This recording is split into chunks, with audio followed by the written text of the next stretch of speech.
Lin Mo merely indulged in a few extra drinks at the graduation party, and when he next opened his eyes, he found himself within a realm of martial prowess. In this place, the source of energy has been revived, allowing everyone the potential to become a martial artist, instilling fear across the land. Yet, there looms a perilous threat: otherworldly beasts. Furthermore, there exist abyssal creatures that have been assimilated by the energies of the abyss. On the very first day Lin Mo arrived at Wuxing, he unexpectedly awakened the martial god system. By completing tasks, one can earn source energy points. Daily task: practice breathing techniques for 1 hour. Reward: 100 source energy points. Urgent task: threat from the Meridian Realm. Slay a martial artist of the Meridian Realm. Reward: 5,000 source energy points, a premium blood essence pill. Achievement task: comprehend sword techniques and attain the achievement of sword intent transcendence. Reward: a golden lottery scroll, merciless slaughter of the Emperor, enhancement for sword techniques. Most absurdly, there is the 10,000 manifestations roulette. Whenever the source energy points are sufficient, one may partake in a draw. As the wheel spins, countless luminous streams emerge: lost ancient techniques, miraculous healing elixirs, formidable martial inheritances, and even an unremarkable divine weapon embryo. Ding! Congratulations, host! You have drawn your destined divine weapon embryo. Thus, a legend of a martial god was etched into the annals of Wuxing. Chapter 1. Transmigration. An abnormal expansion of the abyssal fissure has been discovered on the eastern side of the Kunlun Mountains, with a large gathering of otherworldly beasts. The local garrison has initiated an emergency plan. The Kunlun Legion has issued a call to heroes, earnestly seeking martial artists to guard the abyssal fissure.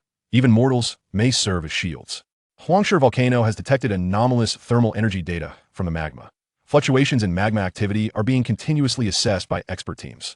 Lin Mo fixated on the headline: abnormal expansion of the abyssal fissure discovered on the eastern side of the Kunlun Mountains. His mind was a tumult of confusion, as countless unfamiliar memories began to overlap with the news before him.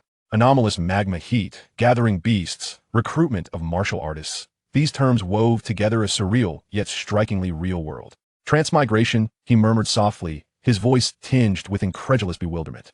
Just a moment ago, he had been attending a graduation party, merely having drunk too much and fainted. Now, upon awakening, he lay in this unfamiliar bedroom, with an entire life belonging to Lin Mo flooding his mind. He pinched himself, feeling a sharp pain that assured him this was no dream. Outside the window, the sky was a familiar shade of blue. Yet the news on his phone and the memories in his mind spoke of one undeniable truth. He had truly arrived in a world called Wuxing. The technological advances here surpassed those of his previous life, with holographic projections being a common form of advertisement. However, the threats are also far more deadly. Those otherworldly beasts that have been purified alongside the resurgence of source energy hang like the sword of Damocles over humanity. The survival of mankind rests upon the shoulders of those known as martial artists. Lin Mo rubbed his throbbing temples and cast his phone aside. His previous life was as mundane as a placid stream, with the greatest concern being the search for employment. Yet here, tranquility is a luxury. No one knows when a tide of beasts might erupt and engulf their homes. He couldn't help but let out a bitter laugh. The original owner's memories were filled with vague, horrific images of beast tides erupting. His parents had perished in the cataclysm 12 years prior. But upon reflection, did the stability of his previous life not harbor the pressures of mortgages and car loans, and the inevitable helplessness of aging and mortality? Isn't living anywhere a challenge to be faced? Since I have come, I shall seek to find peace here. Lin Mo inhaled deeply, forcing himself to attain tranquility. Overthinking serves no purpose. What is paramount at this moment is to assimilate these memories and adapt swiftly to this new world. The images in his mind continued to flow. Before their demise, his parents entrusted him to his Aunt Lin Wan, whose family resided in a cramped, dilapidated apartment, living a frugal life yet always reserving the best for Lin Mo. His father left behind a vital elixir, a beacon of hope for the original owner to become a warrior, yet was resolutely sold by the original owner during his aunt's grave illness. The fury and anguish of his aunt upon discovering this, coupled with his uncle's tearful promises, lingered in his memory. There were also 2 younger siblings gnawing on pickled vegetables, yet they possessed the maturity not to clamor for meat. His family. Lin Mo felt a warmth swelling in his eyes. The original owner was no chosen one, merely a boy grappling with adversity, yet he displayed an extraordinary resilience beyond his years. The image of his youthful yet resolute face upon selling the elixir and his declaration to his aunt, "You are my only family," struck a chord in the heart of the one who had traversed time. What a true man, he murmured, his tone infused with newfound admiration. The final memory was of his 16th birthday, when his uncle toiled day and night to finally gather enough funds to procure the elixir, leading the original owner to break through to the first tier of the Chi and Blood realm. The sumptuous feast prepared by his aunt, the joyful exclamations of his younger siblings hailing long-live brother, and the long-awaited aroma of exotic beast meat. The scene was so heartwarming that it ignited a fervor within him. Lin Mo glanced at his hands, which were sturdier than those of his previous life, callous from prolonged training. According to his memories, this body now possessed a punching power of 631 kilograms, just a step away from the fourth tier of the Chi and Blood realm. While not exceptional, it stood at a commendably above-average level. Particularly considering the nutritional deficiencies, such a foundation was solely attributable to the original owner's unwavering perseverance day after day. Lin Mo slowly clenched his right fist, the knuckles emitting a faint crack. The sensation of strength emanating from his palm felt weighty, with a single punch capable of delivering 631 kilograms. This was a number he could scarcely have envisioned in his previous life, yet in this world, it appeared to be merely average among his peers. He exhaled gently, still grappling with the disparity when a gentle voice wafted in from beyond the bedroom door. "Xiao Mo, come out for dinner. Your uncle got paid today and bought exotic beast meat." "Understood," Lin Mo replied, his throat constricting slightly. He attempted to internally repeat the term aunt, but it felt foreign and ultimately he could not voice it. In his previous life, he was an orphan with scarcely any friends, let alone family. Yet he was undeniably curious, yearning to see with his own eyes the woman who, in the original owner's memories, surpassed even a mother. Lin Mo pushed open the bedroom door and stepped into the living room, where a woman stood by the kitchen entrance. Clad in a faded apron, she held a platter of glistening meat. Her eyes radiated warmth as she beheld Lin Mo, exuding a gentle and serene demeanor. It was a pure, untainted affection. Lin Mo's heart lurched. As an orphan in his past life, he had never experienced such a gaze. "What is it, Xiao Mo?" Lin Wan noticed his momentary distraction and hurried over, reaching out to check his forehead. "Are you exhausted from training lately? You always push yourself too hard." "Indeed, Xiao Mo." His uncle Wang, Jianbing, also rose from the sofa, a simple smile adorning his face. "Since becoming a warrior, you haven't relaxed for a single day." "Aunt, uncle, I am fine," Lin Mo stammered, evading Lin Wan's hand, his cheeks warming slightly. "I am just close to reaching the standards of the fourth tier of the Chi and Blood realm, feeling a bit excited." "Really?" Lin Wan's eyes sparkled, her face flushing with delight, her tone rising a notch. "The fourth tier of the Chi and Blood realm. Coupled with your academic performance, you will surely be admitted to a prestigious martial arts university." She turned to glare at the two children on the sofa. "Xiao Feng, Xiao Yu, you are not to disturb your brother for the next 2 months. Let him concentrate on his training." "Got it, Mom." The boy Wang Mufeng stuck out his tongue, while the girl Wang Muyu nodded obediently. "I'll save the candies I've been hoarding for him until he finishes his martial arts exams. Quickly eat. The meat will get cold." Lin Wan cheerfully served Lin Mo a generous portion of exotic beast meat. "Eat more. A breakthrough requires nourishment." Lin Mo picked up the piece of meat and brought it to his mouth. The caramelized exterior burst between his teeth, offering a delightful crispness, while the juices contained a hint of sweetness, a flavor he had never encountered in his past life. In his previous existence, he survived on scholarships and part-time jobs, with gourmet delicacies merely existing as words in textbooks. Just as he was savoring the moment, a chilling mechanical voice suddenly resonated in his mind. "Ding! Anomalous energy detected. Absorption complete. The martial god system is now activating." Chapter 2. The system arrives. Ding! The presence of primordial energy has been detected and absorbed. The martial god system is now being activated. 72995, 100. Ding! The martial god system has been activated. Lin Mo's entire body stiffened, and the chopsticks in his hand clattered to the floor. "Xiao Mo, what is wrong with you?" Lin Wan and Wang Jianbing simultaneously rose from their seats, their faces etched with concern. "Oh, it's nothing." Lin Mo snapped back to reality, hurriedly waving his hand, though his heart raced wildly within his chest. "I just suddenly thought of something and got a bit distracted." Lin Wan retrieved a new pair of chopsticks from the kitchen, chiding him gently. "This child, even in a hurry, one must finish their meal." Lin Mo took the chopsticks, his fingertips trembling with excitement. The system? Before his transmigration, he had been an avid reader of web novels, well versed in these two characters. Transmigration coupled with a system. Wasn't he that the quintessential hallmark of a protagonist? He suppressed the tumult in his throat, hastily finishing the food in his bowl. After exchanging a few words with his aunt and uncle, he practically fled back to his bedroom. The moment he closed the door, he leaned against it, sliding down to sit on the floor, breathing heavily. "The system?" he tentatively called out in his mind. Suddenly, a faint blue light illuminated before him, suspended in midair. Name, Lin Mo, Blood Energy Purity, 73. Realm, Blood Energy Realm. Third layer. Strength, 633 kilograms. Martial skills. Beginner breathing technique of the common grade. Sword technique, minor achievement. Primordial energy points, 0. Lin Mo's breathing quickened at once. His eyes fixed intently on the light screen, his fingertips quivering with exhilaration. It was real. The system truly existed. He fought against the urge to shout, meticulously reading each piece of information displayed on the panel. The concepts of blood energy purity, realm, and strength were all within his grasp. Blood energy purity referred to the proportion of effective energy components in the blood. Upon reaching the meridian realm, the concentration of blood energy would increase with the influx of primordial energy. In the early stages of martial arts, blood energy purity was of paramount importance, influencing both the practitioner's training speed and their efficiency in absorbing blood energy. This was all material from his high school martial science textbooks. Typically, the blood energy purity of a martial artist at the blood energy realm hovered around 73 percentage points higher than an ordinary person. This indicated that his talent was quite commendable. His strength of 633 kilograms had increased by 2 kilograms compared to the results he remembered. All of this aligned perfectly with the knowledge from his textbooks. But what were primordial energy points? The mechanical voice of the system echoed once more. The host can acquire primordial energy points by completing tasks or hunting exotic beasts. These points can be used to deduce martial skills, conduct draws from the myriad wheel, with prizes including elixirs, weapons, and martial techniques.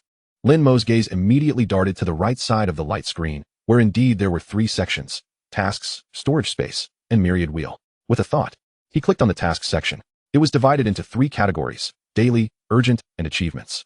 The daily and urgent task sections were empty, but within the achievements tasks, a line of text glowed. Initial arrival at martial extremity achievement has been completed.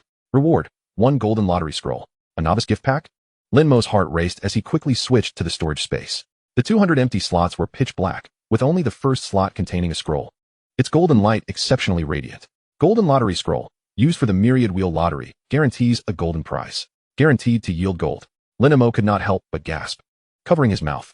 Regardless of the grade of this golden item, the assurance of obtaining something golden was already astonishingly formidable. Unable to contain his excitement, he silently invoked the myriad wheel in his mind. A wave of dizziness washed over him, nearly causing him to stumble. When he regained his balance, he found himself enveloped in a pitch-black space, his body feeling as light as a feather.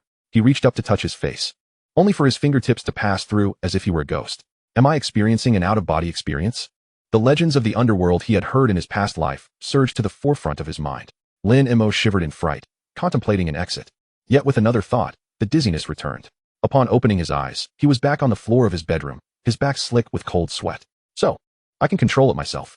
He steadied his mind, took a deep breath, and re-entered the myriad wheel space. After several attempts, he finally acclimatized to the transition and began to survey his surroundings.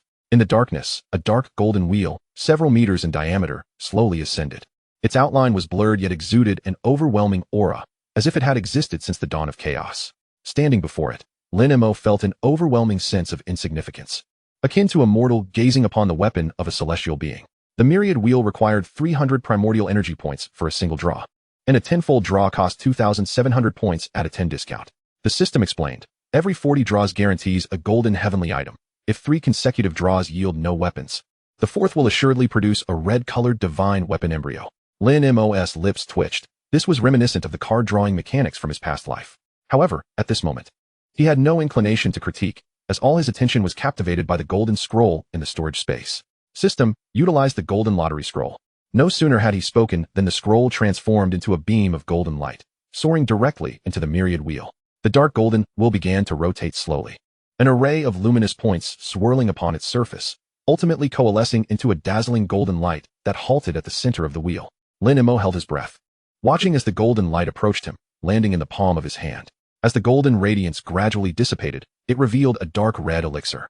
The moment he grasped the elixir, all its properties became apparent to Lin Mo. A cleansing elixir? It was a potion capable of enhancing blood energy purity. Unable to contain the exhilaration within him, he focused his thoughts, returning to his physical body. The elixir materialized in the external world as well. Unlike the space of the myriad wheel, upon entering the outside realm, a wave of scorching energy surged from the elixir, enveloping him. Merely holding it caused Lin Mo's blood energy to stir restlessly. Rising to his feet, he sat cross-legged upon his bed. With the dark red cleansing elixir pinched between his fingers, the intricate patterns on its surface seemed to pulse with life. He inhaled deeply, without a hint of hesitation, tilting his head back to swallow the elixir. In the split second as it rolled down his throat, the elixir did not glide down as a typical pill would. but rather erupted upon his tongue.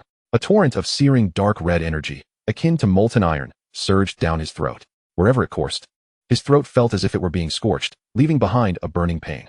Subsequently, this energy surged unimpeded into his internal organs, spreading like a flood through his limbs and bones. Lin Mo could not suppress a cry of pain as his muscles tensed abruptly. The potency of the elixir exceeded his expectations, akin to countless fine needles traversing his meridians. He could distinctly feel the veins in his arms bulging and trembling, as if they would burst at any moment. He could even hear faint cracking sounds in his ears, the sound of bones being tempered, accompanied by an excruciating pain. Each inch of his bones felt as if they were being shattered by immense force, only to be forcibly restructured by an overwhelming power. Chapter 3, Blood Energy, Purity 95. He gripped his hands tightly, his nails digging deep into his palms, drawing forth beads of blood. Yet, this slight pain was trivial compared to the torment unfolding within him. Activate the breathing technique. Lin Mo gritted his teeth, steadfastly resisting the urge to faint, channeling all his focus into the beginner breathing technique. A faint surge of vital energy coursed along a predetermined trajectory, endeavoring to harness the tumultuous potency of the medicinal substance. Time gradually ebbed away, yet the anguish remained unabated. At long last, after an indeterminate span, Lin Mo's consciousness began to waver. The medicinal force compelled the impurities within his body to surge outward. Black dots surfaced beneath his skin, subsequently expelled by the searing energy through his pores. Mixed with sweat and blood, they congealed into a layer of foul-smelling dark red sludge on the surface of his body. With each expulsion, Lin Mo felt a slight lightness in his physique. His awareness fluctuated amidst excruciating pain, teetering perilously close to being consumed by darkness multiple times. It was sheer determination, an unyielding will to persevere, that sustained him. Countless cycles of breathing techniques and waves of torment passed, until the first light of dawn began to break over the horizon. At which point the raging medicinal force finally began to subside. It transformed into a gentle warmth, flowing slowly within, mending his damaged meridians and bones. Lin Mo collapsed onto the bed, drenched in cold sweat. The bed sheets beneath him were thoroughly stained with dark red impurities, exuding a pungent odor. He gasped for air, each breath laden with the weakness of survival. However, when his gaze fell upon the system panel before him, all exhaustion and suffering were swept away by a wave of euphoric joy. Name, Lin Mo, Vital Energy Purity 95. Realm, 4th layer of Vital Energy. Strength, 1,646 kilograms. Martial skills, Elementary Breathing Technique of the Mundane Tier, Blade Technique, Minor Accomplishment. Original Energy Points, 0. Is this truly real? He raised his hand to pinch his arm, feeling the solid strength of his muscles. His fingertips grazed his skin, sensing the explosive energy lying beneath. His vision sharpened remarkably, enabling him to discern the intricate patterns of the leaves outside the window with crystal clarity. Suddenly, he recalled the classification standards of the vital energy realm. Ordinary martial artists gauge their realm by their punching power, reaching the 9th layer at 1,200 kilograms. Yet, his 1,646 kilograms only registered as the 4th layer. Lin Mo inquired of the system regarding his confusion. The purity of vital energy could alter the assessment criteria for realms. Upon uttering this phrase, the system fell silent once more, leaving Lin Mo in a state of shock.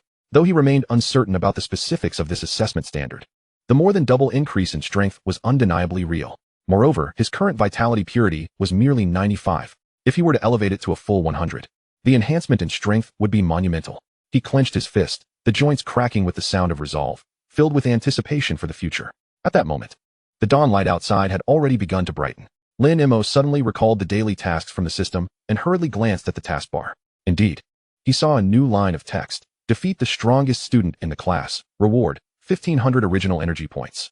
The strongest student, Song Zhe? As he searched through his memories, a glint of cold determination flickered in Lin Mo's eyes. Song Zhe, 7th layer of vital energy, strength just over 1,000 kilograms. His vitality purity was evidently within the realm of ordinary martial artists. Most importantly, his relationship with the original body was far from amicable. One might even describe it as hostile. He looked down at his fists. With 1,646 kilograms of strength, dealing with Song Zhe's just over 1,000 kilograms power would be more than sufficient. The grievances endured by the original body were due for retribution. Lin Mo rose from the bed, surveying the sticky impurities on his body and the soiled sheets. He stripped the sheets from the bed and carried them out of the room, placing them in the washing machine before heading to the bathroom. The warm water cascaded over his skin, washing away the dark red filth to reveal the newly rejuvenated skin beneath, glowing with health. After showering and changing into fresh clothes, he hung the bed sheets to dry, and the enticing aroma of steamed buns wafted through the living room. Upon seeing him emerge, Lin Mo smiled and handed him a steaming meat bun. Hurry and eat. Why did you wake up so late today? I lost track of time while training. Lin Mo replied as he accepted the bun, taking a hearty bite, the familiar warmth spreading through him. Don't overexert yourself, Lin Wan cautioned. I understand, Annie. Lin Mo replied with a smile, finishing off the bun in a few bites before taking 2 more, shouldering his backpack, and stepping out the door. At Jiang City First High School, Lin Mo entered the campus he had frequented many times before with a calm demeanor. As usual, he greeted the gatekeeper. Good morning. Uncle Zhao. Ah, Shaolin, you're quite late today. Did you sleep in? Zhao Dizhu's teased. I lost track of time during breathing practice. I'll head in first. We can chat another day? All right, off you go. Zhao Dizhu's chuckled. It's rare to see you arrive so late. In earlier times, Lin Mo would arrive at the martial arts room before dawn to practice stances and refine his blade techniques, seldom arriving late. Zhao Dizhu's had grown fond of this diligent youth, and they had become familiar through their brief exchanges. Upon reaching the martial arts room, the atmosphere was already lively with chatter.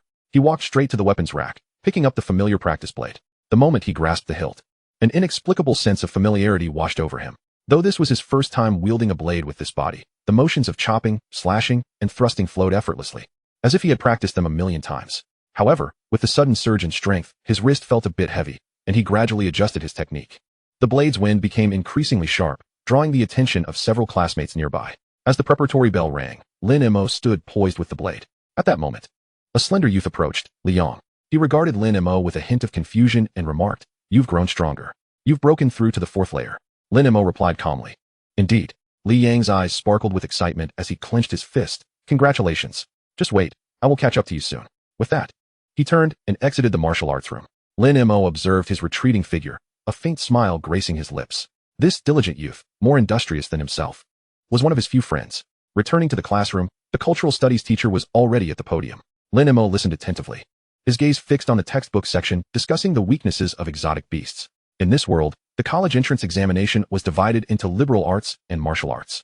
However, the martial arts curriculum also included cultural studies, albeit differing from the physics and chemistry of his past life. Most of the content pertained to knowledge about exotic beasts. These subjects would be emphasized in university, with high school serving merely as a transitional phase. Lin Mo was earnest in his studies, having fallen behind his peers in martial arts, compelling him to exert extraordinary effort in all aspects. He consistently ranked among the top in cultural studies. Yet his martial arts performance had been less than stellar. Wealth and knowledge, but poverty in martial prowess. Sheer effort could not surpass the efficacy of a single vitality pill. The morning swiftly slipped away. In the afternoon, martial arts class beckoned. Songzae, it's time we settled the score. Chapter 4, Confrontation. Lin Mo arrived at the cafeteria, which was divided into 2 levels. The second level served as the dining area for faculty, offering meals crafted from exotic beast meat. However, the prices were exorbitant, far beyond Lin Mo's means. He ordered a standard meal from a counter on the 1st floor and began to eat, with Liang sitting across from him after purchasing his own meal. The two shared a companionable silence, engrossed in their meals. Liang was not one for many words, and Lin Mo had grown accustomed to this. The cacophony of voices in the cafeteria was abruptly interrupted by a deliberately amplified sound of footsteps. Lin Mo caught a glimpse of several familiar figures from the corner of his eye, causing his grip on the chopsticks to falter momentarily. Leading the pack was Songzae, clad in a pristine martial arts uniform, swaggering in with 3 lackeys in tow, their cold gazes fixated on Lin Mo in the corner. Ah, isn't that Lin Mo? Songzae's voice dripped with unmasked derision. You just received your scholarship, and already you've sunk to a level of subsisting on meager rations? Well, of course. Someone like you wouldn't know how to spend money wisely. Laughter erupted from his followers at once. Lin Mo's knuckles turned white around the chopsticks, the ache from the broken ribs of the original owner still haunting him. He slowly lifted his head, his gaze tranquil, and coolly uttered 2 words, foolish idiot. At that moment, the laughter in the cafeteria came to an abrupt halt. Songzae's face flushed to a deep crimson. He had never anticipated that this class's underdog would dare to confront him publicly. What the hell did you say? He barked, fists clenched tightly, the sound of cracking knuckles echoing. Beside him, a lanky lackey could no longer contain himself. With a menacing grin, he swung his fist towards Lin Mo's face, roaring. Daring to insult Brother Song? You're asking for death. The blow was swift and forceful, clearly intended to inflict serious harm. In the past, when they cornered Lin Mo, this boy would always rush to take action, eager to curry favor with Songzae. Lin Mo did not even flinch. His right hand, still gripping the chopsticks, suddenly lashed out, his fist slicing through the air towards the oncoming attack. There was no finesse in his movement, only an instinctual release of raw power. Within that punch lay the pent-up frustration from endless humiliation, coupled with the newfound sharpness forged by the essence of the rejuvenating elixir. Crack! The sound of a bone fracturing resonated throughout the cafeteria, akin to the shattering of a frozen lake. The lackey's fist barely grazed Lin Mo's knuckles before bending at an unnatural angle. His grin froze in place, replaced by a heart-wrenching cry of anguish. "Ah, my hand." Lin Mo's eyes remained devoid of emotion as he raised his foot and struck the lackey squarely in the abdomen. The boy flew backward like a discarded sack, toppling 3 tables before crashing heavily to the ground. Fortunately, being in a corner meant the tables were mostly empty. The lackey curled up on the floor, writhing in pain, sweat pouring down his forehead. "Truly a loyal dog," Lin Mo remarked coldly, retracting his foot. The cafeteria fell into a profound silence, everyone staring at Lin Mo in disbelief. Especially Liang, who was somewhat familiar with Lin Mo. The usually amiable Lin Mo had just displayed a ferocity that seemed to transform him into an entirely different person. Song Zhe's pupils constricted sharply, a tempest of emotions churning within him. Although his lackey was not exceptionally strong, he was not far off from Lin Mo's level. How could he possibly have been knocked down by a single punch? But more than that, it was the humiliation of being publicly slapped in the face that fueled his rage. He pointed an accusatory finger at Lin Mo, bellowing, "Take him down." The remaining few instantly converged, cracking their knuckles and preparing to strike. Liang slammed his palm on the table, rising to his feet while still clutching half a bun. His slender frame positioned itself protectively in front of Lin Mo, his defiance unmistakable. Bullying the few with the many is hardly commendable. At that tense moment, a voice thundered from the entrance of the cafeteria. "What is going on here?" A teacher rushed in, taking in the sight of the moaning student on the floor and the upturned tables, his expression darkening instantly. "Who is causing a disturbance in the cafeteria?" "Teacher." "It was him. He started it," shouted Song Zhe's lackey, pointing at the downed companion with a mournful expression. "He broke Wang Hao's hand." "Mr." Zhang's gaze swept over the chaotic scene before settling on Lin Mo, his brow knitting into a frown. "Lin Mo, is this true?" Lin Mo replied nonchalantly. "Teacher, we belong to the martial arts class. The clash between warriors cannot be deemed a disturbance. It was Song Zhe who came to me for a spar, and I had no idea this student was so fragile. He couldn't even stand after a single punch." "Wait, you also kicked him?" Another lackey interjected hastily. "Silence." Song Zhe's temples throbbed in irritation. He wished he could slap this fool into silence. After losing a fight, was it necessary to shout so loudly? As if to ensure everyone knew how badly they had been beaten? Mr. Zhang, being astute, noticed Song Zhe's mortified expression and had already pieced together the situation. Having been a teacher for over 20 years, he had seen enough of such antics in school. He spoke sternly. "The cafeteria is a place for dining, not a battleground. First, take Wang Hao to the infirmary. The rest of you disperse." Song Zhe shot Lin Mo a venomous glare. "This afternoon in practical class, I'll see if you truly possess any skill." With that, he left, struggling to carry his injured lackey away. "Mr." Zhang watched them disappear before turning his attention back to Lin Mo, his tone softening somewhat. "Are you all right?" "I'm fine, thank you, teacher. I don't understand the affairs of martial artists, but if there are truly insurmountable issues, come find me at the Humanities Building." Mr. Zhang sighed, unable to resist offering a word of caution. Such matters could not easily be avoided. Lin Mo raised his head, a glimmer of cold resolve flashing in his eyes. The grievances of martial arts students have always been resolved through strength. What he didn't say was that he had endured the bullying in the past because he had lacked the power to fight back. Now that he possessed strength, there was no reason to tolerate that humiliation any longer. Liang nodded vigorously beside him. "Song Zhe and his gang have long overdue a lesson." "Mr." Zhang shook his head helplessly and turned to ascend to the second floor. As a history teacher, he truly did not comprehend the world of martial artists. "You've changed." Once the teacher had distanced himself, Liang suddenly spoke, astonishment and excitement gleaming in his eyes. The Lin Mo of yore would have merely bowed his head in silence when insulted. Today, however, he seemed like a different person, his fists as solid as his bones. Lin Mo picked up his tray, rising with a slight smile. "It's not that I've changed, it's that with hardened fists, I can stand tall." Liang watched his retreating figure heading towards the martial arts room, suddenly slapping his thigh and stuffing the remaining bun into his mouth as he hurried after him. "Wait for me." Sunlight cascaded down on the two, stretching their shadows long, as if heralding the subtle shifts that were quietly unfolding. Chapter 5, Challenge Song Zhe. 4th level of Blood Chi Realm. Is that all the strength you can muster? Do not underestimate me, put in more effort. Careful now, this is what you asked for.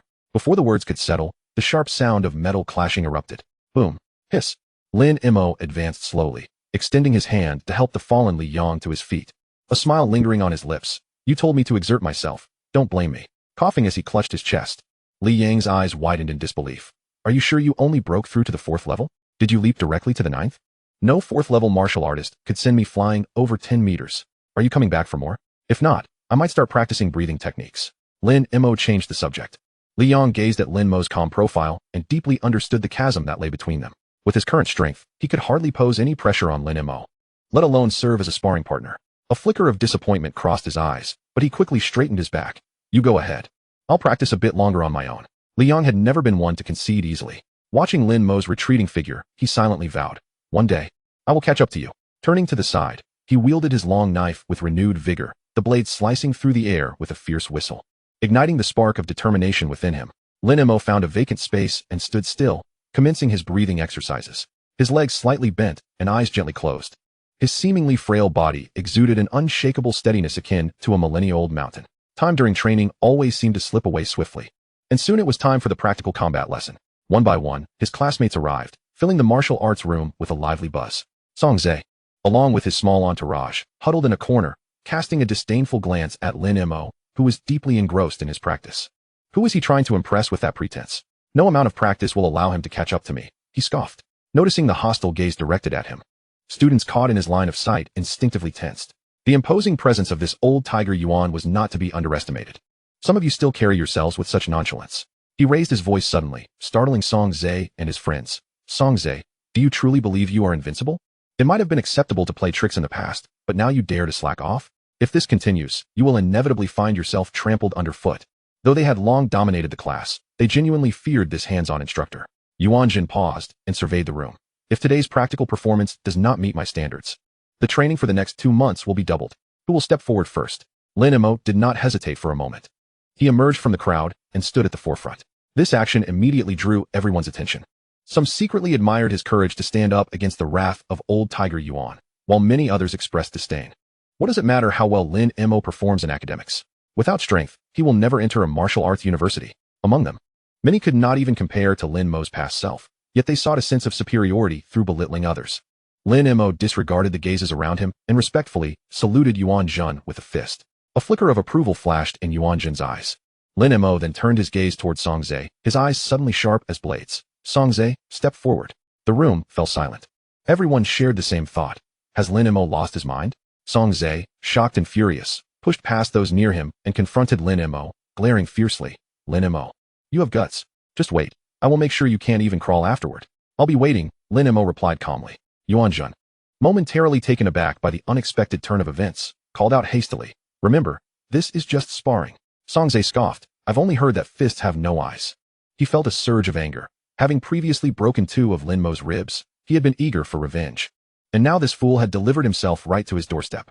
Yuan Jin sighed nearby. He was aware of the deep-seated animosity between the two. Lin Mo was indeed ruthless. He was hard on himself, and even harder on his opponents. In their last encounter, despite enduring the pain of broken ribs, Lin Mo had managed to land a punch on Song Zhe's eye, seizing the opportunity while Song Zhe's vision blurred. He had won that was Lin Mo's sole victory over Song Zhe, albeit at a steep price. Since then, Song Zhe had refrained from troubling Lin Mo, partly out of fear, but also because he had learned to temper himself. Now, witnessing Lin Mo's bold challenge left Yuan Jin astonished. After all, the gap in their abilities was evident. He had intended to use this opportunity to teach Lin Mo the importance of restraint when lacking sufficient strength. With him protecting Lin Mo at school, he feared that once on the battlefield, Lin Mo might end up as a casualty. Having felt guilty for not intervening sooner to prevent Lin Mo's injury, he was determined this time to ensure that Lin Mo would not face any mishaps before the martial arts examination. Steeling himself, Yuan Jun addressed the 2 adversaries. Prepare yourself and begin. In the center of the martial arts room, Lin Mo and Song Zhe stood 10 meters apart, one wielding a knife, the other a gun. The atmosphere around them tightened, both fully alert. Conversely, Song Zhe appeared nonchalant. Begin, Yuan Jin commanded. Before the command had fully left his lips, Song Zhe burst forth like lightning, his gun aimed directly at Lin Mo's throat, the force of his attack formidable, embodying the essence of a dragon unleashed. Although he often put on airs, his marksmanship had indeed reached a commendable level. Yet Lin Mo remained unmoved, as if waiting for something. Just as the gun's tip was a mere meter from his throat, Lin Mo's gaze sharpened, and with a swift motion, he swung his long knife with precision, striking the gun's tip perfectly. A mournful cry erupted from the long gun as it bore the brunt of the impact, sounding as if it might shatter at any moment. Song Zhe felt a searing pain in his right hand, blood gushing forth, and before he could comprehend the situation, a shadow charged at him with overwhelming force. In the next instant, he felt as though he were a kite with its string severed, hurtling through the air, blood spilling from his mouth before he crashed heavily to the ground, motionless. Lin Mo withdrew his leg, and, disregarding the gasps of astonishment from those around him, silently returned to the rear of the group. The room was engulfed in silence.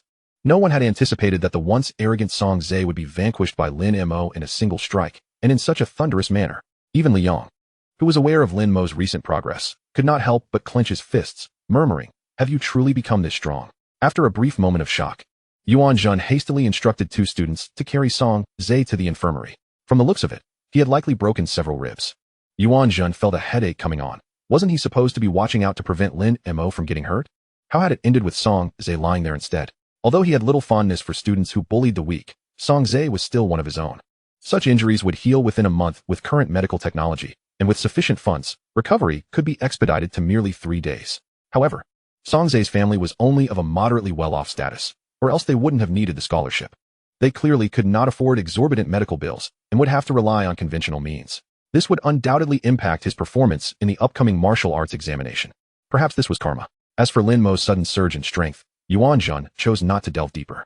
He was merely a teacher, and fulfilling his duty in educating was enough. Calming himself, Yuan Jun announced, "Next group." The subsequent matches unfolded without incident. Yet the thoughts of the spectators lingered on the earlier confrontation. Lin Mo, typically silent, had displayed such ferocity?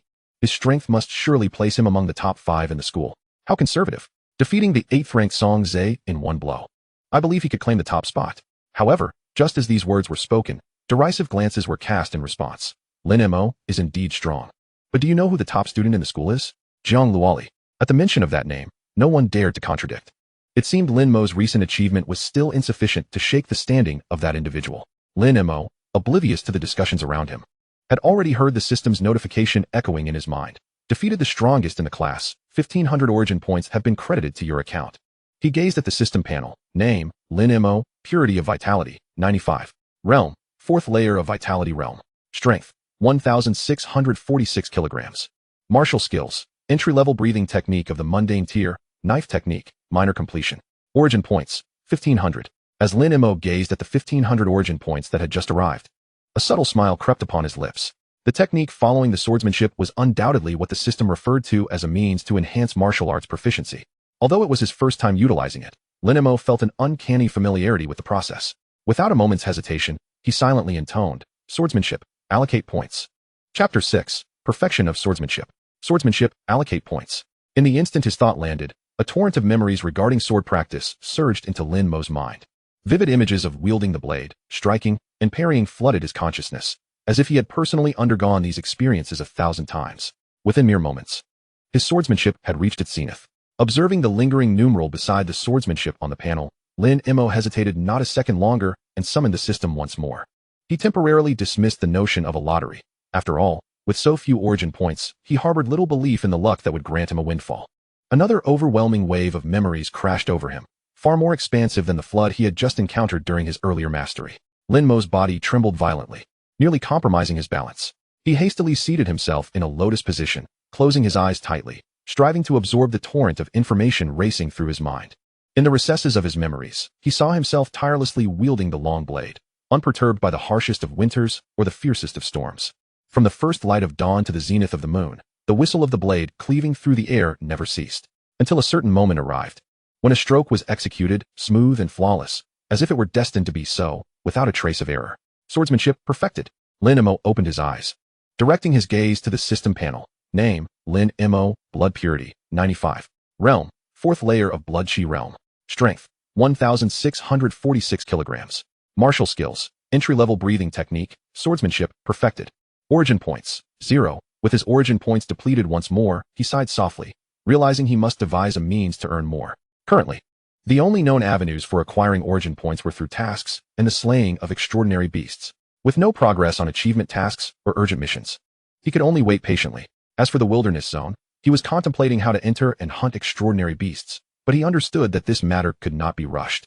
It was best to let things unfold naturally. With strength rivaling that of the 9th layer of Blood Chi Realm, coupled with the perfected swordsmanship, Lin Mo was confident that in Jiang City No. 1 High School, few could surpass him, if any at all.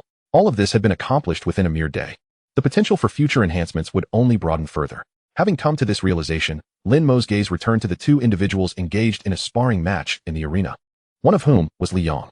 His opponent was another martial artist at the 4th layer of Blood Chi Realm, their strengths comparable, and Li Yang even exhibited faint signs of a potential breakthrough.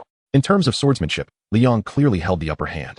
He had already reached a minor success in his technique, while his adversary could merely be considered proficient. Had their realms not been so closely matched, the opponent would likely have faced defeat long ago. Nevertheless, Li Yang's occasional crafty strikes often placed his opponent in precarious situations. At last, seizing an opening, Li Yang firmly positioned his long blade against his opponent's neck, bringing the sparring session to a close. Yuanjun approached, patting Li Yang on the shoulder. Well done. He then turned to address the others, his voice resonating with authority. This battle has been witnessed by all, when the realms are closely matched. The proficiency of martial skills often determines the victor. I know many of you focus solely on enhancing your blood chi, neglecting the refinement of martial techniques. However, once martial skills are honed to perfection, overcoming the strong with the weak is not an impossibility. I understand, teacher, the defeated student replied, bowing his head. All right, next group. Yuanjun gestured. The sparring resumed, and Lin Mo approached Li Yang, giving him a thumbs up. Impressive. Li Yang smiled wryly. I'm still far from your level. Do you wish to grow stronger? Lin Mo suddenly inquired. Li Yang's eyes instantly brightened, his gaze intense enough to make Lin Mo feel slightly apprehensive. Follow me. Lin Mo led Li Yang to an open space on the other side of the classroom, the long blade angled toward the ground. Combat is the fastest path to strength. Come at me. Seeing the resolve in Li Yang's eyes, Lin Mo immediately took his stance, unleashing a ferocious strike akin to a tiger descending the mountain. Li Yang, not daring to underestimate the attack, blocked it with his blade, surprisingly managing to parry the blow with ease. A thought sparked within him. Lin Mo was not exerting his full strength. Was he merely seeking to compare swordsmanship? Then I won't hold back. The two were soon engulfed in a fierce battle, the clang of metal clashing quickly drawing the attention of those nearby, who turned to observe. Yuanjun watched from a distance, initially nodding in approval of their efforts. However, as he continued to observe, his eyes suddenly narrowed, and he gasped, "This is perfected swordsmanship." He fixated on Lin Mo's blade technique, utterly astounded. This was a realm he had yet to achieve himself, though it appeared to be the most fundamental form of swordplay. Mastery of one technique could unlock the mastery of many. To refine basic swordsmanship to perfection would yield exponential benefits when training with sword-based source power techniques in the future. Should he further advance and comprehend the essence of the sword, each strike would embody the essence, rivaling the might of earth-tier martial skills. Simultaneously, a flicker of envy stirred within Yuanjun. For Li Yang to have such a friend willing to suppress his strength to engage in practice at the same realm would surely lead to remarkable progress in Li Yang's swordsmanship over time. The afternoon's practical combat class soon concluded, and Lin Mo and Li Yang made their way to the cafeteria for a meal before returning to the martial arts room. By this time, only a handful of students remained in training. Li Yang, not allowing the advancement in swordsmanship to cloud his judgment, earnestly inquired of Lin Mo. Will this practice affect your training? Don't worry, it won't be a problem, Lin Mo chuckled. My current swordsmanship is already difficult to further refine. This is a perfect opportunity to solidify my realm. Upon hearing this, Li Yang felt entirely reassured, his gaze toward Lin Mo growing increasingly fervent. Their practice resumed, and they tirelessly sparred within the martial arts room, pausing only to recover their stamina through breathing techniques until the school staff arrived to close the facility.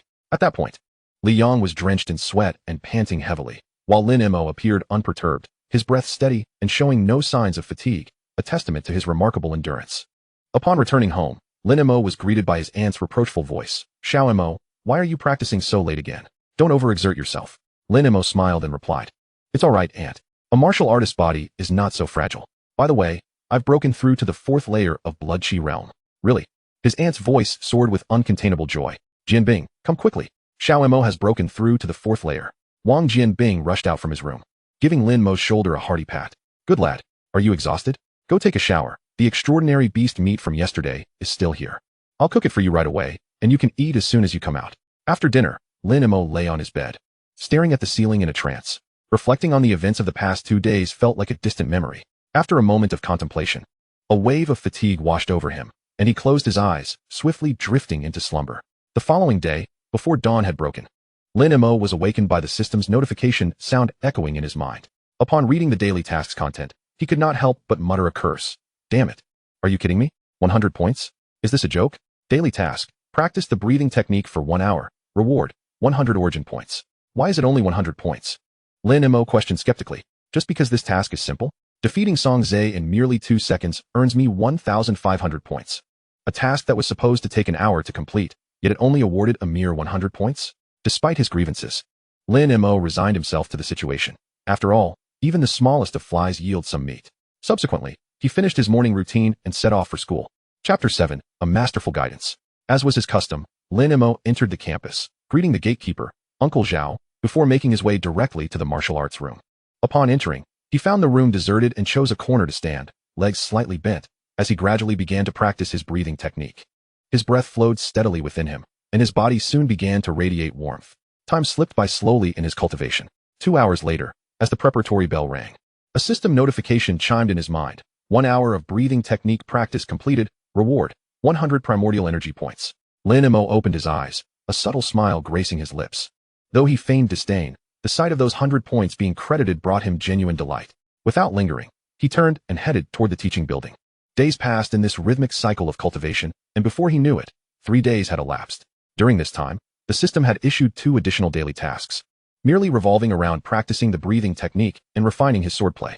The rewards continued to be a consistent 100 primordial energy points each time. Lin Mo bore no resentment. After all, small accumulations lead to great sums, and he had now amassed 300 points. Although this amount was insufficient for any substantial endeavors, such as an exhilarating lottery draw, he had his own calculations.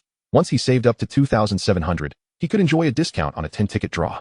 It was worth noting that his remarkable blood vitality purity of 95 allowed him to progress far beyond the average practitioner. Each day, as he stood in meditation, he could distinctly feel the energy coursing through his meridians, as if on the verge of breaking through some invisible barrier. One morning, upon awakening, Lin Mo was greeted by a new daily task: practice swordplay for 1 hour. He raised an eyebrow, suddenly recalling a discovery he had made while sparring with Li Yang over the past few days. Engaging in swordplay with another could indeed count toward his sword training. Li Yang was nearing mastery of his techniques. A thought crossed Lin Mo's mind. Today would be the perfect opportunity to push him, which would not only fulfill the task, but perhaps also aid in his breakthrough. The prospect of nurturing a master swordsman filled him with a sense of achievement. Of course, credit was due to Li Yang's own diligence and his undeniable talent for swordplay. For others, no amount of guidance could yield such progress. Upon arriving at school, Lin Mo found Li Yang already practicing with his sword in the martial arts room. Morning light streamed through the windows, illuminating his sweat-drenched profile.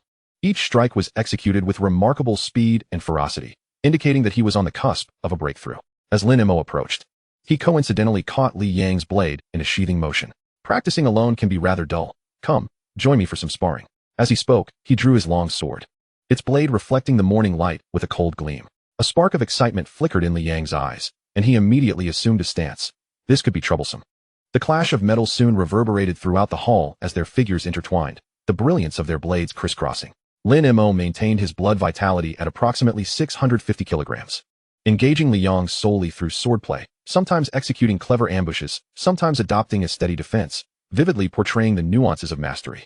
2 hours flew by in an instant, and Lin Mo's mind echoed with the notification of task completion. The primordial energy points had been credited, yet Li Yang's swordplay remained stuck at a bottleneck, perpetually one step away from a breakthrough.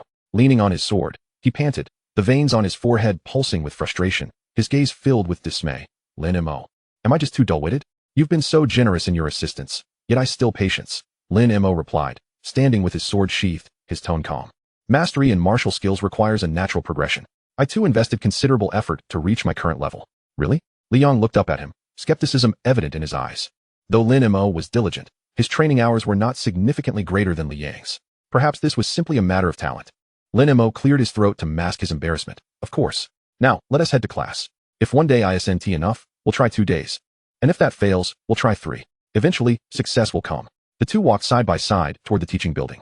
After the morning's academic lessons concluded, the afternoon combat training commenced as scheduled. As Yuan Jun entered the martial arts room, he announced a significant piece of news. At the end of this month, the 6 major high schools of Jiang City will hold a martial arts exchange competition, with each school sending 10 participants. The top 3 will receive substantial rewards, not only in training resources, but also additional points in the martial examination. His gaze swept across the room before landing on Lin Mo. Our class will send Lin Mo to compete. Anyone have any objections? A profound silence enveloped the room. Students exchanged glances, but none dared to voice dissent. Having witnessed Lin Mo's prowess in effortlessly defeating Song Zhe, who would dare question his abilities? Even if they could not secure first place, a position within the top 5 seemed assured. Seeing no opposition, Yuan Jun made the decision final. It's settled then. Lin Mo, prepare well, and don't bring shame upon our class. Lin Mo nodded in acknowledgement, exchanged a few words with Yuan Jun, and resumed sparring with Li Yang in a corner. Yuan Jun observed from the sidelines, increasingly astonished. Li Yang's progress in swordplay was strikingly apparent. The clumsiness in his moves had diminished significantly, hinting at a newfound fluidity. This kid is on the verge of mastery, isn't he? He muttered to himself, shaking his head as he turned his attention to the other students' matches. Time flew by, and just as the class was about to end, the martial arts room erupted with jubilant laughter. I did it. My swordplay has reached mastery, Li Yang exclaimed, sword in hand, head thrown back in joyous laughter, tears glistening at the corners of his eyes.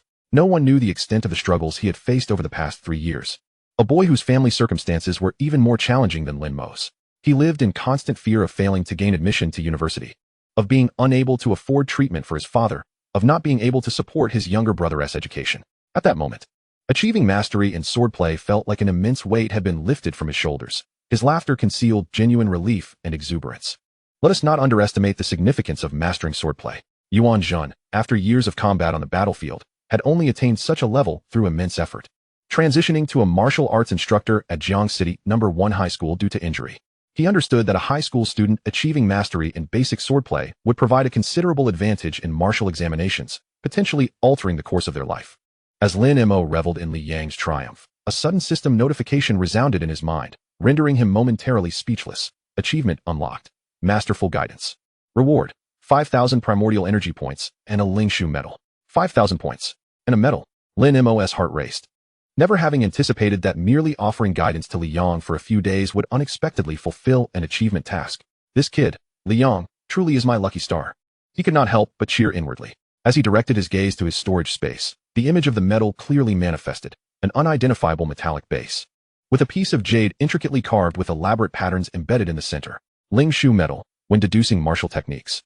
Primordial energy point consumption is reduced by 15, effective when placed in storage. Lin Mo's eyes lit up suddenly. Incredible. This seemingly unassuming item, in the long run, could save an amount of primordial energy points equivalent to tens of thousands, or even hundreds of thousands. The rewards for achievement tasks had certainly not disappointed. The last was a golden lottery scroll, and now this Lingshu medal, both treasures previously unheard of. The only regret was that such items seemed to be bound to the host, making them non-transferable to others. Gazing at the 5,000 primordial energy points and the Lingshu medal, an involuntary smile crept across Lin Mo's face. His gaze toward Li Yang transformed into one of profound affection, akin to that of a father proudly watching his son strive for greatness. At that moment, Li Yang strode over, kneeling on one knee with a thud, his eyes reddened and voice choked with emotion. Lin Mo, thank you. Lin Mo was taken aback and quickly extended his hand to help him up. A line from a drama he had watched in his previous life flashing through his mind, drifting for half a lifetime, yet never encountering a true master. He furrowed his brow, pulling Li Yang up. What are you doing? A man's knee is worth gold. To kneel at will is unbecoming. You wouldn't understand. Li Yang replied, wiping his face, his tone utterly sincere. People like me have never mattered to anyone. Only you have been willing to suppress your own realm to practice with me and teach me the way of the sword. I used to struggle just to get into college, and now I dare to dream of a prestigious martial arts university. All of this is thanks to you. I know my situation. It's already commendable to touch the threshold of university with my blood chi realm. To go further, I can only rely on my sword. Only by growing stronger can I afford to treat my father's illness and support my brother's education. He inhaled deeply, his gaze resolute. From today onward, if you direct me east, I shall not venture west. If you command me to kill, I shall not hesitate. Once I settle my family affairs, this life is yours to command. Hearing such heartfelt words, Lin Mo felt a pang of emotion. He was aware of the hardships Li Yang had faced over the years, but did not wish to cast a heavy pall over the atmosphere. He chuckled and scolded. Get lost. Who wants your life? With your blood chi realm at the 3rd level, who do you think you can kill? Break through to the 4th level first. With that, he turned and walked to a corner to resume his stance training, leaving Li Yang standing there, fists clenched, silently responding in his heart. I will.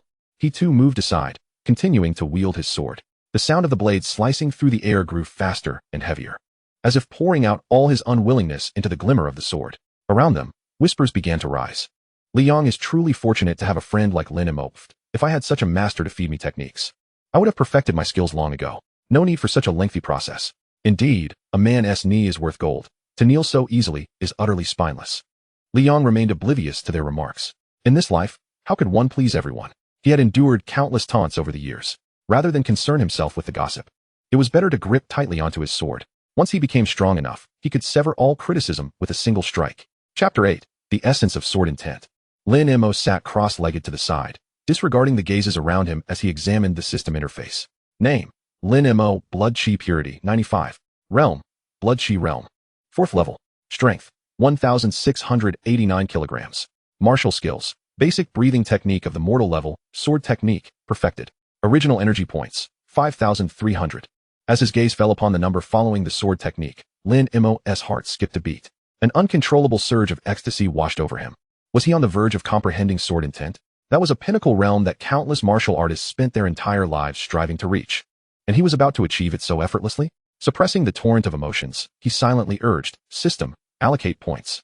In an instant, a flood of memories, far more intense than the previous 2 times, surged into his mind. There were moments of life and death battles against equally powerful foes, scenes of charging into beast lairs, fighting fiercely. Each memory was vivid, as if he had lived through it himself. In the final vision, he was drenched in blood, his skin marred, his left hand hanging limply, while his right hand gripped the long sword tightly. He resembled a blood-soaked war god, standing tall, behind him the glow of countless homes, before him the tide of monstrous beasts. With one person and one sword, he upheld a realm of tranquility. Suddenly, with a single stroke, he swung his sword, devoid of any earth-shattering grandeur, yet seemingly imbued with the principles of heaven and earth. The thousands of beasts before him instantly turned to ash, leaving only his solitary figure in the vastness. Sword intent achieved. Lin Mo took a moment to recover from the shock, feeling as though his chest had opened wide, as if all things in the universe lay beneath his blade. The world was vast. There was nowhere he could not go. Yet this exhilaration was swiftly tempered by reason. With his current strength, it was impossible for him to execute such a marvelous strike. Conservatively estimating, it would take at least 10 years of arduous training. Just then, the system notification chimed once more, startling him. Achievement unlocked. Essence of sword intent. Reward, golden lottery scroll. Title, Unforgiving Slayer of Emperors, Sword. He had just completed one achievement. And another appeared? Lin Mo was inwardly ecstatic. System, I admit I spoke too loudly before. You truly are a grandmaster. Achievement tasks, bring them on, I can take it. He eagerly glanced at the storage space. The golden lottery scroll was an old acquaintance. The last washing marrow pill had come from it. And he wondered what surprise awaited him this time. The title Unforgiving Slayer of Emperors, Sword, sounded exceedingly formidable. Unforgiving Slayer of Emperors, Sword. Equipping this title enhances the lethality of sword techniques. Is that it? Lin Mo was taken aback. How much would it enhance lethality? Could it be that with my 4th level of Blood-Chi realm, I could slay an emperor beast with a single stroke? The system clearly would not entertain such ludicrous questions. After the notification, it fell silent again, unresponsive to Lin Mo's calls. Never mind. The truth would reveal itself in actual combat. Lin Mo shook his head, ceasing his preoccupation. Noticing no one was paying attention to him, he plunged his consciousness into the Wanshang roulette space, the familiar wheel slowly rising. With a thought, the golden lottery scroll transformed into a streak of light, accurately shooting into the center of the wheel. At first, the wheel turned slowly, then sped up, ultimately coming to a sudden halt. A golden light settling firmly in the central area. Lin Mo reached out, summoning an ancient martial seal that hovered in his palm. He instantly recognized its origin, the first part of the martial god's fragmentary manual, said to be created by the martial god, now containing the cultivation methods of the Blood-Chi chapter and the Meridian opening chapter. Created by the martial god?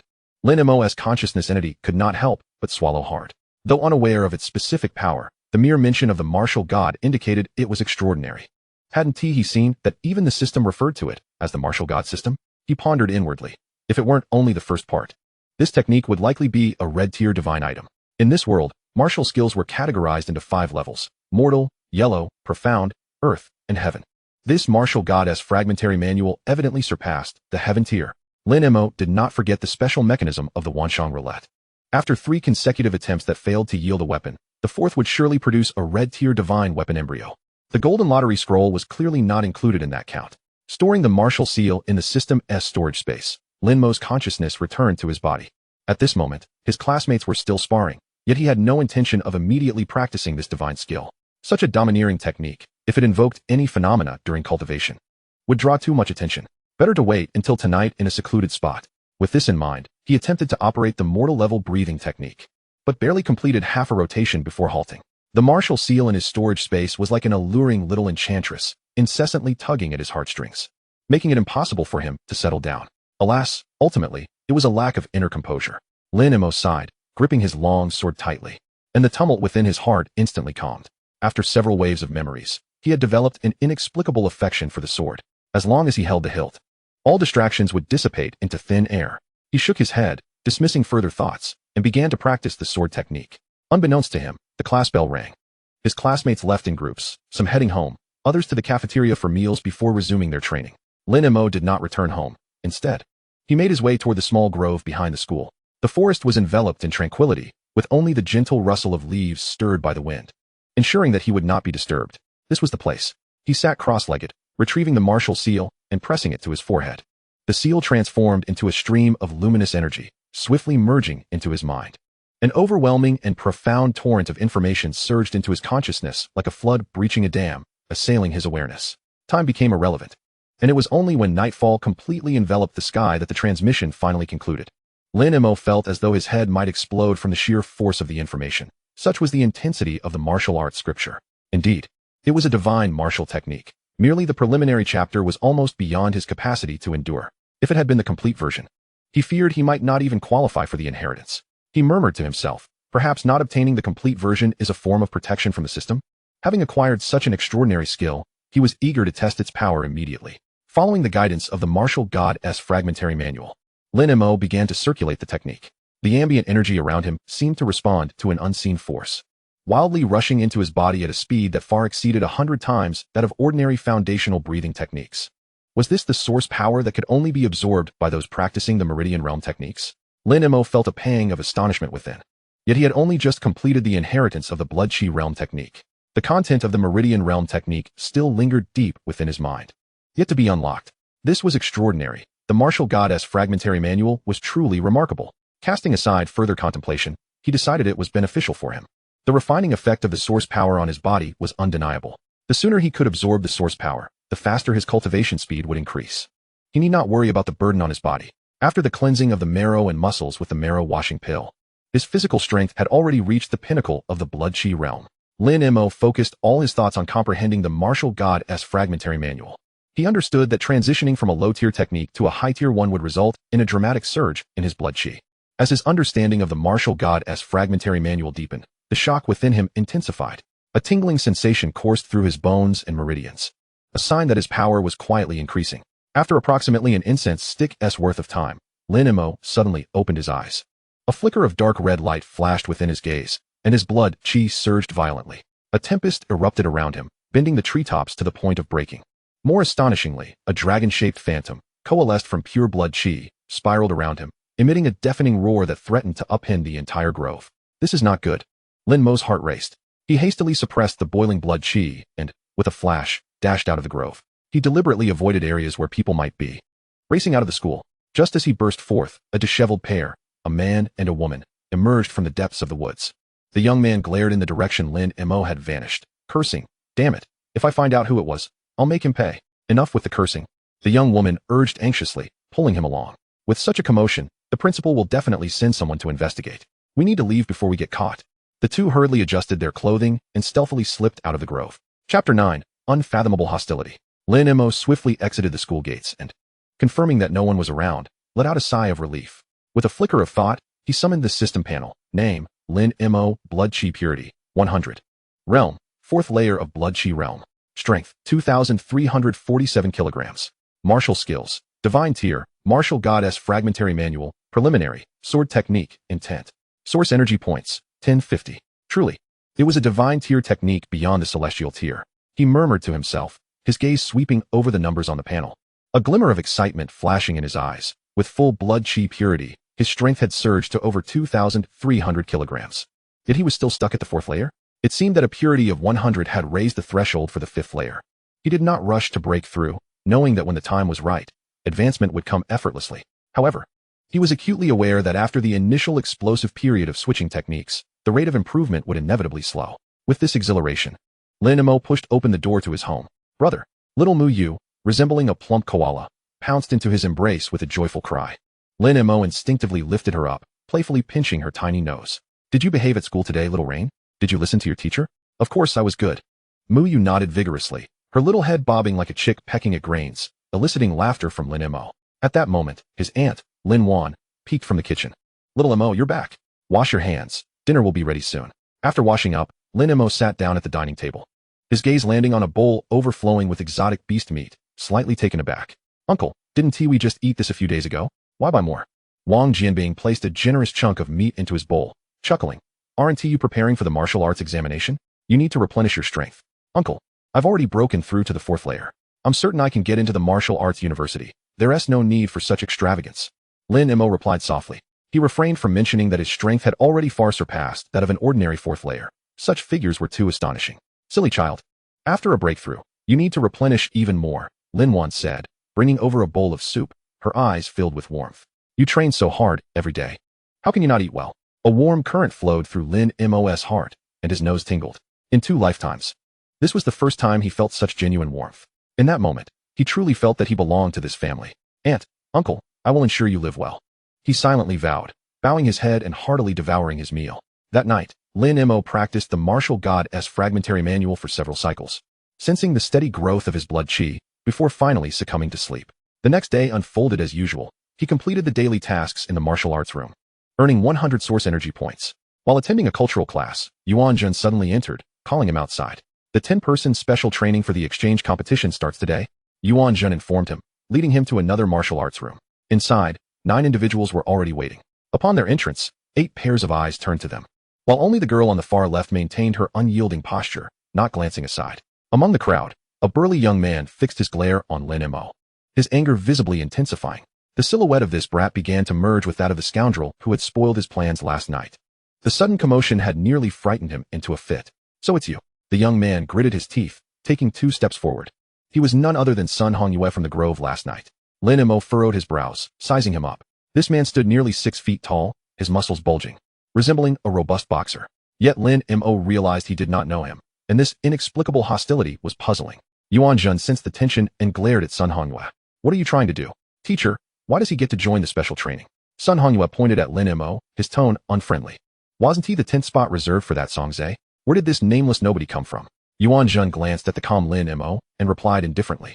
Lin Mo defeated Songzae, hence, the spot naturally belongs to him. The crowd erupted in murmurs. Songzae ranked 8th in the entire school. Defeating him indicated that Lin Mo was at least of comparable caliber. Sun Hongyue was momentarily startled but quickly sneered even more disdainfully. So you're a hidden pest. If you had this strength, why not speak up sooner? I have no interest in associating with you. Lin Mo had not intended to stir trouble, but with repeated provocations, even a clay figure would have its temper. He lifted his gaze to meet Sun Hongyue's, his tone icy. If you wish to fight, just say so. Spare me the feeble excuses. Very well, that is your own declaration. Sun Hongyue had been anticipating this response and immediately turned to Yuan Jun. Noticing that the teacher had not intervened, he grinned maliciously and strode into the arena. Boy, reveal your weapon. You are unworthy of my weapon.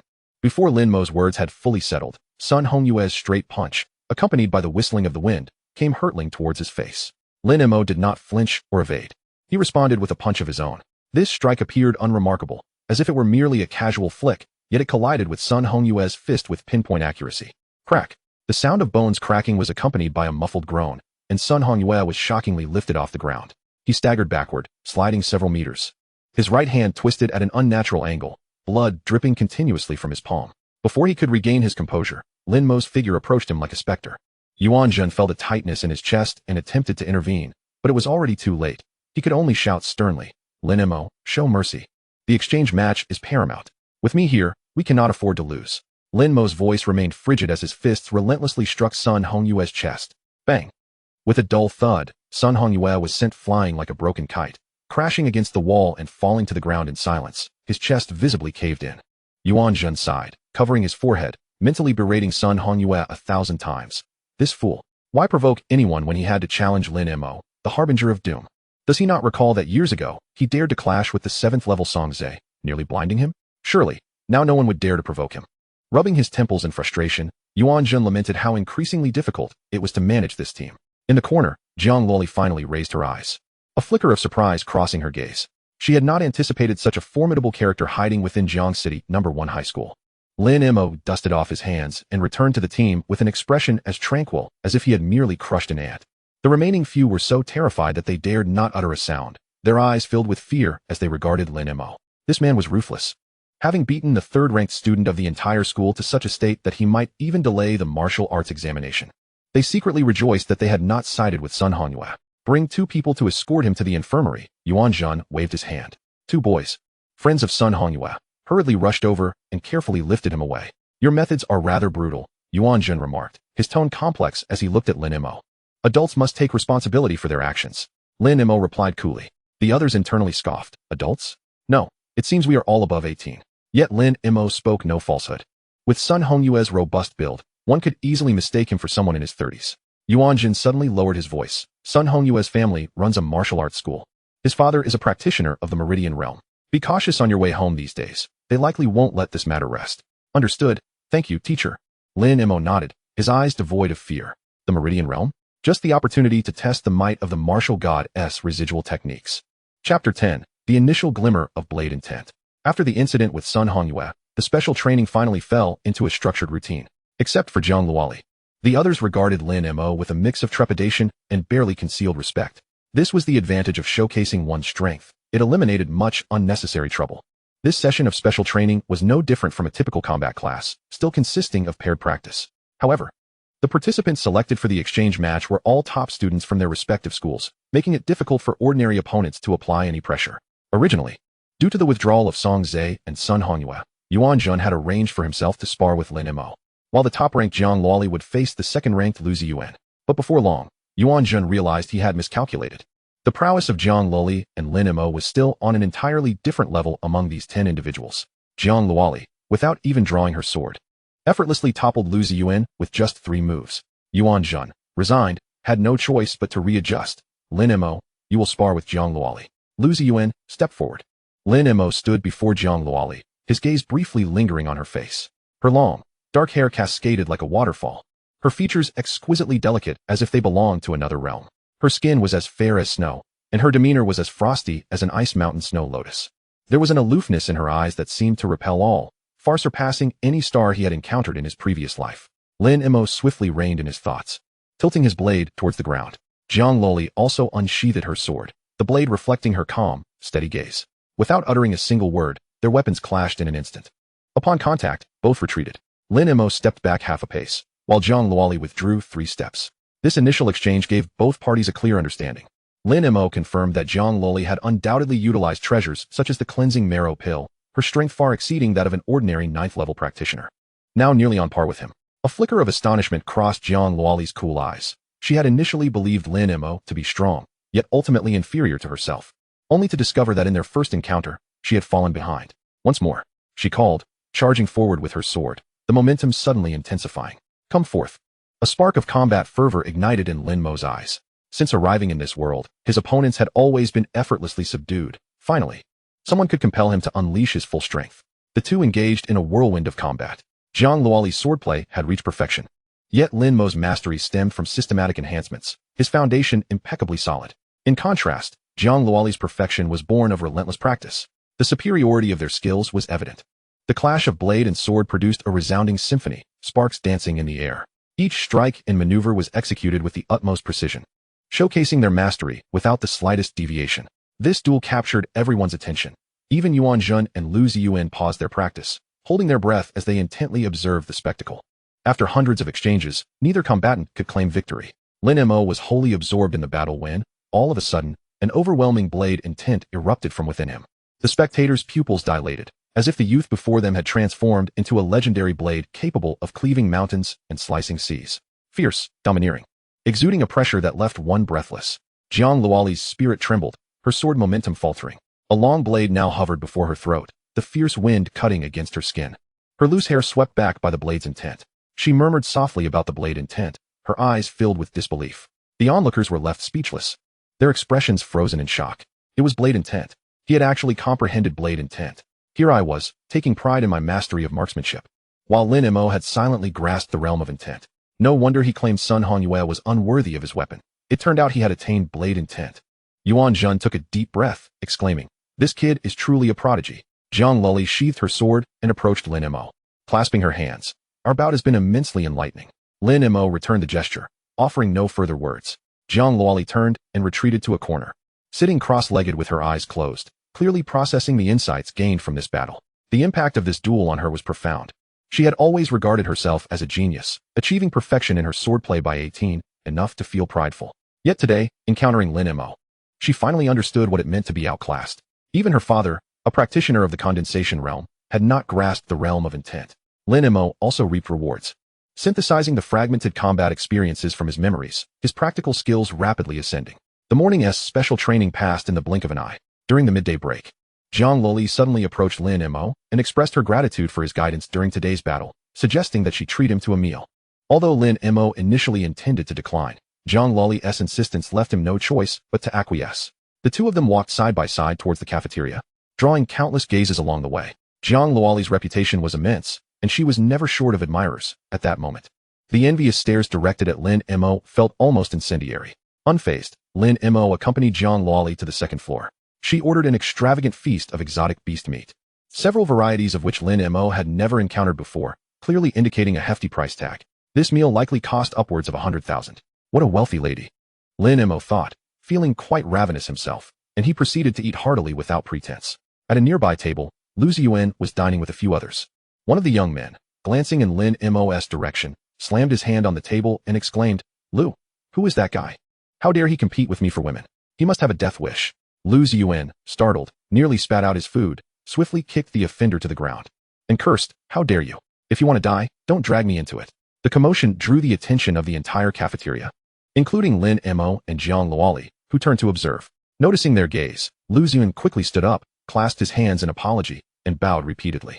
Lin Mo, returning his focus to his meal, remained indifferent as the surrounding whispers erupted. "Who is that guy? Even Lu Ziyuan treats him with such reverence? Haven't you heard? His name is Lin Mo. He broke 3 of Song Zhe's ribs during the last practical class. What's more, my brother is a member of the exchange competition team. This morning, he was provoked by Sun Hongyue and ended up hospitalized after just 2 punches. Even Jiang Luoli feels inferior to him. Goodness, he is quite the formidable figure." Hearing the astonishment around him, Lin Mo turned to Jiang Luoli with a smile, remarking, "You certainly have quite the charm." Jiang Luoli shot him a glance, her tone nonchalant as she replied, "They're merely a bunch of bored individuals." Yet, that glance, filled with a hint of unspoken allure, made Lin Mo's heart skip a beat. He quickly averted his gaze and mentally chastised himself. "Stay focused. You aspire to become a martial god. Women only serve to hinder your blade-drawing speed. They are but ephemeral beauties." He reined in his thoughts, lowering his head in silence, immersing himself in his meal. After dining, the two returned to the martial arts room side by side. Chapter 11. The Arrival of Sun Hongyue's Father. In the upscale ward of the First People's Hospital in Jiang City, Sun Hongyue lay in bed, his complexion as pale as parchment, his gaze vacant, and his lips trembling incessantly. He kept murmuring, "Too terrifying, too terrifying." His encounter with Lin Mo not only fractured his ribs, but also shattered his resolve.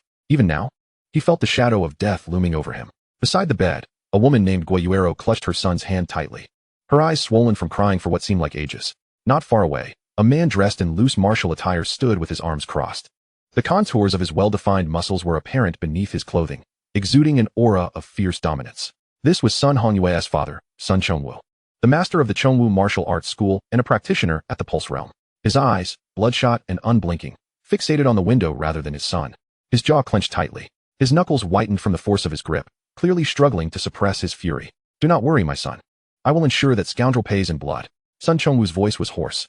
Yet, Sun Hongyue seemed oblivious, continuing to mumble, "I was wrong. Please let me go." Seeing his son in such a despondent state, Sun Chongwu's heart ached further, and he spoke to Guiyuero in a low voice. "Xiaoro, stay here with him." "Wu Go." Guiyuero abruptly raised her head, her eyes brimming with hatred. "We must kill that scoundrel to avenge Xiao Yu." Sun Chongwu paused momentarily but did not turn back, striding purposefully out of the hospital room. Meanwhile, Lin Mo remained unaware of the turmoil at the hospital, engaged in practice with Jiang Luoli at the martial arts room, though he held no romantic notions towards her. Sparring with such a beautiful woman was both a means to enhance his combat skills and a delightful visual treat, far preferable to facing Yuan Zhan's brutish physique. As they exchanged blows, Lin Mo would occasionally retreat to the side to cultivate the remnants of the martial god technique, gradually losing track of time. As night fell and other students began to leave, only the two of them remained in the dojo. Remembering Yuan Zhan's advice, Lin Mo deliberately retrieved a long knife from the weapon rack before departing. "What do you need that knife for?" Jiang Luoli raised an eyebrow, inquiring. "I'll practice with it later," Lin Mo replied with a smile, choosing not to elaborate. As they exited the school gates, a luxurious black business car awaited them. Upon seeing them, the driver hurriedly exited the vehicle, addressing Jiang Luoli. "Miss, may I drive you home?" Jiang Luoli turned to look at Lin Mo. At that moment, a sudden system notification echoed in Lin Mo's mind. Emergency mission, threat from the Pulse Realm.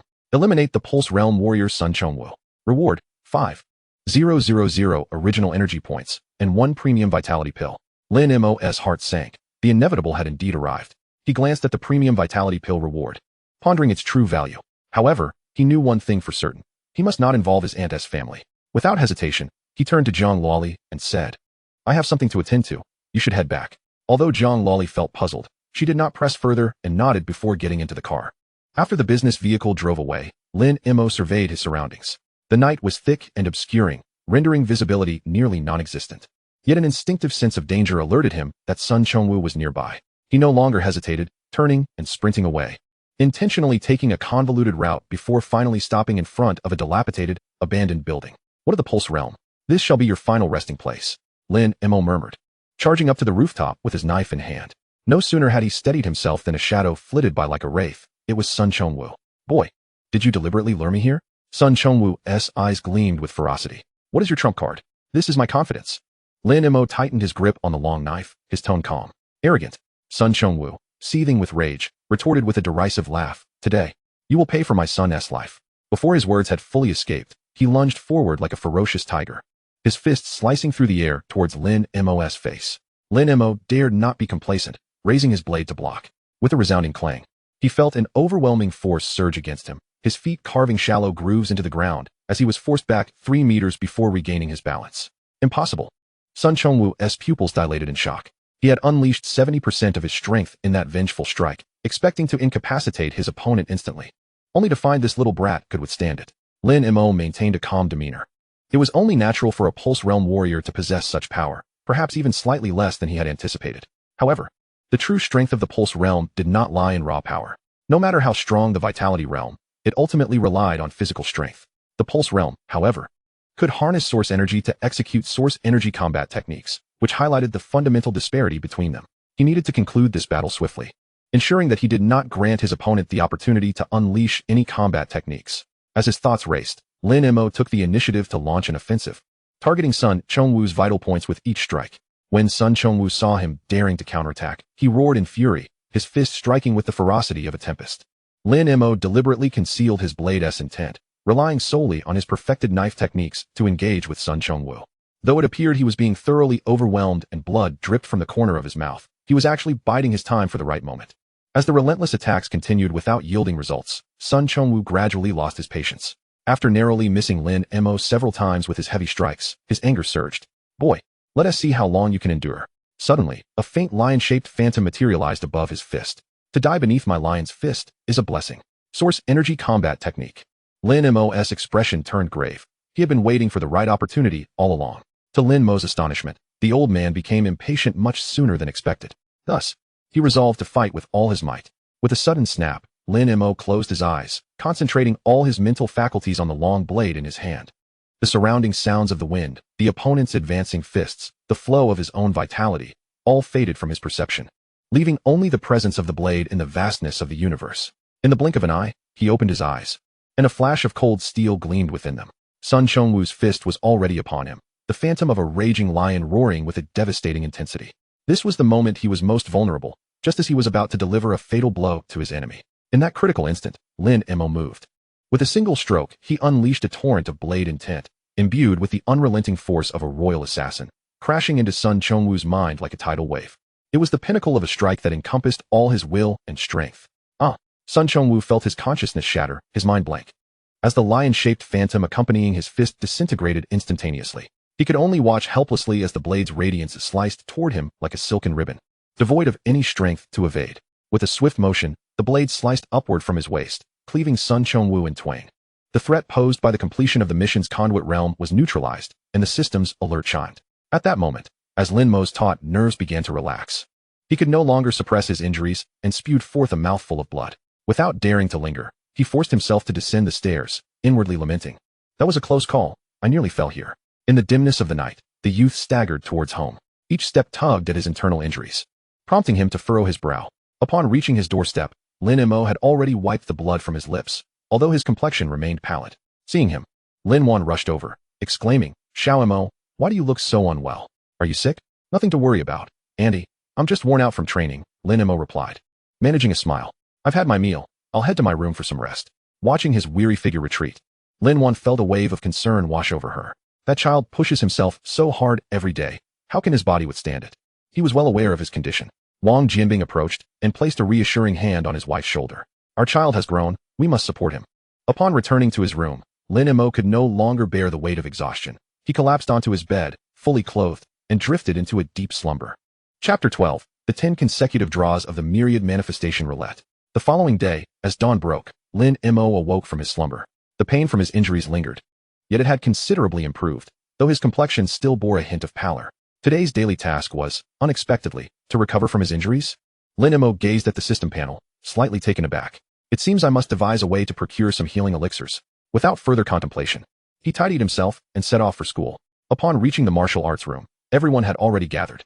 Yuan Jun briefly outlined the key points for the special training before allowing everyone to practice independently. As Lin Mo settled into a meditative position, Jiang Luoli approached him directly, her clear gaze piercing through to his very essence.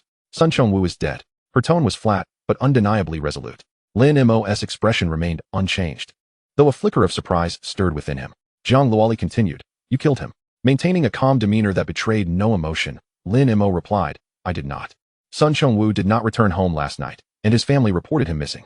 This morning, the security bureau discovered his body in an abandoned building. Jiang Luoli elaborated slowly. The bureau chief contacted my father, speculating that perhaps members of the Dawn sect infiltrated the city. Do they suspect it was the work of a cult? Lin Mo inquired. Following her lead, Jiang Luoli nodded, then shifted the conversation. How did you sustain your injuries? I encountered some trouble during training. Jiang Luoli did not press further. Take this, she said, tossing him a vial of elixir. By the way, even if you did kill Sun Chongwu, you need not worry. Presumably, he was seeking revenge. The security bureau will likely only conduct a routine inquiry after learning of his demise. With that final remark, she turned and walked away, leaving Lin Mo with a graceful silhouette. Watching her retreating form, Lin Mo couldn't help but shake his head with a wry smile. This woman is indeed astute. Shaking off distracting thoughts, he prioritized healing his injuries. Lin Mo uncorked the vial Jiang Luoli had given him and consumed a pill. The gentle warmth of the elixir coursed down his throat, gradually nourishing his damaged meridians. At that moment, he suddenly opened his eyes wide. The elixir. How could I have forgotten something so crucial? During his first draw on the myriad manifestation roulette, he had obtained a cleansing pill. Surely, there were healing elixirs within the roulette. Having slain Sun Chongwu yesterday, he had just earned 5,000 primordial energy points, enough for a 10 consecutive draw. I refuse to believe I cannot acquire a healing potion. Without hesitation, he plunged his consciousness into the myriad manifestation roulette space. As he gazed at the colossal object slowly rising before him, Lin Mo intoned, "System, 10 consecutive draws." The roulette began to spin slowly. And unlike the brilliant golden light that accompanied his previous draw, this time it radiated a medley of colors, yellow, blue, purple, and white, creating a kaleidoscope of hues. When the roulette finally halted, Lin Mo waved his hand, and 10 items materialized in his palm, the majority of which were elixirs. Indeed, there are gains. He felt a rush of joy as he examined the items one by one. Chi Blood Pill X3, a superior quality elixir of the common tier, which can enhance vitality to a certain degree. Rejuvenation Pill X4, a superior quality elixir of the yellow tier, capable of rapidly restoring injuries. Meridian Opening Pill X2, a superior quality elixir of the blue tier, which accelerates the rate of breaking through meridians. Breaking Barrier Blade, a superior quality weapon of the earth tier, designed to penetrate protective energy barriers. Upon seeing the Breaking Barrier Blade, Lin Mo's eyes sparkled with excitement. An earth tier superior quality weapon. This was a significant upgrade. Moreover, the blade's capabilities were formidable. In the realm following the meridian opening, one could condense a protective energy barrier akin to glass around oneself, providing both offensive and defensive advantages. This Breaking Barrier Blade was its nemesis. Had Sun Chongwu possessed such protective energy, even with all his effort, Lin Mo might not have been able to cleave through it, and the consequences would have been dire. With this blade in hand, his confidence in battling opponents beyond his tier was greatly enhanced. If he were to acquire a combat suit, what could he possibly fear in the meridian opening realm? Furthermore, the meridian opening pill was a vital tool for warriors aiming to break through to the second realm of meridian opening. Lin Mo felt a flicker of excitement, but quickly subdued any distractions. For now, his priority remained healing his injuries. The rest could wait. With a thought, he returned to his body, contemplating the 2 vials of elixirs he held, one from Jiang Luoli and one from the system. He picked up the rejuvenation pill drawn from the system and swallowed it. The concentrated medicinal energy erupted instantly, fervently mending his damaged flesh and meridians. In less than the time it takes to brew a cup of tea, the pain within his body vanished entirely, and his complexion visibly reddened. Ding. Injuries completely healed. Reward, 500 primordial energy points. As the system's notification chimed, Lin Mo nodded in satisfaction. 500 primordial energy points in hand. He then retrieved 3 Chi Blood Pills and consumed them. With the enhancement of the martial goddess legacy, he had no concerns regarding the potency of the elixirs. As the pills slid down his throat, an immense surge of energy flooded into Lin Mo's body. His skin flushed with a faint rosy hue, as if a flame burned beneath the surface. After a short while, the rosy tint faded, the medicinal energy absorbed completely, leaving no trace behind. It is worth noting that an average warrior requires at least half a day to fully digest a single Chi Blood Pill, and even then, they might not absorb it entirely. Lin Mo couldn't help but marvel again. The martial goddess legacy is indeed formidable. Finally, he retrieved the exceptional Chi blood pill awarded for completing the urgent task. The hue of the elixir was markedly deeper than that of an ordinary vitality pill. Yet it was noticeably smaller in size, clearly indicative of a concentrated medicinal potency. One ought to see if you are worthy of the epithet supreme. With a tilt of his head, Lin Mo swallowed the delicate pill. Instantly, an energy far more formidable than before erupted within him, surging through his meridians and internal organs.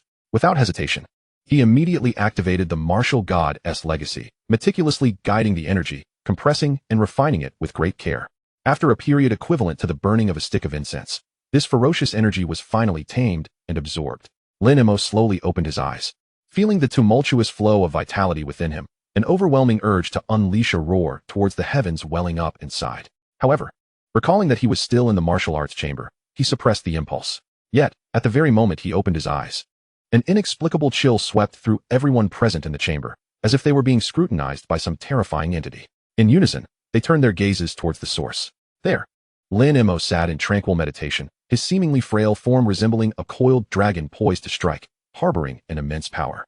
Come on, how has he grown stronger again? It's becoming unbearable. In comparison to him, we are utterly useless. Whispers of astonishment rippled through the room, yet Lin Mo remained oblivious. His focus fixed on the system panel before him. Chapter 13, The Surge of Power. Lin Mo examined the attributes displayed on the panel. Name, Lin Mo Vitality Purity 100. Realm, 6th layer of Vitality Realm. Strength, 3,168 kilograms. Martial skills, Divine Rank, Martial Goddess Legacy, 1st Volume, Blade Technique, Intent. Original Energy Points, 3950. He had reached the 6th layer of the Vitality Realm. Lin Mo's heart swelled with joy. His strength had surged by nearly 1,000 kilograms.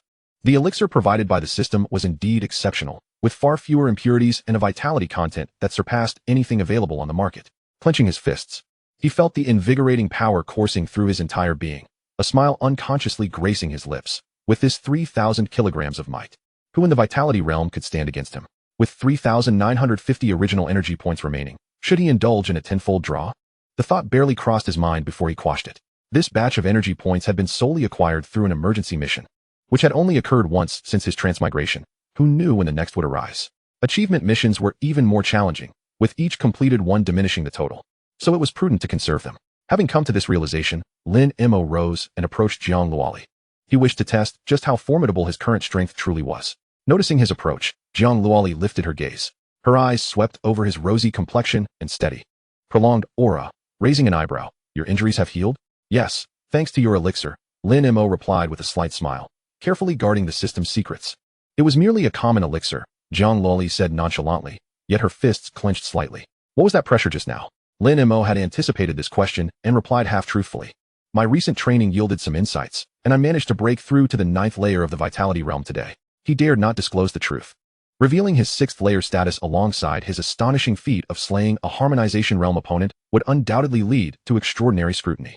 Claiming to be at the 9th layer seemed far more credible. Furthermore, even if Jiang Luoli had surmised he was responsible for Sun Chongwu's demise, he could not admit to it. You've broken through? Jiang Luoli's eyes widened in disbelief. Just a few days ago you were at the 8th layer? Observing her astonishment, Lin Mo silently scoffed, thinking to himself, this is merely the beginning. Outwardly, he said, I came to thank you and to see if I could spar with you, to gauge how much stronger I have become. All right, Jiang Luoli replied, unable to suppress her curiosity, eager to probe his capabilities. The two gripped their weapons tightly and faced each other. Jiang Luoli struck first. Her longsword aimed directly at Lin Mo's vitals. Lin Mo parried with his blade, and at the moment their weapons clashed. Jiang Luoli felt as if she had struck a mountain, her sword tip unable to penetrate. A tremor coursed through Lin Mo's wrist, and a tremendous force surged along the blade, causing Jiang Luoli to stagger back repeatedly. Before she could regain her balance, Lin Mo executed a horizontal slash. Jiang Luoli hurriedly raised her sword in defense. The sword emitted a mournful cry under the strain, violently shaking. Jiang Luoli's feet etched shallow grooves into the ground as she was propelled backward for over 10 meters before barely stabilizing herself. Her grip on the sword trembled slightly, and an unusual flush crept onto her cheeks. Are you all right? Lin Mo quickly approached, a hint of apology in his voice. I just broke through, and my strength got away from me. He then offered her a vial of rejuvenating elixir. I'm fine. Jiang Luoli initially intended to refuse. Take it. This elixir is far superior to ordinary healing potions, Lin Mo insisted. In fact, there's something else I wish to ask of you. Unable to resist his insistence, Jiang Luoli accepted the vial and consumed a pill. Moments later, the turbulent vitality within her calmed, a look of surprise blossoming on her face. Having endured numerous injuries from intense training, she had taken many healing elixirs, but none compared to Lin Mo's. This elixir is indeed remarkable. Now, what is it you wish to know? Do you know how to enter the wilderness zone? You want to enter the wilderness zone? Jiang Luoli furrowed her brow. Yes. Lin Mo nodded. Staying at school offers limited advancement. I wish to venture into the wilderness zone for some training. That makes sense, Jiang Luoli mused. You can obtain a pass from the Martial Arts Association. I'll take you after class. No need to trouble yourself. My father is acquainted with President Zhang of the Martial Arts Association, which will expedite the process, Jiang Luoli replied matter-of-factly. Lin Mo had not anticipated that Jiang Luoli possessed such connections. He did not wish to appear overly formal, nodding in gratitude. Thank you very much. After exchanging a few more words, Lin Mo began contemplating his preparations for entering the wilderness zone. The beasts within the wilderness zone were local creatures that had mutated following the resurgence of energy, generally weaker in strength. In contrast, the abyssal beasts were products of assimilation by abyssal forces, capable of infecting even humans, and were far more perilous than their local counterparts. His destination was the East Lake Wilderness Zone near Jiang City, which, fortunately, did not harbor any abyssal beasts. Thus, he did not require an extensive array of supplies. Armed with his breaking blade, he merely needed a combat outfit and some provisions. The most challenging aspect remained how to explain his absence to his relatives. What ordinary high school student would venture alone into the wilderness zone without the company of a strong ally? Many wealthy scions operated under such arrangements. For instance, Lin Mo was certain that Jiang Luoli had experienced life and death battles. Her swordsmanship possessed a certain sharpness that set her apart from the ordinary. While honing his blade technique, Lin Mo had gleaned much combat experience from those memories, yet they were ultimately not his own first-hand experiences. His primary goal for entering the wilderness zone was to acquire original energy points, with a secondary aim of undergoing life and death trials to integrate those experiences into his combat style. Lin Mo shook off the chaotic thoughts swirling in his mind and began to practice the martial goddess legacy. The morning passed swiftly. Before class concluded, Lin Mo approached Yuan Zhen. Teacher Yuan, I wish to train in the wilderness zone for the next few days. By yourself? Yuan Zhen was initially taken aback, but upon recalling Lin Mo's strength, he quickly regained his composure. When do you intend to leave? Tomorrow. I will return before the exchange competition. Have you thought this through? It's not like school out there. Yes, Lin Mo affirmed. Be cautious. No matter how strong you are, your life is paramount, Yuan Zhen advised. Understood. Thank you, teacher.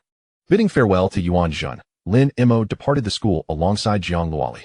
Jiang Luoli had already made a phone call, and her family's chauffeur awaited them at the entrance. The two entered the vehicle, heading straight for the Martial Arts Association.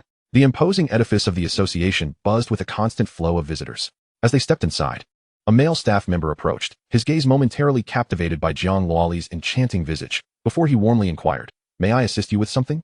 We're here to see President Zhang. Jiang Luoli replied in a neutral tone. Do you have an appointment? We called ahead, she answered, after the staff member confirmed at the front desk. He guided them to the top floor, where only a single office occupied the entire level. The president is inside, he announced. Upon entering the office, the staff member lingered at the elevator, marveling, she is truly stunning. If I could marry her, I would gladly trade my luxury car for a villa. After his musings, he hurriedly descended. Chapter 14, President Zhang Ziqing of the Martial Arts Association. Lin Mo followed Jiang Luoli into the office, his eyes scanning the interior. A refined middle-aged man was engrossed in a document. Hearing their footsteps, he slowly lifted his gaze.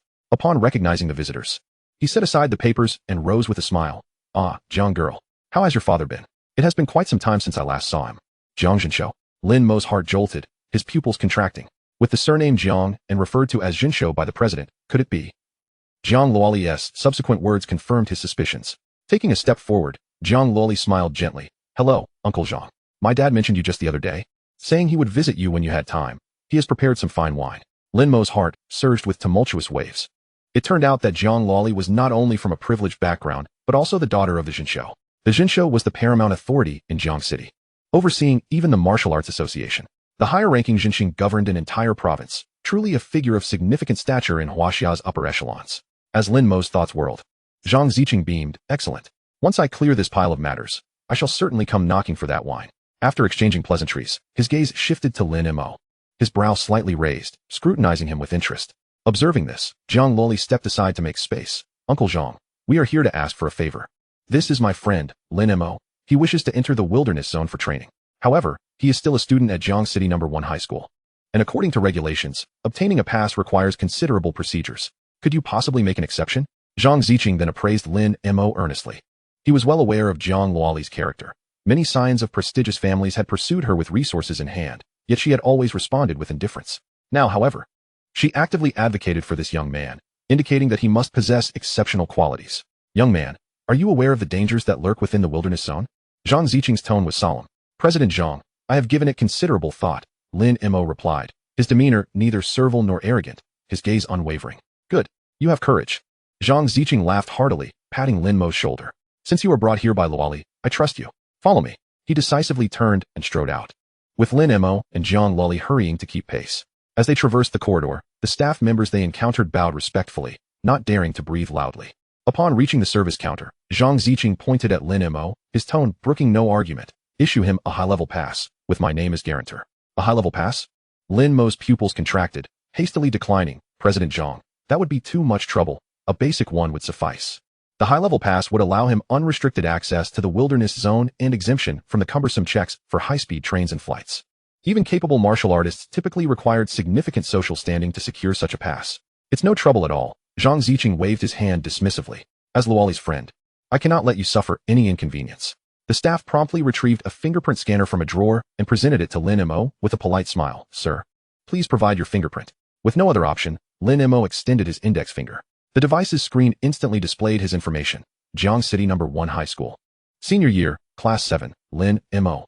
The staff smile faltered slightly as they instinctively glanced up at Zhang Ziqing. Their voice lowered. President, he is still a high school student? I am aware, Zhang Ziqing replied, his smile fading. Proceed as I instructed. Yes, yes. The staff member, not daring to hesitate further, immediately focused on the keyboard, typing rapidly. Come, let us retire to the lounge for tea. It will be ready shortly. Zhang Ziqing led the two to the lounge, engaging in light conversation without treating Lin Mo as an ordinary high school student, but rather with the warmth and familiarity of a family elder. In less than the time it takes to brew a cup of tea, the staff member returned with a pale blue card, respectfully handing it to Lin Mo. Thank you, Lin Mo said, rising to clasp his hands in gratitude towards Zhang Ziqing. I am truly grateful, President Zhang. This kindness will be remembered, and I shall repay it when the opportunity arises. Do not call me President. Zhang Ziqing stepped forward, patting his shoulder. Just call me Uncle Zhang like Luoli does. Bring her by my home to visit sometime. After a brief exchange with Zhang Ziqing, Jiang Luoli spoke. Uncle Zhang, we shall not disturb you further. Do visit our home when you have the chance. After bidding farewell to Zhang Ziqing, the two exited the Martial Arts Association. Lin Mo turned to Jiang Luoli, expressing his gratitude. Thank you so much for today. Without you, I would not know how to navigate this. There is no need for such formality. Just spar with me more when you return from the wilderness zone. Jiang Luoli smiled gently. Agreed. Lin Mo nodded, silently committing this favor to memory. Where to next? Home. Jiang Luoli inquired, glancing up at him. I wish to visit the martial artist store to purchase some compressed rations and water. I can manage on my own. Lin Mo replied. I also need to buy some medicinal pills for cultivation. Let us go together, Jiang Luoli replied nonchalantly. Lin Mo was momentarily taken aback, then nodded in agreement. The two boarded the vehicle, heading towards the martial artist store. Lin Mo procured some compressed rations, bottled water, and ultimately selected a durable tactical backpack. He had tested it. The System S storage could only accommodate system items, while ordinary items needed to be carried in a backpack. Throughout, Jiang Luoli remained by Lin Mo's side, refraining from selecting any medicinal pills until they were leaving the store, where she symbolically picked up a few healing potions. After completing their purchases, Jiang Luoli instructed the driver to take Lin Mo home. The vehicle halted at the entrance of the community, and Lin Mo looked at Jiang Luoli, his gaze sincere. Thank you once again today. When I return from the wilderness zone, I will definitely treat you to a feast. All right, I shall await that. Jiang Luoli replied with a smile, her expression turning serious. Be cautious entering the wilderness zone.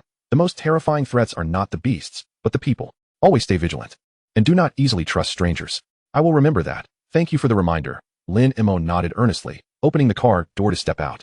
He turned back and waved to Jiang Luoli. Be safe on your way. As Jiang Luoli sat in the car, watching Lin Mo's receding figure, a flicker of envy crossed her eyes. She too yearned to venture into the wilderness zone for training, but she understood the disparity between them. Accompanying him would only be a hindrance. Upon entering his home, Lin Wan emerged from the kitchen, momentarily taken aback upon seeing Lin Mo. A look of concern quickly spread across her features as she hurried forward, exclaiming, Xiao Mo, why are you back? Aren't you in class? Are you feeling unwell? She reached out, attempting to touch Lin Mo's forehead. I'm fine, Aunt. Lin Mo swiftly evaded, smiling as he fabricated, tomorrow. Our teacher is taking us for special training in the wilderness zone. We were let out early this afternoon to prepare, so I returned home. The wilderness zone? Lin Wan's expression changed dramatically, her voice trembling as she gripped Lin Mo's shoulders tightly. This simply cannot be. That place is fraught with danger. Rest assured. Lin Mo replied softly. Several teachers will accompany us throughout the journey. We will only operate in the outermost areas, and I can handle those aberrant beasts myself. There will be no cause for concern. Half convinced, Lin Wan reluctantly released her grip, her eyes still brimming with worry. Her lips moved as if to say something. But in the end, she relented. Then you must heed your teacher's instructions and not wander off. After all, she was an ordinary person, and the mere mention of the wilderness filled her with dread. I understand. Auntie, please do not worry, Lin Mo said with a reassuring smile. Haven't you eaten yet? I'll go prepare a bowl of noodles for you. Lin Wan turned and headed towards the kitchen. All right, thank you, Auntie. Lin Mo watched his aunt's busy figure, a twinge of guilt swelling within him. He did not intend to deceive her. He merely wished to spare his family from anxiety. He had to venture into the wilderness. Only by hunting aberrant beasts to acquire source energy points could he grow stronger more swiftly. Moreover, selling materials from these beasts could provide his family with a better life. Chapter 15. The Crimson Chi Dragon Robe. Visitors from the Public Security Bureau. Before long, Lin Wan emerged from the kitchen, carrying a steaming bowl of noodles. Despite having maintained his energy with blood essence pills throughout the intense training and travel of the morning, the familiar aroma proved irresistible, causing Lin Mo's throat to involuntarily convulse. His aunt's culinary skills were undeniably exceptional. He picked up his chopsticks and devoured the noodles ravenously, steam rising as he hastily consumed them, leaving the bowl spotless in mere minutes. Eat slowly. Be careful not to burn yourself, Lin Wan cautioned from across the table, observing his voracious appetite with a mix of amusement and concern. There's more in the pot. If that's not enough, I'll serve you more. That's sufficient, Auntie. I'm full. I need to go pack my things, Lin Mo replied, setting down his bowl and wiping his mouth before turning back toward his bedroom. He did not rush to gather his belongings. Instead, he focused his thoughts and entered the realm of the myriad manifestations. The enormous will began to rise slowly. And even though this was not his first encounter, Lin Mo was still awestruck by its magnificent presence. With the wilderness expedition set for tomorrow, no amount of healing medicine would be excessive. More importantly, he required a protective battle attire. If he could procure one through the lottery, it would be ideal. System. Initiate a 10 consecutive draws. The wheel responded, spinning with no golden light, only intermingling hues of yellow, blue, and purple. Lin Mo clenched his fists, mentally repeating, I must obtain a battle attire. Moments later, the wheel came to a halt. With a wave of his hand, several items materialized in Lin Mo's grasp. 5 rejuvenation pills, 3 blood essence pills, 1 meridian opening pill, and the Crimson Chi Dragon Robe. The Crimson Chi Dragon Robe. A superior grade earth-level armor, crafted from the scales of the Chi Dragon and woven with celestial silks, boasted formidable defensive capabilities. Infused with a drop of Chi Dragon's essence blood, it could be activated with source energy to unleash the Chi Shield, capable of withstanding a full-force strike from a martial artist at the early stage of the condensation realm. This truly was a battle attire. Lin Mo's eyes sparkled with excitement. Superior-grade earth-level armor was already rare, and the built-in defensive skill was an exceptional bonus. Even if it required source energy activation, given his rate of cultivation, it was only a matter of time before he broke through to the meridian opening realm. Not to mention, withstanding a strike from a condensation realm expert. After all, the garrison commander of Jiang City was of the same level. He stored the pills in his spatial storage, clutching the Crimson Chi Dragon Robe as he exited the realm, immediately donning it. The robe, with its obsidian satin base, seemed to weave the entirety of the night into its fabric. A crimson Chi Dragon coiled around his shoulders, its head rising from his collarbone, blood-red eyes glaring fiercely, while the dragon's body undulated along his spine, intricately embroidered with dark red threads, and the cuffs and hems adorned with gilded edging. As Lin Mo approached the mirror, he beheld his imposing figure. His once rugged physique, honed through years of martial training, now exuded an imperial aura when paired with the robe. He couldn't help but raise an eyebrow in self-admiration. Who would have thought that wearing this attire would lend me such charisma? Though the regal design was somewhat ostentatious, he mused. After all, I aspire to become a martial god. A little flamboyance shouldn't be an issue, right? Just then, a knock resonated at the door. Lin Mo opened it to find 2 individuals clad in Public Security Bureau uniforms, their eyes widening in surprise as they beheld him. Lin Mo's appearance was not particularly stunning. Yet years of martial practice had sculpted a statuesque figure, with sharp brows and bright eyes, coupled with the composure that emanated from his enhanced abilities. The Crimson Chi Dragon Robe lent him an air of authority that was hard to meet with direct gaze. The 2 exchanged glances, both silently acknowledging, this youth is no ordinary individual. They hastily averted their gaze, swallowing their initial stern remarks. May I ask if you are Lin Mo? One inquired, his tone significantly softened. Little Mo, who are they? Lin Wan emerged from the bedroom, her expression suddenly tense upon seeing the uniformed figures. There's no cause for concern, Auntie, Lin Mo quickly interjected, positioning himself protectively in front of her with a smile. I assisted the Public Security Bureau in apprehending a thief earlier. They are here to express their gratitude. He shot a knowing glance at the two officers. One of them immediately grasped the hint, smiling in agreement. Yes, yes. Lin Mo is a remarkably talented young man who has helped us immensely. Really? Lin Wan exhaled in relief, warmly inviting. Please, come in and have a seat. I'll pour you some tea. There's no need for that, ma'am. The other officer quickly waved his hand, deftly steering the conversation away. We only need to speak with Lin Mo for a brief moment. We won't impose on your time. Auntie, you can return to your room.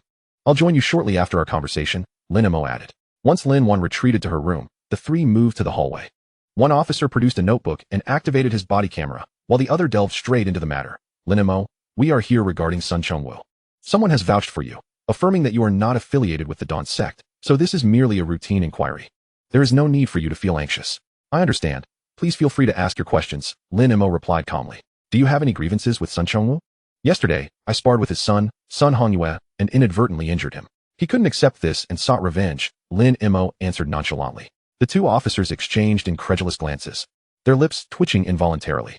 They had visited the school and hospital prior to their arrival, witnessing Sun Hongyue's dire condition. And they were aware that it was Sun Hongyue who had instigated the confrontation. Thus, Lin Mo bore no fault in the matter.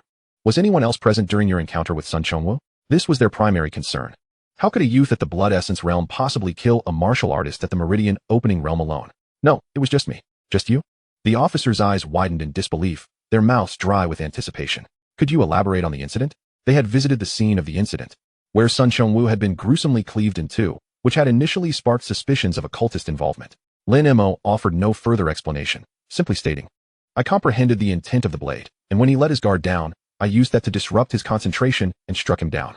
As his words hung in the air, he subtly released a trace of blade intent, enveloping the two officers. They froze in place, their minds blank, as if an invisible blade were poised at their throats. Moments later, they regained their senses, their faces pale, instinctively adopting defensive stances. Please, do not be alarmed. I merely wish to corroborate my statement, Lin Mo reassured them, retracting the blade intent. The two were utterly stunned, realizing the truth of his claim. A high school student comprehending blade intent was a notion beyond their wildest imaginings. Once the shock subsided, they regarded Lin Mo with newfound reverence, their tone unconsciously shifting to one of respect. Lin Mo, we believe you. To achieve such a feat at your young age is truly remarkable. You are indeed a prodigy. You will surely become a formidable protector of our nation in the future. We shall not disturb you any longer. We bid you farewell. After their conversation, the two hurriedly departed from the community. They needed to swiftly return and report to the director about the high school students' comprehension of the blade's intent. This was undeniably monumental news. Upon arriving home, Lin Wan began her usual lamentations. Why didn't you invite them in for a cup of tea? How impolite. They were preoccupied with official duties and eager to return for their briefing. Lin Mo, with a smile, deftly changed the subject. By the way, Auntie, what do you think of this new outfit? I bought it while shopping today. It looks splendid. Lin Wan's eyes sparkled as she grasped his arm and scrutinized him. Our little Mo looks good in anything, even more handsome than movie stars. She held no suspicion regarding the origins of the clothing, merely feeling pleased that her nephew looked so spirited. After chatting a bit with his aunt, Lin Mo retreated to his room. He recalled that he had obtained 3 vitality pills from his 10 consecutive draws, and with his expedition to the wilderness zone approaching, it was always beneficial to enhance his strength. He took all 3 pills at once and began to cultivate using the remnants of the martial goddess scriptures. With this divine-grade technique at his disposal, the efficacy of the pills was absorbed entirely, leaving no trace squandered. He opened the system panel and observed the latest data. Name, Lin Mo, Vitality Purity, 100. Realm, 6th layer of Vitality Realm. Strength, 3,287 kilograms. Martial skills, Divine Grade, Martial Goddess Scriptures, Preliminary, Blade Technique, Intent. Original energy points, 2250. He had only increased his strength by 120 kilograms, indicating that future enhancements through pills would likely become increasingly sluggish. Lin Mo was not surprised. Fortunately, with the Martial Goddess Scriptures as a foundation, he would not encounter issues of a weak base. He operated the technique for 2 full cycles before pausing to rest. In the evening, Wang Jinbing returned home. Upon learning that Lin Mo would be venturing into the wilderness zone the next day, he set down his chopsticks and repeatedly admonished, make sure to stick close to your teacher once you arrive there, don't be reckless, and seek help immediately if you encounter danger, understood? The 2 children, Mu Feng and Mu Yu, were oblivious to the seriousness, surrounding Lin Mo and exclaiming, Big brother looks so handsome, even more so than Kai Cohen. No talking during meals. Lin Wan shot them a glare, prompting the 2 little rascals to obediently sit still. After dinner, Lin Mo swiftly washed up and returned to his room to sleep. Tomorrow, he would head to the wilderness zone and needed to be well rested, so he refrained from late-night cultivation. The night passed without incident. Chapter 16. First Entry into the Wilderness. April 21st. Before dawn broke, Lin Mo had already risen and washed up. Upon opening the system panel, he discovered a change in the daily tasks. Slay 5 exotic beasts. Reward, 500 original energy points. This aligned perfectly with his objective for entering the wilderness zone. He meticulously checked his tactical backpack, ensuring it contained compressed rations, mineral water, pills, and weapons, all stored within the system's storage space. Once prepared, he exited his bedroom to find Lin Mo bustling in the kitchen, with the dining table set with fried eggs, rice porridge, and warm meat buns. Hurry and eat. You'll need to fuel up for the journey, she urged, handing him chopsticks, her eyes brimming with uncontainable worry. Remember to call home when you reach the base. Don't venture deep into the wilderness zone. And run if you encounter danger. I understand, Auntie. I'll be careful, Lin Mo reassured her as he heartily devoured his meal, acknowledging each piece of advice.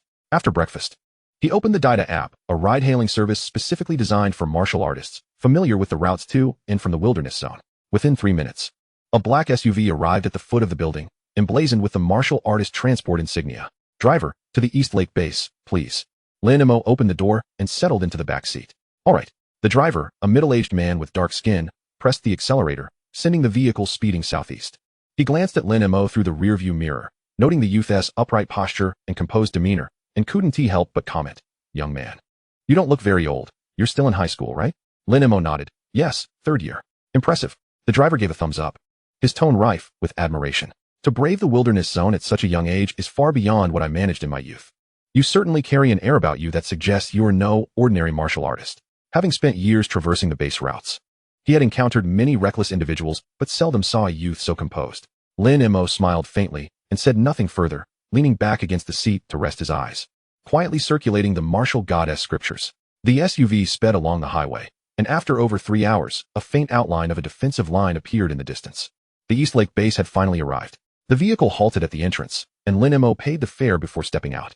The scene before him was starkly different from his expectations. This area had once been a small town, but after the resurgence of source energy, all residents had relocated due to proximity to the wilderness zone, transforming it into a supply base for martial artists. The perimeter was guarded by military sentries, yet the interior was bustling with activity, with martial artists coming and going in droves. Some donned combat gear, wielding glinting weapons, their backpacks bulging, faces displaying the anxiety of entering the wilderness for the first time. Others wore tattered gear, their weapons dulled, yet wore expressions of triumph as they returned from their ventures. Their gazes fell upon Lin Mo with a hint of surprise. This lad appeared to be from a prestigious family, yet lacked any storage tools, instead lugging a large backpack like a turtle. How amusing. The quality of his combat gear seemed decent, but he likely was an inexperienced novice. Several predatory eyes subtly fixated on Lin Mo. To them, this youth, clad in fine attire yet devoid of storage tools, was clearly a prime target. Lin Mo took note of their gazes, but paid them no mind as he strode deeper into the base. He recalled the advice given to him by Zhang Lali and Zhang Ziqing before his departure, to avoid trouble. However, he was not one to shy away from confrontation. Should anyone dare provoke him, they would first have to contend with the blade in his hand. The layout of the base was clear. Near the entrance were hotels, bars, and other recreational venues. The central area was packed with martial artist shops, pill stores, and forging workshops. Occasionally, martial artists approached with damaged weapons or attire for repairs. On the side closer to the wilderness zone were shops that purchased exotic beast materials, with martial artists recently returned from the wilderness queuing to sell beast hides and bones. Lin Mo reached the end of the base, where a high-rise emblazoned with the Martial Arts Association's insignia stood prominently nearby. At the entrance, checkpoints were manned by 100 armed guards, alongside 3 Martial Arts Association staff responsible for verifying passes. This marked the entrance to the wilderness zone. He approached, retrieving a light blue advance pass. The instant the staff member received the card, their pupils dilated in shock. An advance pass. There were perhaps only a handful of holders of such passes seen at the East Lake base each month, let alone this youth who appeared to be no older than 17 or 18. The two exchanged a glance, both shocked by the other's presence. This youth either possessed unfathomable strength or hailed from an incredibly powerful background, most likely both. They dared not slacken their efforts. Promptly placing the pass in the verification device. Ding. Lin Mo, identity confirmed, passage granted. The staff respectfully returned the pass, saying, "Wishing you a successful expedition." Lin Mo accepted the card and confidently stepped into the entrance of the wilderness zone. Just as he vanished into the depths of the dense forest, 5 figures hurriedly arrived at the checkpoint. These were the martial artists who had previously eyed him in the base. Leading them was a burly middle-aged man. 2 massive axes slung across his back, his eyes glinting with malice. "Everyone, follow closely," he hissed, his expression sinister. "If we lose track of this kid, I'll break his legs." "Don't worry, boss. A lanky fellow licked his lips. That kid-esque gear looks valuable. This time, we're definitely going to make a fortune. The five hastily verified their passes before rushing into the wilderness zone. Following the traces left by Lin Mo for no more than 10 minutes, he abruptly vanished in an expansive clearing. Damn it! The middle-aged leader cursed. Search thoroughly. There is but a single path here. It cannot simply disappear into thin air. Are you looking for me? A mocking voice suddenly echoed from above. The five men jerked their heads upward, only to behold Lin Mo perched upon a thick branch of a tree, legs swinging playfully, brandishing a long knife that gleamed with a chilling light. Even before entering the wilderness zone, Lin Mo had received a system notification, an urgent mission. The threat of martial artists. Slay 5 warriors in the Blood Chi realm. Reward, 2,000 energy points. He surmised that he had been targeted by someone within the stronghold, and, having chosen a sturdy tree, awaited the arrival of his prey. What a daring lad! Exclaimed the middle-aged man, a mix of shock and fury lighting his face, swiftly morphing into a sinister grin. You choose not to tread the path to heaven, yet here you are rushing towards hell. Hand over your money and battle gear, and I might spare your life. Why do you think I dare to wait for you? Lin Mo's words barely left his lips when he vanished like a phantom from the branch. In the next instant, he materialized before the lanky man. And with a flash of cold steel, the man's head rolled to the ground, his eyes still wide open in disbelief. Curse it! Let us fight him. The middle-aged leader, recognizing the futility of negotiation, quickly positioned his dual axes defensively. Don't falter. P.S. Just one man. Just you lot? Lin Mo scoffed, his figure flickering as he appeared before the middle-aged man. The blade of breaking chi descended with the force of 1,000 pounds, prompting the man to raise his axes in defense. Boom! The clash of the giant axes and the long knife resounded through the air, sending leaves cascading down like rain. The middle-aged man felt an overwhelming force surge through his arms, rendering them limp in an instant. Deep gashes marred the axes, as if they were on the verge of splintering apart. Without his weapon's defense, he stood before Lin Mo like a lamb awaiting slaughter. The blade of breaking chi fell once more, cleaving the man in two, his innards spilling onto the ground as the stench of blood permeated the air. The remaining 3, paralyzed by fear, collapsed to their knees, wailing for mercy. Great sir, I beg you spare my life. I have elders above and children below. It was sheer folly that led me to target you. I will give you anything you desire. Just please allow me to live. Lin Mo looked down upon them, his tone flat. If I had been the one to fall, would you have let me go? Instantly, the 3 fell silent. They had committed countless acts of murder and robbery, never leaving survivors behind. After exchanging glances, they suddenly bolted in 3 different directions, hoping to disperse their escape. Thinking of fleeing? Lin Mo pursued them, the intent of his blade quietly unfurling. The 3 felt a chill creep down their spines, their steps faltering momentarily. In less than a minute, 3 piercing screams echoed in succession, and the last of the warriors fell into a pool of blood. The urgent mission concerning the threat of martial artists was complete, and the reward of 2,000 energy points had been issued. As the notification chimed in his mind, Lin Mo sheathed his knife and began to search the bodies. However, after rummaging through their pockets, he found nothing but a few ordinary blood chi pills and several untraceable bank cards. No decent weapons in sight. What a bunch of miserly fools, he sighed, pocketing the pills and turning deeper into the wilderness zone. Sunlight filtered through the gaps in the leaves, and distant roars of strange beasts echoed through the forest. The true trial had only just begun. Chapter 17, The Silver Moon Wolf King. After walking for over 10 minutes into the wilderness zone, Lin Mo halted in his tracks. Before him lay a distinct boundary line.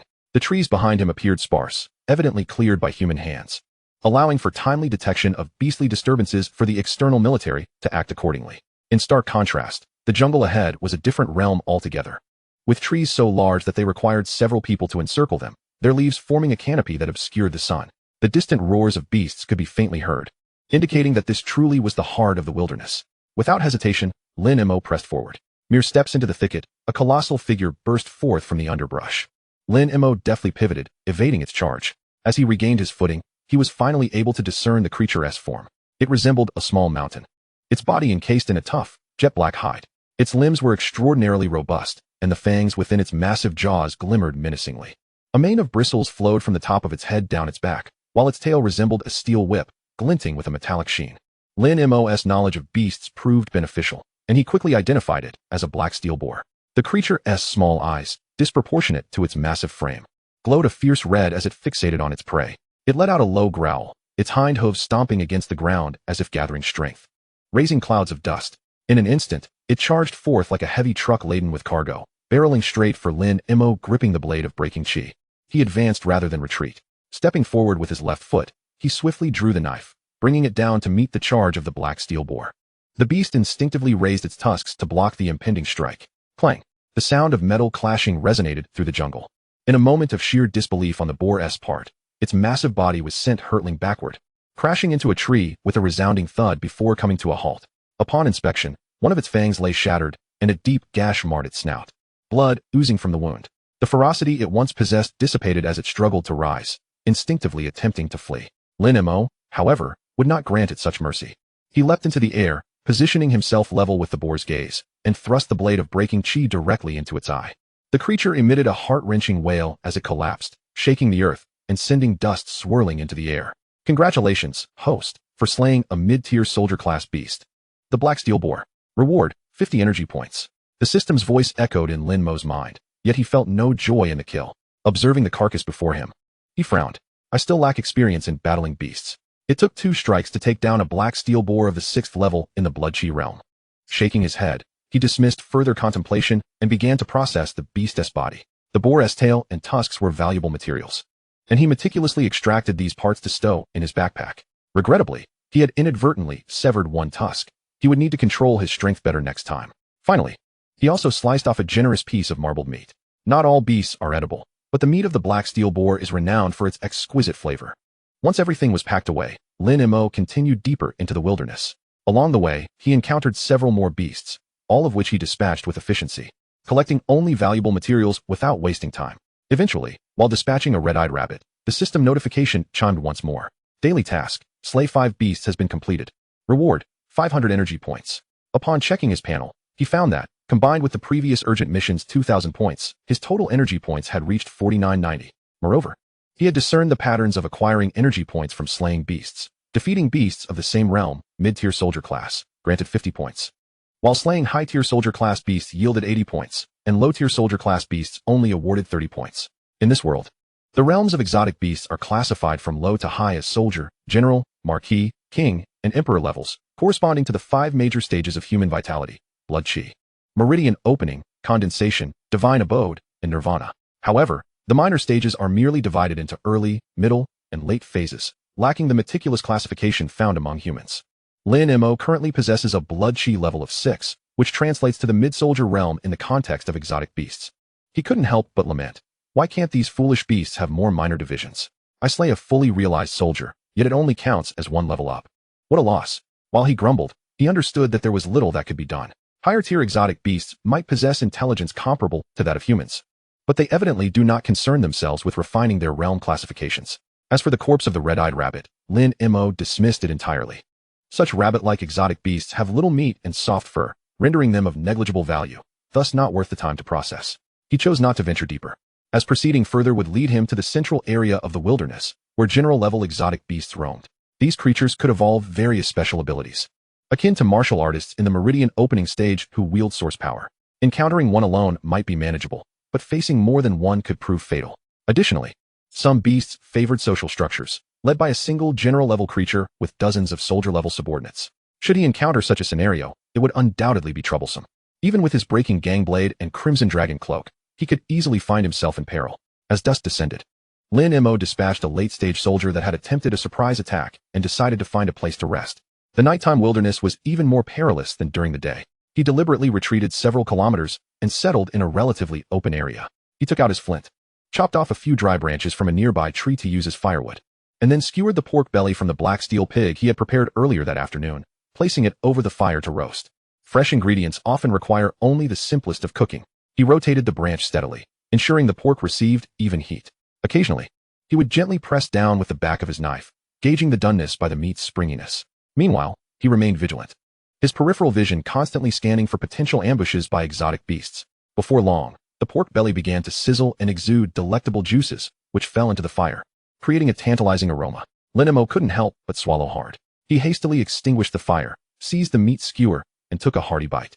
The meat was succulent and juicy, melting in his mouth and seemingly dissipating all his fatigue. A look of satisfaction spread across Lin Mo's face. If only he could have a cup of fine wine, it would truly be a great delight in life. He finished the skewer in a few bites, carelessly tossing the branch aside before leaping onto a nearby sturdy tree. The trunk was thick enough to comfortably accommodate him in a seated position. He adjusted his posture and began to cultivate using the remnants of the martial goddess scripture. As night deepened, the howls of beasts in the jungle grew increasingly dense, carrying an unmistakable joy. Night was indeed the revelry of exotic beasts, where the weak could only become prey. This was the law of the jungle, the survival of the fittest. Although Lin Mo was practicing his breathing technique, he did not close off his senses, remaining alert to his surroundings. Suddenly, he snapped his eyes wide open, his gaze sharpening. An urgent task had emerged, the threat of the Silver Moon Wolf King, with a reward of 5,000 source energy points for its demise. As the system prompt faded, rustling sounds echoed through the surrounding woods. A pack of wolf-like exotic beasts emerged, each nearly 3 meters long, their fur gleaming like moonlight, with pale blue eyes glinting coldly in the darkness, fixating intently on Lin Mo in the tree above. Among them, a distinct silver moon wolf stepped forward, standing half a head taller than its kin. The fur on its forehead formed a crescent moon-like emblem, exuding an air of mystery and nobility. The other silver moon wolves lowered their heads in submission upon its arrival. The Silver Moon Wolf King. Lin Mo's expression turned grave as he deftly brandished his breaking gang blade, maintaining a state of heightened alertness as he focused on the wolf pack below. The Silver Moon Wolf King threw its head back and unleashed a howl that sent tremors through the surrounding foliage. In an instant, the ordinary Silver Moon wolves seemed to receive a charge command, rushing toward the tree where Lin Mo was perched. One of the wolves leapt first, propelling itself with powerful hind legs, its massive body soaring toward Lin Mo positioned high above. Lin Mo's gaze was steely, with the combined force of the blade's intent, his own formidable strength, and the ruthless power of the tidal Emperor Slayer. He plunged the blade into the wolf's spine. The blade pierced effortlessly, akin to a hot knife through butter, driving straight through its body. The blade's intent ravaged within, instantly shredding surrounding organs. The Silver Moon Wolf fell to the ground without a sound, its life snuffed out before it could even yelp. It was only now that the true might of the Emperor Slayer title was revealed. Previously, either the opponents had been too weak, or he had only been able to exert himself in a single battle against Sun Chongwu. Now, faced with an exotic beast of equal rank, the enhancement of this title was becoming increasingly apparent. And this was merely the most fundamental sword technique, should he acquire more powerful martial skills in the future. The true potential of this title would be fully unleashed. The death of their companion did not deter the Silver Moon Wolf Pack. They continued to leap forward, launching relentless assaults against Lin Mo. From a distance, it was a surreal and bloody spectacle as one Silver Moon Wolf after another was felled by Lin Mo's blade. Taking advantage of the advantageous terrain, his blade flashed continuously, inflicting casualties. Occasionally, when 2 or 3 wolves attacked simultaneously, he would kick them away with swift precision. Before long, more than half of the wolf pack had been decimated. At that moment, the Silver Moon Wolf King emitted another howl. The remaining wolves, resembling well-trained soldiers, halted their assault in an instant, fixating their gazes on Lin Mo as they slowly retreated. Lin Mo glanced into the distance, observing the Silver Moon Wolf King making its way toward the tree. A chill ran down his spine. The Wolf King was about to strike. In the next instant, the Silver Moon Wolf King surged forward, moving with lightning speed. In the blink of an eye, it reached the base of the tree where Lin Mo stood, colliding violently with the trunk. Boom! A tremendous sound reverberated as numerous cracks spread across the tree trunk. In the next moment, the tree shattered under the immense force, sending wood chips flying throughout the jungle. Fortunately, Lin Mo had anticipated the Wolf King's intentions the moment it charged. He leaped down from the tree, landing firmly on the ground, narrowly avoiding the Wolf King's collision. However, he was immediately encircled by several remaining ordinary Silver Moon Wolves. They formed a semicircle, refraining from launching a direct attack on him. Meanwhile, the Silver Moon Wolf King shook off the wood chips from its fur, a hint of a human-like smirk lingering at the corner of its mouth as it advanced step by step toward Lin Mo, taking a deep breath. Lin Mo gradually calmed his racing heart. Since escape was futile, he would face this battle head-on. As soon as the thought crossed his mind, he initiated an assault. The breaking gang blade slicing through the air with a fierce whoosh, aimed directly at the Silver Moon Wolf King's head. The Wolf King inclined its head slightly forward, seemingly intending to endure the blow with its own skull. Clang! The harsh clangor of metal reverberated through the air. Lin Mo felt a sudden numbness in his arm, and his body was propelled backward with great force. The Silver Moon Wolf King also staggered back several paces. The confrontation between man and beast was remarkably evenly matched. However, Lin Mo was beset by a sense of gravity. The Silver Moon Wolf King had likely reached the mid-tier of the general level. During his earlier battle with Sun Chongwu, his strength was a little over 300 kilograms. Although there was a gap, it was not insurmountable. Now his strength had surged by nearly 1,000 kilograms. Yet he could only contend with the Silver Moon Wolf King on equal footing. Moreover, this was before the wolf had unleashed any of its special abilities. The Silver Moon Wolf King was equally astonished. This human, seemingly only at the soldier level, possessed a strength that could rival its own, far beyond its expectations. As the Wolf King, it felt a loss of dignity, and a wave of fury surged within it. It let out a roar that echoed into the heavens. In the next moment, The wolf's fur erupted in a resplendent silver glow, as if it were clad in moonlight, exuding an aura of purity. Lin Mo barely had time to register the flash of brilliance before the silver moon wolf king vanished from sight. It had activated its ability to enhance its speed. Lin Mo's heart sank with foreboding. He quickly steadied himself, attuning to the surrounding movements. At that moment, without warning, Lin Mo executed a horizontal slash. The figure of the silver moon wolf king suddenly materialized to his right front, and his blade struck its side with precision. Lin Mo felt a tremendous force surge through the blade, sending him flying once more. The silver moon wolf king, unwilling to linger in combat, pivoted and began to circle around Lin Mo with swift agility, its form weaving through the air like a cascade of stars. Lin Mo had no time to admire the seemingly beautiful sight. He hastily extracted every rejuvenation and vitality pill from his backpack, swallowing them all in one go. The vitality pills not only bolstered his energy, but also rapidly restored his stamina, a necessity at that moment. As the medicinal properties coursed through him, he felt his strength revitalize. Fortunately, the wolf's power amplification was not excessively formidable. While he operated the remnants of the martial god's legacy to refine the energy, he continuously adjusted his own condition, striving to maintain his peak performance. There, another precise lateral slash intercepted the silver moon wolf king, who retreated at the first contact, continuing to circle around in search of a lethal opportunity. Thus, the two engaged in a fierce exchange of dozens of strikes. Even with the support of the pills, Lin Mo's condition inevitably began to decline. His breath grew heavier, and his arm throbbed with a painful ache, now swollen to an alarming size. It seemed he might have sustained an injury. However, he had no time to dwell on it. Injured or not, he had to endure. The silver moon wolf king sensed Lin Mo's deteriorating state. Its form flickered and instantaneously appeared at Lin Mo's flank. Lin Mo detected the imminent danger.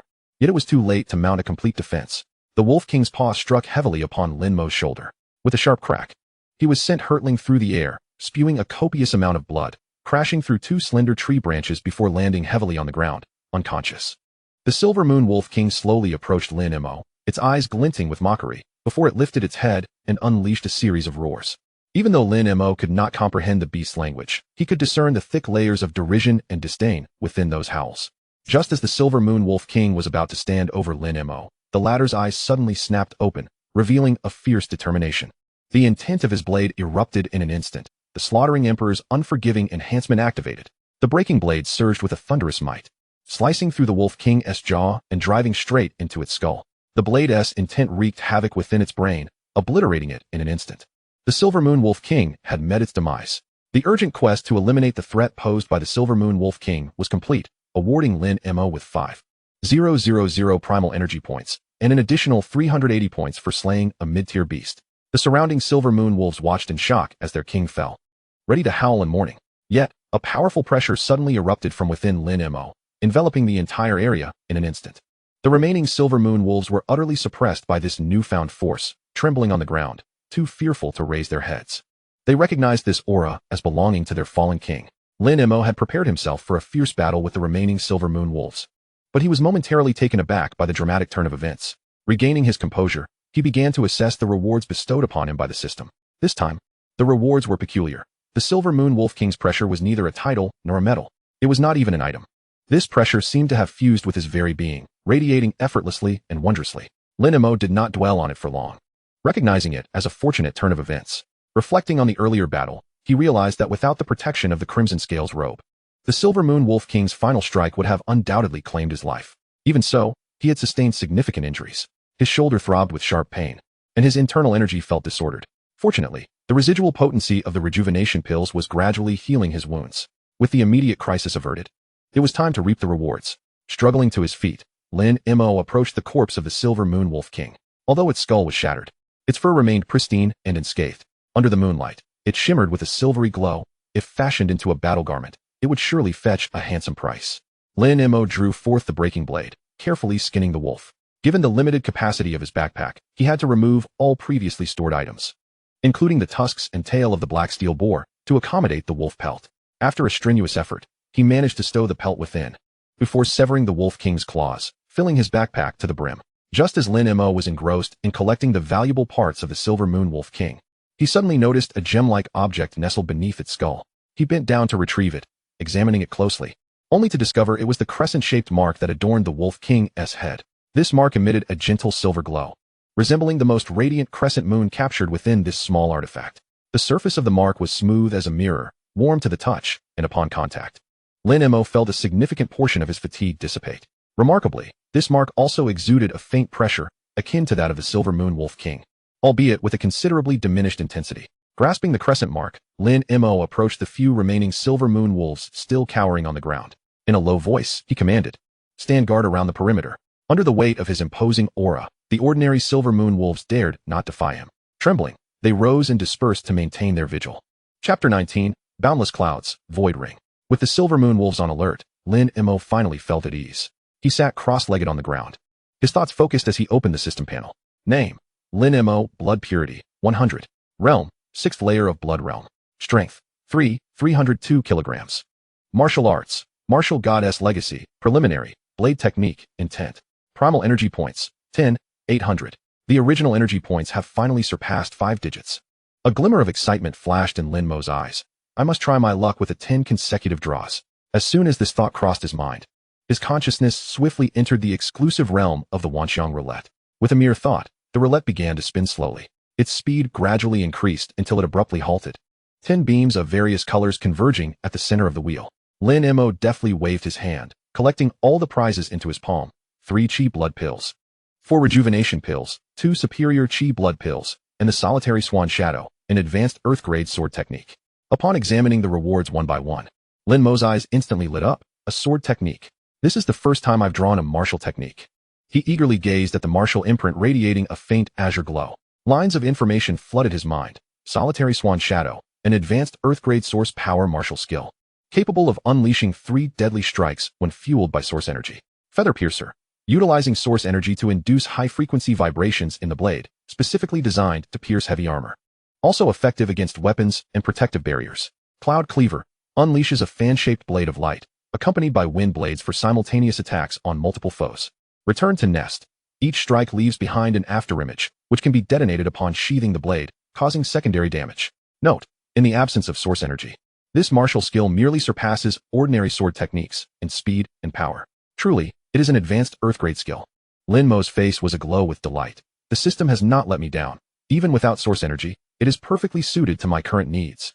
He promptly affixed the martial imprint to his forehead, and a torrent of profound memories surged into his mind like a tidal wave. Within less than 10 minutes, the inheritance was fully assimilated. Lin Mo did not rush to allocate points. He distinctly remembered that the wuxian roulette possesses a guaranteed outcome mechanism. After 40 draws, a golden legend is assured, and now, only the final 10 draws remain. Come on, let us see what my golden legend will be. Lin Mo inhaled deeply and activated the wuxian roulette once more. The wheel spun rapidly, this time for longer than any previous attempt. When it finally came to a stop, a resplendent golden light shimmered at the center, exceptionally dazzling. Lin Mo suppressed his excitement and raised his hand to claim the treasures. 5 Rejuvenation Pills, 3 Superior Chi Blood Pills, the Boundless Flow, an advanced Earth-grade agility technique, and the Void Ring, a mid-tier Heaven-grade artifact. First, he picked up the agility martial imprint and focused intently. Boundless Flow. By adjusting the fluctuations of chi and blood within, the body resonates harmoniously with the surrounding air currents, significantly reducing wind resistance during movement. Upon consuming source energy, one can deftly manipulate the air flow within a 3-meter radius, providing assistance in combat or movement. A divine technique. This is truly a divine technique. Lin Mo could not help but exclaim, I can use it even at the Chi Blood realm. Once I break through to the Meridian realm, will I not be able to traverse the skies with source energy? One must understand that flying is a unique ability of the Divine Concealment realm. To reach that realm, one must unlock 5 Divine Concealing Gates, with the Earth Gate capable of creating a gravitational field to manipulate one's flight. The mere thought of experiencing flight ahead of time sent a rush of warmth through Lin Mo's heart. He yearned to immediately invest all his original energy points into drawing Chi Blood Pills to elevate his realm. However, glancing at the panel, with 2 martial techniques eagerly awaiting his attention, Lin Mo had to suppress this impulse. Alas, if only I had more original energy points. He sighed, resolutely deciding, once I've digested these pills, I shall venture into the depths of the wilderness tomorrow morning, slaying more exotic beasts to earn original energy points. He placed the Boundless Flow martial imprint on his forehead, completing the inheritance in less than 10 minutes. Having experienced it firsthand, he could better appreciate the might of this agility technique. Adjusting his chi and blood to sync with the air currents, even without source energy, his speed would significantly increase. Finally, Lin Mo's gaze fell upon the silver-white ring. Void Ring, mid-tier Heaven-grade artifact, contains 3,000 cubic meters of storage space. Activating source energy allows for spatial leaps. A simple description, yet it conceals its extraordinary nature. A storage space of 3,000 cubic meters, comparable to half a football field, is precisely what Lin Mo urgently needs at this moment. After the initial thrill, he recalled the storage space provided by the system. Although it is calculated by grid units and can accommodate large objects, its utility pales in comparison to the Void Ring. As for spatial leaps, even though he was currently unaware of the specifics, anything related to space is bound to be extraordinary. Satisfied, Lin Mo exited the Wanxiang roulette space and examined the system panel. He noticed that the martial technique section had expanded to include Solitary Swan Shadow, Beginner, and Boundless Flow, Beginner. Without hesitation, he expended 3,400 original energy points to elevate both techniques to the proficient level, a boon thanks to the Spirit Pivot Medal awarded for completing previous achievements, which reduced point expenditure by 15. Otherwise, he would have had to spend significantly more original energy points.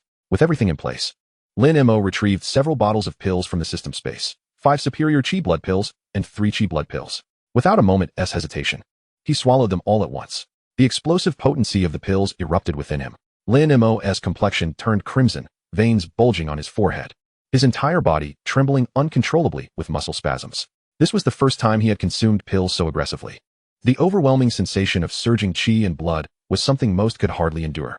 He grit his teeth through the pain, circulating the martial god's remnant technique to guide the medicinal power throughout his body.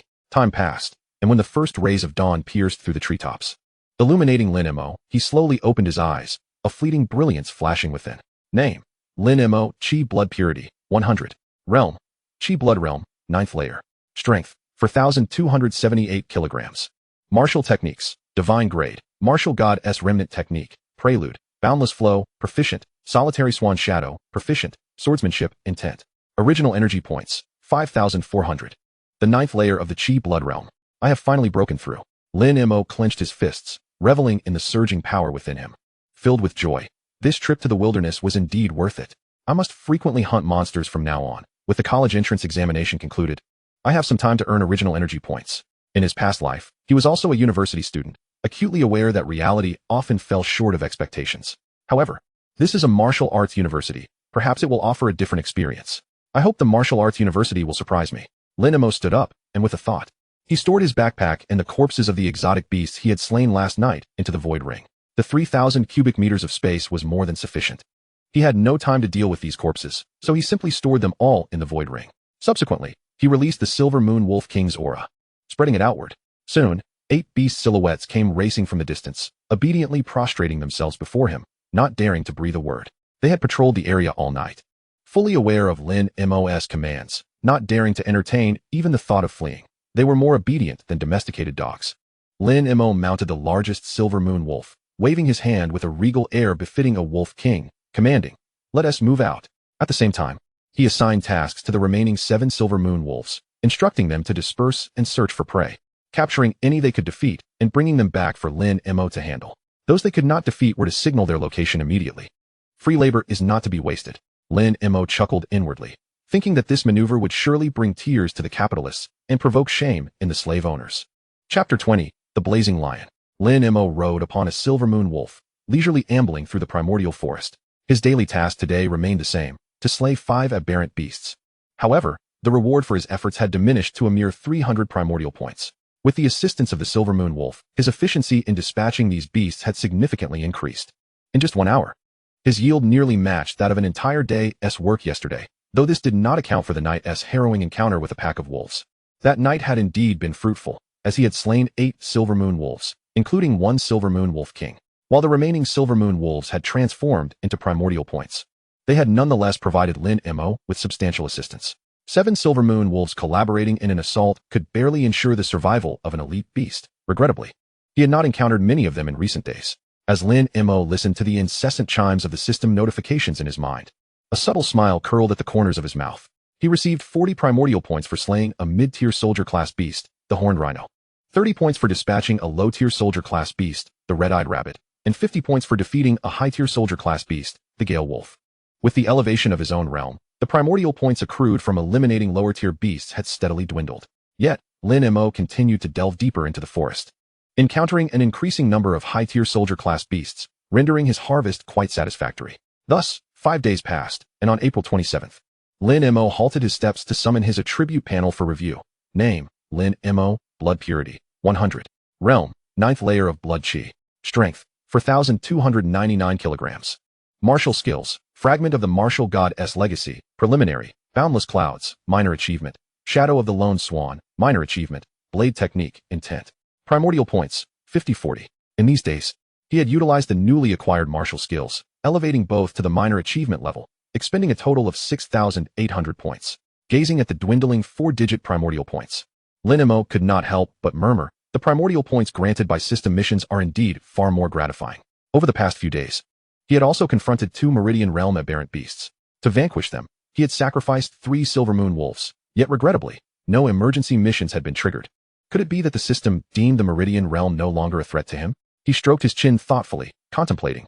It seems I must seek out a high-tier general class beast to test my mettle, if I can elevate boundless clouds to a greater achievement. This wilderness excursion will be deemed a success. Notably, his strength had only increased by a mere 21 kilograms during this period. Ever since he began cultivating the martial goddess legacy, his progress had never been so sluggish, particularly in the final ascent from 4,298 kg to 4,299 kilograms, which had consumed 3 entire days. Perhaps the blood chi realm had truly reached its limits, and it was time to prepare for a breakthrough into the Meridian realm. Lin Mo mused quietly. At that moment, a thunderous roar erupted from a distance, accompanied by an overwhelming aura of dominance. This was the presence of a high-tier general class beast.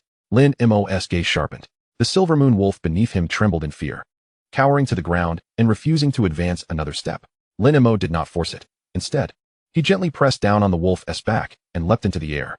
Immediately, he activated boundless clouds and raced toward the source of the beast's roar. Soon, he arrived at the scene. A small team of martial artists was engaged in a fierce battle with an aberrant beast. It was a lion-like creature, its skin resembling flowing magma, glowing with a searing red light.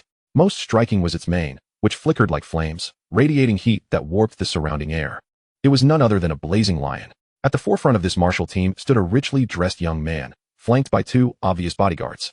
The actual combatants were 8 martial artists, with 2 elderly individuals in the Meridian realm leading the frontal assault, while the remaining Blood Chi realm warriors provided support and disruption from the sidelines.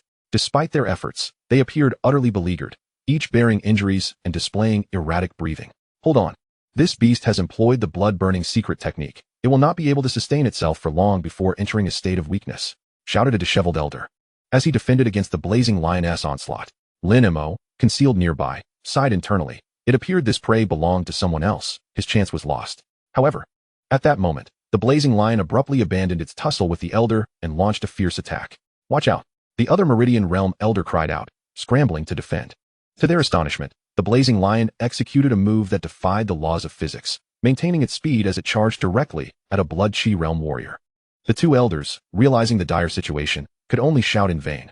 Be careful. The affluent young man, too, panicked, urgently bellowing, stop it! Quickly stop it! Yet, the full-force charge of a high-tier general class beast was beyond the capacity of a mere Blood Chi realm warrior to intercept. The warrior, paralyzed by fear at the beast's overwhelming presence, stood frozen, only to be knocked aside by the blazing lion's charge. Flames erupted instantly upon contact, and he crashed heavily to the ground, lifeless. With a successful strike, the blazing lion broke free from the encirclement of the martial team. Following its earlier burst of energy, its fur had noticeably dimmed, and its breath had become labored. The after-effects of the blood-burning secret technique were beginning to manifest. Yet, disregarding its condition, it turned and galloped in a particular direction, as if seeking to escape. Coincidentally, it was headed straight toward Lin Mo's hiding spot. Just as the blazing lion was about to sweep past him, Lin Mo sprang into action, channeling the shadow of the lone swan to its fullest. He struck with speed akin to lightning, amplifying his might. The blazing lion had no time to react before Lin Mo's blade struck its neck. The creature's massive frame was propelled backward by the force, leaving a grievous wound deep enough to expose bone. Enduring excruciating pain, it struggled to rise. But Lin Mo was already upon it.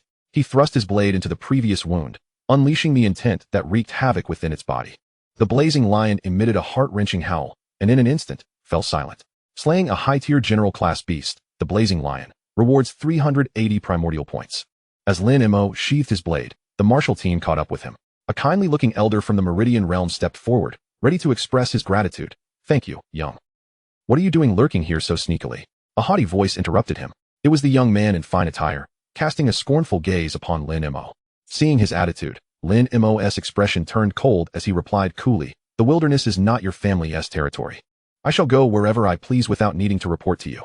You, Li Meng was rendered speechless, glaring at Lin Mo in fury. The disheveled elder, witnessing the young master's humiliation, immediately barked, "You insolent wretch! Do you know to whom you are speaking? My young master is. Do not waste your breath on him." Li Meng interrupted the elder, while the remaining surviving Blood Chi realm warriors stepped forward, subtly encircling Lin Mo.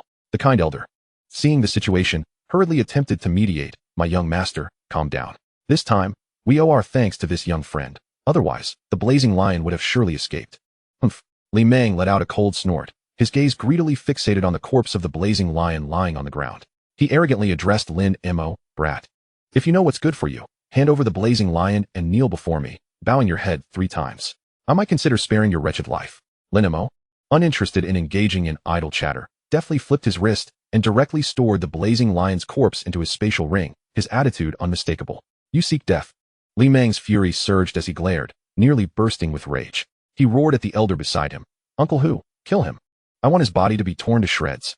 He is courting death. Let him come to me." The elder, known as Uncle Hu, widened his eyes in anger, his internal energy erupting instantaneously. With a powerful gust, he struck towards Lin Mo with a palm. At that moment, a system notification echoed in Lin Mo's mind. Emergency task: eliminate 2 Chi channeling realm threats. Kill 2 Chi channeling martial artists to receive a reward of 5,000 energy points. A cold smile crept across Lin Mo's lips as he mused inwardly. What a delightful coincidence. The universe is generously providing me with energy points. Without a moment's hesitation, he unleashed his full power, the flowing clouds technique propelling him to Uncle Hu's side like a specter, his blade slicing through the air with lethal intent. Uncle Hu never anticipated such swiftness. He had no time to react. In an instant, a head soared into the sky, blood splattering everywhere. Witnessing this scene, every onlooker turned pale with fear. Li Meng's legs buckled, collapsing to the ground, his previous arrogance evaporating, replaced by an unmistakable terror in his eyes. The once kind elder, seeing this, stepped forward, lowering his posture significantly. "My friend, it's all a misunderstanding. I apologize on behalf of our young master. I hope you can show mercy and spare us this time." "Spare you?" Lin Mo's eyes were as cold as ice. "If I let him go today, will you truly allow me to leave the wilderness area unharmed?" The elder's heart sank as he instantly grasped the gravity of the situation. It seemed this man intended to annihilate them completely. Realizing further pleas would be futile, he bellowed to the remaining fighters, "Quick, cover the young master's retreat. I will hold him off." With that, he charged at Lin Mo, determined to buy time for the young master with his own life. Lin Mo chuckled derisively. Loyalty is admirable, but regrettably, it serves no purpose. As his words fell, he swung his blade with lethal precision. The elder, having witnessed Lin Mo's previous ruthless strike, dared not underestimate him and immediately countered with all his might. Tempest Slash. A pale blue blade of energy formed swiftly, moving at lightning speed. It struck Lin Mo's blade with tremendous force, pushing him back and carving deep trenches into the ground beneath him. In a moment of realization, Lin Mo's eyes widened as he shouted, "Break for me." His internal energy surged violently, a terrifying force erupting as it channeled into his blade. With a resounding crack, the pale blue energy shattered into countless particles, dissipating into the void. "How is this possible? You could withstand a source energy technique." The elder's face was filled with disbelief. Still reeling from shock, before he could recover, Lin Mo's figure had flashed before him like a phantom, delivering another devastating strike. The elder hastily raised his blade in defense, but Lin Mo's strength was overwhelming, akin to a monstrous beast in human form. He could not withstand it. A tremendous force struck him, sending him crashing backwards into a tree trunk, where he spat a mouthful of blood, his energy instantly waning. Struggling to rise, a cold blade was already pressed against his throat. Lin Mo spoke in a flat tone, "You possess some backbone. Remember to follow a good master in your next life." With a swift flick, blood splattered, and the elder fell lifelessly to the ground. Lin Mo did not linger. He pursued the fleeing Li Meng and his companions, quickly overtaking them in their frantic escape. Upon spotting Lin Mo closing in, Li Meng's heart plummeted. The fact that Lin Mo had caught up meant that the elder was indeed dead. He understood he stood no chance of resistance and fell to his knees. "Big brother, I was blind and should not have offended you. I beg you, spare my life. The Li family will reward you handsomely afterwards. Martial star coins, elixirs, techniques, whatever you desire." Li Meng cried, tears streaming down his face, desperation etched on his features. Lin Mo looked down at him, a playful smirk curling his lips. "Heh, do you think I want to kill you? Guess correctly, and I might let you go." Those words, cold as death, drained the color from Li Meng's face. Yet, he dared not relinquish this solitary chance for survival, hastily lowering his head in contemplation. If he answered that he did not wish to die, and Lin Mo had murder in his heart, his fate was sealed. Conversely, if he admitted he wanted to live, perhaps he could gamble on Lin Mo's honor. After careful deliberation, Li Meng stammered, I guess you want to kill me." Congratulations, you are correct, Lin Mo replied nonchalantly. Li Mang's heart soared with relief as he repeatedly bowed. Thank you, big brother, for sparing my life. Once I am out of the wilderness area, I will ensure a generous reward is sent your way. Though he spoke with feigned respect, a glimmer of coldness flashed in his eyes, his inner voice screaming. 30 years in the east, 30 years in the west. Do not underestimate the youth and poverty. Lin Mo advanced slowly, his pace unhurried, yet exuding an invisible pressure. Li Mang, having just relaxed, felt his anxiety return, trembling as he spoke. Big brother, didn't you say you would let me go? You admitted you wanted to kill me. If I spare you, wouldn't that be disrespectful? Lin Mo's lips curved into a slow smile, devoid of warmth.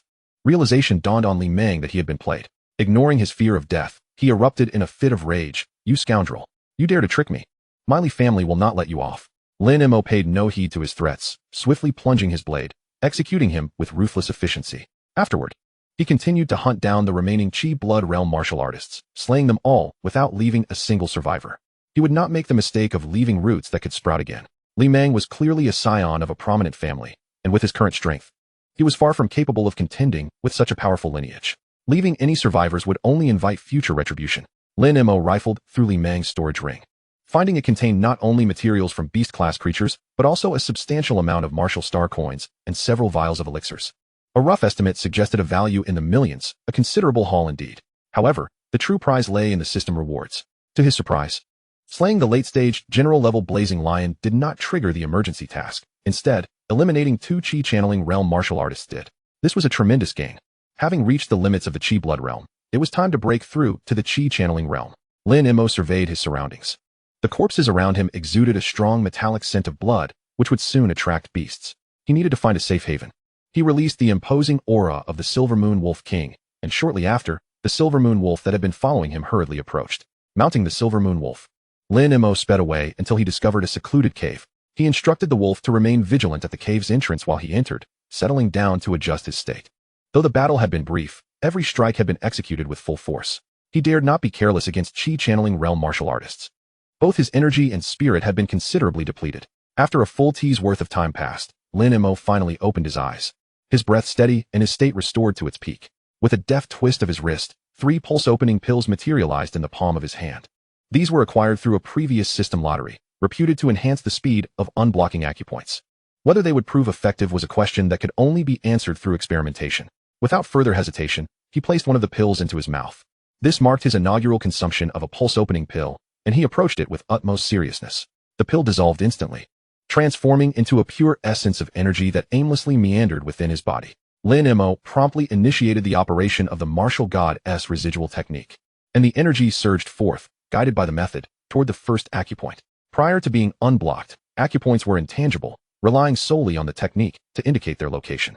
The martial god's residual technique, a creation of the martial god himself, astonishingly marked a total of 560 acupoints. Furthermore, it allowed for the cultivation of a 13th profound channel, far surpassing ordinary techniques. Bolstered by the energy of the pulse-opening pill, the first acupoint was swiftly unblocked. A faint source force instantly permeated it. With source force at his disposal, he could utilize source force combat techniques. Alas, the quantity was too meager, and he could use it only a few times before it would be exhausted. Lin Mo inwardly mused. Let us continue. The remaining energy, following the technique's guidance, relentlessly surged against the subsequent acupoints. In less than an hour, the energy was entirely depleted. This time, a total of 12 acupoints had been unblocked. Without further delay, Lin Mo consumed the remaining 2 pulse-opening pills and pressed on. The cave remained silent, save for the sound of Lin Mo's steady breathing. After 2 hours, he slowly opened his eyes, a glimmer of brilliance flashing within. He summoned the system panel, which had been updated with new information. Name, Lin Mo, blood purity, 100. Realm, pulse-opening realm, first profound channel, 308. Martial techniques, divine grade, martial god's residual technique, first volume, boundless flowing clouds, minor achievement, lone swan shadow, minor achievement. Blade techniques, intention, source energy points, 10,040. The panel exhibited a marked transformation. The attribute of strength had vanished. In the pulse-opening realm, victory was no longer solely determined by brute strength, but rather by the quantity and application of source force. Of course, should one's strength reach its pinnacle, it could still shatter myriad techniques. In this state, I should consider myself to have one foot firmly planted in the pulse-opening realm. Although I have yet to connect a complete profound channel, I can now wield source force. Lin Mo reflected. This time, I successfully unblocked a total of 37 acupoints. Had I employed an ordinary technique, I would have long since formed a profound channel.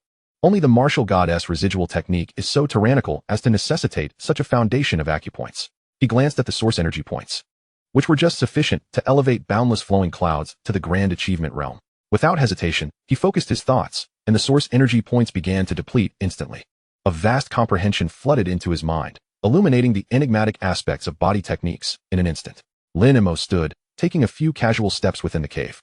His form appeared to merge with the surrounding environment, and his speed had significantly increased compared to before, with boundless flowing clouds reaching grand achievement. This expedition into the wilderness could be deemed a resounding success. Lin Mo nodded in satisfaction. It is time to return. He exited the cave and summoned the silver moon wolves that had been on guard outside. Over the past few days, it was thanks to this pack of silver moon wolves diligently seeking prey that he had amassed such a wealth of source energy points. And they deserved their share of credit. Lin Mo chose not to slay them, but merely waved his hand to disperse them. The silver moon wolves cast a glance at him before turning and vanishing deep into the thicket. Lin Mo oriented himself and activated the boundless flowing clouds technique, dashing toward the direction of the Eastern Lake stronghold. Chapter 22, The Treasure Gathering Pavilion. Lin Mo was now able to summon source force, and when he fully activated the boundless flowing clouds technique, his speed surpassed that of the silver moon wolf king at full sprint by several degrees. He raced forward, constantly operating the martial goddess residual technique to absorb the scattered source force in the air. However, under such high-intensity consumption, the absorbed source force could not keep pace with the expenditure, necessitating occasional pauses to catch his breath. Even so, this speed was far beyond that of mere foot travel. After approximately an hour and a half, the silhouette of the Eastern Lake stronghold emerged before him. Lin Mo slowed his pace, strolling along the streets of the stronghold. Unbeknownst to him, after days of life-and-death battles, he now emanated a chilling aura of slaughter. Coupled with his dark crimson robe, he resembled a Shura emerging from the depths of hell. The surrounding martial artists and merchants instinctively recoiled at the sight of him, their eyes filled with awe and trepidation. Lin Mo found their reactions somewhat perplexing, but chose to disregard them. As his gaze swept across the sides of the street, he suddenly caught sight of a resplendent building, its entrance adorned with the flamboyant character's treasure gathering pavilion. This was a renowned establishment within the stronghold for the procurement of materials and crafting of equipment, and Lin Mo promptly stepped inside. The shop staff, who had been idly leaning against the doorframe, quickly composed themselves upon seeing Lin Mo approach, hastily exiting to welcome him. With a sycophantic smile plastered across their faces, they inquired, "Esteemed sir, are you here to sell exotic beast materials?" "Indeed," Lin Mo replied with a slight nod. "Have your manager come out. I have an extensive amount of materials to sell." "Right away, esteemed sir. Please hold on." The staff dared not delay, swiftly ascending the stairs as if they wished for wings to hasten their journey, fearing to offend this imposing figure. Moments later, a hearty laughter echoed down from above. "I see that the young friend possesses an impressive bearing, exhibiting the grace of dragons and phoenixes. You are destined to achieve great undertakings in the future." Without yet seeing the speaker, Lin Mo inwardly scoffed. "You haven't even discerned my appearance. Yet you presume to know my noble lineage?" He raised his eyes to see a plump middle-aged man hastening down the staircase. A perpetual smile adorned his face, resembling that of a Mithriya Buddha. The middle-aged man approached and introduced himself with a respectful gesture. "Young friend, no need for formality. I am Qianlo, the head of this Eastern Lake branch of the Treasure Gathering Pavilion. You have indeed come to the right place." He patted his chest confidently, proclaiming, "We at the Treasure Gathering Pavilion may lack in other areas, but we possess an abundance of wealth. No matter how many exotic beast materials you have, we can accommodate them, and our prices are undoubtedly fair." Lin Mo returned the gesture and got straight to the point. "Manager Qian, could you find a more spacious area? I fear the front hall may not suffice for the volume of materials I possess."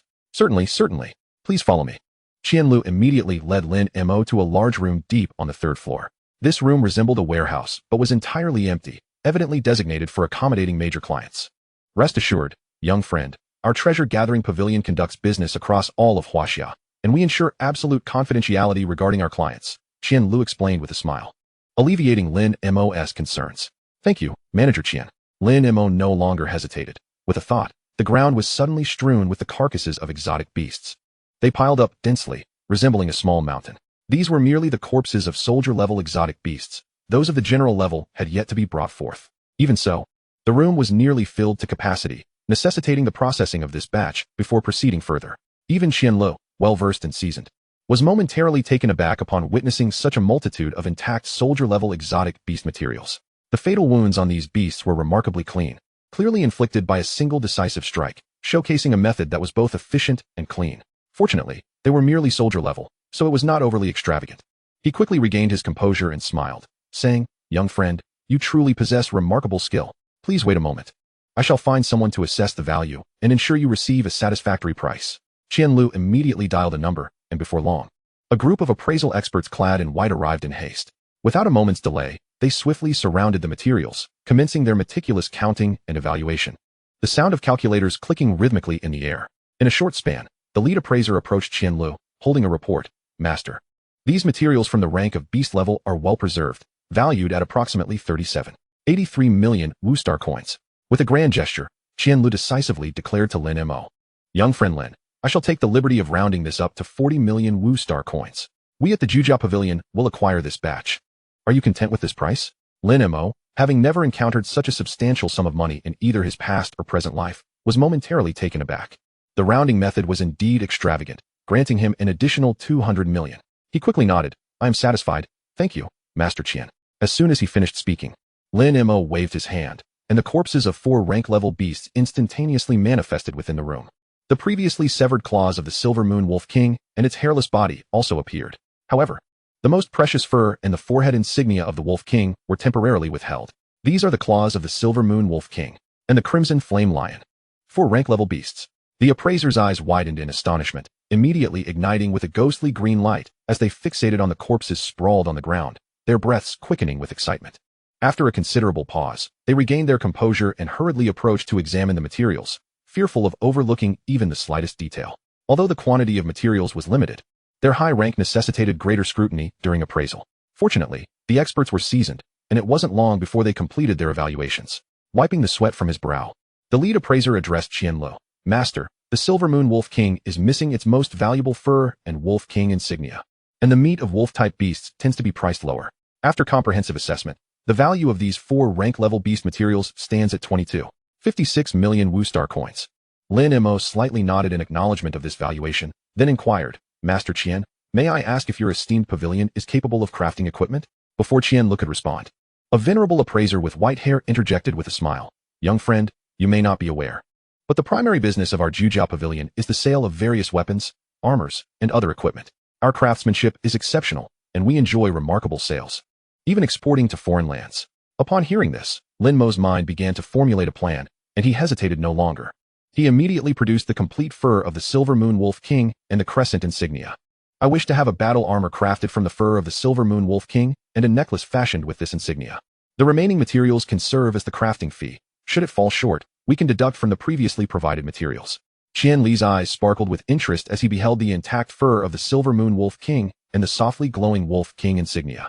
However, he quickly regained his composure and smiled. Young friend Lin, we at the Jujia Pavilion shall craft this equipment for you free of charge. Furthermore, considering all materials acquired, I shall offer you a total of 70 million Wu-star coins. Master Qian, may I inquire why? Lin Mo's brow furrowed in confusion.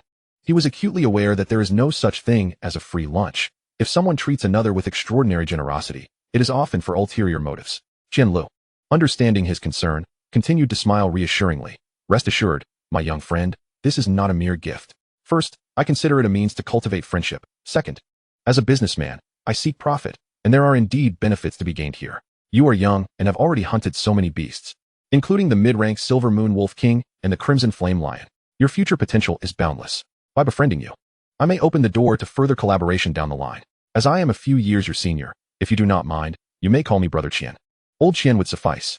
Seeing his frankness and lack of pretense, Lin Mo felt a surge of respect for him. He promptly replied, in that case, thank you, Brother Qian. Haha, my young brother Lin is too courteous. Qianlu beamed even more broadly. May I ask for an address? Once the equipment is ready, we will deliver it to you immediately, or you may collect it from any branch of the Jujia Pavilion. Lin Mo was reluctant to disclose his residence. After a moment of contemplation, he asked, is there a branch of the Jujia Pavilion in Jiang City? Indeed. Of course. Qianlu nodded eagerly. Then we shall deliver it to the Jiang City branch. Additionally, the armor can incorporate a source power array that will automatically conform to the wearer's body, eliminating the need for specific measurements. Within 7 days, we guarantee that all equipment will be delivered to the Jiang City branch. At that moment, the door gently swung open, and a staff member entered, carrying a tray. On the tray lay 2 cards. Qianlu pointed to the tray and introduced, young brother Lin. This is an anonymous bank card. 70 million Wu-star coins have already been deposited into it. This card is our Jujia Pavilion's Black Gold membership card, which grants an 80 discount at any branch. Thank you, Brother Qian. Lin Mo accepted the tray, securing the bank card and membership card. I have matters to attend to, so I must take my leave. Of course. Young brother Lin, travel safely. I look forward to our next collaboration. Qian Lu personally escorted Lin Mo to the door, demonstrating utmost respect. Stepping out of the Jujia Pavilion, Lin Mo felt elated.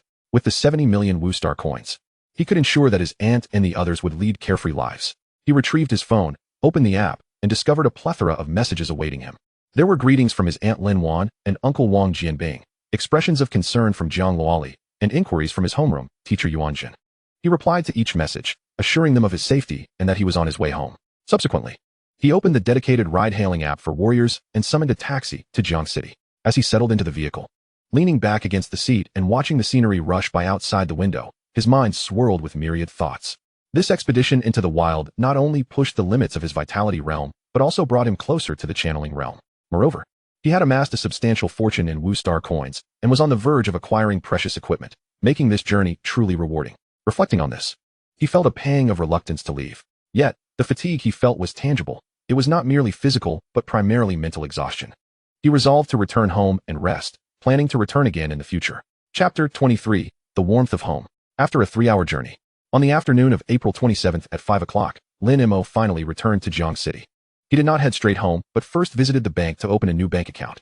He transferred 50 million Wu Star coins from the anonymous card provided by the Jujia Pavilion into his new account before finally making his way home.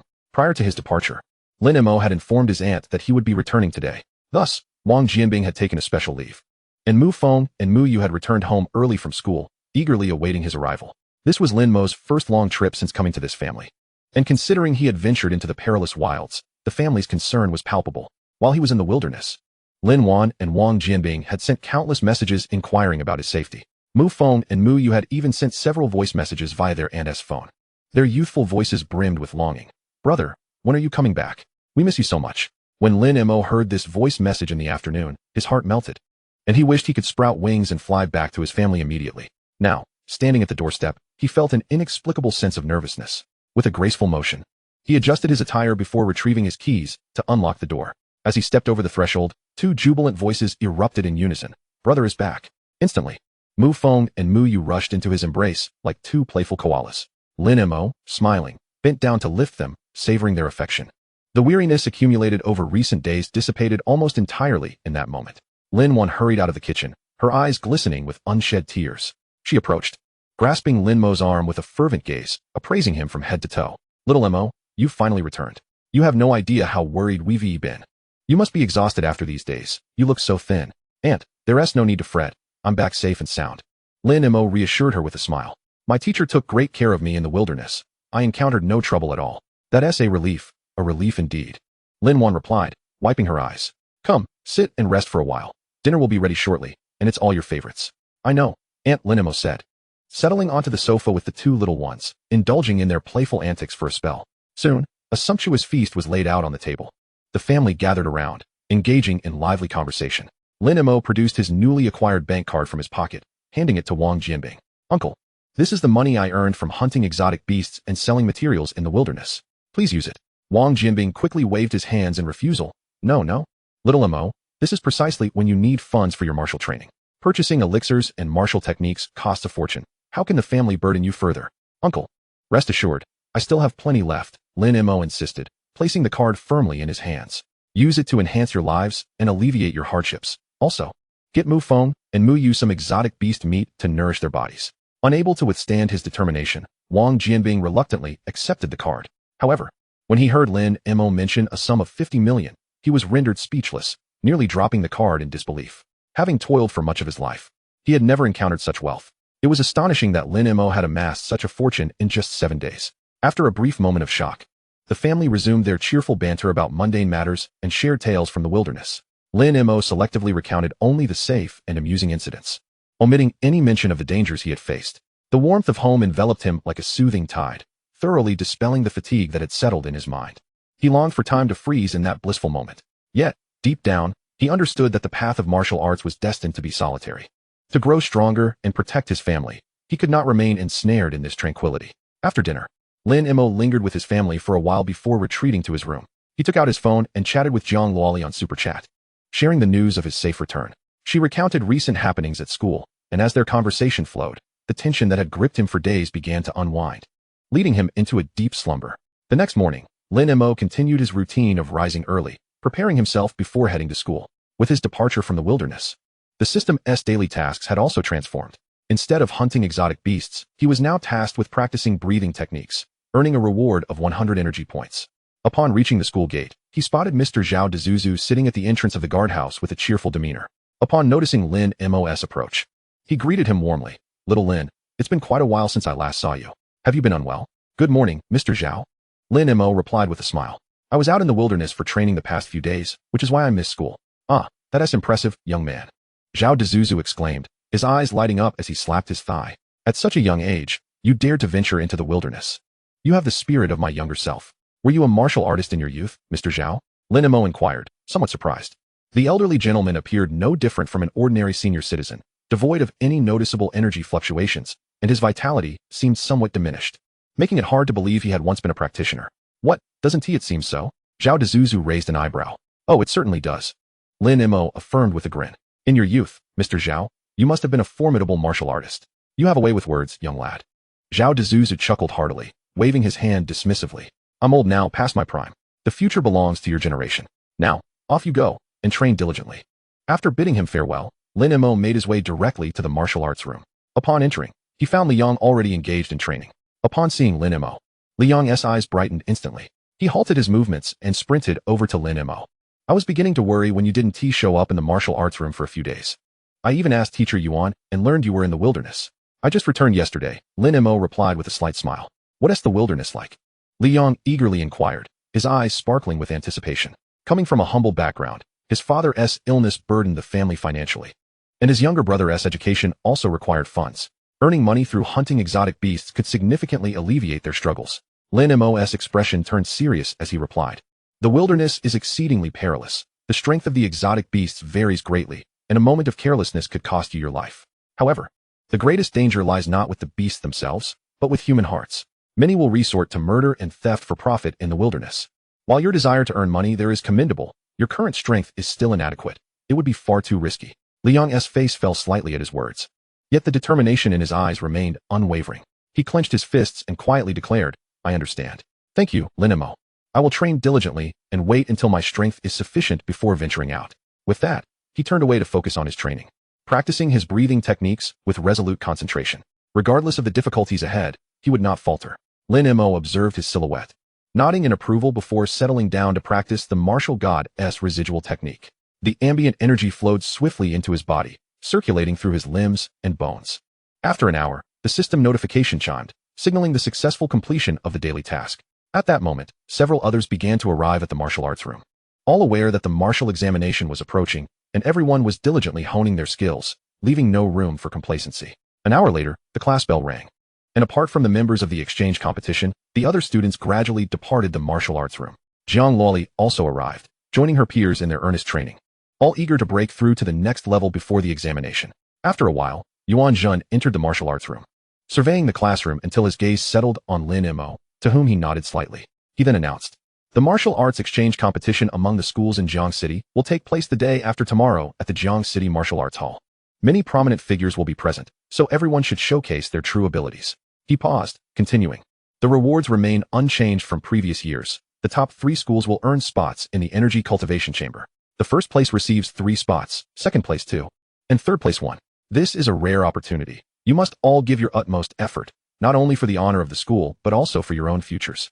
With that, he concluded, and the students dispersed to their respective training areas. Jiang Luoli, however, approached Lin Mo directly, her eyes sparkling with enthusiasm. "It's been ages since we sparred. Shall we have a match?" Lin Mo was momentarily taken aback and laughed. "Really?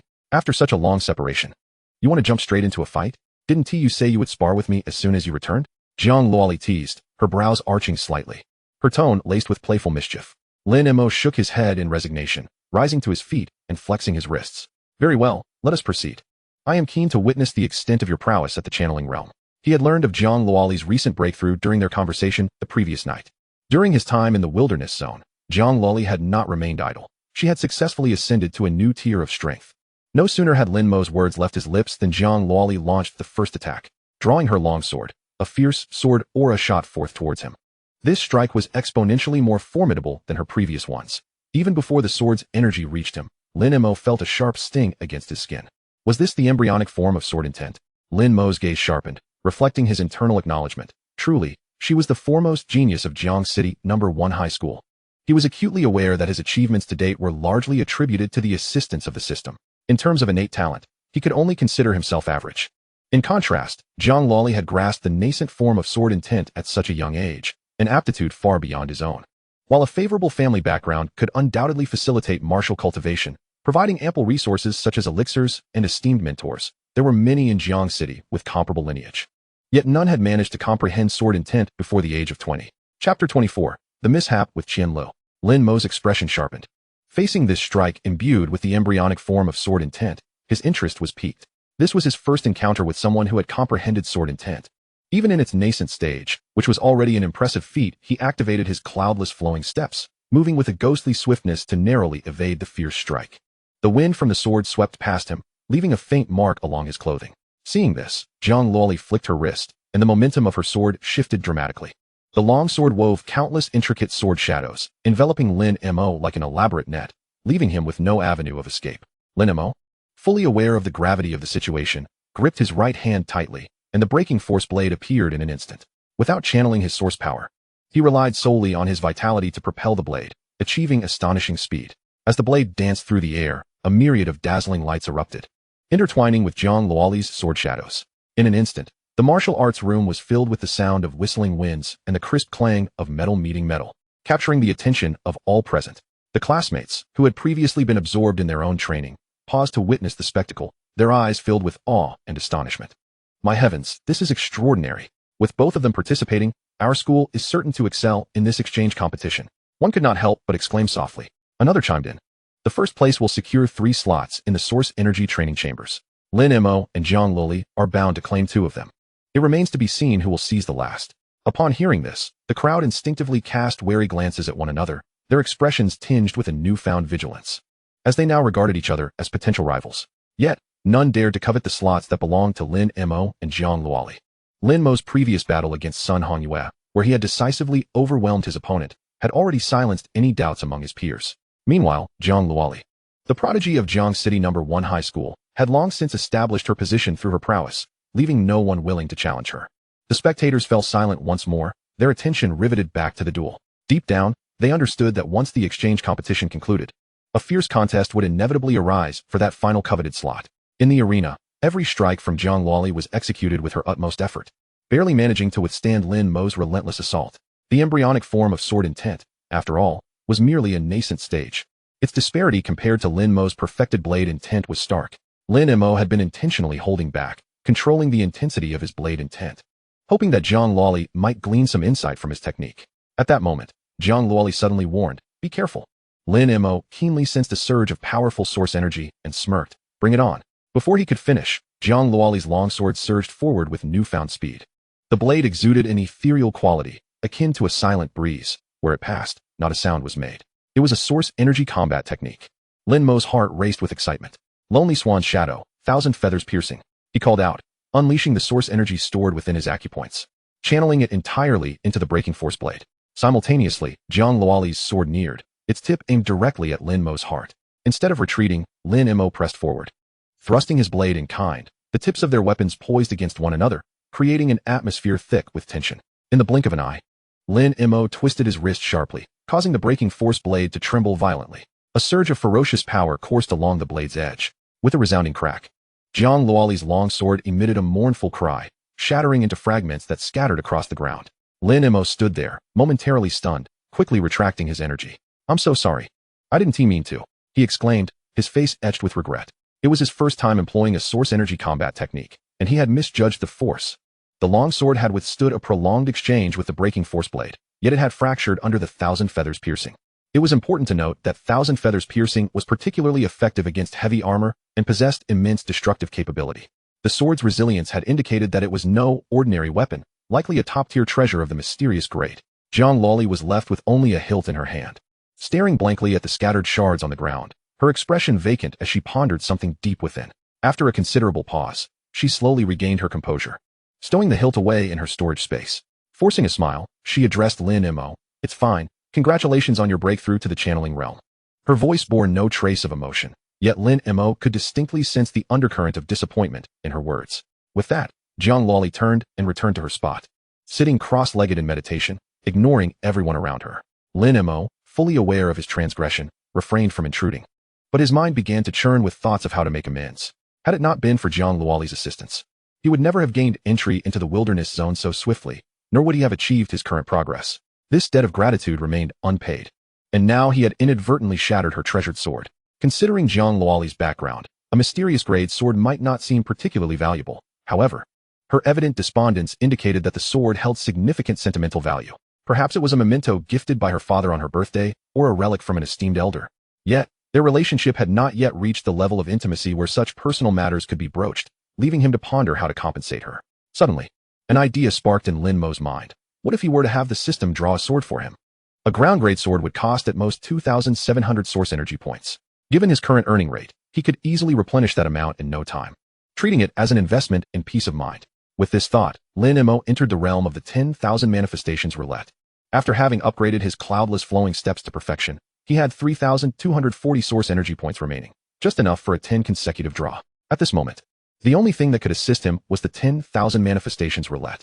As it began to spin slowly, Lin Mo watched anxiously for the outcome. After a brief moment, it came to a halt, and with a flutter of trepidation, he checked the results. For revitalization pills, 5 channeling pills, and the Cold Raven's Cry, a top-tier ground-grade weapon. A weapon had appeared.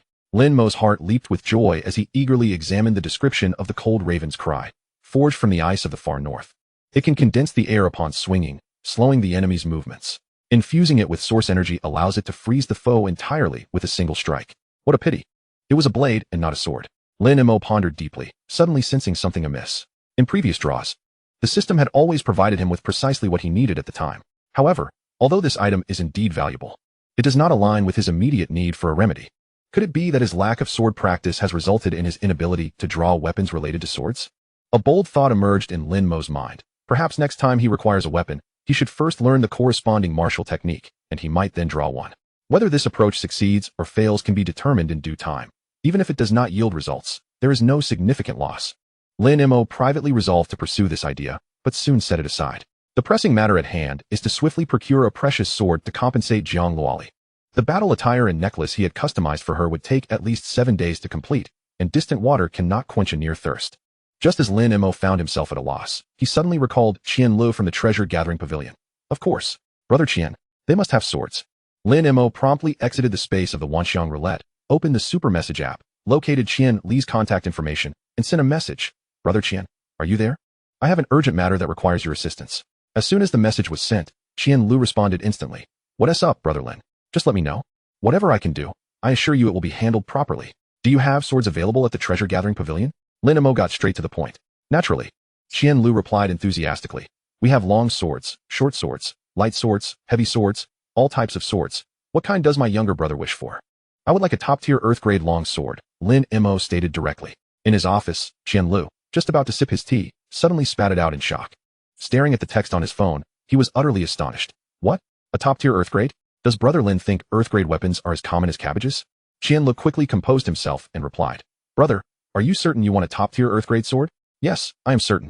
If not, a mid-tier earth-grade would suffice. Lin Mo added. On the other end, Qian Lu, who had just lifted his teacup for another sip, saw this message and once again sprayed tea everywhere. He placed the cup aside and, half laughing, half crying, replied. Brother, you may not understand the value of earth-grade treasures, not to mention a top tier. Even mid-tier earth-grade weapons are often unattainable for many experts in the divine concealment realm. Are experts in the divine concealment realm that impoverished? Can't they afford a single earth-grade weapon? Lin Mo instinctively typed back, questioning the reply. He glanced at the top-tier earth-grade breaking void blade and the top-tier earth-grade black crows weeping in his storage space. He also touched the mid-tier heaven-grade void ring on his finger, lost in thought. Additionally, with the marrow cleansing pills and the martial goddess remnant technique he obtained from his first draw, he possessed 3 heaven-grade items. As for earth-grade, it was hardly a concern. He truly could not comprehend the preciousness Qian Lu spoke of. At this moment, Qian Lu was utterly dumbfounded. Brother Lin is far too audacious. He even dares to comment on experts in the divine concealment realm. It is known that the divine concealment realm represents the pinnacle of martial prowess. With only a few hundred individuals across all of China, ordinary martial artists wouldn't even dare to mention them lightly. Qian Lu assumed he was blissfully ignorant and refrained from saying too much. opting instead to patiently explain, "Brother, you may not be aware that Earth-grade weapons and battle attire require the personal craftsmanship of master blacksmiths. The number of master blacksmiths is exceedingly limited. It often takes years for a single piece to be crafted and made public. Once it emerges, it inevitably incites a frenzy among martial experts.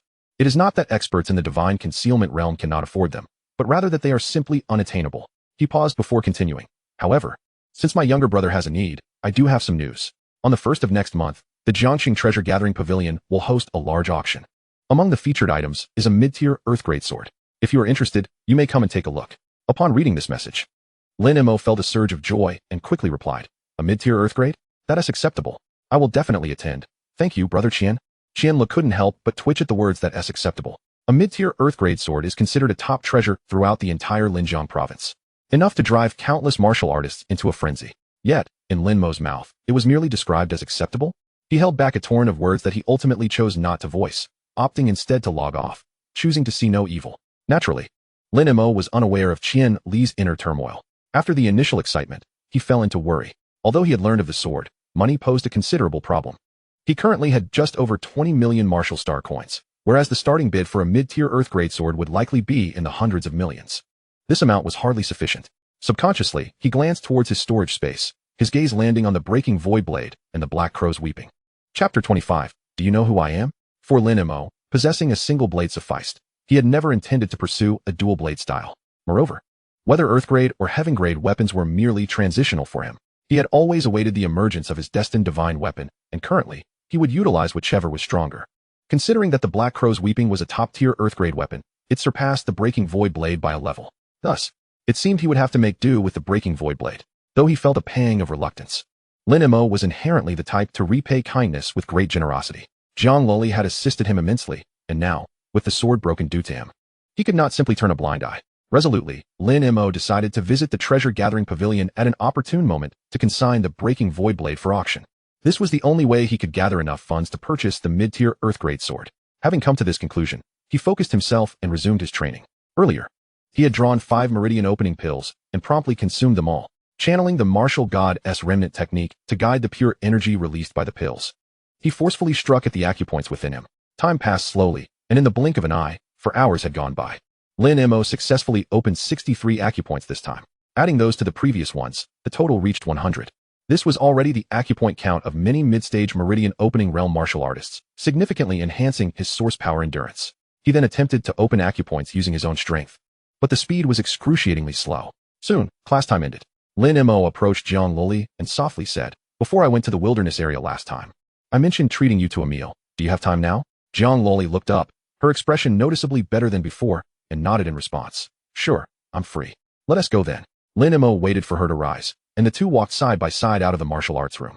Lin Mo hailed a taxi specifically for martial artists, providing the address of a renowned restaurant in Jiangcheng that specialized in exotic beast cuisine. This was a plan he had prepared in advance, as the restaurant exclusively used exotic beast meat for its ingredients, coupled with valuable medicinal herbs for cooking. It could maximize the flavor of the exotic beast meat. However, the price was equally steep. A meal would easily cost several $100,000. Upon entering the restaurant, they were promptly led to their reserved private room by the staff, having made an advance booking. The room's decor was not overly luxurious, yet it was exquisitely designed, with soft hues that immediately put one at ease. Lin Mo and Zhang Loli sat down, scanning the environment of the room, both nodding slightly in approval. Lin Mo handed the menu to Zhang Loli. "Take a look and see what you'd like. Order whatever you wish, no need to hold back." Zhang Loli accepted the menu without hesitation and began to peruse it closely. Just then, the door to the private room was abruptly pushed open with force. A lavishly dressed young man swaggered in, flanked by several lackeys. "Luoli, it truly is you." The young man's eager gaze was fixed upon Zhang Luoli, completely disregarding Lin Mo, as if he were invisible. "Just a moment ago, I caught a glimpse of your silhouette downstairs, and it struck me as familiar, prompting me to follow and take a closer look. Who gave you the right to address me in such a manner? We are not acquainted." Zhang Luoli's expression instantly turned frigid, her tone laced with unabashed disdain. "Furthermore, we are in the midst of dining. If you have no business here, I suggest you leave at once." The smile on the young man's face faltered, a flicker of coldness flashing in his eyes, yet he quickly masked it, continuing to wear that nauseatingly sycophantic grin. "Loli, my father has expressed a desire for our families to grow closer. If we could facilitate a delightful union, it would bring joy to all." With that, he stepped forward towards Zhang Luoli. "Silence. Leave this instant." Zhang Luoli commanded sharply, rising abruptly. her storage ring shimmering with a faint glow. She was about to wield her weapon, but something seemed to cross her mind, causing the ring's light to dim, and she merely pointed a finger at the young man. Lin Mo flicked his wrist, and the breaking blade instantly appeared in his hand, which he then extended towards Zhang Luoli with a slight smile. Here, take this. Without hesitation, Zhang Luoli grasped the long knife firmly, its tip directed straight at the young man. It was only at this moment that the young man noticed Lin Mo, and upon seeing him seated alongside Zhang Luoli, his fury ignited. He had pursued Zhang Luoli for so long without the chance to dine with her alone, and this interloper had taken that opportunity. You're courting death, the young man bellowed, glaring furiously. Do you have any idea who I am? Lin Mo, impatient, casually dug at his ear. No, I don't. I am Li Hu, of the Li family in Jiang City. The young man puffed out his chest, proclaiming his identity, believing this would intimidate Lin Mo. The Li family? Lin Mo's mind stirred. Memories of the Li Mang he had slain in the wilderness flashing through his thoughts. That group had also claimed to be from the Li family. Could they be of the same lineage? Yet, he refrained from revealing his involvement in Li Mang's demise. If this information reached them, the Li family's influence would undoubtedly seek retribution against him, potentially endangering his aunt and uncle. Seeing Lin Mo lost in contemplation, Li Hu assumed he was intimidated and mocked. Are you scared now, kid? In Jiang City, opposing the Li family is a path to certain death. Kneel now and crawl through my legs, and I might consider sparing your life. Otherwise, I will break your legs. Lin Mo chuckled coldly. What are you? What does the Li family matter to me? You. Li Hu trembled with rage, shouting at his underlings behind him. Seize this ignorant brat. I will make him wish he were dead. You dare. Zhang Luoli admonished sharply, preparing to intervene. Yet her speed could not match Lin Mo's. Those subordinates, all martial artists at the Qi blood stage, barely had time to comprehend Lin Mo's presence before they were all sent crashing to the ground, grimacing in pain, unable to rise. In an instant, only Li Hu remained in the arena. Lin Mo retrieved the cold crow's cry from his storage space and slowly approached him. Li Hu trembled violently, his facade of bravado crumbling as he exclaimed, "Do not come any closer. I am a member of the Li family. If I die, you will not escape either." Oh, a cold smirk played on Lin Mo's lips. Someone once threatened me in a similar manner. Do you care to guess what became of him? Hearing this, Li Hu's legs went weak, and he fell to his knees, his voice quaking with desperation. I will leave right now. I swear I will never dare again. With that, he began to crawl towards the door on hands and knees. Seeing this, Lin Mo flicked his wrist, sending the icy blue long knife whistling through the air, embedding itself in the doorframe just above Li Hu's head, the blade trembling ominously. Did I permit you to leave? Zhang Luoli quickly stepped forward to restrain Lin Mo, urgently stating, Lin Mo, do not kill him. If he dies, the Li family will not let this go easily. Lin Mo was fully aware that killing him was not an option. If the situation escalated, he could always retreat to the wilderness and return when his strength was sufficient for revenge. However, his aunt and uncle were ordinary people, unable to evade the Li family's retaliation. Frustration welled within him, and he clenched his teeth. If I were in the wilderness, I would surely slay this wretch. Reluctantly, Lin Mo coldly declared, Begone. Do not let me catch wind of any schemes from you. Otherwise, no matter where you hide, I will ensure your life is a living hell. Li Hu, as if granted a reprieve, bowed repeatedly, promising he would never appear before them again. Wait, Lin Mo added. You will compensate for the damages done to your subordinates before you leave. Li Hu hurriedly complied, scurrying out with his lackeys in a panic. After a while, there was a knock at the door. Lin Mo responded, and the restaurant owner entered with several waitstaff, their faces adorned with ingratiating smiles, profusely apologizing and inquiring if they wished to change to a private room. Lin Mo, disinterested in the fuss, waved his hand dismissively, indicating no need for that. Zhang Luoli picked up the menu, casually selecting a few of the restaurant's specialties, instructing them to serve the dishes promptly. The owner quickly agreed and exited with his team. Before long, an array of fragrant and visually appealing dishes was presented at their table, all prepared with various types of exotic beast meat, exuding a subtle medicinal aroma. Lin Mo and Zhang Luoli conversed while dining, with Lin Mo doing most of the talking, Zhang Luoli listening quietly. He recounted some of his experiences in the wilderness, deliberately omitting any mention of the system or the killing of Li Mang. Having shared these tales, Lin Mo turned to Zhang Luoli, cautiously inquiring, Could you enlighten me about the Li family? Zhang Luoli set down her chopsticks. Are you concerned that Li Hu will not let this go? Noting Lin Mo's lack of denial, she added, Do not worry. When I return, I will have my father issue a warning to the Li family. They would not dare to act rashly against you. Lin Mo smiled gently. I am not worried about that. I simply wish to understand more about the Li family situation. He refrained from revealing the details of Li Mang's death, not out of distrust in Zhang Luoli, but because the matter pertained to the safety of his family, necessitating utmost caution to avoid any leaks. Chapter 26, Source Energy Training Room.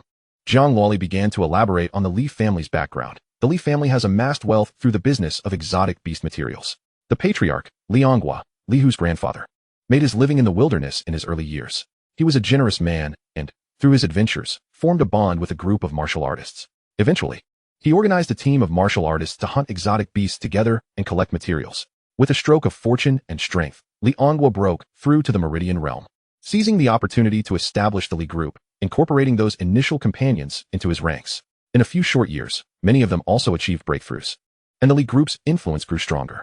Over the years, the Li group has continually expanded, venturing into equipment, medicinal herbs, and alchemy, now standing as the leading enterprise in Jiang City.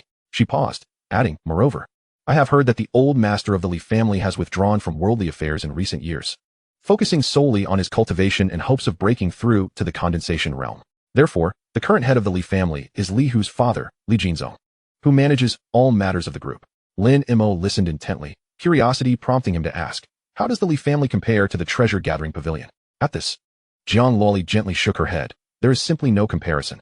The Li family is only somewhat well known in the Jiang province, while the treasure-gathering pavilion is a colossal entity with a national presence, undoubtedly ranking among the top 3 in this industry, if not the very first. More crucially, beneath the banner of the Gathering Treasure Pavilion lies an abundance of guest experts, among whom are numerous top-tier powerhouses of the divine concealment realm, a caliber far beyond what the Li family could hope to rival. Lin Mo's heart brimmed with understanding as he gained a clear perception of the Li family, simultaneously struck by the formidable strength of the Gathering Treasure Pavilion. The presence of divine concealment realm experts indeed rendered such a force terrifying. As for the Li family, it was fortunate that they currently lacked any consolidation realm powerhouses. However, one could not afford to be complacent. Should he find himself besieged by a host of Meridian opening realm warriors, even he would likely face a dire fate. Nevertheless, Lin Mo felt little trepidation. If Li Hu dared to harbor any malicious intent, he could simply venture into the wilderness for a month to slay monsters. Once his strength was further enhanced, he would storm the Li family and eradicate them completely. After discussing the Li family, the conversation naturally shifted to the upcoming exchange competition. Lin Mo recalled the rewards mentioned by Yuan Zhen and inquired with curiosity, what exactly is the Source Energy Training Room? The Source Energy Training Room, in simple terms, is a specially constructed energy gathering formation within a room that continuously absorbs and stores the ambient source energy. This significantly enhances the absorption rate for practitioners during their training. Jiang Loli patiently explained, the Source Energy Training Room awarded in this exchange competition has been jointly funded by the 6 major high schools of Jiang City. It is equipped with a level 5 energy gathering formation, which greatly aids the training of Meridian opening realm warriors, accelerating the process of opening their acupoints. The purpose of constructing this training room is to assist the students of Jiang City in enhancing their strength, allowing them to soar in the martial examination.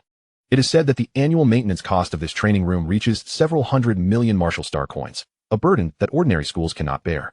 Naturally, some more powerful cities also possess similar source energy training rooms, with even higher grade energy gathering formations yielding superior results. Upon hearing this, Lin Mo was instantly elated. With access to the source energy training room, his speed in opening acupoints would undoubtedly accelerate, making his breakthrough to the Meridian opening realm imminent. However, a fleeting concern crossed his mind, prompting him to voice, what if I absorb too much and deplete the source energy stored in the training room? Jiang Loli paused for a moment, then couldn't help but laugh, as it was her first time hearing someone worry about such a scenario. Theoretically, such a situation is impossible. The source energy stored in the training room is sufficient to sustain multiple Meridian opening realm warriors for an extended period. Unless, of course, the practitioner possesses an extraordinarily powerful breathing technique that allows them to absorb source energy at an unprecedented rate. As she spoke, she cast Lin Mo a meaningful glance, clearly contemplating his unique abilities. Lin Mo chuckled softly, choosing not to pursue the topic further. After their meal, the two returned to school together.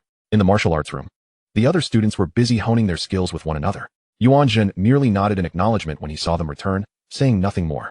Lin Mo silently reflected that this was perhaps the true essence of the school's expectations. Even if one were to skip class or arrive late, it seemed no one would care. He even felt that if the two did not show up in the afternoon, Yuan Zhen would have no objections whatsoever. Finding a quiet spot, Lin Mo settled down in a meditative posture, focusing intently on his training. Without the aid of pills, his natural absorption speed for source energy was considerably slower. Finally, just before class was dismissed, he successfully opened an acupoint through sheer effort. This marked his first acupoint opened without the assistance of pills, holding profound significance. Yet, he couldn't help but lament that his progress was still too sluggish. His anticipation for the source energy training room grew ever stronger. With access to it, things would surely be different. When the class bell rang, he had not managed to open a second acupoint. Yuan Zhen gathered everyone together, speaking solemnly. The exchange competition is the day after tomorrow. Everyone has worked hard these past days. Tomorrow, we will grant a day off for everyone to rest and recuperate. On the morning of the competition, we will meet at the school gate at 7 o'clock and travel together to the Jiang City Martial Arts Hall. This announcement ignited excitement among the students. Ever since the special training class was established for the exchange competition, everyone had been training rigorously, with little time for proper rest. However, Lin Mo and Jiang Lili were indifferent. For them, the location of their training mattered little, and the need for rest was not significant. After school, Lin Mo chose not to remain at the school for further training, opting instead to return home directly. Upon reaching the school gate, Jiang Luoli offered to escort him home, but he declined, citing a desire to strengthen his physique as the reason. He inwardly mused, I can't have a girl escorting me home every day. That feels rather uncomfortable. No, once this busy period is over, I must purchase a vehicle. Arriving home, he found his aunt, Lin Wan, busy in the kitchen. Lin Mo set down his belongings and entered the kitchen to lend a hand. Dinner was warm and lively. After the meal, Lin Mo retreated to his room to continue his training. After a full 4 hours, he managed to successfully open another acupoint. At this rate, if he were to train tirelessly for an entire day, he could likely open 5 or 6 acupoints, which was still too slow, he muttered to himself. If other Meridian opening realm warriors were to hear such words, they would likely be infuriated. For an ordinary person, opening an acupoint in 10 days or half a month would already be considered extraordinary talent. His speed was truly remarkable. I suppose this is enough for today. Tomorrow morning, I need to head to the Gathering Treasure Pavilion to deal with the Broken Gang sword matter. Lin Mo stretched lazily, relaxing his tense body before sinking into a deep slumber. The next morning, Lin Mo awoke early, quickly tidying himself up before heading straight to the Jiang City branch of the Gathering Treasure Pavilion. It must be said that the decor of the Gathering Treasure Pavilion was remarkably consistent. The Jiang City branch and the one at Donghu Base were practically carbon copies of each other, exuding an air of grandeur and luxury. The moment Lin Mo stepped through the door, a staff member in a uniform approached him, wearing a standard smile. Good day, sir. What would you like to purchase today? I'm not here to buy. I wish to auction a weapon of Earth-grade quality, Lin Mo replied in a calm tone, though his words carried significant weight. The staff member was momentarily stunned, standing frozen in place, unable to comprehend. Had it not been for Lin Mo's extraordinary demeanor, which clearly marked him as no ordinary person, he might have thought the individual was merely causing trouble. After regaining his composure, he quickly responded with respect. Sir, please hold on a moment. Such high-level treasures require the approval of our pavilion master. I will summon him immediately. Before long, a slightly plump middle-aged man with sharp eyes hurried down. He greeted Lin Mo with a fist salute and a warm smile. I am Qian Chong, the branch master of the Gathering Treasure Pavilion in Jiang City. May I ask for your esteemed name? Could we step aside for a moment to discuss this in private? Given that this concerns an Earth-grade weapon, it is a matter of great importance that must be handled with care. Lin Mo nodded, following Qian Chong into an office on the second floor. Once inside, Qian Chong got straight to the point. May I ask if you have the treasure with you? Could I have the honor of witnessing it? Lin Mo, not one to dawdle, turned his wrist, and the Broken Gang sword appeared in an instant, presented before Qian Chong. The moment Qian Chang's gaze fell upon the blade, his eyes sparkled with excitement, and he couldn't help but exclaim, a magnificent sword, truly an exceptional weapon. Having appraised countless treasures, he could tell at a glance that this sword was anything but ordinary. However, the specific characteristics still require Lin Mo to elucidate. This blade is named the Breaking Chi Blade, and its core trait is its ability to specifically shatter protective chi. Even the protective chi of a condensed chi realm expert can be effectively harmed by it, Lin Mo explained calmly. What? Qian Chong was instantly taken aback. Utterly shocked. It can actually affect those of the condensed chi realm? This is undoubtedly a top-tier blade. Having engaged in treasure auctions for many years, he had seen numerous Earth-grade weapons. Yet, he had never encountered a weapon as targeted and overwhelmingly effective as the Breaking Chi Blade. Lin Mo was not surprised by his reaction. He too had been similarly astonished when he first acquired the blade. However, he had since comprehended the 1,000-feather piercing of the solitary swallowing shadow, which not only could penetrate heavy armor, but also had a certain restraining effect on protective chi. Thus, the Breaking Chi Blade was no longer a necessity for him, which was the main reason he decided to sell it. After a considerable moment, Qian Chong emerged from his stupor and said, somewhat embarrassed, young friend, words alone are not enough. May I trouble you for a demonstration? After all, it was a high-quality Earth-grade treasure, and if it were to prove unworthy of its name, it would not only affect the auction price, but also tarnish the reputation of our Gathering Treasure Pavilion. Certainly, Lin Mo readily agreed. Do you possess protective chi? Or perhaps a similar defensive treasure? Qian Chong smiled faintly and retrieved a completely transparent orb from his storage ring. With a gentle squeeze, a light blue protective shield instantly expanded around him. Young friend, behold.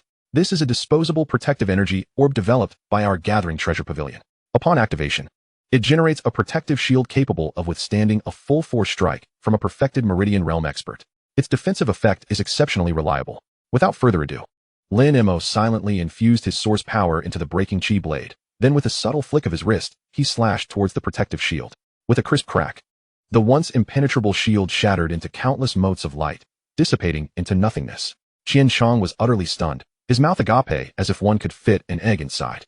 This was the latest protective energy orb developed by Gathering Treasure Pavilion, designed with robust defense to penetrate the market. How could it crumble before the breaking chi blade as though it were made of paper, shattered by a mere strike? Youth, the power of your blade is exceedingly formidable.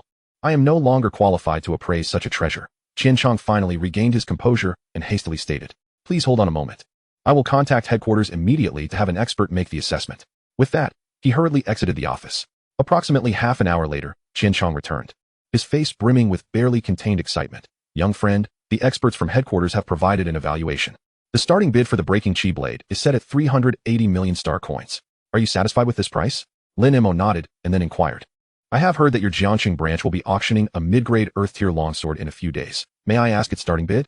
Qiancheng's expression turned slightly troubled. "Young friend, the starting bid for auction items is considered a commercial secret and is rarely disclosed before the auction begins.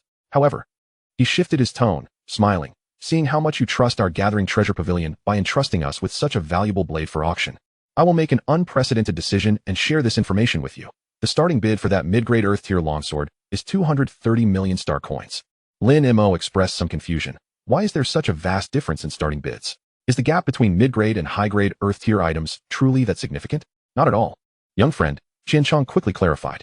While there is indeed a difference between mid-grade and high-grade Earth-tier weapons, it should not be this pronounced. The primary reason lies in the exceptional characteristics of your breaking chi blade, specifically designed to counter protective chi, making it effective even against those in the condensed chi realm. This targeted efficacy elevates its value far beyond that of ordinary high-grade Earth-tier weapons. Lin Mo nodded in understanding. "Very well, I accept this starting bid. One more question. If I wish to bid on that longsword, could the amount from the sale of the breaking chi blade be deducted from that?" "Of course." Qianchong readily agreed, then added, "However, young friend, I still recommend scheduling the auction for next month. At that time, our Gathering Treasure Pavilion will conduct extensive promotions, attracting more powerful individuals to participate in the bidding. The final amount for the breaking chi blade could easily double." "No. Let us set the auction for the day after tomorrow. I cannot wait that long," Lin Mo replied resolutely, as he urgently needed the funds to acquire the longsword for Jiang Luoli. "Very well, we shall proceed as you wish." Qianchong acquiesced respectfully. He then sighed. "What a pity that mid-grade Earth-tier longsword is a consignment from someone else. If it were our Gathering Treasure Pavilion's own item, we could sell it to you at cost without hesitation." Lin Mo felt a stir in his heart. He couldn't deny that Qiancheng's words were quite persuasive. While there were no tangible benefits, they certainly brought comfort. The two discussed further details regarding the auction, and noticing Lin Mo's extraordinary demeanor, Qianchong intended to present him with a black gold membership card from Gathering Treasure Pavilion. Lin Mo indicated that he already possessed one, learning in the process that it had been gifted by Qian Lu from the Donghu branch. This prompted hearty laughter from Qianchong, who playfully teased him about Qian Lu. Lin Mo also learned from Qianchong that holding a black gold membership card granted priority bidding rights at the auction and allowed 2 additional individuals to accompany one into the event. After finalizing all matters, Lin Mo bid farewell and returned home. At this time, it was still early, and he wasted no time. Upon reaching his room, he immediately sat cross-legged, continuing his endeavor of enlightenment. Chapter 27. The exchange competition begins. In preparation for the exchange competition, Lin Mo devoted this day entirely to focused training at home. During the day, through sheer willpower, he successfully opened 2 more acupoints. By nightfall, he remained sleepless, fully activating the martial god remnant art to absorb source power. By the following morning at 6 o'clock, he had successfully opened 3 additional acupoints. Thus, the total number of acupoints he had opened reached 107, significantly enhancing both his source energy reserves and endurance. On April 30th, the day of the exchange competition officially commenced. Lin Mo opened his eyes punctually, a glimmer of brilliance flashing within them. After a night of cultivation, he felt neither fatigue nor weariness. Instead, he was invigorated, his body brimming with strength. He rose to stretch his muscles before leaving his room. His little aunt, Lin Wan, had already prepared breakfast. Lin Mo smiled as he finished his meal, quickly freshened up, and set off for school. Upon arriving at the school entrance, he spotted Yuan Jun waiting there, accompanied by several teachers from the school. To his surprise, not far away stood a middle-aged man, balding and somewhat portly, who was smiling broadly as he leaned towards the old man Zhao Di's who's, engaging him in conversation with an excessively obsequious demeanor. Meanwhile, old man Zhao lounged in a recliner, his eyes closed, visibly impatient, occasionally waving his hand as if to shoo away flies. Lin Mo immediately recognized that the portly middle-aged man was the principal of Jiangxing No. One high school. He was taken aback, realizing that old man Zhao had such a significant presence that even the principal sought his favor. He couldn't help but feel increasingly curious about this seemingly ordinary gatekeeper. Lin Mo approached, and upon noticing, Yuan Jun arranged for him to board the bus parked nearby. At this point, several members of the exchange competition were already seated on the bus, and upon seeing Lin Mo arrive, they enthusiastically greeted him. "Hello, Brother Lin." "Oh, Brother Lin, you have finally arrived." Lin Mo greeted everyone with a gentle smile before finding a seat by the window, closing his eyes to rest. A few minutes later, the vehicle door swung open once more, and Zhang Luoli stepped inside, making her way directly to Lin Mo's side. Lin Mo acknowledged her with a slight nod and resumed his meditative state, exuding an air of tranquility and indifference, seemingly unfazed by the impending competition. In stark contrast to Lin Mo's composure, the other members of the exchange competition appeared exceedingly tense. They were acutely aware that with Lin Mo and Zhang Luoli on their team, their school stood a good chance of securing a commendable ranking.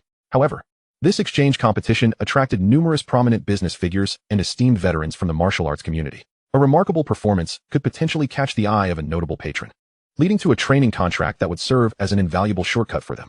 This prospect stirred a whirlwind of excitement and anxiety within each competitor. At precisely 7 o'clock, all participants had gathered, and the bus slowly departed from the school, heading towards the Jiangxing Martial Arts Gym. An hour later, the vehicle arrived at its destination. Even before stepping inside the gym, the sounds of lively chatter and excitement resonated from within, creating an electrifying atmosphere. The fervor was palpable, even through the closed bus doors. As the leading instructor, Yuan Jun was the first to disembark, ushering the competitors inside. Inside the venue, a sea of faces filled the stands, every seat occupied, with spectators fervently waving flags emblazoned with their respective school logos and vociferously cheering for their favored contestants. Brilliant lights illuminated the massive arena at the center, and the ambience was so vibrant it felt as though it could lift the roof off. Guided by the staff, Lin Mo, Zhang Luoli, and the others made their way to the competitors' designated lounge. Through the lounge's window, Lin Mo gazed towards the audience and noticed a special VIP platform situated centrally in the stands. Several distinguished individuals were already seated there, their names clearly displayed on plaques before them, each one a notable figure from Jiangxing's business or political sphere, including the director of the Jiangxing Education Bureau, the president of the Martial Arts Association, and the principals of the 6 major high schools, among others. These individuals watched with keen anticipation, their eyes fixated on the central arena, clearly placing great importance on the upcoming exchange competition. Observing this scene heightened the anxiety of the other competitors in the lounge. Apart from Lin Mo and Zhang Luoli, Lin Mo's gaze swept across the VIP platform and noted that a central seat remained vacant, marked with the name, Jiang Yanqing, the Jiangxing provincial protector. He turned to Zhang Luoli beside him and casually inquired, "Is your father coming as well?" "Yes. He has some official matters to attend to, but will arrive by the time the competition commences." Zhang Luoli nodded in response. Lin Mo chose not to delve further into conversation, instead quietly awaiting the official start of the exchange competition. At 9 o'clock sharp, the cacophony within the venue gradually subsided. A steady voice resonated through the loudspeakers. "I am Jiang Yanqing, and I hereby declare the Jiangxing High School Martial Arts Exchange Competition officially commenced." There were no lengthy formalities, just this succinct announcement. Yet, rather than eliciting dissatisfaction, it sparked a surge of enthusiastic applause and cheers from the audience and guests alike. Jiang Yanqing commanded immense respect in Jiangxing, and his decisive demeanor only served to heighten the admiration of those present. As the applause waned, a figure descended from the VIP section and approached the arena. This individual was the vice president of the Martial Arts Association and the chief judge of the competition. He raised his voice to announce the competition rules. This exchange competition will consist of a combination of survival matches and arena bouts. First, we will conduct the survival match, where 60 contestants will engage in a free-for-all for a duration of 1 hour. The last 10 remaining contestants will advance to the subsequent arena bouts. During the arena phase, the 10 qualifiers will face off in pairs, earning points based on their final rankings. The first place will receive 20 points, the second 10, the third 9, and so forth, with the 10th place receiving 2 points. Ultimately, the total points accumulated by each school's contestants will determine the champion of this exchange competition. Now, let all contestants enter the arena. Upon hearing the rules, Lin Mo furrowed his brow slightly, internally lamenting the complications that lay ahead. He was confident in his ability to secure first place individually. Yet, if the majority of the 10 advancing contestants were from other schools, his quest for the team championship would become considerably more challenging. However, he quickly reassured himself that Zhang Luoli was also exceptionally strong. As long as she advanced successfully and achieved a commendable ranking, their hopes for victory remained substantial, alleviating his worries. Lin Mo followed the others out of the lounge. Stepping onto the immense arena, As all 60 contestants took their places, the audience erupted into a frenzy of cheers and shouts, the noise reverberating through the air. Once all participants were settled, a faint blue energy shield suddenly enveloped the arena, heightening the tension among the competitors. The atmosphere shifted palpably as the 60 contestants exchanged wary glances, each scrutinizing their surroundings, attempting to discern who might pose the greatest threat. Lin Mo, with his keen perception, quickly identified 6 individuals radiating a palpable energy, a clear indication of their prowess in the realm of martial arts. Upon further examination, he realized that among these 6, 3 hailed from different schools, while the other 3 were all from the elite talent school. Yuan Jun had specifically warned them about the elite talent school, a long-standing rival of Jiangxing No. 1 High School, renowned for its formidable strength. Historically, the first and second places in these exchange competitions had often been contested between Jiangxing No. 1 High School and the elite talent school. Now witnessing their prowess firsthand, Lin Mo understood the gravity of the situation. Jiangxing No. 1 High School had only 2 representatives capable of reaching the realm of mastery, himself and Jiang Luoli, while the elite talent school boasted 3. The disparity in strength was glaringly evident. As Lin Mo continued to observe, the 3 contestants from the elite talent school were also intently scrutinizing him. Their instructor had repeatedly cautioned them to remain vigilant against Lin Mo and Jiang Luoli. Initially, 2 of them had dismissed this warning, as they were not local to Jiangcheng but rather hailed from the bustling metropolis of Magic City, where the martial arts atmosphere was rich and teeming with talent. Having never even qualified to participate in their own exchange competitions, they were brought in as external aid by the elite talent school for this event. An agreement had been reached. They would assist the elite talent school in securing first place in exchange for a coveted spot in the energy cultivation chamber, while the school would leverage this victory to garner additional funding from the Ministry of Education and significantly increase their recruitment numbers for the next academic year, a mutually beneficial arrangement. In their eyes, participating in this competition in Jiangcheng was akin to a downward strike against lesser opponents, and they harbored no apprehensions regarding the students here. However, upon encountering Lin Mo, their dismissive attitudes swiftly evaporated.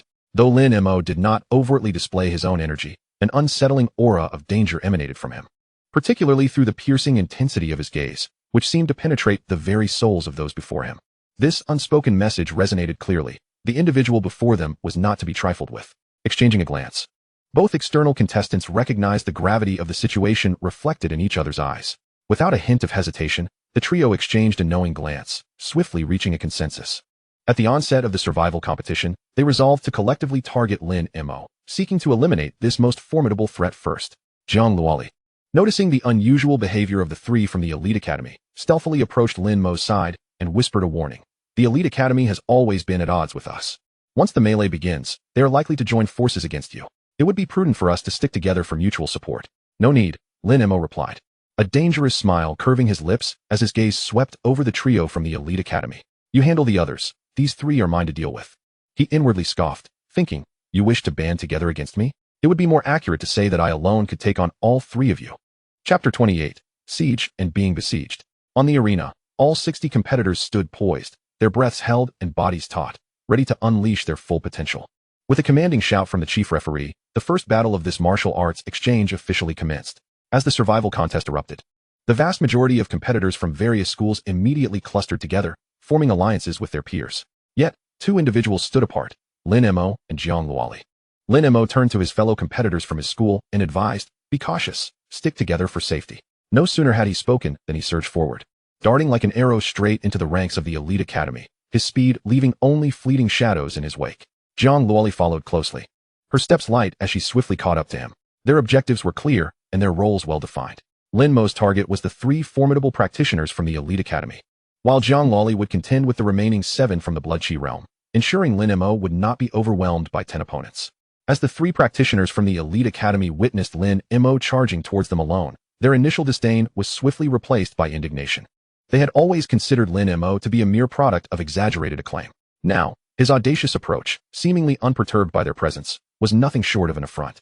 You may be a genius, but we are too, they thought, tightening their grips on their weapons, shedding any pretense of restraint as they advanced towards Lin Mo in unison. The foremost among them let out a fierce battle cry, his long blade slicing through the air with a howling wind, imbued with a fierce momentum as he aimed a powerful strike at Lin Mo. The other 2 seized the moment of their companion's assault, swiftly maneuvering to encircle Lin Mo in a triangular formation.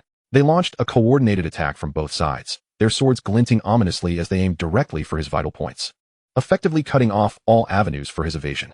Lin Mo's eyes narrowed, and disregarding the swords lunging from either side, he deftly flipped his wrist, summoning the cold raven's weep into his grasp. With a swift motion, he met the descending long knife head-on. The resounding clash of metal echoed sharply, as the attacker hastily raised his weapon to block, only to be met with the overwhelming force Lin Mo channeled through his blade, causing his arm to tremble and his grip to falter, pain radiating from his palms as he staggered backward, blood surging through his veins. In that fleeting moment, Zhang Loli had already infiltrated the ranks of the remaining 7 Blood Chi Realm competitors.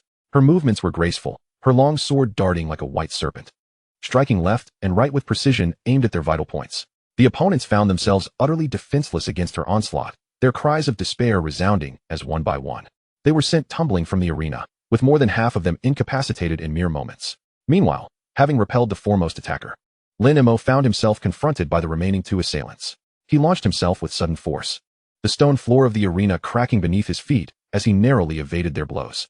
As he sidestepped their attacks, his gaze locked onto the recently repelled opponent, who was still struggling to regain his footing. With his allies a distance away, it was the perfect opportunity to eliminate them one by one. Without hesitation, Lin Mo unleashed a torrent of energy into Cold Raven's weep. The blade became translucent, as if sculpted from ancient ice, emanating an aura of bone-chilling cold.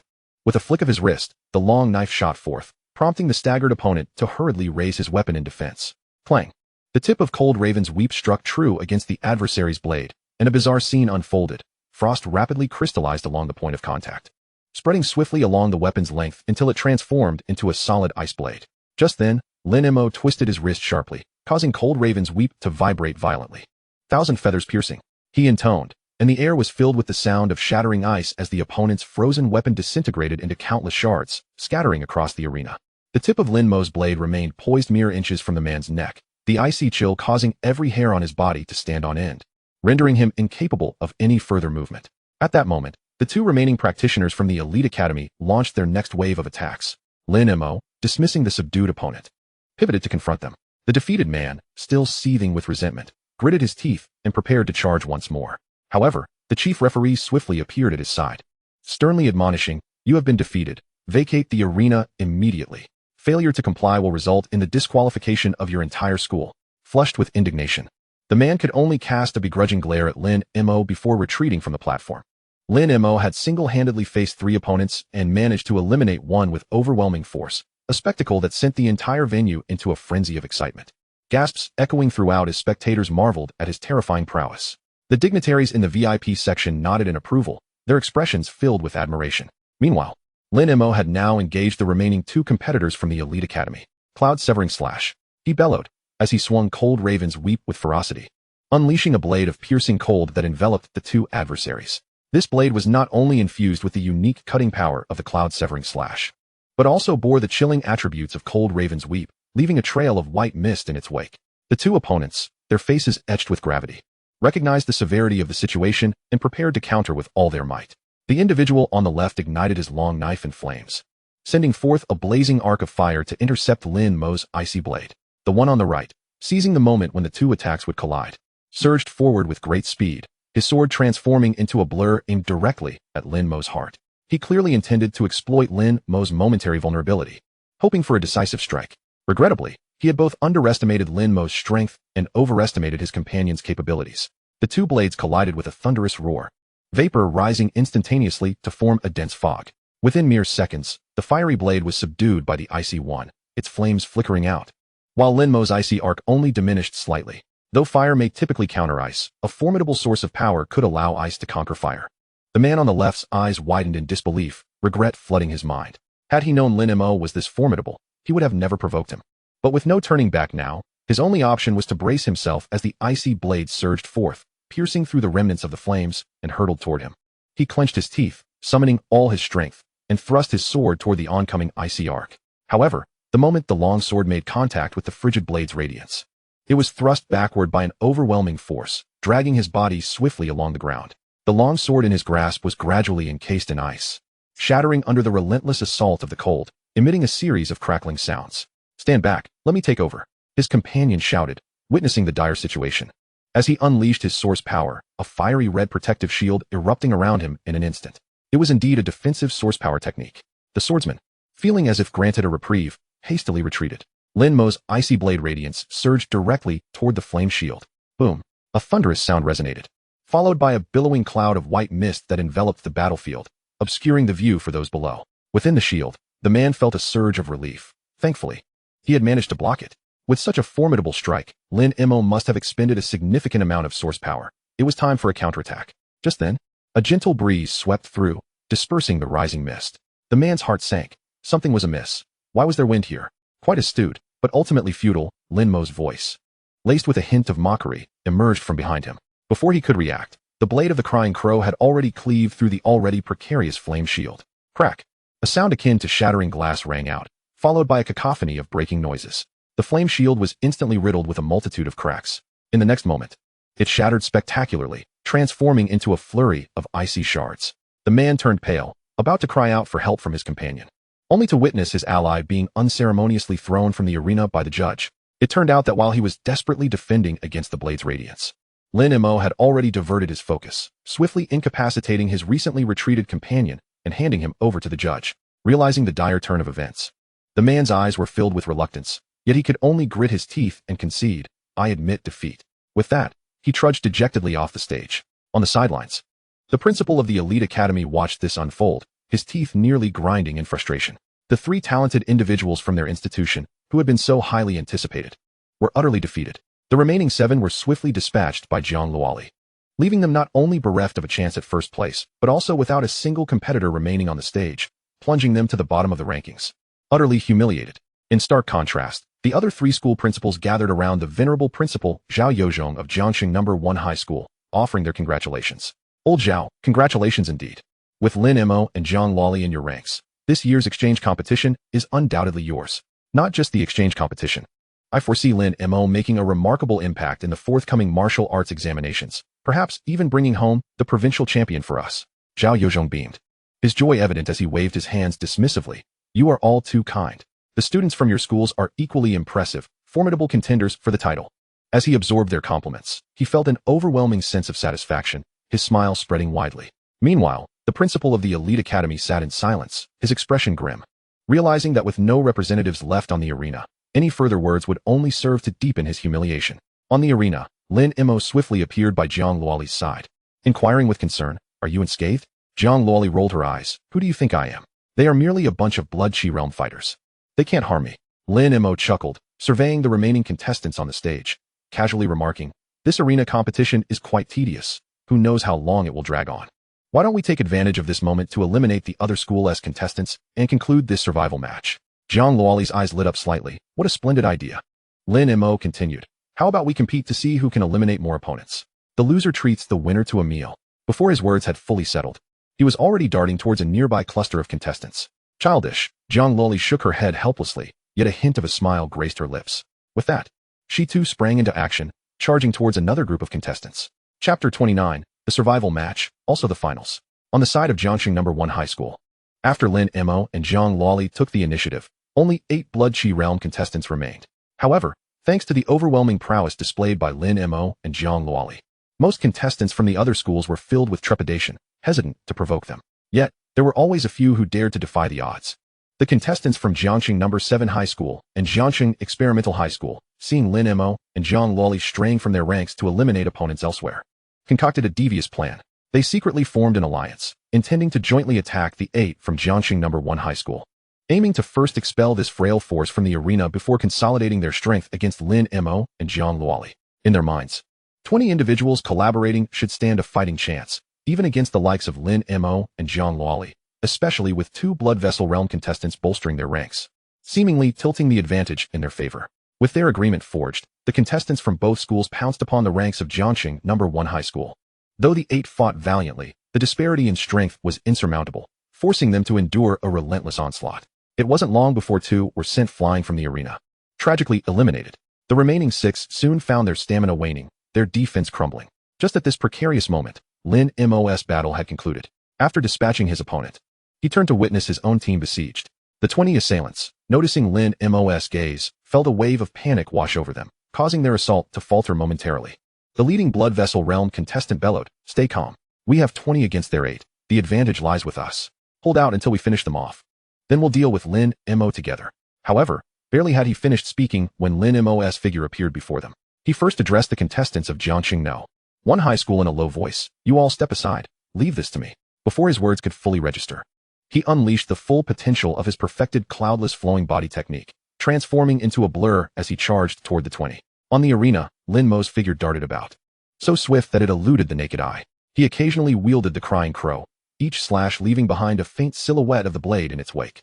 These afterimages radiated a chilling aura, subtly affecting the movement speed of those around. The perfected cloudless flowing body was terrifyingly formidable. The 20 contestants could only see a flurry of flying blade shadows, failing to catch sight of Lin Mo himself. Some, feeling overwhelmed, contemplated fleeing the battlefield. Yet, the moment they turned, Lin Mo would appear abruptly, delivering a strike that sent them back into the fray. Not even the 2 Blood Vessel Realm contestants were spared. With no opportunity to escape, Lin Mo had deliberately focused on them, while the others were surrounded by merely 1 or 2 afterimages. These 2 were ensnared by a web of over 10 blade shadows, trapping them thoroughly. It was only then that the contestants from both schools comprehended the gravity of their miscalculation. They had gravely underestimated Lin Mo's prowess. 20 individuals stood little chance against him, let alone 100. In the next instant, Lin Mo's figure materialized, softly uttering 3 words: "The swallow returns home." In the instant that the words fell, the dim, knife-like afterimages before the 20 individuals suddenly became exceedingly unstable, trembling violently. The chief referee instantly sensed a terrifying wave of energy, his countenance shifting dramatically as he shouted, "Not good." He swiftly vanished from his position, rushing towards the arena. Boom! A deafening explosion erupted, as dozens, if not hundreds, of blade-like shadows detonated simultaneously. The shockwave generated by the explosion was immensely fearsome, causing the protective barrier surrounding the arena to shudder violently. A bone-chilling cold rapidly engulfed the entire platform, freezing vast areas into a pristine white expanse. Moments later, as the frigid air gradually dissipated, the situation on the stage became starkly clear. The chief referee had timely erected a protective shield, barely safeguarding 7 or 8 competitors who were nearest. The remaining participants were all knocked unconscious by the explosive force, sprawled haphazardly across the stage. This was merely a contest. Lin Mo had not exerted his full strength, expending only the energy of 3 acupoints. Had he truly unleashed his complete power, it was likely that none of the individuals on the stage would have escaped unscathed. The chief referee was profoundly astonished by Lin Mo's prowess. He could distinctly sense that Lin Mo had not even come close to tapping into his full potential. Observing him, calm and unflustered, one would think nothing had transpired. Regaining his composure, he proclaimed loudly, "All participants from Jiangxing 7th High School and Jiangxing Experimental High School are disqualified." This scene utterly stunned all the spectators and dignitaries present in the audience. Zhang Ziqing, the president of the Jiangxing Martial Arts Association, could not help but burst into laughter, slapping Jiang Yanqing on the shoulder as he remarked, "Old Jiang, your future son-in-law is truly remarkable. He surpasses us by leaps and bounds." Jiang Yanqing, taken aback, responded, "What son-in-law? I don't quite understand your words." Zhang Ziqing paused for a moment, then chuckled, "Oh, did Jiang not tell you? She specifically brought this lad to see me last time, asking me to assist him in obtaining a pass to enter the wilderness zone. After that, he ventured into the wilderness zone alone. Quite the audacious character. Going into the wilderness zone alone?" A flicker of astonishment crossed Jiang Yanqing's eyes, but he nodded in acknowledgement. "He is indeed a bold young man." Zhang Ziqing seized the opportunity to inquire, "So, does this mean you approve of this son-in-law?" Jiang Yanqing replied nonchalantly, "If Luoli genuinely likes him, I will not interfere." Lin Mo, of course, was oblivious to the conversation taking place in the VIP section. After dispatching the 20 individuals, he immediately turned to pursue others, as the remaining opponents were utterly insignificant in his eyes. He could not even be bothered to utilize his signature move, dispatching them with a mere kick. Like a child kicking a ball, he sent those competitors tumbling to the ground, either unconscious or directly kicked off the stage. At this moment, a most peculiar scene unfolded upon the arena. A blurred afterimage, akin to a phantom, darted across the stage, relentlessly pursuing a dozen competitors who were desperately fleeing. Occasionally, one would collapse, their cries of despair echoing throughout the arena. Meanwhile, Zhang Luoli was engaged in combat with the last remaining participant from the Meridian Realm, maintaining a dominant position, leaving her opponent utterly defenseless. It was merely a matter of time before victory was hers. Before long, Lin Mo had hunted down to just 2 remaining competitors. Simultaneously, Zhang Luoli triumphed over her adversary, eliminating them from the contest. The chief referee, fearing Lin Mo might incapacitate the last 2 as well, shouted loudly, "The top 10 qualifying participants have been determined. The survival match is officially concluded." He was genuinely frightened, one individual pursuing and overpowering a dozen competitors. Such a phenomenon had never occurred in previous exchange matches. If not curtailed, it seemed all remaining competitors would fall to Lin Mo's onslaught. Lin Mo, feeling somewhat unfulfilled, ceased his assault. At that moment, the final 10 participants on the stage comprised 8 from Jiangxing First High School, one from Jiangxing Second High School, and one from Jiangxing Fifth High School. Lin Mo had indeed managed to transform the survival match into a near-final showdown. The principal of Jiangxing Fifth High School was nearly beside himself with joy upon witnessing this scene. Their institution had not a single participant in the Meridian realm. Initially approaching the event with a focus on participation, yet unexpectedly, one had emerged to reach the final round. Securing a spot in the Source Energy training room was nothing short of a tremendous surprise. As the saying goes, some rejoice while others lament. The principals of Jiangxing Seventh High School and the Experimental High School wore expressions of bitterness, regretting their earlier decisions. Oh dear! Why did these little rascals provoke the competitors from Jiangxing First High School? One principal fumed. Another principal sighed. Indeed, I thought with 2 Meridian Realm participants, we would at least secure a top 3 finish, but look how it turned out. Everyone disqualified. At that moment, the chief referee approached the group of principals. Given that this exchange match was jointly hosted by 6 schools, he naturally sought their opinions regarding the current situation. The principal of Jiangxing Second High School spoke first, clearly. The first place is now beyond our reach. Why not have our school and that of Fifth High School's 2 participants compete for second place? What do you think? The principal of Jiangxing Fifth High School eagerly concurred. I completely agree, with the chief referee announcing this decision. The 2 participants from Jiangxing Second and Fifth High Schools wasted no time, launching into battle on the stage without even considering a break for rest and adjustment. After all, 8 out of the top 10 were from Jiangxing First High School. The 2 stood there like 2 clowns, eager to hasten the conclusion of this tragic spectacle. Their sparring revealed a relatively minor disparity in strength, but ultimately, the participant from Jiangxing Fifth High School fell short, conceding defeat. The final team rankings were thus established. Jiangxing First High School secured first place, earning 3 spots in the Source Energy training room. Jiangxing Second High School claimed second place, receiving 2 spots, and Jiangxing Fifth High School finished third, obtaining 1 spot. The 2 participants from Second and Fifth High Schools were immensely thrilled. They had earned these spots through their own abilities, and they rightfully belonged to them. Jiang Yanqing slowly rose to his feet. His voice not loud, yet resonating clearly in every ear. I hereby declare the Jiangxing Martial Arts Exchange Competition officially concluded. Now, I invite the top 10 participants to the stage to receive their awards. As his words fell, the venue erupted into thunderous cheers. Although this exchange match was markedly different from past competitions, concluding in an unusually swift manner, the performances of the participants, especially Lin Mo and Zhang Luoli, delivered an extraordinarily thrilling spectacle. Lin Mo's invincible aura and Zhang Luoli's graceful swordplay left an indelible impression on all present. Other competitors had almost been relegated to mere supporting roles, hardly remembered by the audience. Lin Mo, invincible. Zhang Luoli, goddess. The chants reverberated, the atmosphere in the venue reaching a fever pitch. Lin Mo led the other participants towards the podium to receive their rewards.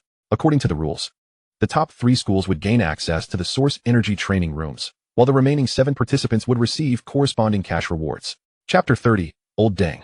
Do you enjoy glaring at me? Lin Mo, accompanied by the other participants, ascended the award podium. Aside from him and Zhang Luoli, the rest bore expressions of uncontainable excitement. After all, standing here to receive rewards was a monumental honor for them. Only Lin Mo and Zhang Luoli maintained calm demeanors, as if they had anticipated all of this.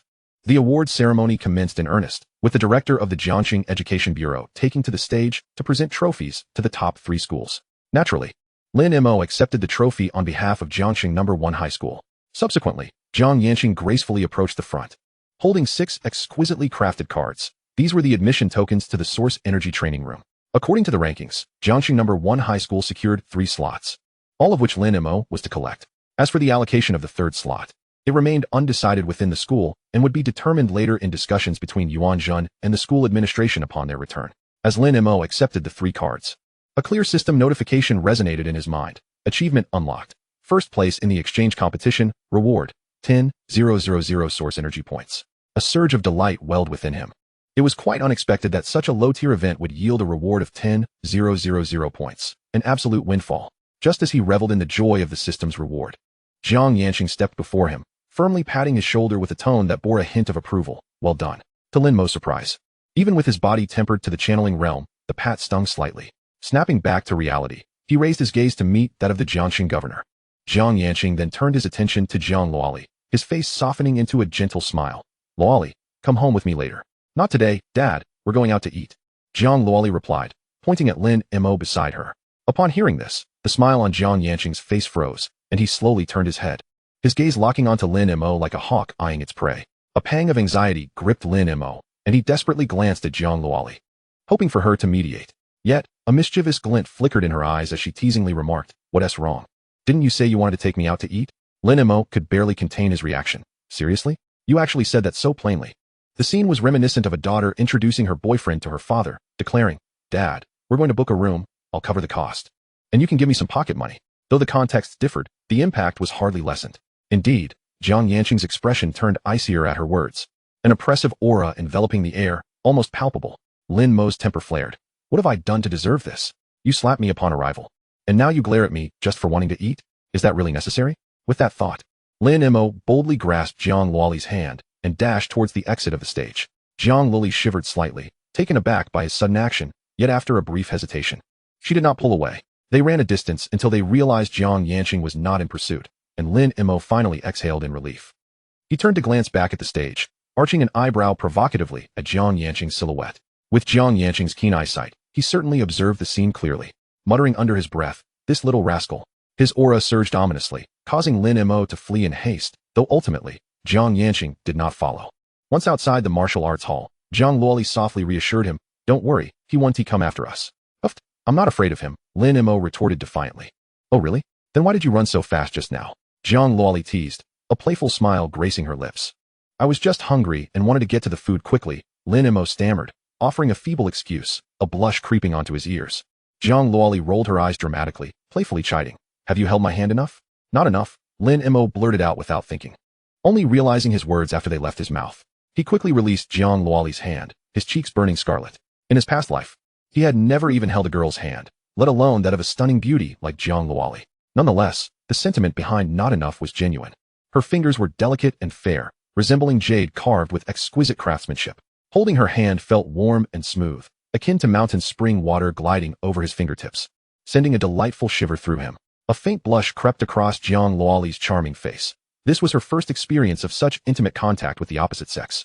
Lin Mo's candid remark plunged them into an awkward silence, leaving both momentarily at a loss for words. It was Lin Mo who eventually broke the stillness. "Didn't you say you'd take me out to eat? Let us go, I'm starving." As they walked side by side, they resembled a couple in love.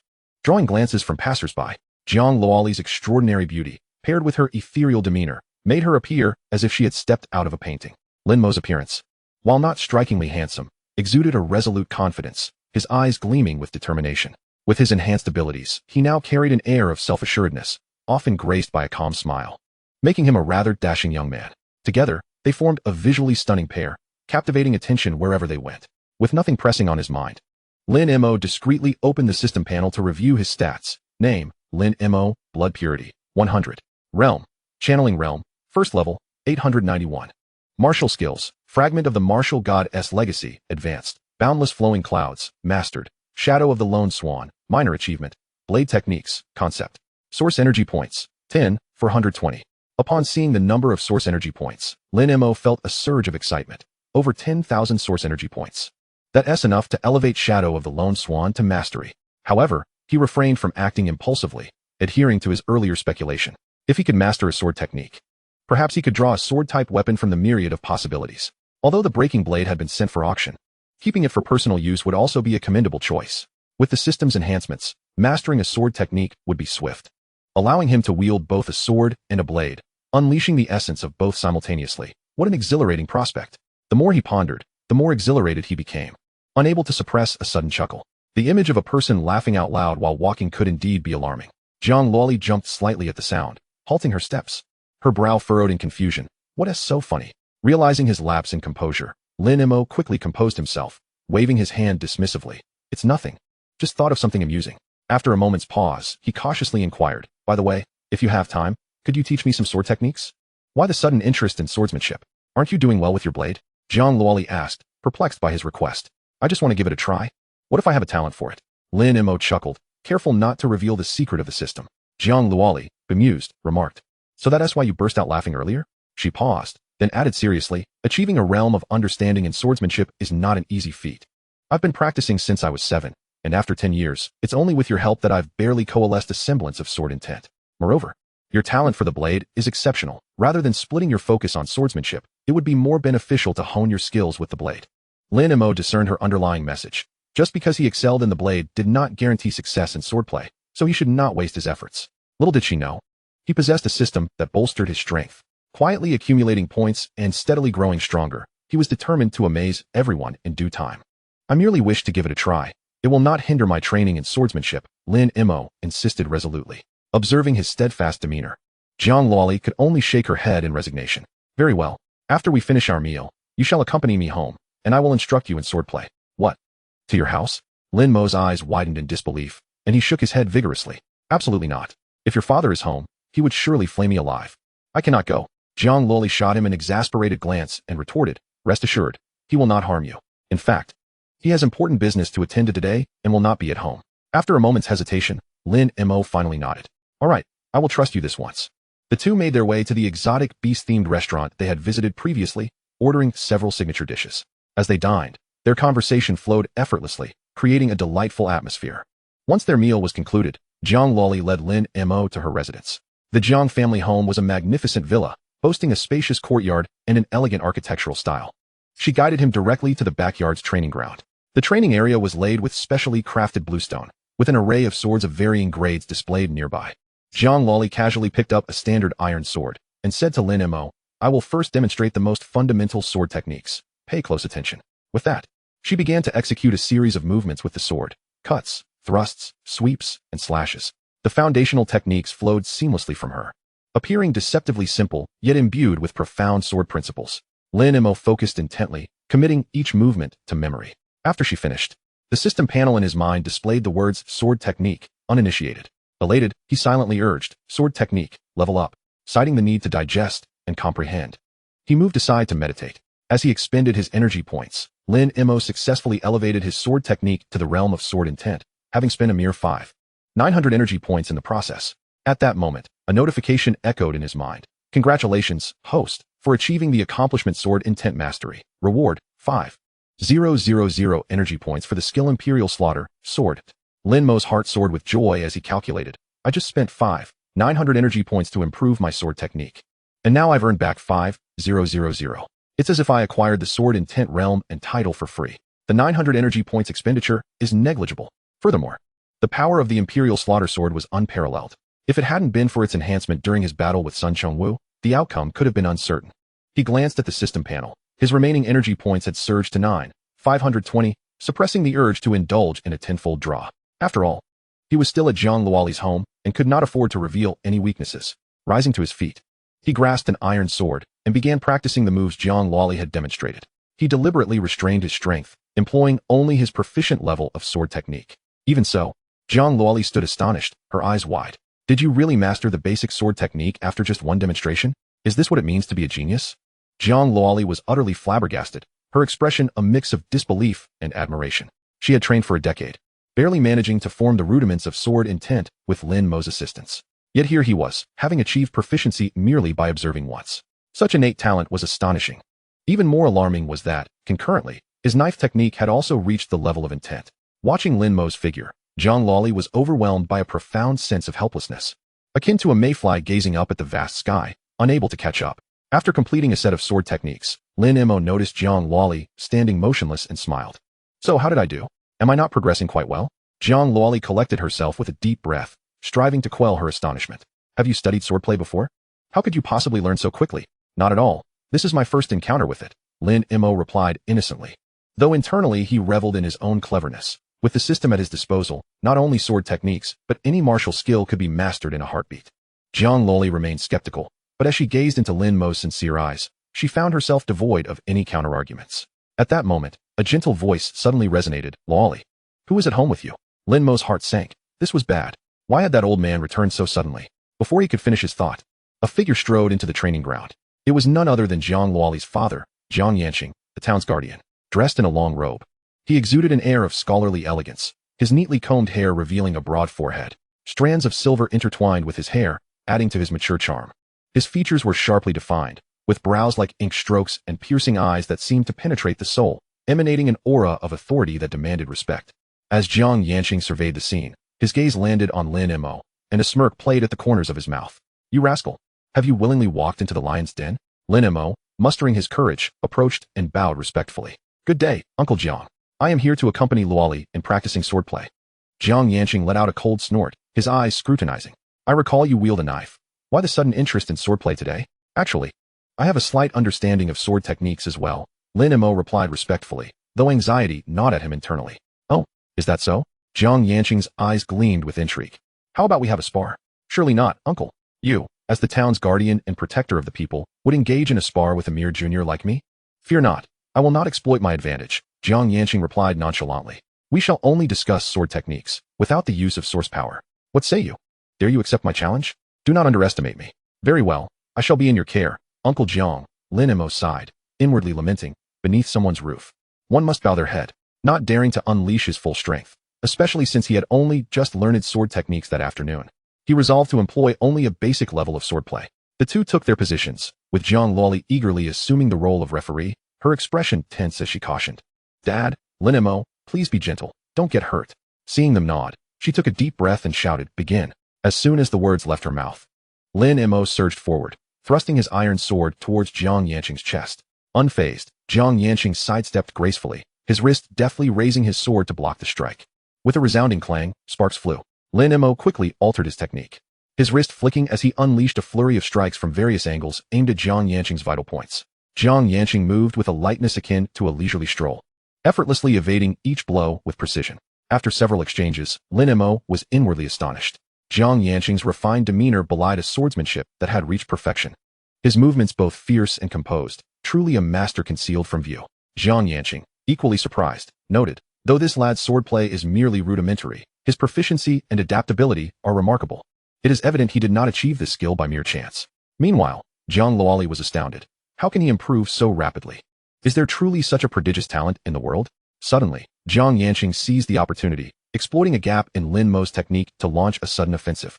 His sword arcing menacingly towards Lin Mo's throat. Lin Mo's heart raced. He quickly retreated, narrowly evading the strike, yet felt a chill brush against his chest. Jiang Luoli gasped in alarm, unable to contain herself. Lin Mo, be careful. Hearing his daughter's concern for the boy, Jiang Yanqing's irritation flared. He snorted dismissively and charged forward, his sword striking like lightning towards Lin Mo's throat. Lin Mo reacted swiftly, angling his body away while simultaneously attempting to deflect the deadly blow with a reverse flick of his sword. Jiang Yanqing's swordsmanship was exceedingly swift, the tip of his blade finally coming to a steady halt just an inch from Lin Mo's throat, showing no further movement. Lin Mo wiped the cold sweat from his brow and gave a wry smile, saying, Uncle Jiang, your swordplay is unparalleled. I am truly ashamed of my own abilities.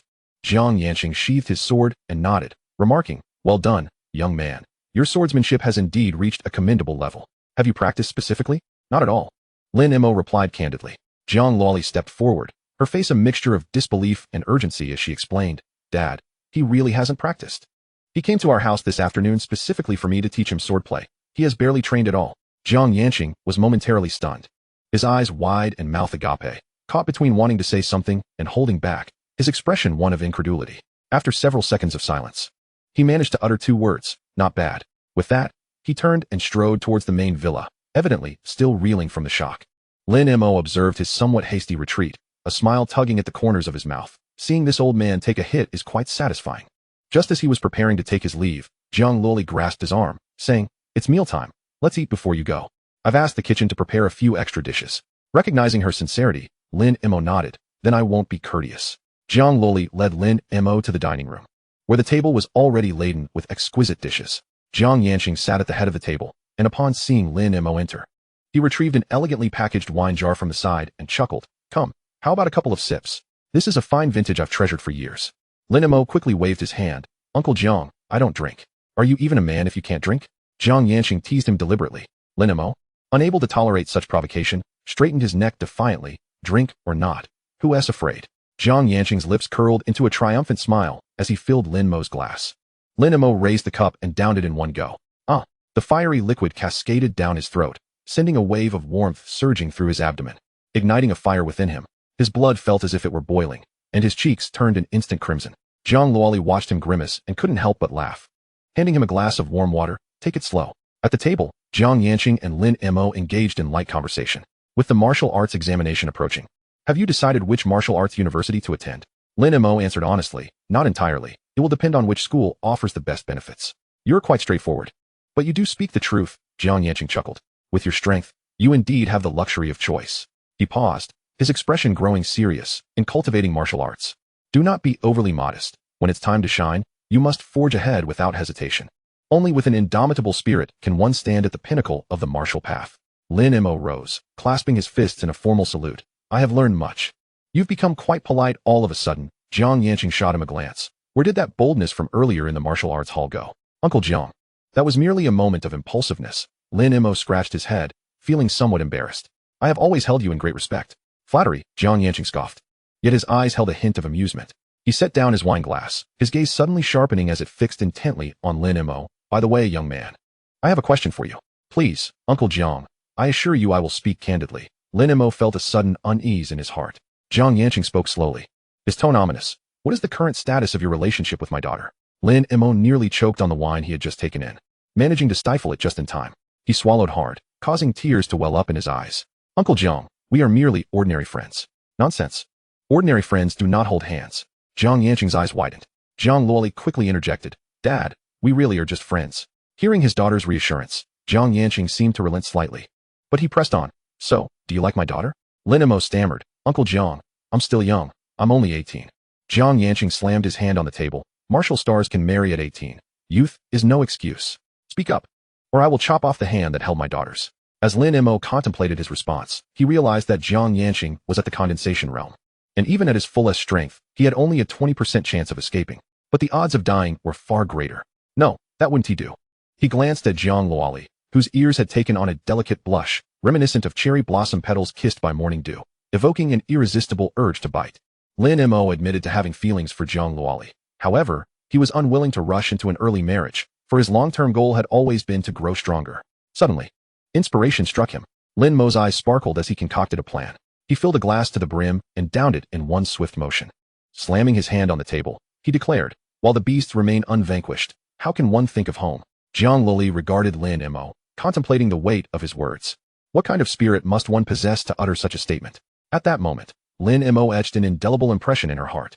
Jiang Yanqing was drawn into reverie by Lin Mo's declaration, repeating the words aloud. His eyes glistened with emotion, and he suddenly burst into hearty laughter. Ha ha ha, while the beasts remain unvanquished, how can one think of home? If Shang Yun were still around, she would surely appreciate this young man, just for that phrase. We must drink to our heart's content today. Lin Mo raised his glass with both hands, solemnly declaring, to the bitter end. Ever since Lin Mo uttered that phrase, which he had pilfered from the champion, Jiang Yanqing's attitude towards him underwent a remarkable transformation, becoming exceedingly warm, almost as if he were on the verge of bowing down to him in gratitude. As the fine wine flowed, the two men indulged until the early hours of the morning, concluding when Lin Mo collapsed onto the dining table, utterly senseless. This was a vintage that even martial artists could benefit from. Ultimately, Jiang Yanqing seized Lin Mo by the back of his collar, tossing him into the guest room as if he were a small chick. As they made their way, Lin Mo coughed a couple of times. Who the hell choked me? Jiang Yanqing gave his head a light slap, and only then did he fall into a deep slumber. When Jiang Yanqing exited the guest room, Jiang Luoli was waiting for him. He regarded her with a half smile. What is on your mind? Worried about that rascal? Jiang Luoli retorted. Who is worried about that guy? He can't hold his liquor yet drinks so much. However, the frequent glances she cast towards the door betrayed her concern. Rest assured, he's already asleep. Luoli, I want to hear your thoughts about that young man. What thoughts? Do you like him? When I first encountered him, I was merely astonished by his strength. Having reached the realm of blade intent at such a tender age of 18. Later, through sparring with him, I began to grasp the rudiments of sword intent. He is unlike anyone else. His gaze is so pure, devoid of any ulterior motives, only a fervent desire for martial arts. As time passed, my curiosity about him began to grow. I undertook an investigation into his background. His parents perished during the beast tide 12 years ago, and he has since lived with his aunt. His aunt's family does not live in affluence, yet he has persevered to reach his current standing. How much more effort must he exert compared to his contemporaries? It is worth mentioning that I share a certain camaraderie with him, though my circumstances are undoubtedly more favorable. As Jiang Luoli spoke, her eyes glistened with unshed tears, and she sniffled before continuing. I have heard from his friends that Lin Mo rises before dawn to practice in the martial arts hall, being the last to leave at night, maintaining this routine for years without fail. Father, do you recall the case of Sun Chongwu? Lin Mo was the one who killed him, and at that time, he was merely at the 8th level of blood chi. He once told me, those who kill are invariably killed in turn. I have no regrets. He captivated me once more. Later, he expressed his desire to venture into the wilderness zone for training, his eyes brimming with determination and a thirst for strength. I could not bear to see such a youth halt his journey due to circumstances, so I sought Uncle Zhang's assistance to procure a pass for him. Today, at the exchange competition, he claimed the championship, drawing the gaze of the multitude with his youthful vigor and dazzling presence. It was only when he uttered the words, "How can one think of home when the beasts remain unvanquished?" that I truly began to understand him. Slaughtering the beasts is indeed my lifelong ambition. Jiang Luoli concluded her heartfelt revelation. Jiang Yanqing listened quietly, absorbing the myriad tales about Lin Mo, the understanding of blade intent, the mastery of meridians, the trials in the wilderness, and the triumph of winning the championship. It is difficult to believe that all this was accomplished by an 18-year-old youth. He patted Jiang Luoli's shoulder and remarked, "That lad is indeed remarkable. His words resonate profoundly with me. While many may dismiss it as mere bravado, if one does not even dare to speak, how can one hope to act? I believe that one day, the abyss will tremble at the mention of Lin Mo's name." With that, a slight smile curled at the corners of Jiang Yanqing's mouth. "Moreover, my dear daughter, if you truly like him, I shall bring that lad back myself." Jiang Luoli felt her cheeks flush. "Father, what are you saying? You've had too much to drink. Let me escort you home to rest." Jiang Yanqing laughed heartily. "Ha! I am not drunk. What do you think of my proposal? If that lad truly intends to eradicate the beasts, how long might that take? I am still waiting to hold my grandchild." Jiang Luoli gazed longingly towards the bedroom door, as if trying to penetrate its depths. She whispered, "I do not wish to pressure him. No matter how long it takes, I am willing to wait." With that, she departed. Jiang Yanqing too turned his gaze towards the bedroom. "You better not disappoint me, young man." Chapter 33, The Auction Begins. Lin Mo slept in until the sun had fully risen before finally awakening. Rubbing his head, he mused, "Where am I?" Upon realizing he was in an unfamiliar yet lavishly decorated place, he quickly threw off the covers. Fortunately, his clothes were still intact. Checking his phone, he noticed it was already past 10 o'clock, with a dozen missed calls from his aunt and uncle. He hurriedly returned the call, explaining that he had been drinking at a classmate's house the previous night and had fallen asleep. Stepping out of the room, he found Jiang Luoli already up, practicing her swordsmanship in the training yard. When she noticed him approaching, she paused and looked his way. "Did you sleep well last night? I haven't slept so comfortably in ages. Where's Uncle Jiang?" "He has gone to work." "Oh, I think I should head back. Aren't you going to eat before leaving?" "If I don't return soon, my aunt and uncle will start to worry." Lin Mo declined, adding that he had many matters to attend to and had not completed his daily tasks. Though it was only 100 energy points, they accumulate over time. 100 a day amounts to 30,000 a month and 300,000 a year. "It pains me." Lin Mo then continued, "There's an auction at the Gathering Treasure Pavilion tonight at 7. Would you like to join?" Jiang Luoli expressed surprise. "The Gathering Treasure Pavilion auction? I heard tickets are hard to come by." Lin Mo replied with a hint of pride, "I'm a Black Gold member. I can bring 2 guests." Observing his demeanor, Jiang Luoli couldn't help but chuckle softly. "All right, I'll pick you up tonight." Lin Mo hesitated but eventually agreed. After bidding farewell to Jiang Luoli, he returned home. As soon as he stepped inside, his aunt asked, "Little Mo, which classmate's house did you stay at last night? You didn't even return a call." Lin Mo stuttered, his face reddening slightly. Despite his decisiveness against enemies, he was utterly inexperienced when it came to matters of the heart. Having raised Lin Mo for over a decade, Lin Wan knew him all too well. Seeing his flustered state, her curiosity ignited. "Is it a girl? What's her name? When will you bring her home for dinner?" Flustered, Lin Mo replied, "Oh, aunt, she's just an ordinary classmate. Right now, my primary focus is the martial arts exam. I have no time for anything else." With that, he hurriedly retreated to his room. Casting aside distracting thoughts, Lin Mo sat cross-legged and began to open his meridians. His life resumed its routine. Before lunch, he completed his daily tasks, earning 100 energy points.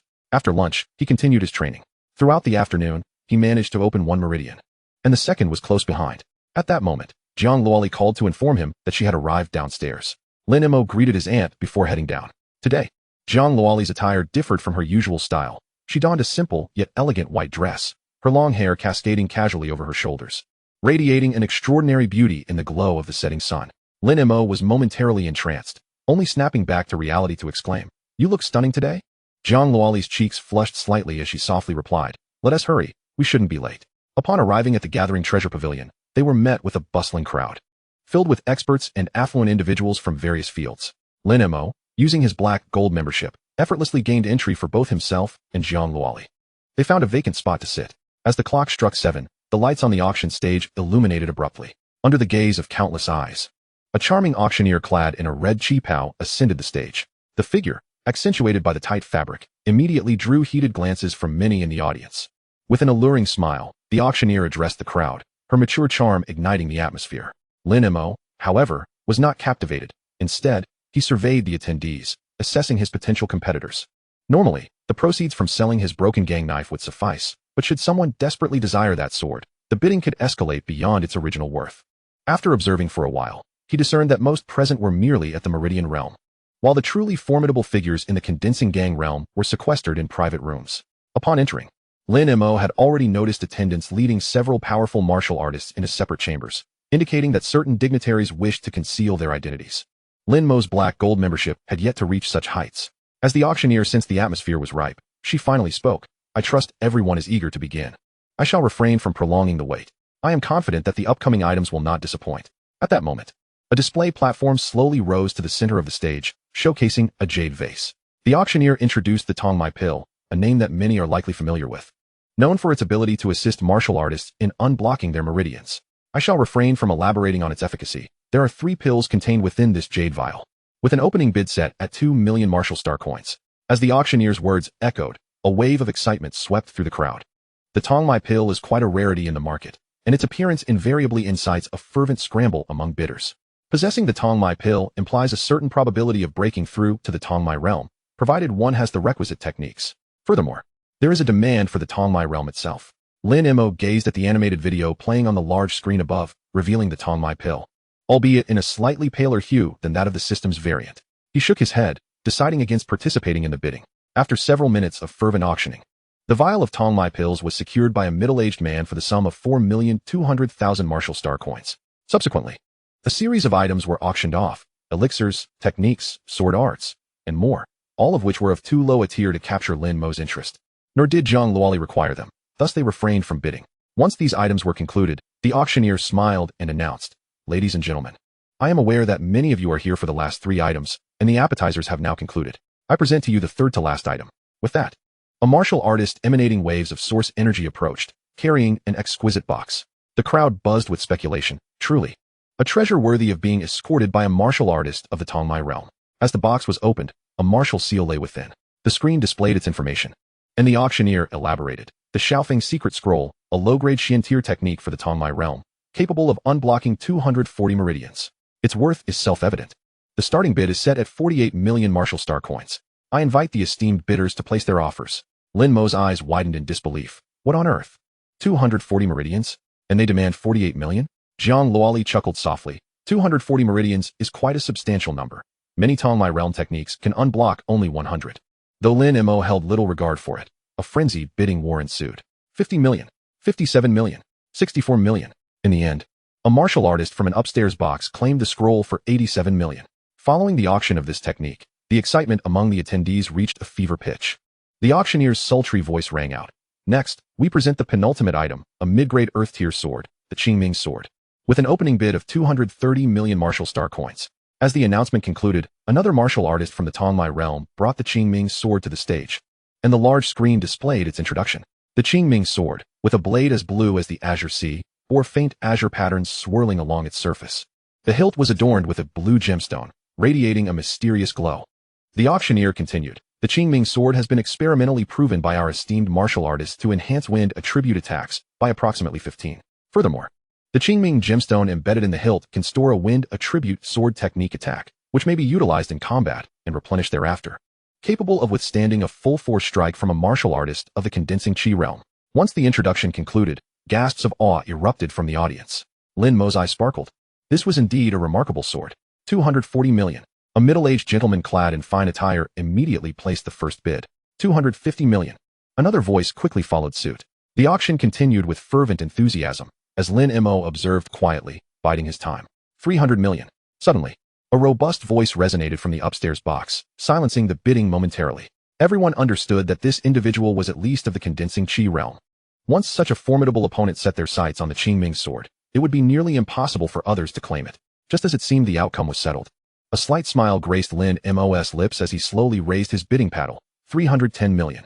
His voice was soft, yet resonated like a stone cast into still waters, creating ripples throughout the auction hall. Zhang Luoli, puzzled, inquired, "Are you intending to bid on the Qingming sword?" "Indeed," Lin Mo nodded without further explanation. "I have some funds available. Feel free to bid. And if we fall short, I shall supplement the difference." Lin Mo found himself momentarily speechless, thinking, "Do you not realize I intend to purchase this for you? Is it appropriate for you to be the one providing the funds?" Moreover, the price had already soared to 300 million. Her casual suggestion felt rather frivolous. "Bid away." She insisted with a boldness that was almost enticing. As if on cue, another voice from a different box declared, 350 million. Lin Mo sighed. What wealth? An immediate increase of 40 million. 400 million. The initial box called out again. Having surpassed the starting price of the breaking chi blade, Lin Mo felt the weight of the situation. He could not afford to let it linger. Gritting his teeth, he shouted a new price, 500 million. His intention was to instill a sense of intimidation among the other bidders, conveying that he was resolutely determined to win. Otherwise, the price could escalate indefinitely. Indeed, upon hearing Lin Mo's bid, a murmur of astonishment swept through the crowd. Even those in the box began to hesitate. Though they were of the condensing chi realm, their daily cultivation expenses were substantial, and they required funds for battle garments and other necessities. Ultimately, with a resigned sigh, they withdrew. The auctioneer beamed. This esteemed gentleman has bid 500 million martial star coins. 500 million once. 500 million twice. The slow cadence of her count felt as though an eternity had passed to Lin Mo. For heaven's sake, call it already. He silently screamed. At long last. 500 million, third time sold. Congratulations to this esteemed gentleman for successfully acquiring the Qingming sword. May your martial fortunes flourish. A weight lifted from Lin Mo's chest. Finally, the last item of the auction was presented. The top-grade Earth-tier weapon, the breaking chi blade. No escort was required this time. A platform slowly rose at the center of the stage, showcasing the breaking chi blade. A contingent of Tongmai realm martial artists stood vigil on either side of the platform. The auctioneer continued. This item has been consigned by a mysterious martial artist, who claims that the breaking chi blade possesses remarkable efficacy against protective chi. Please observe. At that moment, two Tongmai realm martial artists stepped forth. One produced a protective energy projectile previously utilized in an experiment, while the other grasped the breaking chi blade. Lin Mo realized their intent. This was indeed a grand display. The projectile was a one-time use item, and not inexpensive, merely to demonstrate the effectiveness of the breaking chi blade. Yet, no amount of explanation could rival the authenticity of witnessing it firsthand. The martial artist wielded the breaking chi blade, channeling their source energy, and with a gentle slice, cleave through the protective barrier. A collective gasp arose from the audience. I recognize that barrier. It's a product of the treasure pavilion, capable of withstanding a full-force strike from a Tongmai realm martial artist. Could it be that the barrier is simply too weak? Are you foolish? That protective energy projectile has garnered countless accolades in the market. How could it possibly be weak? It is not that the barrier is inadequate. If it were, the treasure pavilion would not have risked its reputation by showcasing it. The only logical conclusion is that the breaking chi blade is extraordinarily powerful. Jiang Luoli gazed at Lin Mo in disbelief. Isn't this your knife? Lin Mo nodded. Indeed. Why did you sell it? Upon realizing that she had uncovered the truth, Lin Mo ceased to conceal it any longer. I accidentally shattered your sword last time, and I knew it held great significance for you. Lacking the ability to forge an identical one, I inquired extensively and learned that the Jujioj would auction a precious sword today. However, I did not possess sufficient funds, so I had no choice but to part with the broken gang knife. Jiang Luoli's eyes instantly glistened with tears, her heart struck by a warm current. Her lips quivered slightly, her voice tinged with a hint of emotion. You're such a fool. It wasn't necessary to go to such lengths. Yet, despite her words, her heart brimmed with gratitude. Lin Mo shook his head. That sword is of great importance to you, isn't it? It was my mother's sword. One she wielded in battle against the abyss, where she met her demise. Jiang Luoli lowered her gaze. A thunderous realization struck Lin Mo. What have I done? Recalling that moment, he felt fortunate that Jiang Luoli had not slain him on the spot. He now wished he could slap himself. Lin Mo was not one to articulate his feelings well, especially when it came to women. A multitude of regrets coalesced into a simple, I'm sorry. I have never blamed you. The sparring was initiated by me. You need not feel guilty. Lin Mo remained silent. Although Jiang Luoli professed indifference, it was, after all, her mother's relic, the sole remnant of her memory. Such things could never be appraised through mere monetary value. The auctioneer, oblivious to their exchange, continued his discourse. The broken gang knife is also effective for practitioners at the condensing gang realm. Its value is, I believe, well understood by everyone. With a starting bid of 380 million martial star coins. At that moment, a sinister voice echoed. He, a fine knife indeed. We, the Dawn Church, shall take it. Chapter 35, The Dawn Church. The ominous laughter reverberated, and 10 shadowy figures cloaked in black robes materialized upon the auction stage. Each adorned with a peculiar emblem, a blood-red sun intertwined with a cold silver moon, forming a Taiji diagram. As these 10 figures emerged, the guardians at the condensing gang realm on the auction stage braced themselves for battle, drawing their weapons. The leading figure in black stepped forward, his voice dripping with menace. If you know what's good for you, hand over the knife. Otherwise, this auction house will run red with blood today. Though the guardians felt trepidation, their responsibilities prevented them from yielding easily, and they stood firm beside the broken gang knife. Observing this, the black-robed figure gestured, and 6 of his companions surged forward, engaging the guardians in combat, while he and the remaining 3 advanced toward the broken gang knife. How audacious! Just then, a commanding voice boomed, accompanied by a fierce, tempestuous attack that swept forward. The 4 members of the Dawn Church responded in unison, easily deflecting the onslaught. As the storm abated, the figure of an elder emerged beside the broken gang knife. The leading black-robed man's chilling laughter rang out. Ah, the old codger finally shows his face. Let us see how you can protect this knife. Zhou Tai's expression turned grave. The Dawn Church is making quite a bold move by sending 4 protectors. He then turned towards the VIP area, clasping his hands in salute. I implore you, esteemed elders, lend me your strength. After the victory, Jujuode shall reward you handsomely. A hearty laugh echoed. Ha, certainly.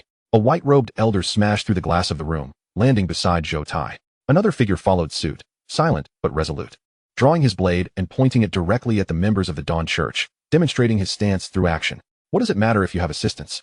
This knife is ours by right. How dare you speak such nonsense, you wretched rat? The middle-aged man wielding the knife launched an assault. The battle erupted. Despite the Dawn Church possessing one more practitioner at the condensing gang realm, the 3 defenders were formidable, and for a time, the clash was evenly matched.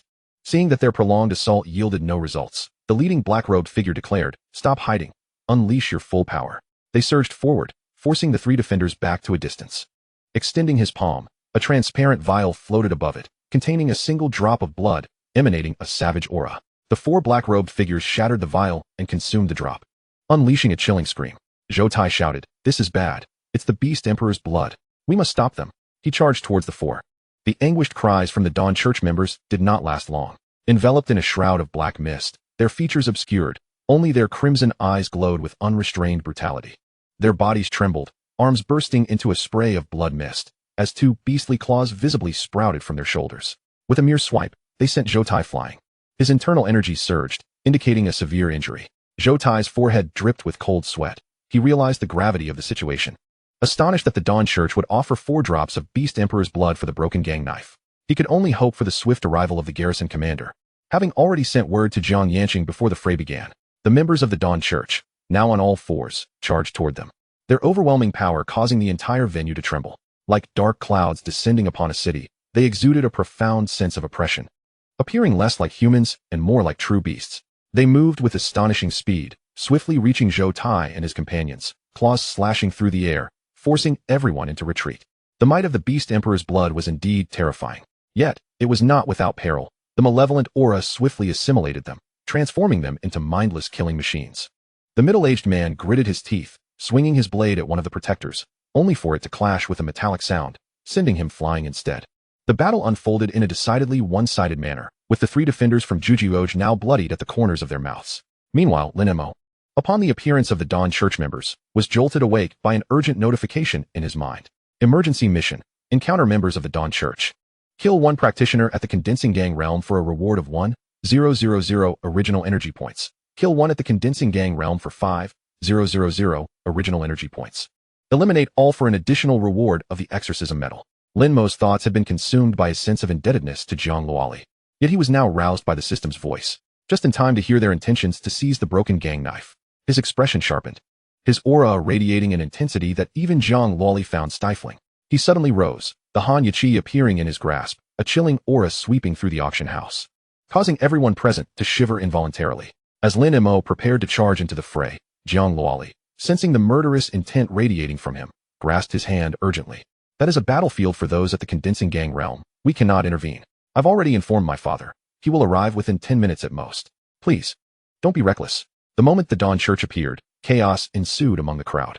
Several practitioners at the condensing gang realm attempted to step forward to assist, but upon witnessing the Dawn Church's display of power, they halted in their tracks and began to flee, moving faster than ordinary folk. In the midst of the panic, Jiang Luoli stood out, feeling utterly out of place. Her eyes were filled with a poignant plea as she grasped Lin Mo's hand. Trembling slightly from the force of her grip, Jiang Luoli was acutely aware of the formidable power of the condensation realm, as her father belonged to it. Her delicate hands, reminiscent of clear springs, seemed to dissipate some of Lin Mo's malevolence. Lin Mo turned his head, meeting Jiang Luoli's gaze directly. From her eyes, he sensed a deep concern, reminiscent of the look his aunt had given him before he ventured into the wilderness. A warm feeling blossomed within Lin Mo's heart.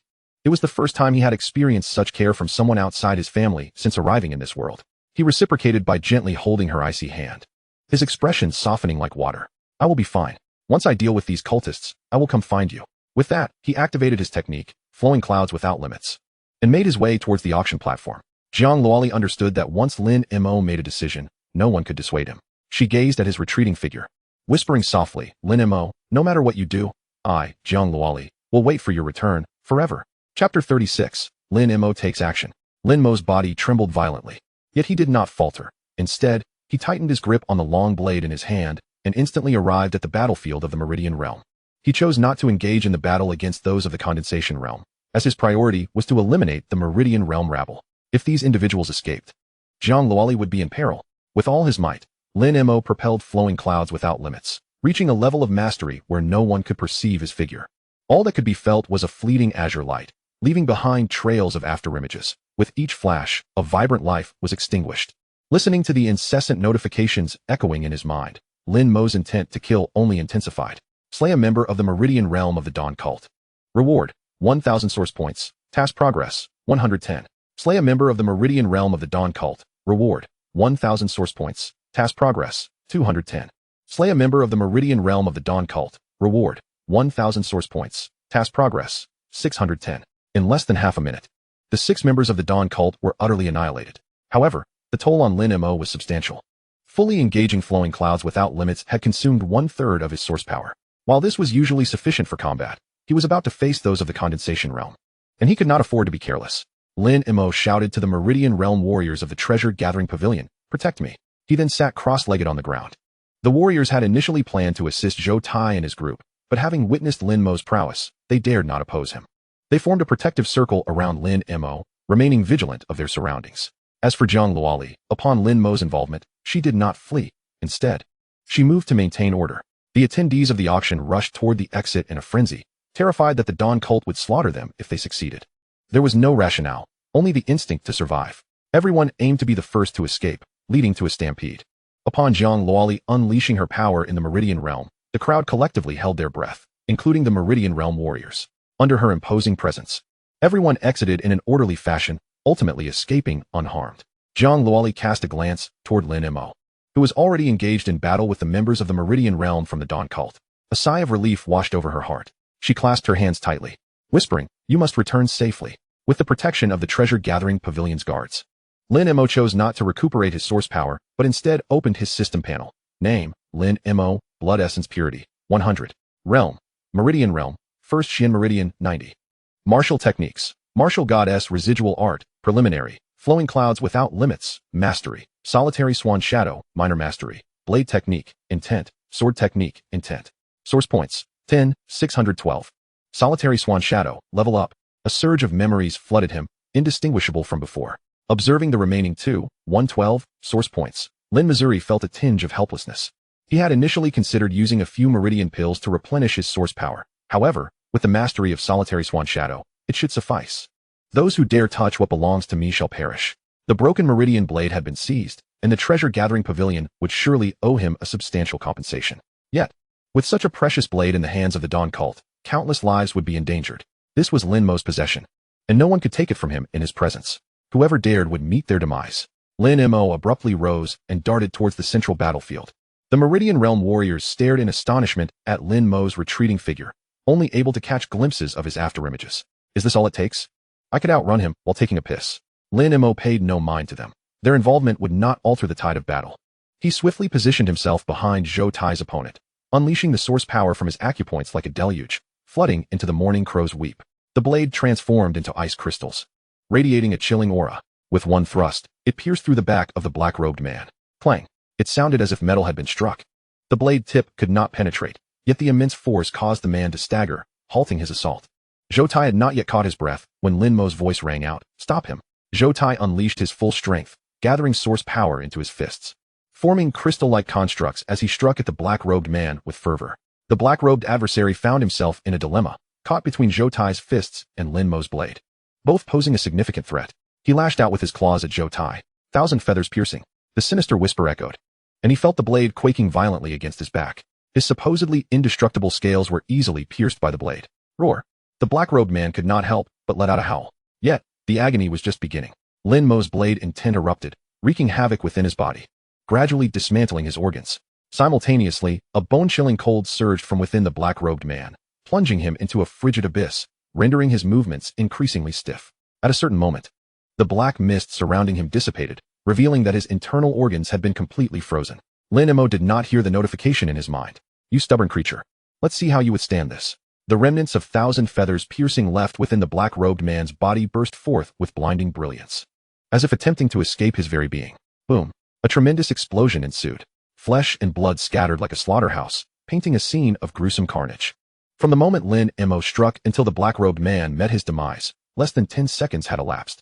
The once arrogant Dawn cult enforcer lay in pieces across the ground. The remaining 3 enforcers, consumed by bloodlust, remained oblivious to their comrade's demise. However, the white-robed elder and the middle-aged man would not allow them to have their way. Shifting from a defensive stance, they threw themselves into the fray with reckless abandon, managing to impede the enforcers, albeit precariously. Lin Mo and Zhou Tai, having dispatched the black-robed foe, hurriedly rejoined the battle. Yet, in merely 10 seconds, the white-robed elder and his companion had sustained numerous grievous wounds, exposing their bones. Lin Mo, engaging head-on, was undoubtedly no match for these monsters. He assumed a supportive role, striking down with his blade wherever the pressure became unbearable. As time passed, the elderly man in white withdrew from the battlefield, his injuries far too grave. Continuing the fight would only lead to his demise. Lin Mo tossed him a vial of rejuvenation elixir, urging him to retreat and recuperate. Whether motivated by the promise of rewards from the treasure pavilion or by his animosity towards the heretics, the old man nonetheless exerted himself to safeguard the breaking blade. Without their assistance, Lin Mo would have had no choice but to flee, and he was not one to be stingy. The 3 protectors' energies gradually waned, even neglecting to evade Lin Mo's assaults. The side effects of using the Beast Emperor's blood were becoming manifest. Lin Mo sensed that his opportunity had arrived. He bided his time, waiting patiently for the right moment. Suddenly, the momentum of the 3 protectors dwindled once more. This was the moment. Lin Mo summoned all his strength to activate the boundless flowing clouds, instantly appearing behind the middle-aged adversary. His timing was impeccable. Among the trio, Zhou Tai undoubtedly possessed the greatest strength, and now 2 of the protectors were preoccupied with assaulting him. Although Zhou Tai was in a state of disarray, he managed to hold his ground. Utilizing the same technique, the 1,000 feathers pierced through the scales of one protector's back, leaving enough residual images within before a thunderous explosion ensued, resulting in the protector's utter obliteration. Finally, another foe had been vanquished. Victory was within reach. Chapter 37. Lin Mo achieved MVP. Only 2 protectors from the Dawn sect remained on the battlefield. With the aid of the rejuvenation elixir, the white-robed elder had recovered somewhat and was ready to fight. Lin Mo, too, had expended considerable energy. And although the martial god's remnant formula continuously absorbed the ambient source energy for his benefit, it was insufficient to counterbalance his exhaustion. However, the protector's energies were dwindling. Zhou Tai and his companions could easily dispatch them. Lin Mo merely needed to position himself for the finishing blows to collect the source energy points. After another minute, Lin Mo seized a moment of opportunity, positioning himself behind the white-robed elder and the middle-aged opponent. With a swift thrust, he executed the 1,000 feathers piercing. This time, he did not employ the swallow's return, and the protector's innards were shattered by the blade's intent, extinguishing their life force. The 3 then converged upon the last remaining protector. Under ordinary circumstances, witnessing the slaughter of his comrades would prompt the final protector to flee. Yet, the side effects of the Beast Emperor's blood had rendered him delirious, consumed by thoughts of slaughter, oblivious to the notion of retreat. Zhou Tai and his companions were also at the end of their strength, barely managing to catch their breath. Ultimately, under the combined assault of Lin Mo and Zhou Tai's trio, the last protector could no longer endure. Lin Mo detected an opening in the protector's defense, and, like a wraith, flashed to his rear, plunging his long blade, imbued with fierce intent, deep into the foe. This strike contained all the strength and murderous intent he could muster. With a soft thud, the chill crow's cry penetrated the scale armor unimpeded, its frigid aura freezing all vitality, followed by the rampant blade intent.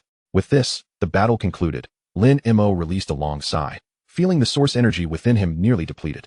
He promptly adopted a meditative posture to circulate the martial god's remnant formula, hastening the absorption of ambient source energy. Meanwhile, Zhou Tai and his companions also settled down to recuperate. The night sky was as dark as ink, clouds obscuring the moon. On a tall building adjacent to the treasure pavilion, a figure clad in black robe emerged, their face shrouded in shadow, revealing only a pair of luminous eyes. They gazed into the distance, sensing a formidable aura approaching swiftly. Truly a band of ineptitude. A gust of wind swept by, and the rooftop was left vacant, the figure in black appearing as nothing more than an illusion. Before long, Jiang Yanqing had arrived. Upon seeing Jiang Luoli outside the treasure pavilion, his expression shifted. Luoli, what are you doing here? Jiang Luoli, seeing her father approach, urgently replied, Dad, Lin Mo is still inside. You must save him. Upon hearing this, Jiang Yanqing's brow furrowed. There was no time for further inquiries as he swiftly dashed into the treasure pavilion. At that moment, Lin Mo was inspecting his system panel. Name: Lin Mo, Blood Purity, 100. Realm: Channeling Realm, First Mystical Meridian, 90, 108. Martial Techniques: Martial Goddess Remnant Formula, Early Stage, Boundless Flowing Clouds, Greater Accomplishment. Solitary Swan Shadow, Greater Accomplishment, Blade Technique, Intent, Sword Technique, Intent. Source Energy Points, 22, 112. Lin Mo gazed at the impressive sum of over 20,000 source energy points. Unsure how to proceed. If he allocated points to his martial arts, he could only perfect either Boundless Flowing Clouds or Solitary Swan Shadow. The remainder would suffice for a single tenfold draw. Through today's battle, Lin Mo recognized that his offensive capabilities and agility were adequate. However, his source power was too feeble. Without the restraint of figures like Zhou Tai, he could not easily dispatch those protectors. Thus, he decided to use them for draws instead. Perhaps he might obtain other martial techniques. At this juncture, Jiang Yanqing had already burst into the treasure pavilion. The three elders, sensing the aura of a consolidating Meridian Realm expert, braced themselves for a confrontation. Upon recognizing the visitor, they clasped their hands and greeted Guardian Jiang. When Jiang Yanqing spotted Lin Mo and the others, he was momentarily taken aback, the scene before him exceeding his expectations. The corpses of the Dawn Sect protectors lay strewn across the ground, while Lin Mo and his companions were engaged in recuperation. Jiang Yanqing felt a surge of astonishment within. What had transpired here? He turned his gaze towards Zhou Tai. Zhou Tai chuckled. This time, we owe much to Lin Daoyu. Having witnessed Lin Mo's prowess, they no longer regarded themselves as elders, placing Lin Mo on equal footing with them. He recounted every detail of the events that had unfolded. The more Jiang Yanqing listened, the more astonished he became. He had presumed Lin Mo would merely play a supporting role, yet the youth had achieved MVP status. He turned to Lin Mo, asking, "Are you uninjured?" "Thank you for your concern, Uncle Jiang. I am fine." "Good to hear. Luoli is still waiting for you outside. I will discuss some matters with them." "All right, Uncle Jiang. I shall take my leave." "Lin Daoyu," Zhou Tai called out as Lin Mo prepared to exit, hastily stopping him. He picked up the breaking blade and extended it towards Lin Mo with both hands. "Thank you for your assistance, Daoyu. This auction is our treasure pavilion's responsibility. Please accept this breaking blade. Once I have dealt with the aftermath, I will certainly come to express my gratitude in person." Lin Mo accepted the breaking blade, clasping his fists in farewell to everyone before departing. After Lin Mo left, Zhou Tai inquired of Jiang Yanqing, "Guardian Jiang, do you know Lin Daoyu?" "He is my son-in-law." Jiang Yanqing stood tall, seemingly filled with pride. Zhou Tai was taken aback, realizing Lin Mo possessed such a background. Subsequently, they entered Zhou Tai's office. Outside the treasure pavilion, Zhang Luoli anxiously awaited, her white dress illuminated by the night, resembling a goddess from the Moon Palace. Upon seeing Lin Mo emerge, she rushed to his side. "Are you all right? Were you injured?" Lin Mo smiled gently. "I'm perfectly well. There's no need for concern. Shall I escort you home?" The two walked side by side. The fatigue from the battle gradually faded. Lin Mo suddenly remembered something and said, "Due to the commotion caused by the Dawn Sect, my breaking blade didn't T-sell, so I won't be able to present you with the Qingming sword for now. I'll get you an even better one next time I find it." Lin Mo planned to return home that night and draw from the lottery, hoping to procure a fine sword. If that failed, he would venture back to the wilderness zone to earn some martial star coins. Zhang Luoli softly replied, "There's no need. The breaking blade can sever the protective aura of the consolidating Meridian realm. It is a rare and precious blade. You should keep it for yourself. Furthermore, you have been diligently practicing your swordsmanship and have achieved a minor level of mastery. It would be prudent to retain a sword as a backup." Lin Mo refrained from saying more. After all, he could simply present it to her when the time came.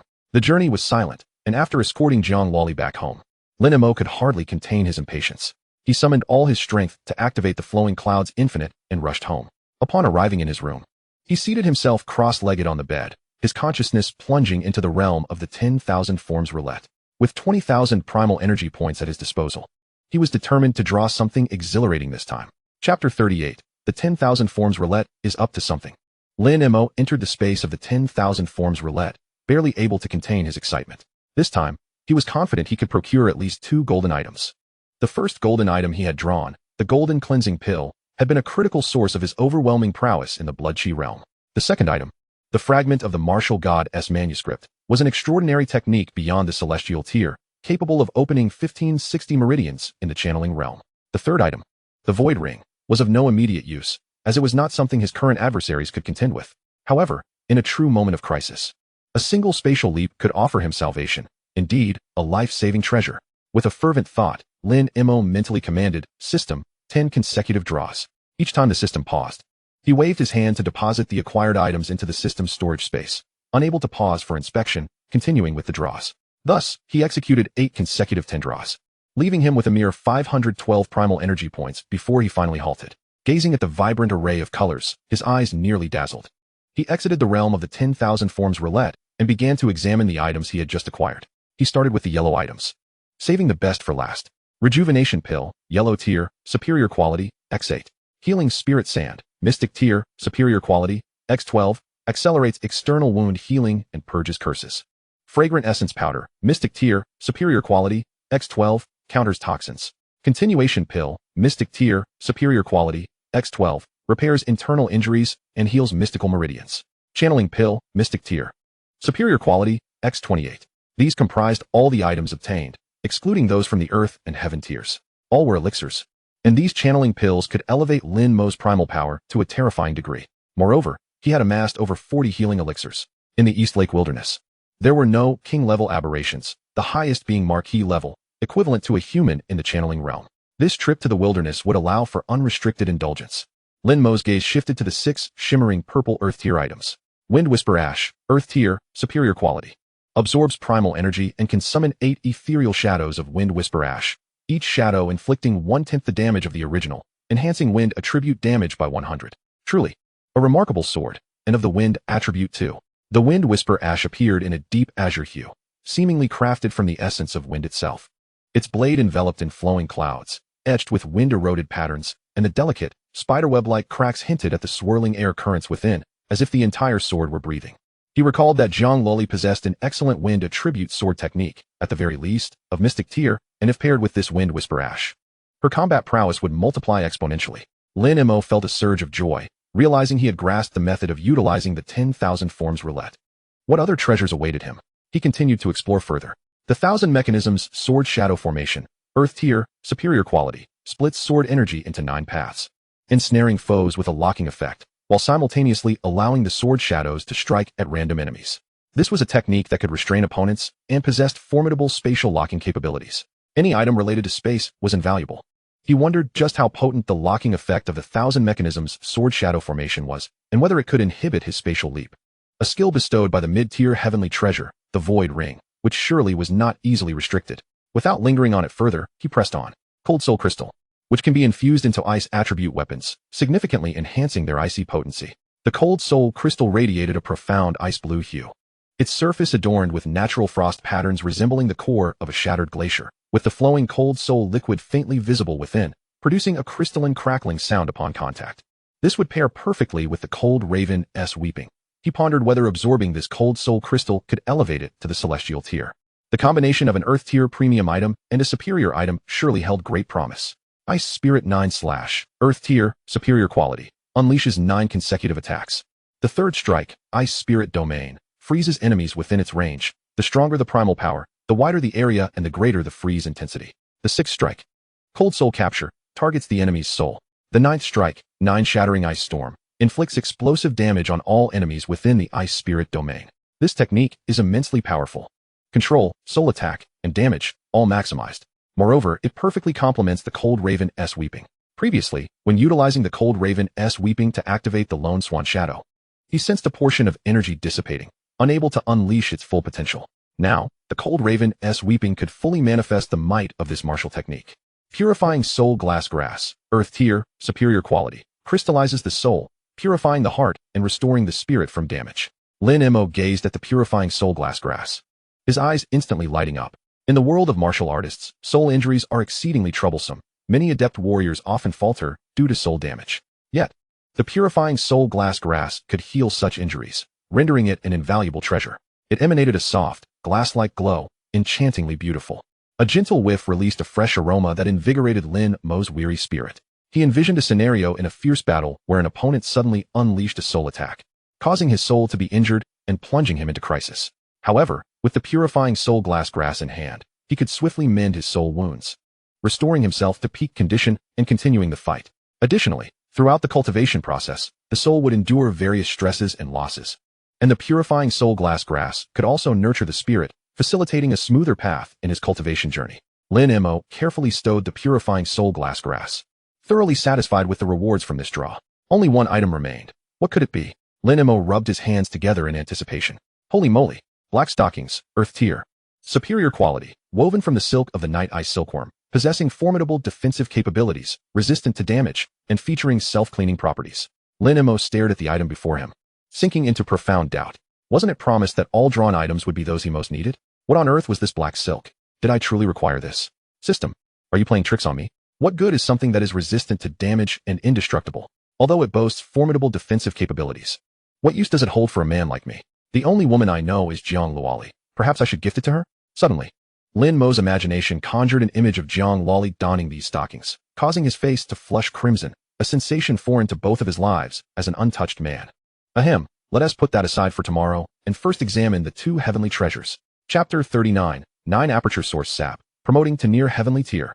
Lin Mo gazed at the two shimmering golden treasures. 9 Aperture Source Sap, heavenly tier premium, enhances affinity to primal energy, assisting martial artists in achieving clarity of the 9 apertures, establishing a connection with the heavenly realm, and permanently improving the efficiency of opening apertures. It resembled a miniature ginseng, radiating a warm golden glow, with its roots and veins clearly visible, each one seemingly containing boundless secrets of primal energy. The leaves shimmer with a translucent quality, emanating a faint azure glow, as if currents of flowing energy weave through them. The term 9 orifices does not merely refer to 9 specific openings. Rather, it symbolizes all the orifices within the human body. This 9 orifice source essence ginseng not only enhances the efficiency of opening the orifices, but also facilitates a profound connection between the heavens and humanity, offering immeasurable assistance to martial artists in their future cultivation. Truly a priceless treasure of celestial grade. With this 9 orifice source essence, coupled with 28 pulse unblocking pills, I wonder how many mysterious veins I can unlock. I shall put it to the test shortly. Lin Mo then turned his attention to the final celestial grade treasure. The star-cutting Xian iron, superior celestial grade, forged from the depths of the 9 nether, is more resilient than adamantine. This Xian iron absorbs the kinetic energy released when a falling meteorite breaks through dimensions, acquiring the power to sever stars, and when integrated into a weapon, it carries the force of starfall, capable of cleaving through anything and even tearing apart space itself. The star-cutting Xian iron presents a profound black hue, adorned with dark red patterns that resemble fragments of a solidified starry river. Upon closer inspection, one can perceive liquid starlight flowing slowly within, shrouded in a mysterious mist-like aura. When Lin Mo first learned of the star-cutting Xian iron, his immediate thought was to have the breaking void blade absorb it.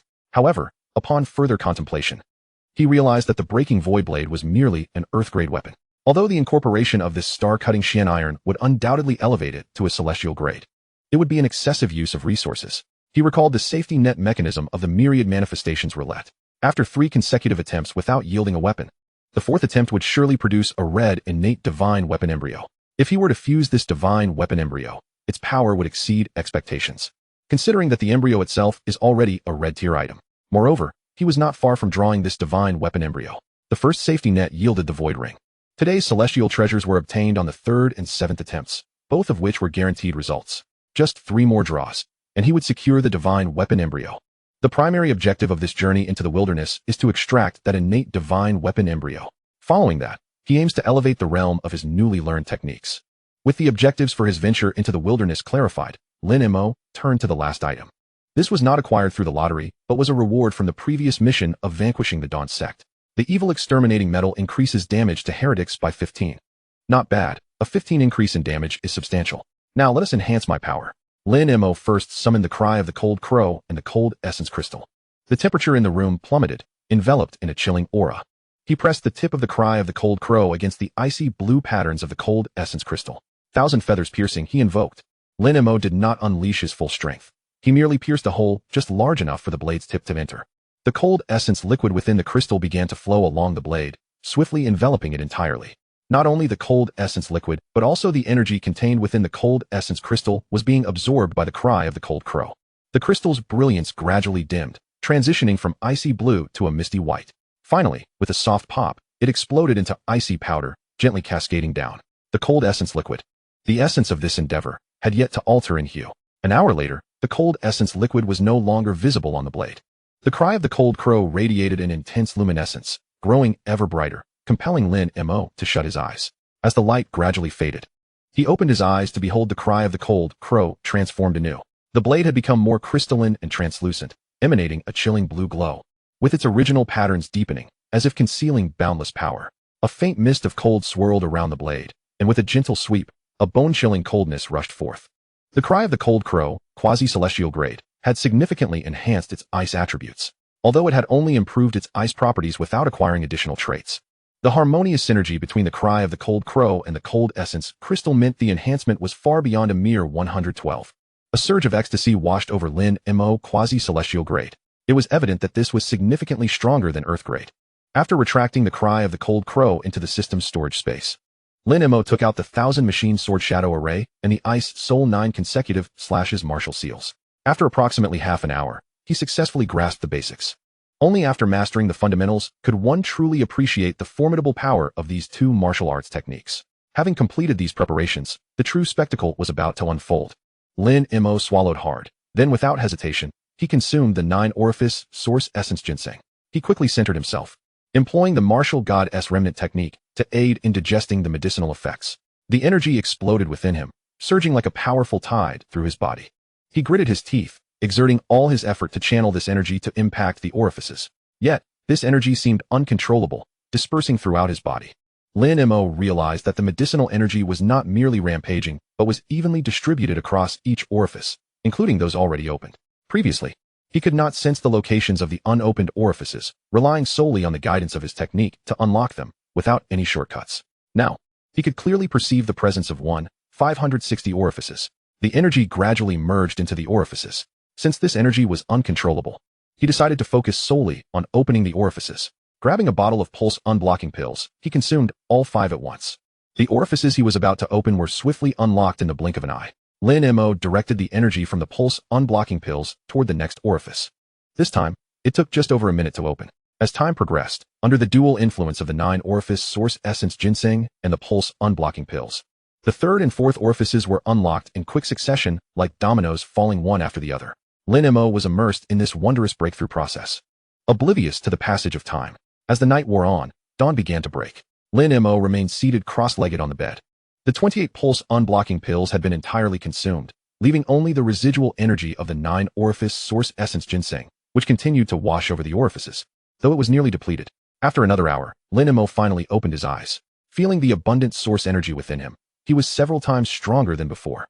Not only that, but he also faintly sensed the so-called connection between heaven and humanity, as if he had developed a subtle link with the cosmos.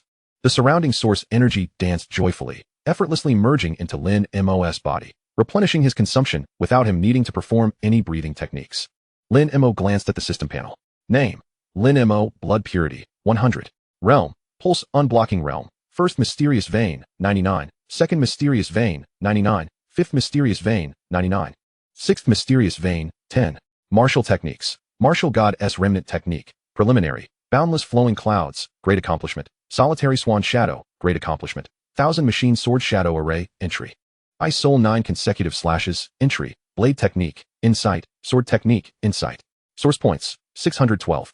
Throughout the night, Lin Mo unlocked a total of 504 orifices, bringing his total to 612, including the previously opened 108. He was now close to unlocking all the orifices. Lin Mo had not spent any time consolidating the mysterious veins, which is why his progress remained at 99. It was time to begin. Chapter 40, Mid-Pulse Unblocking Realm. Lin Mo took a deep breath, focusing his mind, and began attempting to connect the first group of orifices into a mysterious vein. He summoned his source energy, weaving it into a net that enveloped all 120 orifices, linking them together. Due to the influence of the 9 orifices source ginseng, the flow of source energy became exceptionally smooth, with the orifices resembling stars ignited, twinkling with a faint glow, resonating with one another in a mysterious harmony. The source energy slithered like a nimble serpent, swiftly weaving through the orifices. And soon the first profound meridian was successfully connected. Lin Mo felt a surge of immense power pulsating within him. Without pause, he proceeded to connect the second profound meridian. With the assistance of this enigmatic energy, the third, fourth, and fifth profound meridians rapidly took form in succession. With each successful connection, Lin Mo sensed that the flow of source energy through these orifices faced no hindrance, as if they were one single orifice. In no time, all 5 profound meridians were interconnected. At this moment, Lin Mo's cultivation reached the mid-stage of the meridian opening realm. Just then, his phone rang. Hello. May I speak with Mr. Lin Mo? This is he. Who is this? Greetings, Mr. Lin. I am Qian Chong from the Gathering Treasure Pavilion. Do you remember me? Master Qian, what can I do for you? I am reaching out regarding the previous auction incident. The repercussions have been significant for our pavilion, and we are grateful for your assistance. We have prepared a token of appreciation for you. May I ask if you are at home? I shall come over instead. I will be waiting for you at the Gathering Treasure Pavilion. Lin Mo smiled faintly as he hung up the phone. The Gathering Treasure Pavilion truly knows how to conduct business. A token of appreciation? Could it be the Qing Ming sword they intend to bestow upon me? Lin Mo stepped out and hailed a cab, arriving at the Gathering Treasure Pavilion. Qian Chong was already waiting in the hall, accompanied by Zhou Tai. Upon seeing Lin Mo enter, Qian Chong hurriedly welcomed him, while Zhou Tai also rose with a smile. Dao friend Lin, you have finally arrived. I apologize for making you wait, Senior Zhou. Haha, I just arrived a short while ago. Dao friend Lin, I shall not waste your time. As Zhou Tai spoke, he waved his hand, and a blue-green sword appeared in his grasp. It was indeed the Qing Ming sword. What is this? Lin Mo was taken aback. Did they truly intend to gift him the Qing Ming sword? Haha, this is a compensation for you, along with our gratitude. Isn't this a bit too extravagant? Lin Mo hesitated to accept, fearing ulterior motives. If it weren't for you, our pavilion's reputation would have suffered immensely. Who would dare to conduct business with us in the future? The losses we would incur are not something a mere Qing Ming sword could compare to. I implore you to accept it. Zhou Tai's sincerity left Lin Mo with no choice but to acquiesce. Zhou Tai, seeing his acceptance, couldn't help but smile broadly. Lin Mo, so young yet possessing strength comparable to that of a condensation realm expert, was destined for greatness. The actions of the Gathering Treasure Pavilion today also hinted at fostering goodwill. A sentiment Lin Mo surely understood. By accepting, he acknowledged this newfound friendship. Zhou Tai then had 2 gift boxes brought forth, stating, "These have been sent over from the Gathering Treasure Pavilion's branch at Donghu, and are items meant for you. They can be taken now." Lin Mo glanced at the 2 boxes, one large and one small. The larger one clearly contained garments crafted from the fur of the Silver Moon Wolf King, while the smaller one housed a necklace made from the Wolf King's seal. The boxes themselves appeared to be of no ordinary make, likely costing a considerable sum. As Lin Mo opened the larger box, a soft glow emanated from the garments within. The silver-white fur shimmered like flowing moonlight, with a texture both delicate and soft. Each hair stood distinctly, twinkling with a mysterious luminescence, as though infused with the power of the Silver Moon Wolf King. The edges of the garment were intricately embroidered with golden threads, featuring exquisite designs that exuded both opulence and elegance. When Lin Mo picked it up, he found it surprisingly light, yet subtly resilient. Upon opening the smaller box, he found a crescent-shaped necklace resting inside. It radiated a gentle glow, seemingly encapsulating the essence of the silver moon, whispering tales of the Wolf King's legend. The graceful curve of the crescent and its mirror-smooth edges were captivating. Lin Mo held the necklace, feeling a cool sensation travel through his fingertips, accompanied by the oppressive aura of the Silver Moon Wolf King. While it was insufficient to command the Silver Moon Wolf Pack as he could, it was enough to instill caution in them, and it held a certain sway over ordinary wolves. For the Silver Moon Wolves were indeed the nobility among canines. Gazing at these 2 items, Lin Mo felt immense satisfaction. He stored them in his spatial ring and clasped his hands in gratitude. Senior Zhou, Master Qian, thank you for the generous gifts from the Gathering Treasure Pavilion. I shall forever remember this kindness. I have some matters to attend to, and will take my leave now. Zhou Tai, hearing Lin Mo's words, chuckled, "You are too kind. Dear friend, it is our duty at the Gathering Treasure Pavilion. Your affairs are of utmost importance. When you tie the knot, I shall certainly come to celebrate with a cup of wedding wine." Lin Mo was momentarily taken aback. What marriage? What wedding wine? With a hint of confusion, he exited the Gathering Treasure Pavilion. He had initially planned to venture into the wilderness zone to harvest source points today, but time had slipped away, and it would soon be dark within the wilderness zone. He decided to postpone that for tomorrow and first deliver the items to Zhang Luoli. Once again, he took a cab to Zhang Luoli's residence. Inquiring with the household servant, he learned that Zhang Luoli was practicing in the sword training area. She truly is diligent, albeit slightly less skilled than me, Lin Mo thought as he made his way to the training ground. In the center of the training area, Zhang Luoli was engrossed in her practice. Lin Mo could sense that she was not far from grasping the essence of sword intent. He chose not to interrupt, instead waiting quietly by the side. The servant brought over tea and snacks, and Lin Mo enjoyed the refreshments while admiring the beauty of Zhang Luoli as she danced with her sword. A delightful sight indeed. Before long, Zhang Luoli paused, and upon noticing Lin Mo watching from the side, a look of surprise crossed her face. Dressed in loose martial attire, she could not conceal her alluring figure. Having just engaged in vigorous exercise, a strand of hair clung to her forehead, glistening with sweat, and her cheeks flushed with a unique charm. A fragrant breeze wafted as she approached Lin Mo. Lin Mo received the towel from the servant and offered it to Zhang Luoli. As she wiped her sweat, she inquired, "What brings you here?" For some reason, seeing her in this state inspired Lin Mo to tease her. "I missed you, so I came to see you. Am I not welcome?" Upon saying this, he immediately regretted it, his gaze evasive. Zhang Luoli was momentarily taken aback by his words, a faint blush creeping to her ears. "Of course, you are always welcome to find me."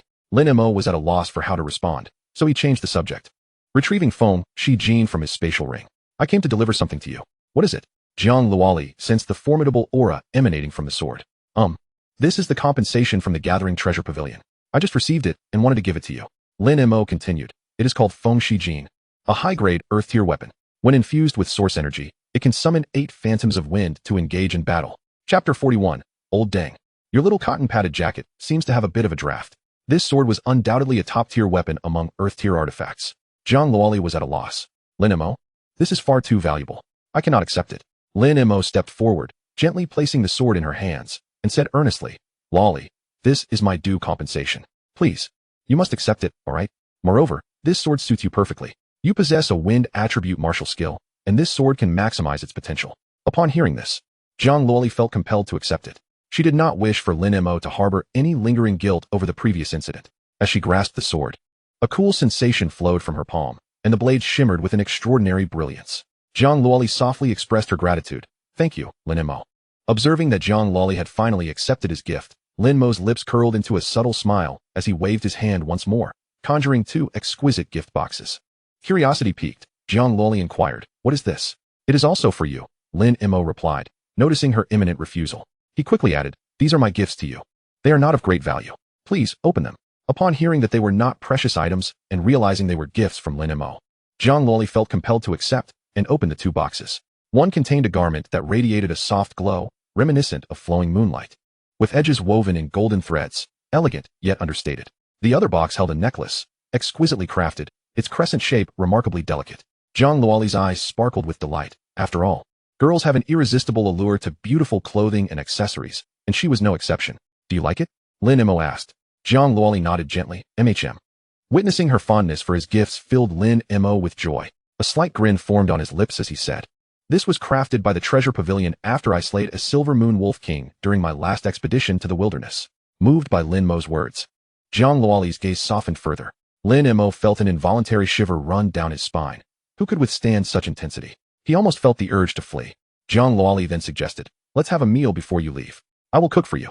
Lin Mo was taken aback. You can cook? Humph. Who do you look down upon? I am not a delicate young lady who has never lifted a finger. My mother taught me to cook from a young age, telling me that I should prepare meals for those I cherish. Zhang Luoli's voice grew softer, the last remark almost a whisper to herself. Her ears flushed with color as she lowered her head, unable to meet Lin Mo's gaze.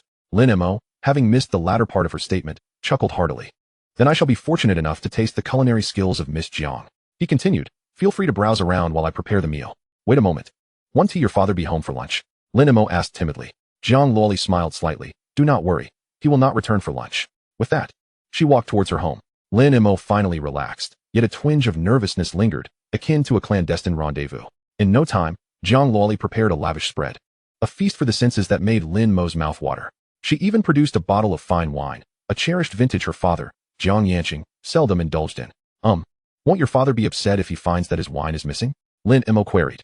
It's fine. It's already been consumed. He can't very well demand it back. He chuckled. Old dang, your little cotton-padded jacket has sprung a leak.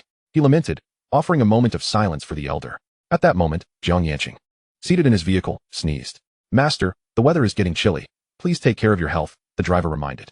Jiang Yanqing felt increasingly uneasy, having reached the condensation realm. How could he possibly catch a cold? Old Lu, step on it.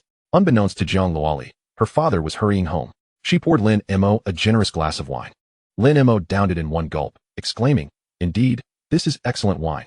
Zhang Luoli playfully warned, But remember, do not indulge too much, or I may not be able to lift you. The thought of having overindulged and waking up in someone else's home, especially a girl-ass, made Lin Mo feel a wave of embarrassment, wanting to find a hole to hide in.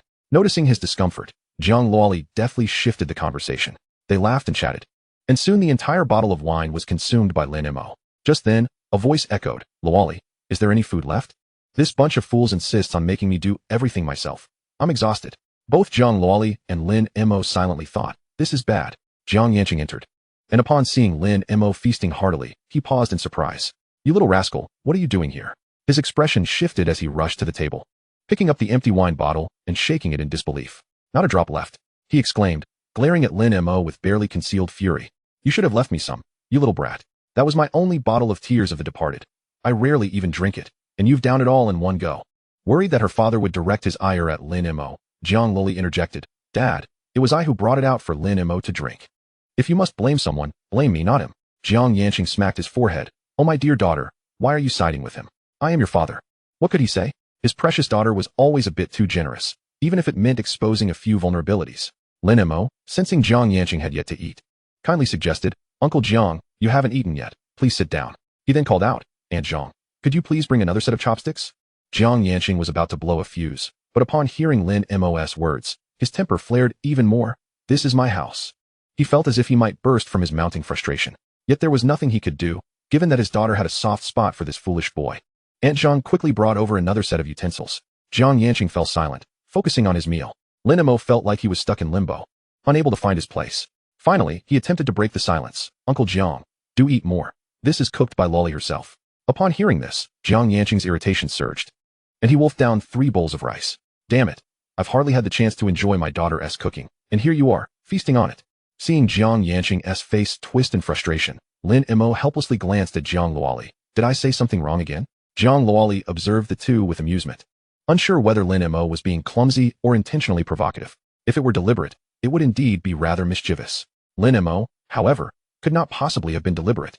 He was merely a tad awkward with his words. At last, amidst the somewhat discordant atmosphere, their lunch came to an end. Lin Mo sought an opportunity to take his leave. Jiang Yanqing cast a sidelong glance at him. "You little rascal. Do you still wish to visit the Source Energy training room?" Lin Mo's eyes lit up suddenly. He had almost forgotten about it, and without hesitation, he replied, "Absolutely." Jiang Yanqing cleared his throat twice, propping his feet on the dining table. I've been a bit busy lately, and had forgotten. If someone could give me a shoulder massage, perhaps it might jog my memory." Lin Mo scoffed internally. As if someone of Jiang Yanqing's caliber could forget such an important matter. The old man was quite cunning, since he had forgotten. Lin Mo thought it best to let it go and let Lolly take him there later. Jiang Yanqing, however, was not finished. "Hold on. The Source Energy training room opens tomorrow. You 6 will enter together, and whoever makes the most progress will earn the rewards, with no outside interference." Lin Mo's lips curled into a sly smile at this revelation. Approaching Jiang Yanqing, he began to massage his shoulders. "Uncle Jiang, could you tell me more about the Source Energy training room?" As Jiang Yanqing enjoyed Lin Mo's ministrations, a smile crept across his face. "Well, regardless of how your cultivation progresses in the future, you still owe me shoulder rubs for now." Lin Mo couldn't help but think how impressive it would be to boast that a master of the Nirvana realm had once massaged his shoulders. The mere thought brought a broader smile to Jiang Yanqing's face. Noticing that Jiang Yanqing had fallen silent, his expression now one of sly amusement, Lin Mo instinctively increased the pressure of his massage. "Damn, how dare you murder me? Get lost." Jiang Yanqing exclaimed in pain as he jumped up. "No abuse of the elderly allowed. That little rascal, always hanging around with Luoli. Doesn't she say anything to you? If you have questions, ask quickly and then get lost. Your presence annoys me." Lin Mo chuckled. "Uncle Jiang, is the energy supply in the cultivation chamber sufficient?" "What do you mean? Are you asking if it will replenish after I drain it? You little brat, you think it's that easy? Do you have any idea how much energy is stored? If you can drain it, I'll call you Dad. You said it yourself. A gentleman's word is his bond." Jiang Luoli watched the two with exasperation. Usually, Lin Mo and her father weren't like this. Why did they explode with chemistry when together? Lin Mo had no intention of provoking further. He didn't want to genuinely upset Jiang Yanqing. He took his leave. Upon returning home, Lin Mo retreated to his bedroom to cultivate. He could now sense the location of each meridian. After consuming the 9 aperture source essence, the medicinal effects had permeated every meridian, deepening Lin Mo's connection with them. Although he had not yet reached the point of unblocking them, his progress had accelerated. Moreover, he had developed an extraordinary affinity for the energy in the air. Activating the martial god's remnant technique, he could faintly perceive energy converging into a funnel shape above his head, connecting to him. A smile crept across Lin Mo's lips. Previously, depleting the energy in the cultivation chamber seemed somewhat mystical, but now it felt like a mere breeze. "Uncle Jiang, you better keep your word." Not dwelling on thoughts further, he focused on unblocking his meridians. An hour passed, and Lin Mo successfully unblocked the first meridian, his speed several times faster than before. He spent the entire afternoon in his room, and when his aunt called him for dinner, he ignored her. Though cultivation was tedious, Lin Mo relished the feeling it brought. By midnight, he had unblocked 10 meridians. He had started cultivating at 1 in the afternoon, and it should have taken 11 hours to unblock 11 meridians. This discrepancy was due to his rapid absorption of energy. The ambient energy could not keep up. By the end, the energy funnel above him had dissipated. The last meridian took a full 2 hours to unblock. Exhausted, he ceased his cultivation and fell into a deep slumber. On May 3rd, Lin Mo rose early and, after breakfast, received a call from Jiang Luoli, announcing her arrival downstairs. Upon descending, he found Jiang Yanqing waiting as well, taking on the role of driver. Upon seeing Lin Mo, he wore a displeased expression. "Hurry up and get in. We're about to start." Lin Mo, understanding the situation, promptly occupied the passenger seat. Jiang Yanqing drove swiftly, and within minutes, they arrived at the Martial Arts Association. Inside, a crowd awaited them, comprising members of the exchange competition and teachers from various schools. Lu Ziyuan and Yuan Jun had arrived from Jiangxing No. 1 High School. They nodded in acknowledgement upon seeing Lin Mo and Jiang Luoli, a silent greeting exchanged. As expected, Lu Ziyuan had secured the other spot for Jiangxing No. 1, despite his earlier defeat against Jiang Luoli during their spar. Nevertheless, his strength still surpassed that of the others. Zhang Ziqing was also present. Upon noticing Jiang Yanqing, he approached with a smile, greeting, "Old Jiang," along with Luo Li and Lin, the young lad. Lin Mo and Jiang Luoli returned the greetings, "Uncle Zhang." Zhang Ziqing wasted no time and got straight to the point. "Now that everyone is here, I will take you to the energy cultivation chamber." Did everyone bring their quota cards? Of course, came the enthusiastic responses. Although the likelihood of forgetting something was slim, it was prudent to remind everyone. After all, it was akin to forgetting one's examination permit for a major test. Zhang Ziqing nodded and led the group to the entrance of the energy cultivation chamber. Once inside, he urged them to commence cultivation as soon as possible. After 12 hours, someone will call you out. Do not linger unnecessarily. Understood? Understood. The crowd displayed an air of excitement. Even Lin Mo's heart raced with anticipation. Zhang Ziqing added, "Once inside, how much you can absorb depends on your own abilities. Outside interference is not permitted." In truth, interference was impossible. The chamber's walls were made of alloy, and the entrance was constructed from a special grade alloy. It could only be opened with the joint authentication of 6 schools. Missing even one would render entry impossible. Although some schools lacked a quota, none attempted to sabotage this arrangement, as it had been mutually agreed upon previously. Acting out now could jeopardize future opportunities for their own schools, especially with Jiang Yanqing and Zhang Ziqing present.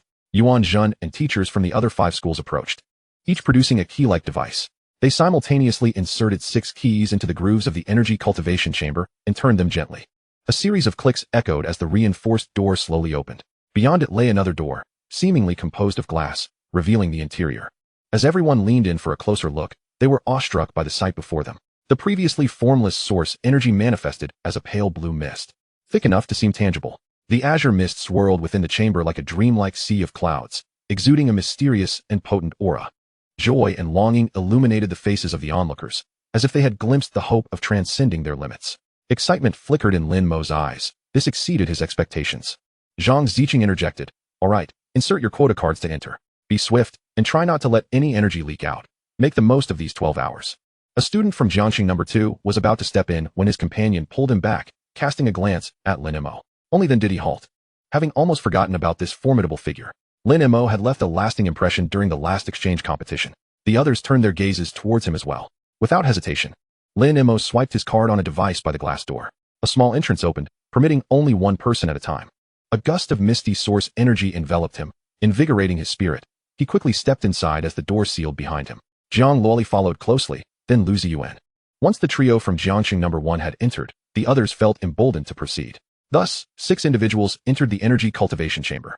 Noticing Jiang Luoli's arrival, Lin Mo remarked, "Keep your distance while cultivating. I might create quite a stir here that could affect you." Unquestionably, Jiang Luoli took his words to heart. Positioning herself at the opposite side of the chamber to begin her cultivation, Lin Mo activated the martial god's remnant technique. The pale blue mist began to form a massive vortex, nearly filling half the chamber. This was Lin Mo's attempt to contain his energy, leaving some space for Jiang Luoli. The others were not so fortunate. Despite their desperate attempts to harness their breathing techniques, they could not compete with Lin Mo. Jiang Luoli noticed the commotion but merely registered her surprise before continuing her cultivation. Lin Mo had already forewarned her about the possibility of depleting the energy chamber. Jiang Luoli is no fool. She is acutely aware that Lin Mo possesses an exceptionally powerful breathing technique. Ignoring those around him, Lin Mo channels energy into his body, vigorously cleansing his acupoints. It takes nearly 5 minutes to open the first one. This is still inferior to the Tongmai pill. Fortunately, the volume is substantial, allowing him to progress significantly faster than during regular cultivation. Jiang Yanqing and Zhang Ziqing remain, observing the situation inside. Upon witnessing the vortex of energy occupying most of the source energy training room, Jiang Yanqing's heart races, and he cannot help but exclaim, "Holy smokes! He can't really be draining it completely, can he?" Zhang Ziqing, somewhat astonished, remarks, "This kid's breathing technique must be of a high level, old Jiang." "What were you saying just now?" Nothing. Jiang Yanqing quickly retorts. He certainly cannot divulge to Zhang Ziqing that he had wagered with Lin Mo. If he drains the energy from this training room, he would have to call him father. Clearing his throat, he adds, "Old Zhang, I just remembered I have some matters to attend to. Please keep an eye on these 2 youngsters, and call me if anything arises." With that, he hurriedly departs. He cannot possibly wait for Lin Mo to emerge. He can already imagine Lin Mo's expression at that moment. This must not happen. If he cannot confront him, then he shall evade him. Unbeknownst to Lin Mo, he is wholly focused on his endeavor to open the acupoints. Another 5 minutes pass as he successfully opens another. As time elapses, the third and fourth acupoints gradually open as well. Within the source energy training room, the light blue energy dims, transforming into a pale azure hue. At this moment, the energy surrounding Zhang Loli also grows increasingly sparse, yet she refrains from interrupting Lin Mo. The others, however, have turned crimson in their faces, desperately operating their breathing techniques, but managing to capture only a meager amount of energy. After more than 3 hours, the source energy in the training room has diminished significantly, becoming nearly transparent. Lin Mo remains undeterred, fervently absorbing the source power. After a while, a harsh alarm blares, signaling the impending depletion of source energy. Outside the glass door, staff members anxiously converse with Zhang Ziqing. Upon hearing their words, Zhang Ziqing furrows his brow, realizing that Lin Mo has drained the energy from the training room. He does not hasten to summon Lin Mo and the others. After all, it is nearly depleted, so a few more moments won't matter. The occupants of the source energy training room awaken to the sound of the alarm. As Lin Mo absorbs the last vestiges of source power, he finally opens his eyes. In just over 7 hours, he has drained it completely. He had expected it to be more formidable. Lin Mo feels a tinge of regret, as the dwindling source energy prolongs the time required for his endeavors. Having opened 67 acupoints is commendable, and one mustn't be too greedy. A smile graces Lin Mo's lips, marking his most significant advancement since consuming the 9-aperture source essence ginseng. However, while some rejoice, others lament. Aside from Zhang Luoli, the rest silently chastise Lin Mo in their hearts, only daring to express their grievances internally. Moreover, prior to entering, Zhang Ziqing had stated that each should rely on their own abilities. Zhang Luoli approaches Lin Mo, remarking, "You truly are a monster." She harbors no resentment toward him. Lin Mo smiles slightly, replying, "I'll take that as a compliment." He rises and walks outside alongside Zhang Luoli. As the alarm sounds, the glass door opens. The principals from various schools have received information and hurriedly dispatched personnel to assess the situation. The principals of 6 schools await outside. Even those without students in the training room have arrived. Since the establishment of the source energy training room, such an event has never occurred.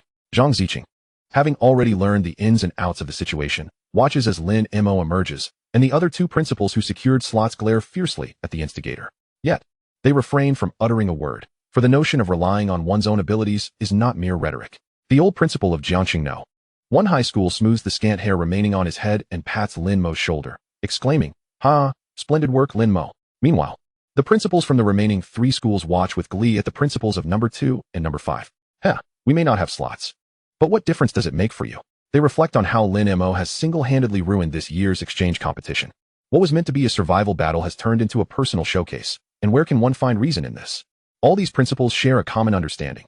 Jiangqing number 1 high school is likely to produce a true dragon. Why couldn't it be our school? After exchanging pleasantries with the old principal, Lin Mo approaches Zhang Ziqing. "Uncle Zhang, where did old Zhang go?" "Oh, he had some urgent matters to attend to and left early." Lin Mo grits his teeth inwardly. "Well done, old dang," daring to flee in fear of accountability. Observing Lin Mo's demeanor, Zhang Ziqing inquires, "Is there anything you need help with? Feel free to tell me. There's no need to hold back." Lin Mo smiles faintly. "It's nothing. I just miss Uncle Zhang a bit." Zhang Ziqing finds Lin Mo's smile somewhat unsettling, feeling an inexplicable chill. Is it just a figment of his imagination? He shakes his head, dismissing further thoughts. Lin Mo intends to return home, preparing for tomorrow's expedition to the Wild Zone. Charming little exotic beasts, here I come. Chapter 44. Lin Mo, I await you. With the matter clarified, Lin Mo sees no need to linger. He bids farewell to everyone and departs the Martial Arts Association with Zhang Luoli. Informing her of his plans to venture into the Wild Zone the next day, she responds, "Another trip to the Wild Zone? Yes, the school's curriculum is of little help to me now. Only real combat can facilitate faster improvement." "What a madman. Haven't you had enough rest?" "I can't help it. I'm still too weak." Lin Mo shrugs. Zhang Luoli is at a loss for words. "You're already crying weakness. So what does that make me?" She feels Lin Mo is merely putting on a facade. Zhang Luoli refrains from suggesting accompanying Lin Mo to the Wild Zone. It seems her gap with him is widening. After parting ways, Lin Mo returns home, informing his aunt about his plans for the Wild Zone tomorrow. Lin Wan expresses less concern than last time, but still advises Lin Mo on several matters. Subsequently, Lin Mo requests leave from Yuanjun. Since his last return from the Wild Zone, Lin Mo has not been to school, and now he seeks another leave. He anticipated a lengthy negotiation but was surprised when Yuanjun immediately agreed, merely advising him to stay safe. After addressing these matters, Lin Mo returns to his bedroom to cultivate. Before dinner, He successfully opens 4 more acupoints. He glances at the system panel. Name, Lin Mo, blood purity, 100. Realm, 6 Xian meridians of the Tongmai realm, 775. Martial techniques, martial god fragmented classics, first volume, boundless flowing clouds, mastery, lone swan shadow, mastery. Thousand machine sword shadow formation, beginner, ice soul 9 linked slashes, beginner, saber technique, intention, sword technique, intention. Source energy points, 812. The 6th Xian meridian is nearly opened. The condensation realm is just around the corner. However, Lin Mo feels utterly at a loss regarding the cultivation of the condensation realm, lacking even the techniques. The martial god fragmented classics only cover the first 2 realms. He decides not to dwell on it. The ship will naturally find its way when it reaches the bridge. After dinner, Lin Mo does not engage in further cultivation and directly falls asleep. At his current level, he would not feel the slightest fatigue, even if he abstained from food and sleep. Yet Lin Mo clung to the habits of his past life. On May 4th, the day he was to venture into the wilderness, he rose early, indulging in the breakfast prepared by his aunt before setting out to hail a taxi. At that moment, he received a message from Zhang Luoli via super chat. Are you up? Lin Mo replied, I'm about to head out. Okay, I'm downstairs, came her swift response. Surprised, Lin Mo hadn't anticipated Zhang Luoli would be waiting for him below. He hastily grabbed a few buns and a portion of soy milk, rushing downstairs to find her standing at the entrance of the community. The morning sun bathed her in golden light, outlining her enchanting silhouette. What brings you here? Lin Mo asked, offering her the breakfast he had hastily collected. I came to see you off, Zhang Luoli replied. Lin Mo felt a twinge of confusion. Ever since arriving in this world, he had been enveloped by a sense of impending danger. The threat of the beasts loomed large, his parents having been devoured by a wave of them. The recent incident at the auction house had only intensified his anxiety, now compounded by the emergence of the Dawn sect. Until he amassed sufficient strength, he wished to steer clear of romantic entanglements. He was uncertain how to confront his feelings for Zhang Luoli. Luoli, Lin Mo began, but his words were interrupted as Zhang Luoli lightly laughed. What are you dawdling for? Get in the car. He opened his mouth, yet ultimately refrained from voicing his thoughts, and entered the vehicle. The journey was marked by a taciturn atmosphere, with both remaining largely silent. Upon reaching the entrance of the Donghu battlefield, Lin Mo alighted, with Zhang Luoli following suit. She handed him a box. What is this? He inquired as he accepted it. A satellite watch. It allows you to stay in contact with the outside world while you're in the wilderness. My contact information is on it. Feel free to reach out if you need assistance, Zhang Luoli elucidated. A warmth blossomed within Lin Mo. Thank you. Zhang Luoli smiled gently. There is no need for such formality with me. Time is of the essence. Hurry along and stay safe. Lin Mo nodded. I will, and take care of yourself too. After casting a lingering glance at Zhang Luoli, he turned and departed. Lin Mo, Zhang Luoli called out, watching his retreating figure return safely. He paused momentarily, then waved at her without turning around before taking a deep breath and moving on. Zhang Luoli watched his silhouette until it disappeared from her sight. Lin Mo swiped his access pass and re-entered the wilderness. Unlike his previous approach, he did not advance cautiously this time. He propelled himself forward with all his might. Delving deeper into the wild, he swiftly dispatched any beast he encountered along the way, wasting little time. After more than half an hour, he arrived at the heart of the wilderness, the same location as his previous training. Here, he was likely to encounter some general-level beasts. Slowing his pace to avoid missing any, he still found no generals, but managed to slay dozens of soldier-level beasts. Lin Mo's cultivation had reached the 6th pulse, placing him in the mid-tier of the Meridian realm. Slaying late soldier-level beasts awarded him a mere 30 origin energy points, while the earlier stages granted even fewer. As he ventured deeper, he finally encountered his first general-level beast, the Shadow Leopard.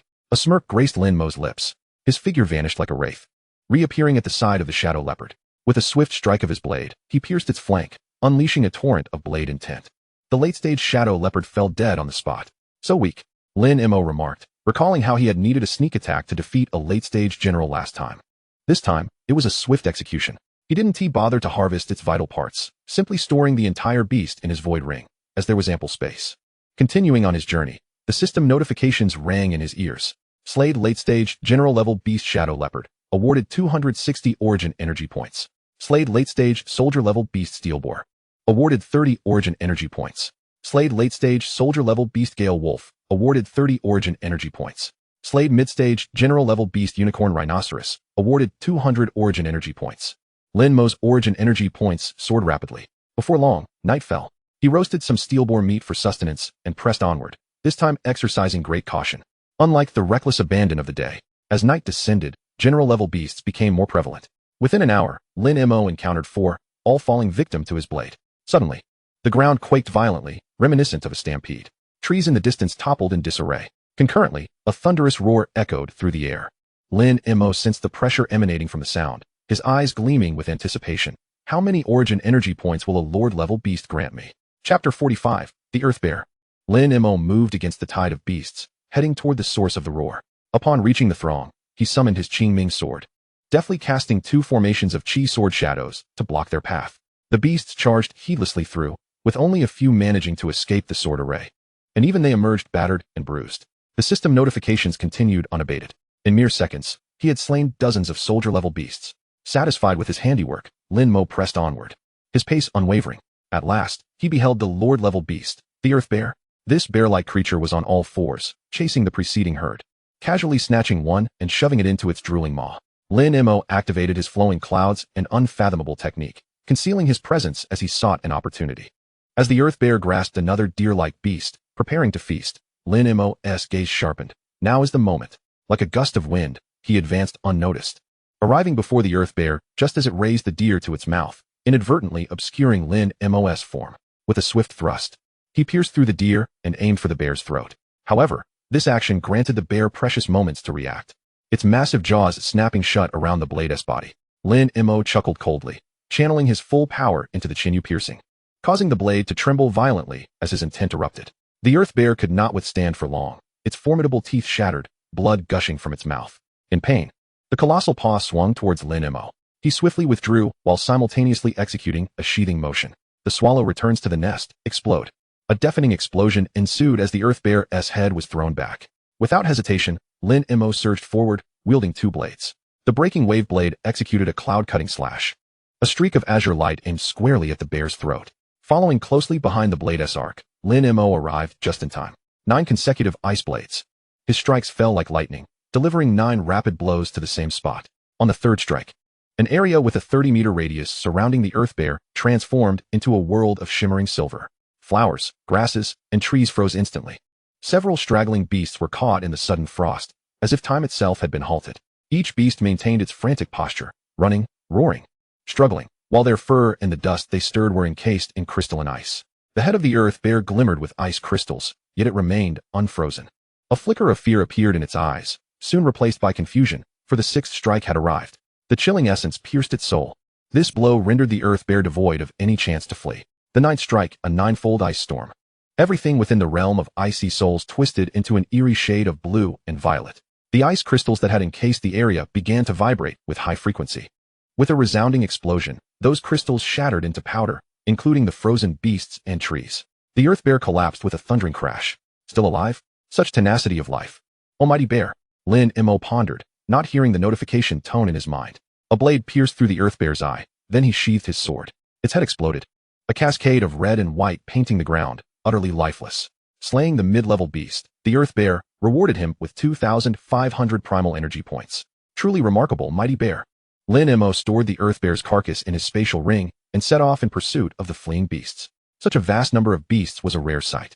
Utilizing his perfected movement technique, he chased after them, slaying any beast he encountered. Ultimately, he could not catch up, only managing to take down a few stragglers. The battle with the Earth Bear had consumed some time, and the herd had long since scattered. Lin Mo had no choice but to relent. The confrontation with the Earth Bear had not taken long. However, his spirit remained taut, his primal energy significantly depleted. He rested against a large tree, casually slaying a soldier-level serpent beast. He began to assess his gains. Name: Lin Mo, blood purity, 100. Realm: 6th level of meridian opening, 775. Martial techniques: excerpt of the martial goddess legacy, boundless flowing clouds, perfection, solitary swan shadow, perfection, 1000 machine sword shadow array, entry, 9 consecutive ice slashes, entry. Blade technique, insight, sword technique, insight. Primal energy points, 7982. In a single day, he had slain over 100 soldier-level beasts, most of which fell to the 1000 machine sword shadow array. Notably, today's daily task had shifted to slaying 5 beasts, rewarding him with 500 primal energy points.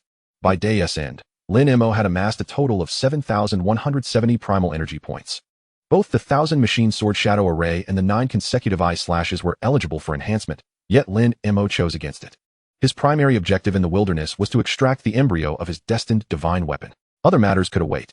Lin Mo ceased his contemplation and absorbed the primal energy in the air to replenish himself. Once restored to peak condition, he resumed his enlightenment. As the first light of dawn graced the horizon, Lin Mo slowly opened his eyes. That night, he had opened 7 meridians. He pressed deeper into the wilderness, slaying any beast that crossed his path. He encountered an increasing number of general-level beasts, and his primal energy points had accumulated sufficiently. He refrained from drawing his luck just yet, entering the space of the 10,000 forms roulette, where he could no longer sense his surroundings. In this beast-infested wilderness, such a venture was perilous. Even a soldier-level beast could claim Lin Mo's life. Thus, preparations were necessary. He first located a concealed cave, ensuring it bore no signs of beast habitation. After moving a massive stone to seal the entrance, he finally entered the space of the 10,000 forms roulette. As he beheld the slowly rising roulette, Lin Mo could hardly contain his excitement. This was an item of equal rank to the complete martial god's legacy. A weapon that could significantly elevate a warrior's power. System, 10 consecutive draws. The roulette began to spin. After a few moments, 10 beams of light came to a halt. Lin Mo did not glimpse that flash of red, yet he felt no disappointment as he stored the items in his inventory, too hurried to examine them. Again, the same result ensued. Show me, Lin Mo silently implored. This time, the roulette spun for an extended period, refusing to halt. Spin, spin, the longer it spins, the mightier this destined divine weapon must be. Lin Mo laughed heartily. Suddenly, he sensed a violent tremor throughout the entire space of the roulette, akin to an earthquake. Lin Mo struggled to maintain his footing. A surge of joy filled his heart. Was it about to emerge? Chapter 46, The Embryo of the Destined Divine Weapon. Lin Mo fixed his gaze intently on the roulette. At a certain moment, a blinding red light erupted from the center of the wheel. It dazzled Lin Mo's eyes, rendering him unable to see the unfolding scene. He sensed that the surrounding tremors had ceased. After a considerable time, the radiance gradually faded. Lin Mo turned his attention back to the roulette. At this moment, the gigantic wheel appeared somewhat dim, with cracks appearing upon its surface, still trembling slightly, as if overwhelmed. At its center rested a singular object, devoid of any luminous emanation, appearing utterly unremarkable. The earlier blinding red light seemed but an illusion. Lin Mo hurriedly queried in his mind. System, what has happened to the 10,000 forms roulette? The 10,000 forms roulette summoned the embryo of the destined divine weapon, expending a vast amount of primal energy, requiring time for restoration. Can I still draw? During the restoration period, draws are not permitted. Lin Mo felt a twinge of urgency. Without the ability to draw, what was the point? His strength predominantly stemmed from these draws. How could he expedite the restoration process? The host may accelerate this process by consuming primal energy points. Upon hearing that consuming primal energy points could hasten the process, Lin Mo felt a wave of relief wash over him. He gestured to summon the item at the center of the roulette closer, watching as it slowly descended. Just as it had upon its initial appearance, Lin Mo gazed at the object in his hands. It was a pitch-black stone embryo, frigid to the touch. Akin to ancient ice, the surface of the stone was rough and uneven, as though eroded by the elements, with several cracks interspersed throughout. Its shape was irregular, resembling both a blade and a sword, more like an unrefined ore. A stroll through the hills of the countryside would reveal dozens of such stones. If tossed into the dirt, even the dogs by the roadside would not spare it a glance. Lin Mo's mouth twitched slightly. System, do not tell me this shabby thing is the embryo of my destined divine weapon. I could have picked up a straight stick as a child that was better than this. Moreover, I performed a 10 consecutive draw, and this is what you give me? What about the other 9 items? Did you pocket my rewards? The system offered no response. Lin Mo was not truly dissatisfied. To exhaust the 10,000 forms roulette, this unassuming stone embryo must undoubtedly possess immense power. It was merely the disparity that struck him. In his mind, the embryo of a destined divine weapon should be resplendent and magnificent. Yet now, he possessed the embryo. Where was the divine weapon? He took the stone embryo to the outside world, simultaneously conjuring a piece of black metal, intricately adorned with dark red patterns. It was the star-slaying profound iron he had acquired from his previous draw. Let us test its strength. Lin Mo could not discern which end was the blade and which was the handle. They appeared quite similar. Infusing it with primal energy, he swung it towards the massive stone blocking the cave entrance. It could hardly be called a slash. It was more akin to a smash. A terrifying force surged within the cave, with a resounding boom. As the colossal stone shattered upon their collision, Lin Mo felt a terrifying wave of energy, reducing the fragments to mere fist-sized rubble, which was then pulverized into powder. Such resilience, Lin Mo mused, gazing at the stone embryo in his hand, his eyes sparkling with intrigue. Let me enhance you further. He pressed the stone embryo against the star-cutting mysterious iron, and the energy he had just sensed surged forth once more. Boom. The star-cutting mysterious iron disintegrated into dust. What on earth? Lin Mo exclaimed, unable to contain his astonishment. He then observed a deep black energy with a hint of dark red, absorbed by the stone embryo in the very spot the star-cutting mysterious iron had occupied moments before. A minute crack on the surface of the stone embryo visibly vanished, as if it had never existed. Stowing the stone embryo in his storage space, Lin Mo examined its information. Destined Divine Weapon Embryo, low-grade divine tier, capable of devouring the essence of other metals to mend its flaws. Possesses the power of annihilation and the might to cut stars. The more he scrutinized it, the more elated he became. For the ominous shadow over the myriad manifestation wheel had dissipated. Did this imply that as long as the stone embryo had sufficient metal, it could grow infinitely? The power of annihilation must be inherent, capable of reducing all to dust. He pondered what extent he could achieve with his current strength. The star-cutting power, derived from absorbing the essence of the star-cutting mysterious iron, enabled the forceful rending of space itself. Lin Mo felt an overwhelming urge to venture out and wreak havoc immediately.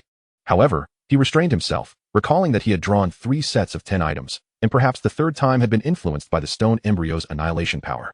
The first 2 draws remained intact, so he examined them for a robust metal to absorb directly. He reviewed his recent acquisitions: 11 pulse opening pills, 3 healing sands, 2 continuity pills, 2 fragrance concentrates, Inferno Essence Iron, mid-grade Earth tier, and the Heavenly Wind Manual, upper-grade Earth tier. The Inferno Essence Iron, a mid-grade Earth tier metal, could be infused into fire attribute weapons, significantly enhancing their fiery potency. The surface of the Inferno Essence Iron shimmered like molten lava, with flowing magma faintly visible within, exuding a warmth that distorted the very air around it. Haha, the stone embryo is about to enjoy a feast. I wonder what powers it might bestow? Lin Mo pondered as he turned to the next item, a martial imprint. The Heavenly Wind Manual contained 3 sword techniques, 3 celestial wind blades, unleashing 3 blades of wind with cutting effects. Wind Domain, creating a field that enhances one's speed and attack rate while forming a small whirlwind to ensnare foes. Sky Abyss Wind Calamity, splitting sword energy into 9,000 strands of wind to assault the enemy.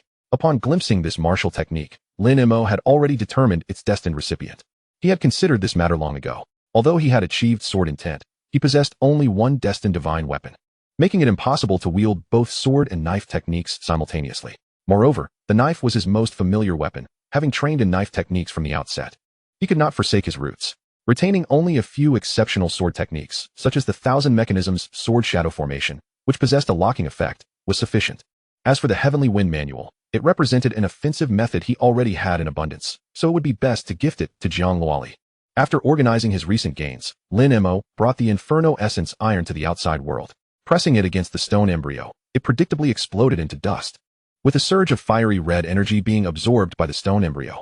A crack on its surface began to rise slowly but soon halted, as if the energy was insufficient. Upon reviewing its information, a new line appeared. Possesses the power of fire explosion. Not bad, though it didn't seem as formidable as the star-cutting power. Having surveyed all his acquisitions, Lin Mo could hardly contain his excitement as he dashed out of the cave, eager to test his new weapon. Fortune smiled upon him. Not far from his exit, he encountered a mid-tier striped tiger. Lin Mo charged at it, stone embryo in hand. In the blink of an eye, he was upon it, and before the beast could react, he infused his energy into the stone embryo. With a powerful swing, the upper half of the striped tiger was obliterated. Lin Mo marveled at the might of the stone embryo, yet a pang of regret struck him. After all, this was a mid-tier beast, a hefty sum of silver gone in an instant. For the remainder of the time, Lin Mo engaged in combat with various beasts, taking care not to strike them down in one blow, but rather seeking to master the control of the stone embryo. Thus, the hours passed until evening. Initially, he struggled with the technique, often reducing the beasts to mere fragments, but gradually he became adept. By controlling the amount of energy released, he could modulate the power. Theoretically, there was no upper limit. Only his body could determine how far he could push himself. Having accomplished all this, Lin Mo was in high spirits. Though he hadn't encountered a noble tier beast that day, he had slain over a dozen mid-tier beasts, yielding substantial rewards. He carved off a hind leg from a slain black steel pig and set about preparing a roast. Tonight, he would rest. For tomorrow, he needed to devise a plan to hunt noble tier beasts. Chapter 47. Where the hell is my knife? After a simple meal of roasted meat to satisfy his hunger, Lin Mo sat cross-legged on the ground, harnessing the medicinal power of the pulse-opening pills to break through his realm. As the saying goes, the skilled are bold. In this eastern Lake Wilds region, the highest-grade beasts were merely noble tier, with no king-tier beasts to be found. Each year, human leaders dispatched formidable warriors to scour these mid-sized wilderness areas, eliminating those beasts on the verge of breaking into king-tier. They refrained from completely uprooting these wild areas to provide lower-tier martial artists with a training ground. After all, the wisdom that one is born from hardship and perishes in comfort was well understood among them. Lin Mo took out the pulse-opening pills he had obtained from the afternoon's draw. Without hesitation, he swallowed them whole. The pills dissolved upon entering his mouth, unleashing a torrent of potent energy that coursed swiftly through his meridians. Immediately, Lin Mo activated his cultivation method, directing the energy to impact his acupoints. Nearly 4 hours later, The effects of the pulse-opening pills were entirely consumed. During this session of cultivation, Lin Mo successfully opened 115 acupoints. The remaining effects of the 9 acupoint source ginseng he had consumed earlier still held about 70% potency, providing considerable assistance for his subsequent training. With the increase in acupoints, Lin Mo now met the conditions to connect the 7th mysterious meridian. He dared not delay, concentrating his mind and guiding his source energy to link the meridians. In an instant, the 7th mysterious meridian was successfully connected. At that moment, Lin Mo's aura surged dramatically, formally stepping into the late stage of the pulse-opening realm. Even more astonishing was that the 8th mysterious meridian had already opened 95 acupoints, just a step away from full connection. However, a piece of bad news soon followed. He discovered that the source energy points gained from slaying beasts were even fewer than before. It seemed this modest Eastern Lake Wilds area could no longer meet his cultivation needs. With a sigh, Lin Mo resolved, once I ascend to the condensation realm, I shall venture into those more perilous wilderness areas for training. The beasts there are of a higher grade, yielding more source energy points and resources. Setting aside such thoughts, Lin Mo continued his focus on opening acupoints. With the myriad manifestation wheel now in a deep slumber, he could no longer rely on lucky draws for pulse-opening pills. He had to accumulate progress step by step.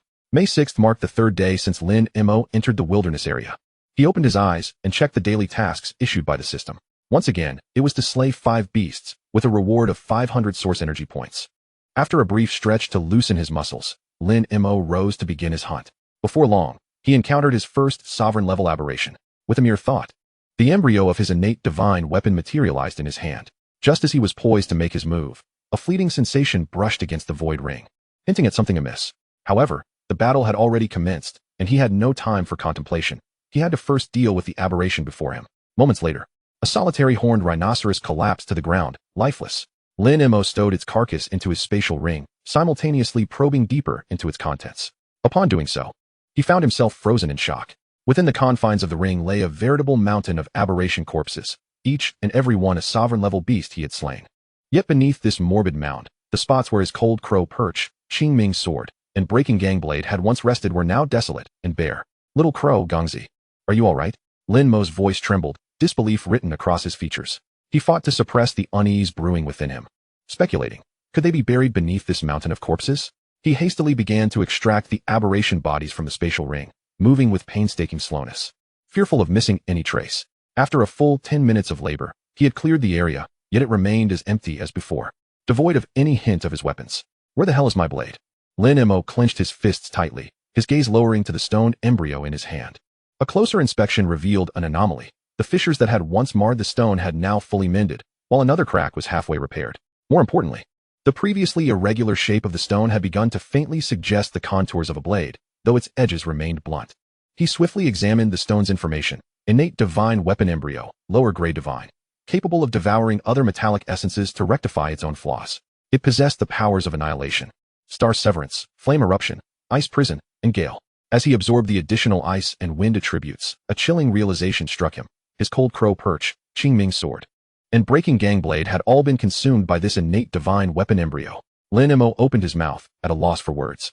The cold crow perch and breaking gangblade had been his steadfast companions for so long. Their loss weighed heavily on his heart. Yet, with the situation as it was, he had no recourse. Taking a deep breath, he returned the aberration corpses he had just extracted back into the spatial ring, suppressing his tumultuous emotions as he resumed his hunt for prey. Shortly thereafter, Lin Mo encountered a blazing lion of flame. A spark of inspiration ignited within him. He wished to test the ice prison power newly acquired by the stone embryo. This time, he refrained from employing any martial techniques, instead channeling the ice prison power directly into the stone embryo, delivering a powerful slash. An extraordinary scene unfolded. The blazing flames engulfing the lion of flame were extinguished in an instant, replaced by a thick layer of impenetrable ice that spread downward at a visible rate. Within mere seconds, the entire creature was encased in a magnificent ice sculpture. Moments later, a notification sounded in Lin Mo's mind, declaring the demise of the lion of flame. The ice prison power was indeed delightful. A glimmer of excitement danced in Lin Mo's eyes. The potency of this ice prison power surpassed that of the ice attribute previously bestowed by the cold crow perch. Perhaps being devoured by the stone embryo had its advantages after all. In the ensuing time, Lin Mo continued his quest across the wilderness, diligently tracking the signs of aberrations. Fortune favored the diligent, and it wasn't long before he encountered a second Lord-level aberration since entering this wild expanse, the Earth Dragon Lizard. This colossal creature measured nearly 10 meters in length. its form imposing and formidable. Its body was shrouded in thick, rough dark brown scales, each scale resembling a small shield, glimmering with a metallic sheen. Its triangular head bore blood-red vertical pupils, radiating an aura of unrestrained ferocity, with two sharp tusks protruding from its maw. Each step of its stout limbs sent tremors through the earth. The tail was adorned with menacing barbs, instilling a sense of dread merely by sight. The earth dragon lizard swiftly sensed Lin Mo's presence, unleashing a deafening roar of wrath. In the next moment, it opened its cavernous jaws, a foul wind rushing toward Lin Mo as it lunged. Excellent! Lin Mo's heart surged with exhilaration. He shouted in delight as his internal source power surged into action. The boundless flow technique was instantaneously executed, transforming his form into a fleeting shadow as he found himself hovering above the back of the earth dragon lizard. Gripping the stone embryo tightly, he refrained from employing any special abilities. This earth dragon lizard, a lord-level aberration, was a treasure trove in its own right. Even a minor injury would be a cause for lament. Thus, the stone embryo, in its unadorned simplicity, drove deep into a scale at the nape of the creature's neck. A howl of agony erupted from the earth dragon lizard as it writhed in pain, its scales suddenly bristling upright. Their color shifted to a furious red, and in an instant, hundreds, if not thousands, of scales launched toward Lin Mo like a torrential downpour. Lin Mo's pupils contracted sharply. He had no doubt regarding the lethality of these scales. Should they strike, he would undoubtedly be reduced to a sieve. The situation had escalated to a critical juncture, and his mind raced with two possible responses. The first was to utilize Spatial Leap, a power inherent to the Void Ring. He had previously tested it. With his then 600 to 700 apertures filled with source power, a single use would deplete him entirely.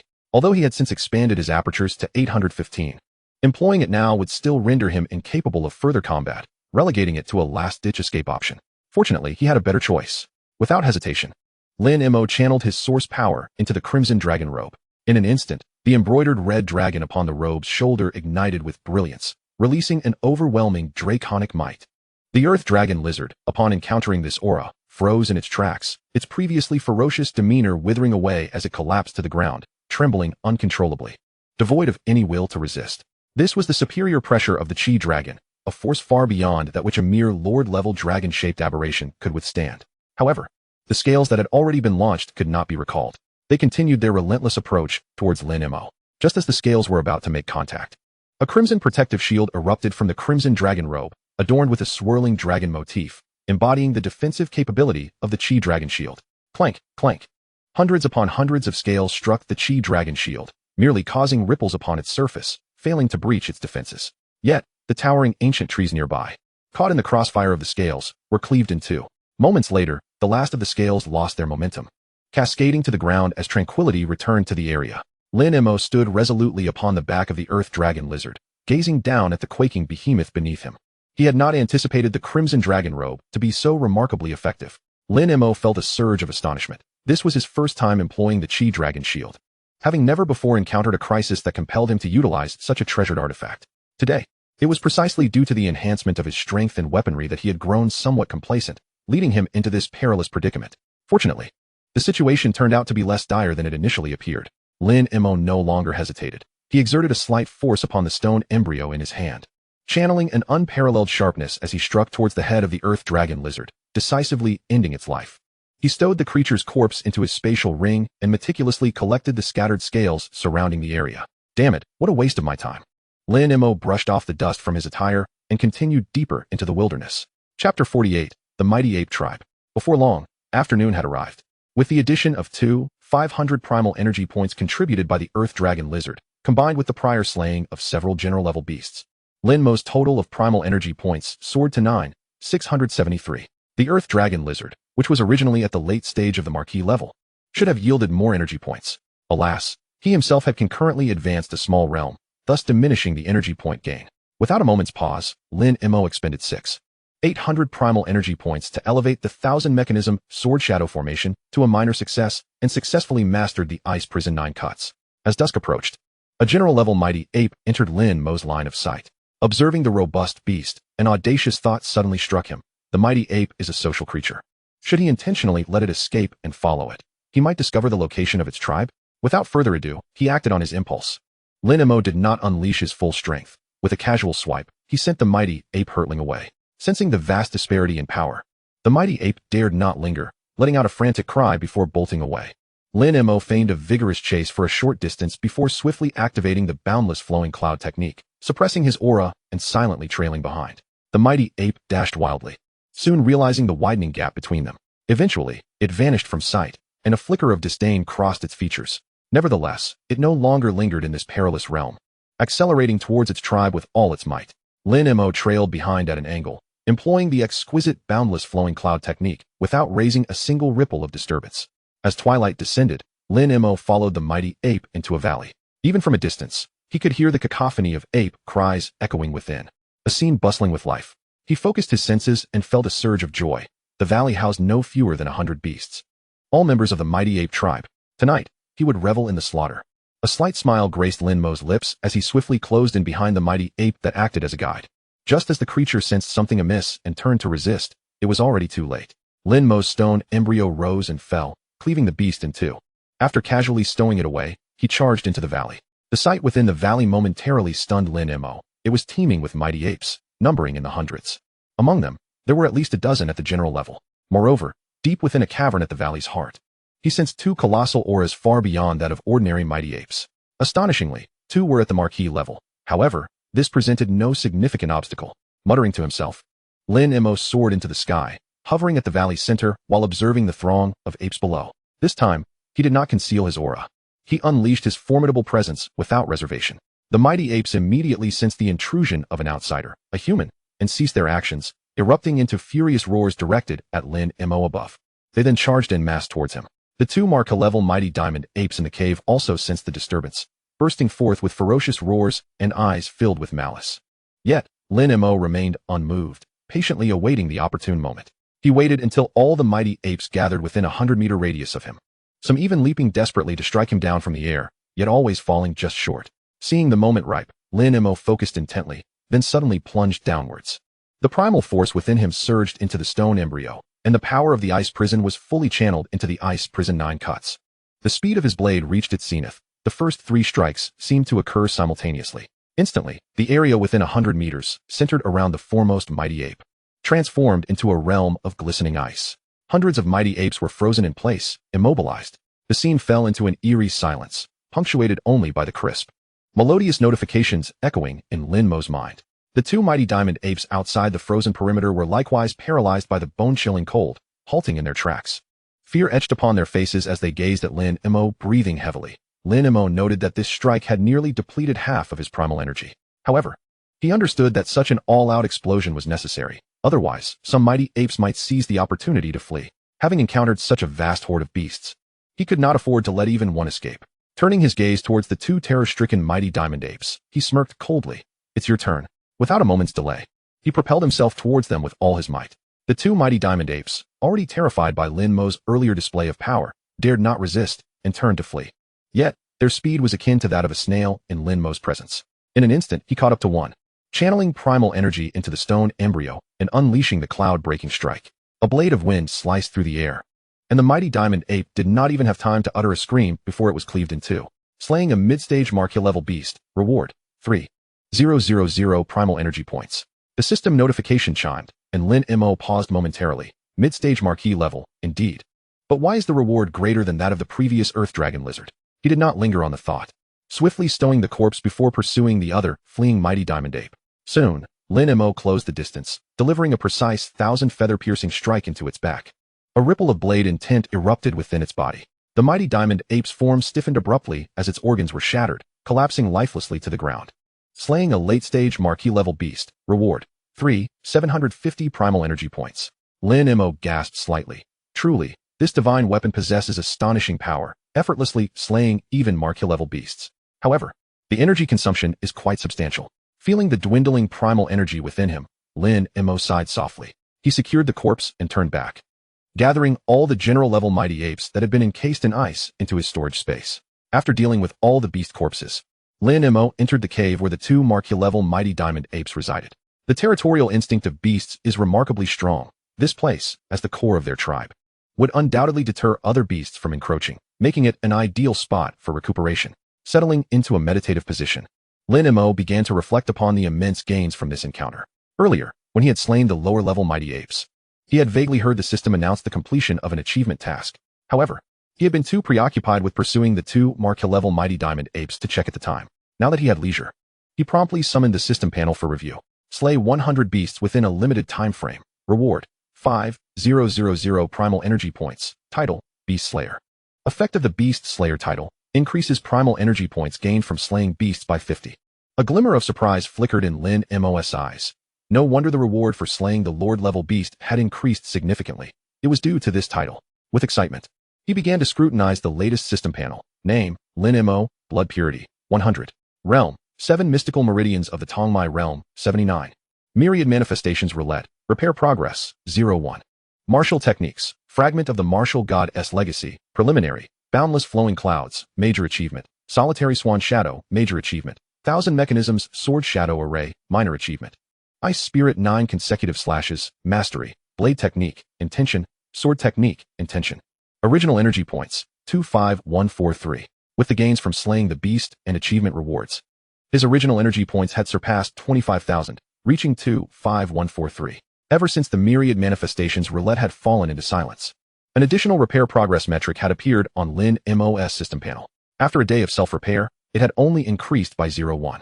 At this rate, it was uncertain how long it would take to complete the repairs. Fortunately, the system had previously mentioned that consuming original energy points could expedite the repair process.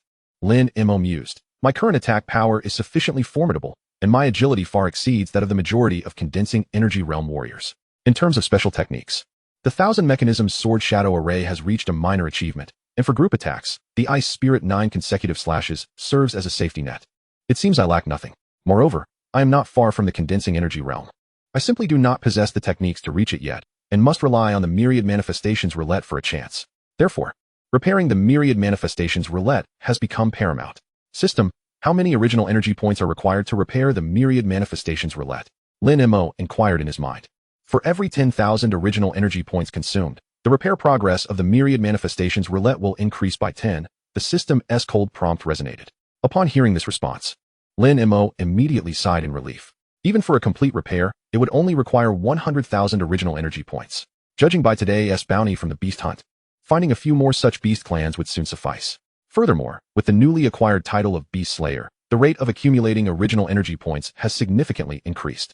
System: consume original energy points to repair the Myriad Manifestations Roulette. Lin Mo decisively declared. As soon as he finished speaking, his consciousness entered the unique space where the Myriad Manifestations Roulette resided. In the pitch-black space, the cracked Myriad Manifestations Roulette slowly rose, appearing quite dilapidated. In the next moment, a peculiar energy surged into the space, which was then entirely absorbed by the roulette.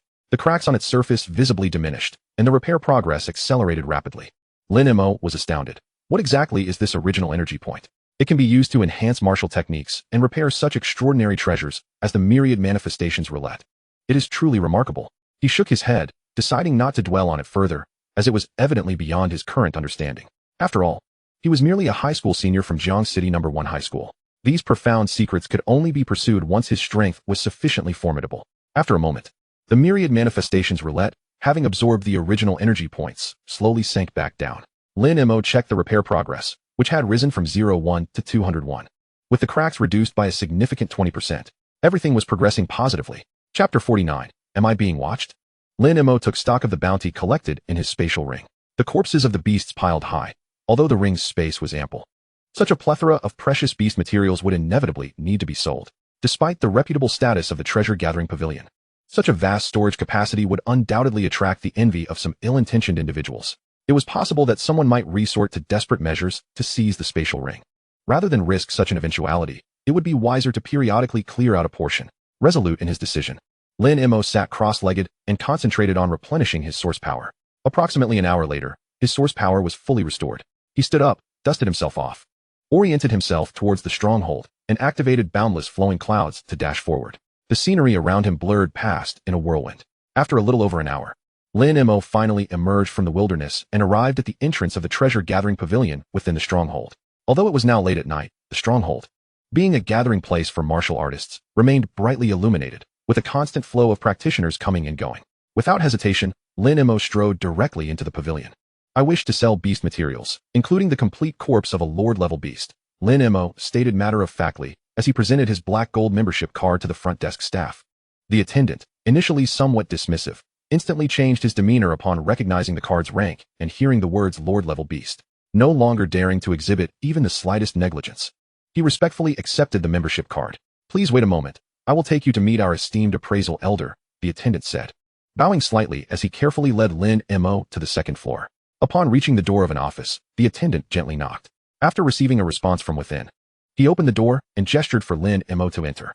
Inside the office, an elderly man with graying hair was busy organizing appraisal reports. Upon noticing Lin Mo's entrance, the elder slowly raised his head, his gaze resting upon Lin Mo. The attendant promptly stepped forward, respectfully greeting, "Elder Yang. This esteemed guest is our Black Gold member, looking to sell a batch of beast materials, including the corpse of a Lord-level beast." "Oh." A flicker of surprise crossed Elder Yang's eyes as he scrutinized Lin Mo more closely, increasingly finding him familiar. After a moment of contemplation, he suddenly spoke, "You are Lin Xiaoyu?" "Indeed, it is I, Elder Yang. It has been a while," Lin Mo replied with a slight nod and a faint smile. This Elder Yang was one of those who had helped him with appraisals during his previous visit to sell beast materials. Elder Yang immediately broke into a smile. "In just a few days, you have managed to slay a Lord-level beast. Such talent is truly extraordinary." Lin Mo smiled in return, but refrained from elaborating further. Aware of the taboos surrounding martial artists, Elder Yang chose not to pry further. Rising, he said, "I shall not waste your time, dear friend. I presume you have brought quite a collection. I will call upon a few more old fellows to assist, as it may take until dawn for me to appraise everything alone." With that, he led Lin Mo out of the office and summoned the elders from the neighboring appraisal rooms. These elders were the core appraisers of the treasure-gathering pavilion's branch. Upon seeing Lin Mo, they all recognized him and greeted him warmly. After Elder Yang briefly explained the situation, he led everyone to the exclusive warehouse on the third floor. Throughout the journey, several elders surrounded Lin Mo, continuously praising his talent and strength. Lin Mo responded only with the occasional nod, maintaining a calm demeanor. Upon arriving at the warehouse he had previously used, Lin Mo waved his hand, and the corpses of 30 Lord-level beasts appeared on the ground. Among them, 12 were mighty apes.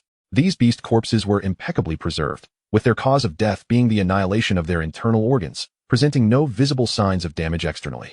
The elders wasted no time, and each took on their respective roles, quickly diving into the appraisal process. The work proceeded swiftly, and within half an hour, results were available. "Lin Xiaoyu, these Lord-level beast corpses are of exceptional quality. Our treasure-gathering pavilion offers a price of 160 million martial star coins. What do you think?"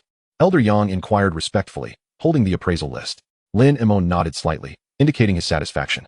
He then retrieved the corpses of 4 beast-level exotic creatures from his spatial ring, 2 earth dragon lizards, and 2 mighty King Kong apes. Witnessing this scene, the elders could not help but feel their eyelids twitch in astonishment. Although they were already aware that Lin Mo intended to sell materials from beast-level exotic creatures, the sudden appearance of 4 complete corpses at once left them utterly astounded. Particularly, the 2 mighty King Kong apes were evidently from the same lineage as the previously encountered formidable great-strength apes. It was apparent to any discerning eye that Lin Mo had eradicated an entire clan of great-strength apes. If such an accomplishment had been achieved by an elite squad of warriors, it might have been more readily comprehensible. However, if this feat were solely the work of Lin Mo, it was nothing short of astonishing. The elders remained in shock for quite some time before regaining their composure and cautiously commenced their appraisal. Due to the remarkably preserved state of the corpses, the treasure pavilion offered a staggering price of 230 million martial star coins, which greatly pleased Lin Mo. After the appraisal was completed, the group exited the warehouse and made their way to the first floor hall. The staff promptly served Lin Mo a cup of hot tea, and within 5 minutes, 2 transactions were successfully completed. Lin Mo rose and clasped his hands in gratitude, saying, "Thank you, esteemed elders. This junior takes his leave." With that, he departed from the treasure pavilion without a moment's pause. Time was of the essence. It was prudent to rest for the night before venturing into the wilderness tomorrow. Lin Mo murmured to himself as he proceeded directly toward the hotel area near the entrance of the territory. He selected a lavishly decorated hotel, and after presenting his identification at the front desk, he swiftly obtained his room key and ascended to the 8th floor via the elevator.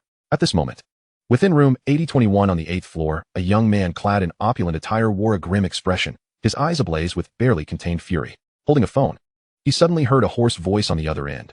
"Xiao Hu, how is the investigation progressing?" Li Hu hurriedly replied, "I have made some progress. The individual entered the East Lake Wilderness Zone 2 days ago. I will be waiting at the exit of the wilderness tomorrow. I refuse to believe he will not emerge." "Excellent.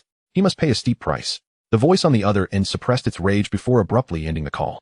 Ever since his brother Li Meng had gone missing, the Li family had received alarming news and immediately dispatched a considerable number of personnel into the wilderness zone to search for him. However, they ultimately found only scattered clues. leading them to surmise that Li Meng had likely perished, his body presumably devoured by exotic beasts. Subsequently, the Li family leveraged their connections to bribe high-ranking officials of the Martial Arts Association stationed in the Wilderness Zone, acquiring the records of all martial artists entering and exiting the area during those days. After methodical investigation, only one name remained: Lin Mo. Although the data indicated that Lin Mo had been merely at the Blood Chi realm prior to entering the Wilderness Zone, the moment Li Hu laid eyes on Lin Mo's photograph, he was almost certain that Lin Mo was responsible for his brother's death. He had witnessed Lin Mo's prowess firsthand. Despite his low cultivation, his combat strength was formidable. It was not inconceivable for him to employ certain unique methods to slay two practitioners at the Meridian opening realm. In large families, the struggle for inheritance often leads to internal strife and bloodshed, yet Li Hu held a particular fondness for his younger brother. The thought of Li Meng's demise nearly consumed him with hatred. Li Hu abruptly turned to a woman standing nearby, dressed provocatively. "I am in a foul mood." The woman turned pale and hurriedly knelt before him. A rustling sound followed. Just as Li Hu was about to unleash his wrath, he remained oblivious to the fact that his sworn enemy was currently residing in the adjacent room. Room 8020. This was where Lin Mo stood at his door, swiping his card to enter. He first took a refreshing shower, washing away the fatigue and bloodshed from his body. Subsequently, he lay down on the bed and quickly fell into a deep slumber. On the morning of May 7th, Lin Mo awoke promptly. After a brief wash-up, he proceeded to the hotel restaurant on the first floor for breakfast before heading directly toward the Wilderness Zone. At the moment he swiped his card to enter, Li Hu's phone suddenly received a text message. 7:15, target has entered the Wilderness Zone. Upon reading the message, Li Hu forcefully pushed aside the beauty in his arms. His eyes gleamed with murderous intent as he immediately dialed a number. "Everyone, gather at the entrance of the Wilderness Zone at once." He hastily dressed while making his way towards the Wilderness Zone. Upon arriving at the entrance, he found a 7-member warrior team already waiting. All 7 were practitioners at the Meridian opening realm, possessing considerable strength, and were elite assassins trained by the Li family. Upon seeing Li Hu approach, they all knelt on one knee and saluted. "Young master." Li Hu's expression was icy, devoid of any unnecessary words. He waved his hand decisively. "Let us move." The group swiftly swiped their cards to enter the Wilderness Zone, racing towards the depths and stirring up a cloud of dust. Yet, Lin Mo's speed far surpassed their expectations, leaving them far behind. Near the territory, there existed a fixed small path. Venturing deeper led to a vast expanse of wilderness with a complex terrain. Once inside, tracking became impossible. Li Hu and his team pursued for nearly an hour, not even catching a glimpse of Lin Mo, ultimately forced to return empty-handed. Yet, he did not choose to return to the territory. Instead, he stationed his team along that small path, the only route back from the Wilderness Zone. Li Hu's eyes were filled with malice as he gritted his teeth, muttering, "I refuse to believe you 1T come out." Chapter 50. What kind of death do you desire? 3 days swiftly passed, and the night of May 9th arrived. During these days, Lin Mo continued his search for exotic beasts within the East Lake Wilderness Zone. When encountering solitary formidable exotic creatures, he deliberately played a game of cat and mouse, tracking them back to their lairs. Unfortunately, he had not stumbled upon another large-scale dwelling like the Great Strength Ape clan. Over the course of 3 days, he had only eradicated 2 small exotic beast clans, slaying 12 formidable exotic creatures and 2 beast-level ones. Although the quantity was nearly equivalent to his previous encounter with the Great Strength Apes, the overall energy points gained were significantly diminished. After all, the absence of rewards associated with large-scale clan accomplishments had taken its toll. As Lin Mo wandered through the forest, deep in contemplation about his subsequent plans, several figures suddenly emerged from the surrounding thickets, blocking his path. The leader, a young man, stepped forward, sneering, "Lin Mo, you've kept me waiting. You killed my brother Li Meng, didn't you?" Lin Mo paused for a moment, recognizing the individual before him. It was indeed Li Hu. He nonchalantly cleared his ear, feigning impatience. "Who is your brother? I've killed so many that I can't recall, but I believe there was someone named Li Hu. I suppose his body has turned into fertilizer by now. So, have you come specifically to avenge your brother?" At these words, Li Hu was instantly incensed, his blood boiling, and his eyes turned crimson with rage. "Kill him. Capture him alive. I want this little wretch to suffer." With Li Hu's command, the 7 behind him charged forward. Encircling Lin Mo regarded these ignorant fools with disdainful amusement. With a flick of his wrist, the stone spear materialized in his hand. In the next moment, his figure flickered like a phantom, effortlessly darting past the 7 assailants. The first figure, upon the eruption of annihilating power, was instantly reduced to ashes. The second individual was cleaved in twain by the power of the star-slaying strike, blood and viscera splattering across the ground. The third person was suddenly engulfed in a fierce conflagration, swiftly transforming into a charred husk amidst anguished screams. The fourth was instantaneously encased in ice by the power of the frozen abyss, only to shatter into a cloud of icy mist with a resounding crash. The remaining 3 were ruthlessly ravaged by the force of the tempest, their bodies torn asunder into fragments. In the blink of an eye, all 7 practitioners of the Meridian realm had met their demise. Lin Mo shook his head, his tone devoid of emotion. Such a pity, the methods are still too few. Otherwise, it would be quite interesting to have each die in a different manner. Li Hu, witnessing his subordinates perish without a chance to retaliate, turned pale as a ghost. The earlier ferocity evaporating entirely. His legs buckled, and he collapsed to the ground, his eyes filled with terror. Lin Mo slowly approached him, each step resonating like a hammer upon Li Hu's heart, causing it to race uncontrollably. In Li Hu's eyes, Lin Mo appeared as a reaper emerging from the depths of hell. Don't come any closer. Stay away. Li Hu screamed hoarsely. Lin Mo did not pause in his advance, standing over Li Hu with an air of dominance. A slight smirk graced his lips. Speak, how would you prefer to die? Li Hu's body trembled violently, a stream of yellow liquid trickling down his legs, saturating the earth beneath him. Lin Mo clicked his tongue in mild disdain. It seems you've been a bit fiery lately. Please, spare me. My father is the head of the Li family. He can offer you vast sums of money and women, whatever you desire. Li Hu crumbled, begging as he prostrated himself. Lin Mo extended his index finger, shaking it gently, his gaze turning icy. The one thing I detest most in life is when others threaten me, particularly when they invoke their family as leverage. Do you recall what you said last time? Li Hu froze, desperately trying to recall his previous words. When he remembered that he had threatened Lin Mo's family, his complexion drained of color, rendering him speechless. Since you cannot decide, I shall make the choice for you. Upon finishing his sentence, Lin Mo wielded a stone blade, striking each of Li Hu's limbs with precision. In an instant, Li Hu's left arm ignited in brilliant flames, the agony provoking a heart-wrenching scream. Shortly thereafter, his right arm was obliterated into powder by the force of annihilation. His legs were similarly carved with numerous deep lacerations by the raging winds, blood gushing forth. Lin Mo deliberately refrained from employing the frozen abyss. Once frozen, one would lose sensation, and such torment would not be as gratifying. In this excruciating agony, Li Hu could not endure for even 3 minutes before his head drooped, lifeless. After concluding his business with Li Hu and his group, Lin Mo dusted himself off and continued towards the treasure-gathering pavilion. Upon arrival, he was greeted by the same attendant as before, who recognized him immediately and approached with haste, respectfully inquiring, Mr. Lin, are you here to sell beast materials? Lin Mo nodded slightly. As before, the attendant quickly led him to Elder Yang. Upon seeing him, Elder Yang summoned several other appraisal elders to assist Lin Mo in evaluating the beast materials. The materials he was selling this time were valued at 298 million martial star coins. In an effort to court Lin Mo, the pavilion generously rounded up the sum to 300 million martial star coins. Lin Mo, pleased with this arrangement, raised no objections. After receiving the funds, Lin Mo returned to his hotel for a night of rest. The following morning, he ventured once again into the wilds. Days passed, and soon it was May 15th. This day was meant for his regular sale of beast materials, and he also intended to return to Jiang City. During his recent hunts, he had observed that the high-ranked beasts in the East Lake wilds were dwindling in number, sometimes not encountering a single one throughout the day. Could it be that I have exterminated them all? Lin Mo pondered. More critically, with just over half a month remaining until the martial exam, he realized he had not reviewed his academic studies in nearly a month. If he excelled in martial subjects but faltered in the academic ones, it would be quite the embarrassment. Lin Mo accessed the system panel to scrutinize his status. Name, Lin Mo, blood purity, 100. Realm, Meridian Realm, 8 Xian Meridians, 28. 10,000 forms wheel, repair progress, 811. Martial skills, Divine Martial Remnants, Part 1, Boundless Flowing Clouds, Great Accomplishment, Lone Swan Shadow, Great Accomplishment. 1000 Machine Sword Shadow Array, Minor Accomplishment, Ice Soul 9 Linked Slashes, Proficient, Blade Technique, Concept, Sword Technique, Concept. Source Points, 1553. The 10,000 forms wheel was less than 20 points away from completion. However, given the current scarcity of beasts in the East Lake wilds, even if he stayed for another month, he might not accumulate sufficient source points. This was with the addition of the Beast Slayer title, which granted an extra 50 points for slaying beasts. Otherwise, the progress would be even slower. He would have to wait until after the martial exam to seek opportunities for training in more perilous wild areas. With a sigh, Lin Mo concluded that his current strength was sufficient to tackle the martial exam. After successfully selling his beast materials, he prepared to call for a ride back to Jiang City.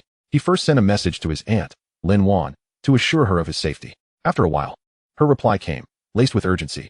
Xiao Mo, you need to come back quickly. Alarm bells rang in Lin Mo's mind as he sensed something amiss. Swiftly responding, what's wrong, aunt? What happened? After a long wait, Lin Wan's message arrived slowly, containing a brief but chilling statement. Your uncle has been missing for 3 days. Upon reading these words, Lin Mo's heart clenched tightly, a chill racing from his toes to the crown of his head. He could no longer afford to wait for further messages and immediately called Lin Wan. Simultaneously, he activated the Boundless Flowing Clouds technique, racing toward Jiang City with fervor. The call connected swiftly, and Lin Mo's voice trembled with tears on the other end. Xiao Mo, are you alright? Have you been hurt? I'm fine, don't worry, Lin Mo replied, his voice quaking slightly as he spoke rapidly. Stay at home and wait for me. I'm on my way back. I'll be there soon. After hanging up, Lin Mo unleashed his source energy as if it were a lifeline, his figure blurring into a mere shadow as he sped along the road. In this world, his aunt and her family were the ones he cherished most. He would not allow any harm to befall them. Despite the urgency gnawing at him, Lin Mo kept his wits about him, forcing himself to remain calm and analyze the situation. His uncle, Wang Jianbing, was a simple, honest man, known for his kindness and lack of enmity, making it unlikely that any personal vendetta would be behind his disappearance. Thus, the only remaining possibility was that his enemies were unable to locate him and had turned to target his family as leverage. Since arriving in this world, Lin Mo had indeed attracted his share of adversaries, Songzhe, Sun Hongyue, and others encountered during the exchange competition. However, if anyone possessed the motive and the capability to orchestrate his uncle's abduction, it was most likely the Li family. Upon reaching this conclusion, a fierce glint flashed in Lin Mo's eyes. The Li family, I fervently hope this affair is not of your doing. Otherwise, I shall ensure that not a single soul from the Li family remains unscathed. Chapter 51, Returning Home. Lin Mo was consumed with concern for his uncle's safety, leaving no room for the concealment of his whereabouts. He summoned all his strength, propelling himself swiftly through the air. After approximately an hour, the silhouette of Jiang City became distinctly visible, and only then did he gently descend from the sky. Upon landing, he dared not linger even for a moment, his feet carrying him at a frantic pace towards his aunt's residence. As he stepped through the door, Lin Mo was greeted by the sight of Lin Wan. Once the epitome of grace and radiance, his aunt now appeared haggard and worn, her eyes swollen and red, her hair disheveled. It was as if all vitality had been drained from her, as she sat on the sofa, her gaze vacant and fixed on the ground. Aunt, Lin Mo hurried over, grasping her icy hand tightly. Please do not fret too much, your health is paramount. Could you share with me the details of what transpired? Suppressing her tears, Lin Wan nodded vigorously, her voice hoarse as she recounted. Xiao Mo, everything was perfectly fine. On the morning of the 13th, your uncle left for work as usual, but he never returned that evening, and his phone was unreachable. I thought perhaps he was engaged in some company gathering, so I called his colleague, Brother Lu, to inquire. Brother Lu informed me that Jianbing had left with a group of strangers in the afternoon. A sense of foreboding gripped my heart, prompting me to report to the police. However, they informed me that they would not file a report until a full 24 hours had passed. I was left to fret through the night, only to return at dawn to file the report. Afterward, I accompanied the police to your uncle's company. After inquiring around, every employee claimed they had not seen Jianbing at work. We specifically sought out Brother Lu, but he was evasive, stammering that he knew nothing.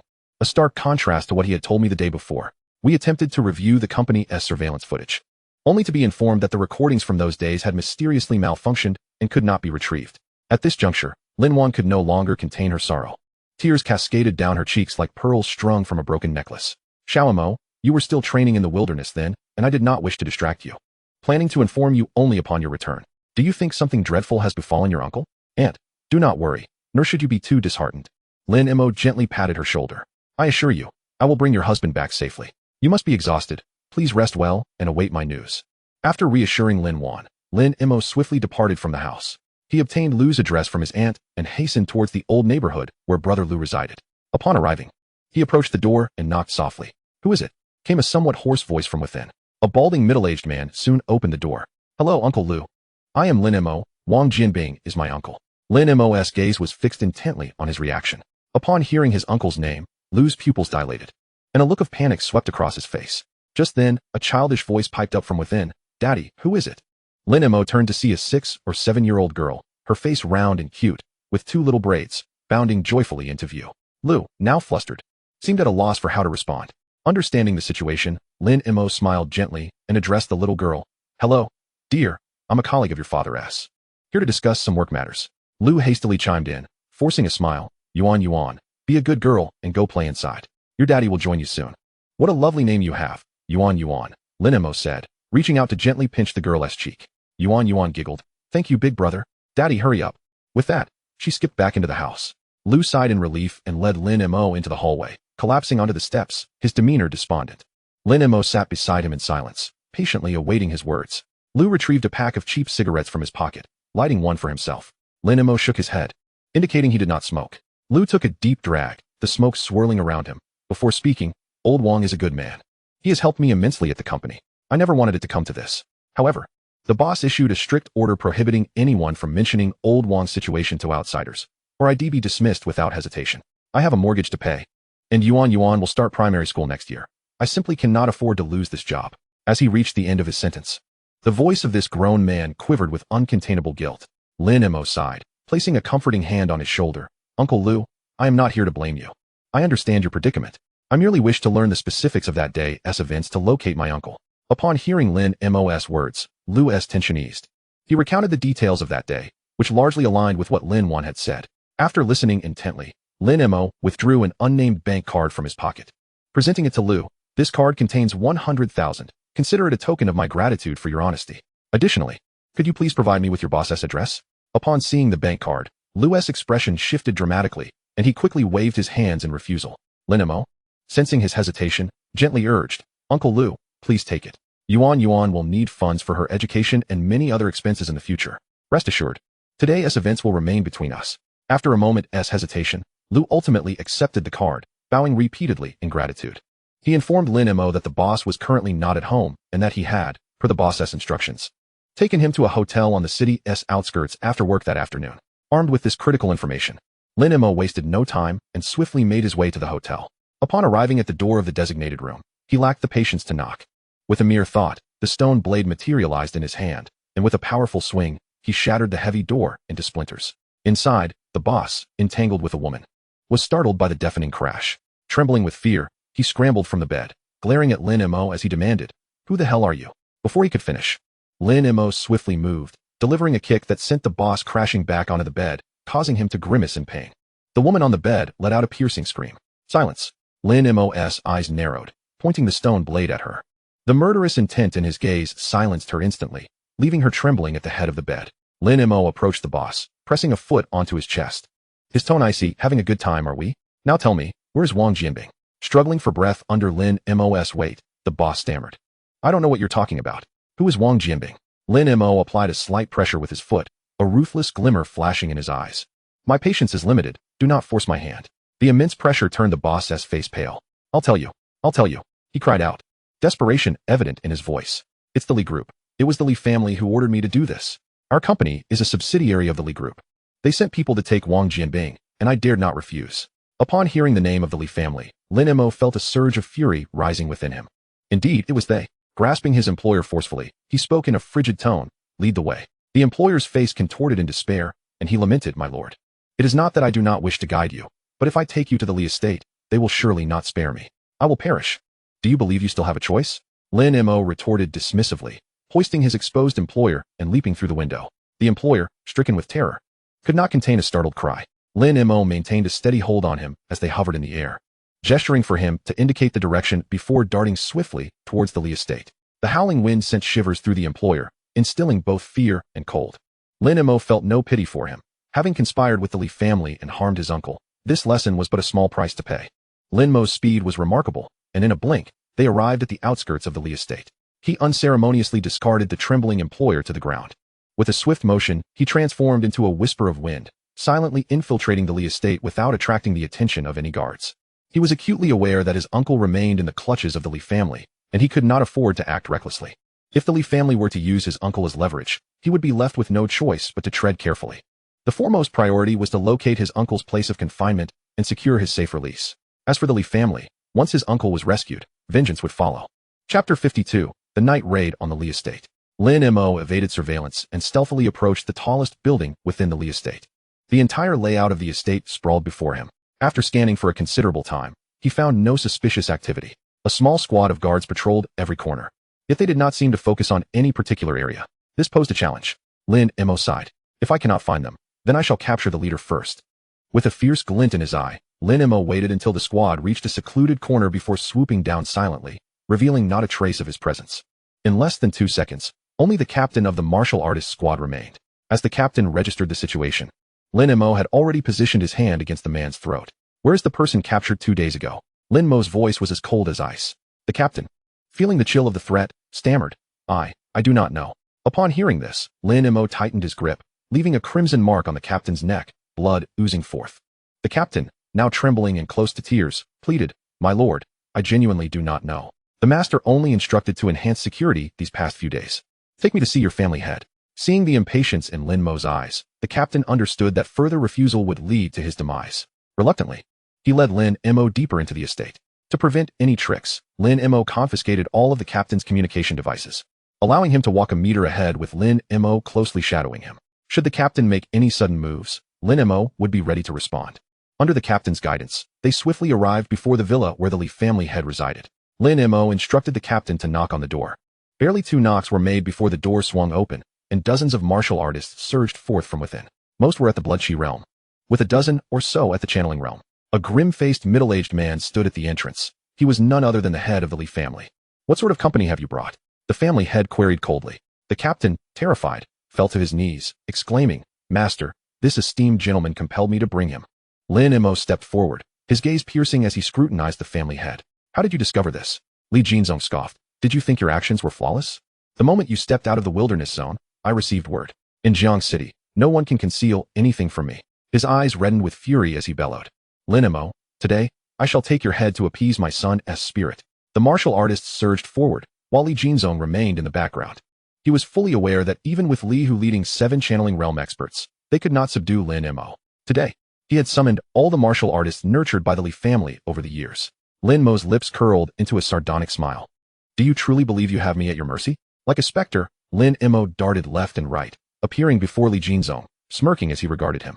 Your preparations are thorough, yet your strength leaves much to be desired. Li Jinzong's heart raced, a chilling sensation coursing through him. The martial artists, seeing Lin Mo before their family head, dared not act rashly.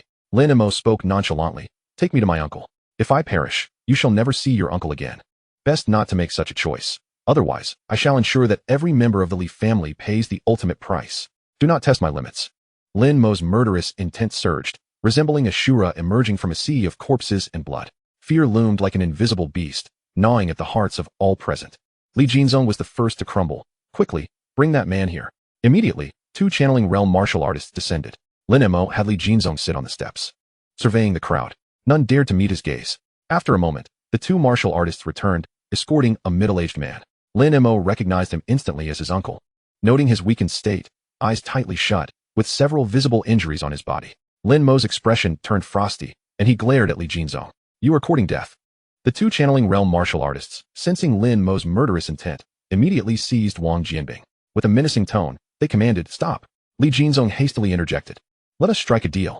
If you release me, I will ensure your safe departure. The very situation Lin Mo dreaded had unfolded. Concerned for his uncle's safety, he had no choice but to acquiesce. Once both sides released their captives, Lin Mo swiftly moved to his uncle's side, catching him as he began to topple. Lin Mo removed his crimson robe and draped it over Wang Jianbing. Lin Mo refrained from engaging in combat. Wang Jianbing was merely an ordinary man. Even with the protection of the crimson robe, he remained vulnerable to injury from some attacks. It was precarious to ensure his uncle's safety amidst such a multitude. Furthermore, as Jiang Loli had mentioned, the former head of the Li family was currently on the verge of breaking through to the condensation realm. Lin Mo could only prioritize getting his uncle to safety. Li Jinzong did not further complicate matters, wary that Lin Mo, in a fit of rage, might lead to mutual destruction between the Li family and himself. Lin Mo successfully escorted Wang Jianbing out of the Li estate. He administered some rejuvenating pills to his uncle. Though Lin Mo possessed superior options, he feared Wang Jianbing might not withstand them. As they soared towards home, Lin Mo manipulated the surrounding air currents with his source energy to shield Wang Jianbing from harm. They soon returned home. Upon opening the door, Lin Wan was met with the sight of her uncle, battered and bruised, which brought tears to her eyes. Lin Mo laid his uncle down in the bedroom. After consuming the rejuvenating pill, Wang Jianbing regained consciousness during their journey. His injuries largely healed, though he still appeared somewhat weary. He was attempting to reassure his younger sister that he was fine, yet Lin Wan's face remained etched with concern. Lin Mo chose not to disturb their reunion. He dialed Jiang Luoli's number. Are you asleep? Not yet. I have something urgent. Can you come to my house? Sure. Lin Mo quietly awaited downstairs. Before long, Jiang Luoli arrived, stopping her car before him. Lin Mo, feeling a twinge of guilt, said, I'm sorry to call you out so late. It's truly troublesome. With me, there's no need for such formality. What is the matter that has you so anxious? Lin Mo's expression turned serious. The Li family has taken my uncle.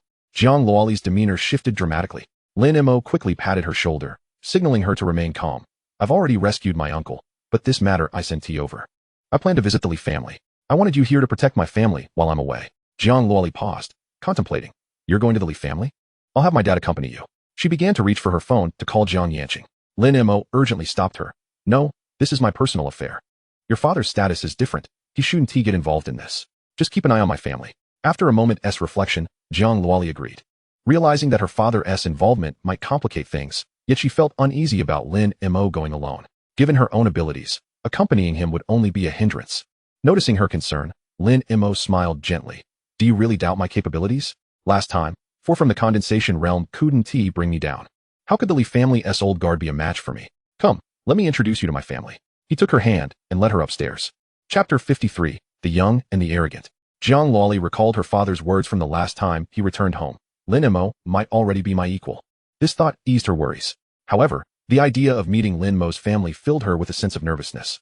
As they approached the door, Jiang Luoli withdrew her hand from his grip. Lin Wan was in the kitchen cooking for Wang Jianbing. Upon hearing the door open, she stepped out. Seeing the stunning young woman beside Lin Mo, who appeared to be of similar age, her eyes brightened. Jiang Luoli's cheeks flushed slightly, but she maintained her composure. Hello, Auntie. I'm Jiang Luoli, Lin Mo's classmate. Lin Wan's face broke into a warm smile. So it's Luoli. Come in and sit. Xiao Mo often mentions you. She took Jiang Luoli's hand and led her to the sofa. Luoli, make yourself at home. At this moment, Lin Mo interjected. Aunt, I have something to attend to. Please let Luoli stay with you for a while. She's quite strong, so nothing like last time will happen again. He then turned to Jiang Luoli, handing her the Tianfeng record he had won in a lottery. This is a martial skill I stumbled upon. Use this time to cultivate it. I must be off. Jiang Luoli accepted it, speaking solemnly. As long as I'm here, Uncle and Aunt will be safe. Though her strength might not significantly aid Lin Mo, she could at least alleviate his concerns. Lin Mo smiled faintly. I'll return soon. With that, he turned and left. Upon exiting the community, Lin Mo accelerated with all his might toward the Li family estate. His murderous intent began to rise, solidifying as he approached the Li family manor. Anyone within 5 meters of him would feel the chilling aura, as if trapped in the depths of winter's cold embrace. Li Jinzong, come out. His roar erupted like thunder, resonating throughout the estate and stirring echoes that lingered in the air. Everyone within the manor was jolted awake by the fierce shout. Some, unaware of the situation, felt indignation. Who dared to call the family head by name? These individuals, accustomed to flaunting the Li family's name, were oblivious to the impending peril. Meanwhile, those in the know wore expressions of terror, fully aware that disaster was upon them. Li Jinzong knelt outside an ancestral hall, a place designated for the previous family head. Lianghua, his father's seclusion chamber.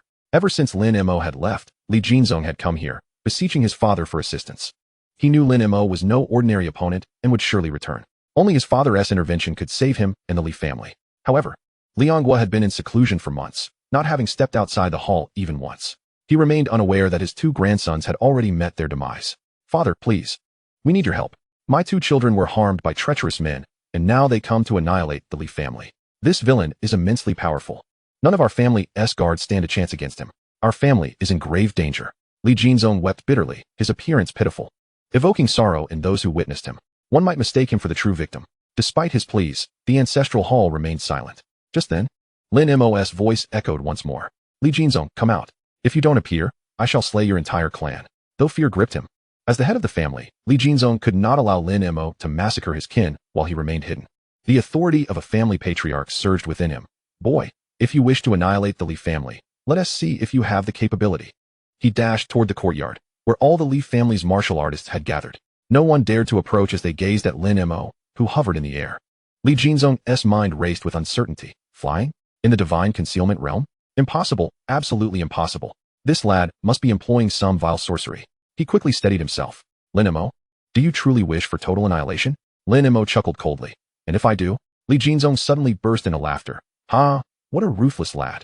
Before your energy is exhausted, it's unlikely you can eliminate all of us. Everyone, listen to me, prepare to fight. Lin Mo declared. You have 10 breaths of time. Those who remain standing before me shall be met with no mercy. A torrent of killing intent surged forth, causing the Li family members to feel as though they stood before a mountain of corpses and a sea of blood. A few immediately discarded their weapons and fled toward the gate. Seeing that Lin Mo did not strike, the remaining members began to fidget. Li Jinzong, witnessing this scene, erupted with rage.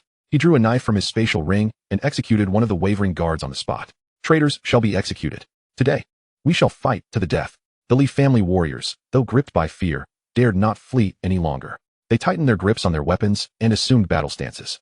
Lin Mo regarded them with icy eyes, his energy surging, his aura becoming increasingly formidable. One breath. Lin Mo began his countdown. As soon as he finished speaking, He struck with blinding speed, weaving through the crowd like a specter. With each movement, a Li family warrior fell, blood spraying into the air. 2 breaths. The Li family members, filled with terror, could only brace themselves for the confrontation. 3 breaths. 10 breaths. In the blink of an eye, 10 breaths had passed. Lin Mo no longer held back. His energy erupted forth. He moved like lightning, darting among the Li family members. With each flicker, a life was lost. The air filled with screams, as the Li family's guards succumbed one after another, none able to withstand Lin Mo's onslaught. Even the dozen or so cultivators at the Meridian opening realm were no exception. Li Jinzong swung his blade, charging at Lin Mo. Lin Mo swiftly sidestepped, effortlessly evading the attack, and retaliated with a blade aimed at his opponent's chest. Realizing the peril he was in, Li Jinzong hastily crushed a protective energy orb from the treasure pavilion that he had retrieved from his spatial ring. A barrier materialized, attempting to block Lin Mo's onslaught. However, Lin Mo's assault was far from easily thwarted. Infused with source energy, the stone embryo unleashed the power of star slaying. Like a hot knife slicing through butter, it cleaved through the barrier with ease. At the opportune moment, Lin Mo retracted the star-slaying force, allowing the stone embryo to strike Li Jinzong's chest. He was sent flying several meters, akin to a kite severed from its string. Lin Mo was in no rush to deliver the fatal blow. He intended for Li Jinzong to experience the anguish that accompanied Li Hu's demise. Moments later, the courtyard lay strewn with lifeless bodies. With Lin Mo standing triumphantly amidst the carnage, he slowly approached Li Jinzong, contemplating, should I have slain Li Mang for attempting to take my life? Was it justified to execute Li Hu, who sought to capture me? You seize my loved ones, thus I annihilate the Li family, is that right? Li Jinzong lay on the ground, pallid as parchment, blood seeping continuously from his mouth, with a sunken chest indicating several broken ribs. Lin Mo raised the stone embryo, ready to replicate the manner of Li Hu's death. An irate voice pierced the air. You insolent youth, how audacious. Chapter 54. So much bluster, I thought you were concealed. From the direction of the Li family's ancestral hall, a thick cloud of dust billowed. A formidable presence surged forth like a roaring tsunami, sweeping across the vicinity. The once impenetrable hall shattered as if made of paper, debris flying in all directions with a cacophony of sound. A figure clad in a martial artist's robe emerged slowly from the haze, eyes as cold as a millennium-old icy pool, exuding an aura that instilled dread. It was none other than Lianghua. After an extended period of seclusion, he had finally broken through to the condensation realm. In an instant, Lianghua arrived in the courtyard, surveying the sea of corpses. He coldly remarked, "Humph, ignorant fools daring to wreak havoc in my Li family." His voice was deep and laced with menace. Upon seeing his father emerge from seclusion, having successfully reached the condensation realm, Li Jinzong disregarded his injuries, sliding to his knees. Congratulations, father, on your breakthrough to the condensation realm. In his mind, with his father now present, his life was assured. Lianghua's gaze swept over Li Jinzong and finally settled on Lin Mo. Noticing Lin Mo's unperturbed demeanor, he calmly stated, "Your composure is commendable." Lin Mo smirked slightly. "Please, spare me the pretense. It's merely the condensation realm. I've slain those of greater stature." "Impudent. One must not insult those of the condensation realm," Lianghua bellowed. His right hand slowly lifted, blue energy coalescing in his palm to form a long, crystalline sword. The terrifying energy fluctuations distorted the surrounding air as it shot towards Lin Mo. Lin Mo remained still, biding his time. As Lianghua approached, he pivoted at the waist, wielding the stone embryo with both hands in a sweeping arc. With a thunderous crash, the impact generated a sonic boom upon contact with Lianghua's crystalline sword. The sword shattered instantaneously, reduced to dust under the annihilation force, yet it afforded Lianghua a moment to conjure a shimmering protective barrier around himself, appearing remarkably resilient. At last, the stone embryo struck the barrier, creating a multitude of cracks. In shock, Lianghua was propelled backward, crashing into a villa and raising a cloud of dust. Lin Mo felt somewhat incredulous. Prior to the battle, there had been so much bravado. One might assume he possessed unparalleled strength. Yet, who would have thought he was so easily overwhelmed? Moreover, Lin Mo sensed a certain hollowness in this man as cultivation. If he were a true condensation realm expert, such ease would have been unimaginable. Lianghua lay amidst the villa's ruins. A grotesque wound marred his chest, deep enough to reveal bone. Blood dripped from his mouth, and he appeared utterly disheveled. The haughty demeanor he once held was gone, replaced by a look of disbelief. I sensed that Brad's cultivation was merely in the Meridian realm. How could he be so formidable? At that moment, a shadow approached him, mockingly stating, "Well now, who would have thought the esteemed head of the Li family could be so thoroughly bested by a mere child?" Lianghua coldly retorted, "Do not speak flippantly. If I perish, there will be no one left to provide resources for the Dawn sect." The shadow burst into laughter. "Do you truly believe the vast Dawn sect relies solely on you for sustenance? However, should you die, it would indeed be a loss. Very well. I shall grant you a reprieve." Together they advanced, The figure in the black robe's gaze sharpened, and he strode toward the courtyard. Lianghua, trembling, rose to follow. Lin Mo was beginning to lose his patience when suddenly, a figure clad in black emerged. The robe bore a peculiar emblem, a blood-red sun intertwined with a cold silver moon, forming a Taiji symbol. The Dawn Sect? How intriguing. Lin Mo mused with a cold smile. He had initially pondered the ramifications of having slain so many, considering how the Public Security Bureau would react. But now, with a member of the Dawn Sect intervening, matters became far simpler. To conspire with the Dawn Sect would result in treason, and anyone encountered would be met with ruthless retribution. Young man, would you care to join our holy sect? With your talent, I can assist you in requesting a vial of Beast Emperor's blood from the elders, the figure in black proclaimed confidently, as if certain Lin Mo would be swayed. Lin Mo's lips curled into a sardonic smile. I have no interest in being a hound for beasts. The figure's expression darkened, his tone turning frigid. You have brought this upon yourself. He turned to Lianghua. Eliminate this insolent wretch. With that, he lunged at Lin Mo, followed closely by Lianghua. Having recently consumed a medicinal pill, Lianghua's injuries were stabilized, but still showed no signs of recovery. He sensed a peculiar energy at his wound, inhibiting its healing, forcing him to expend some source energy to suppress it. Lin Mo channeled his source energy into the stone embryo. Aware of Lin Mo's prowess, both Lianghua and the figure in black dared not underestimate him. They summoned their respective protective barriers. The black-robed figure's was a dark crimson hue, reminiscent of blood. Simultaneously, he conjured a dark red crystalline sword. Lianghua brandished a low-grade earth-tier heavy sword. Soon, the clash commenced. Lin Mo unleashed alternating strikes of star-slaying force and annihilation energy. Lianghua and the black-robed figure desperately mobilized their source energy, but given Lianghua's grievous injuries, they could only manage a meager defense, sustaining numerous wounds. The black-robed figure had initially presumed Lianghua's weakness was the reason for Lin Mo's overwhelming advantage, but during combat, he truly comprehended Lin Mo's might. Engaging Lin Mo alone would yield no better results than Lianghua had experienced. This could not continue. Blood slaughter slash. A deep crimson sword aura erupted from the long sword, slicing toward Lin Mo cloud, severing style. The blade radiating the star-slaying force collided with the black-robed figure's sword aura.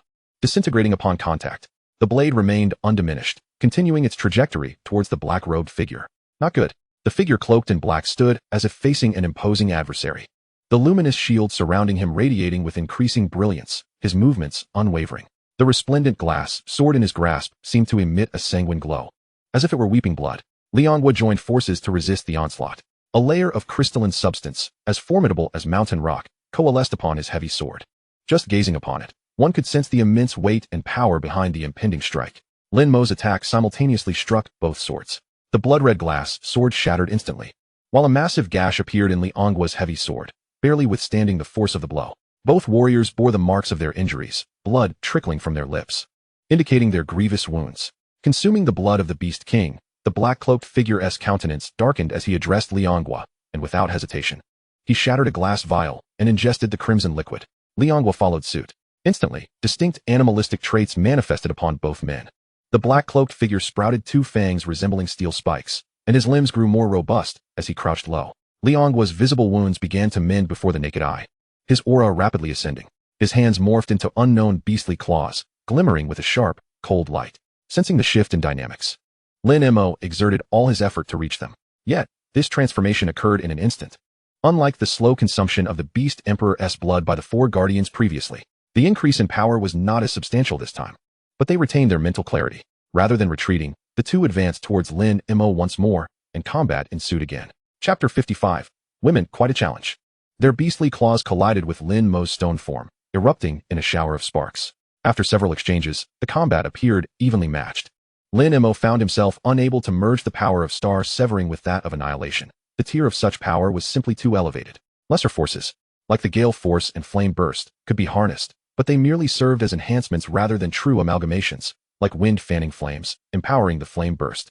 With the augmentation from the Beast King's blood, Lianghua and his companions' physical prowess surged dramatically, while their minds remained alert. The fierce conflict ravaged the once majestic estate, causing the structures to collapse and the ground to fissure as if an earthquake had struck. The remaining members of the Li family had long since scattered, leaving only Li Jinzong behind, too gravely injured to flee. He could now only place his hopes in Lianghua's victory. Lin Mo made no effort to obstruct the escape of the ordinary Li clansmen. Their plight held no relevance to him. However, both Li Jinzong and Lianghua must perish. After such a prolonged battle, the immense power contained within the stone form was depleting his source energy at an alarming rate, leaving him with barely half. The combat must conclude swiftly. Lin Mo set his sights on the comparatively weaker Lianghua. With a decisive strike, he repelled the black-cloaked figure and charged toward Lianghua without hesitation.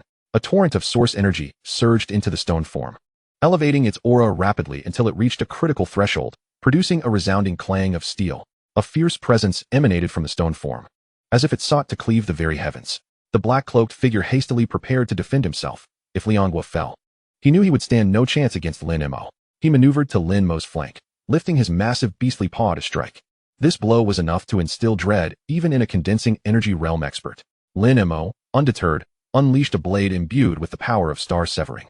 Lianghua raised his beastly claws to block, but alas, this blow was exponentially mightier than before. It effortlessly sliced through the sharp claws, cleaving Lianghua diagonally in twain. At that moment, the black-cloaked figure's attack arrived. He watched helplessly as Lin Mo dispatched Lianghua, yet he did not cease his assault. In his mind, the black-cloaked figure mused, "As long as I land this blow, even if he survives, he shall be gravely injured, and I will still hold the advantage." However, reality dealt him a harsh blow. A crimson protective shield enveloped Lin Mo, a dragon silhouette coiling around it. The black-cloaked figure's strike merely rippled against the barrier. Suddenly, the shield dissipated, not shattered, but voluntarily withdrawn by Lin Mo, for his dwindling source energy necessitated conservation. In that fleeting moment, Lin Mo seized the opportunity. The scant source energy remaining within him surged forth as if it were a desperate gamble, flowing relentlessly into the stone form. Its momentum was now starkly different from before. Yet it remained formidable. Lin Mo's blade struck the black-cloaked figure's beastly claw, a blow fueled by determination and the relentless force of annihilation. The black-cloaked figure's claws were effortlessly shattered. Without pause, Lin Mo pressed the attack, directing his strike toward the upper body of the black-cloaked figure. In an instant, the upper half of the black-cloaked figure crumbled under the force of Lin Mo's ferocious strike, exploding into a mist of crimson. The sanguine vapor spread through the air, resembling a grotesque bloom of blood. The lower half of the black-cloaked figure wavered before collapsing to the ground, stirring up a cloud of dust. Lin Mo, having overexerted himself, knelt upon one knee, panting heavily. In the distance, Li Jinzong observed this scene, his eyes filled with despair. Lin Mo struggled to rise, advancing step by step toward Li Jinzong. This enmity was destined to reach its conclusion. Li Jinzong shut his eyes tightly, as if resigned to his fate. Lin Mo, witnessing this, harbored no mercy. With a swift motion, he severed the head from the shoulders, which rolled to the ground with a thud. After executing the fatal blow, Lin Mo felt as though he had reached his limits. Even retrieving a medicinal pill from his storage space proved to be an arduous task. After consuming the pill, he regained some strength. Lin Mo dared not linger. The Li family had affiliations with the Dawn sect. Should another guardian arrive, his demise would be inevitable. Pushing through the pain, he activated the boundless flowing clouds and propelled himself into the distance. Fortunately, he encountered no further disturbances along the way. Upon returning home, he found his uncle, Wang Jianbing, already asleep. Jiang Luoli and his younger aunt, Lin Wan, were conversing on the sofa. Jiang Luoli urged Lin Wan to retire for the night, but she stubbornly resisted.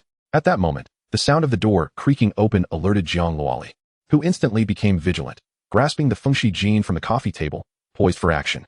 Upon recognizing Lin Mo, she relaxed her stance. But her expression shifted upon seeing his pallid face and weakened demeanor, rushing to his side with concern. "Are you hurt?" she inquired, retrieving several vials of medicinal pills from her spatial ring. Lin Mo, utilizing his source energy to communicate telepathically, reassured her, "I am fine. It is merely an overexpenditure of source energy. A brief rest will suffice, do not worry." Lin Wan also approached, though being an ordinary person. She could not discern the state of Lin Mo's energy. However, she could see the pallor of his face. "Xiao Mo, what has happened to you?" Facing his younger aunt, Lin Mo adopted a different narrative. "Auntie, I'm just a bit fatigued. A short nap will remedy it. It is late. You should retire for the night."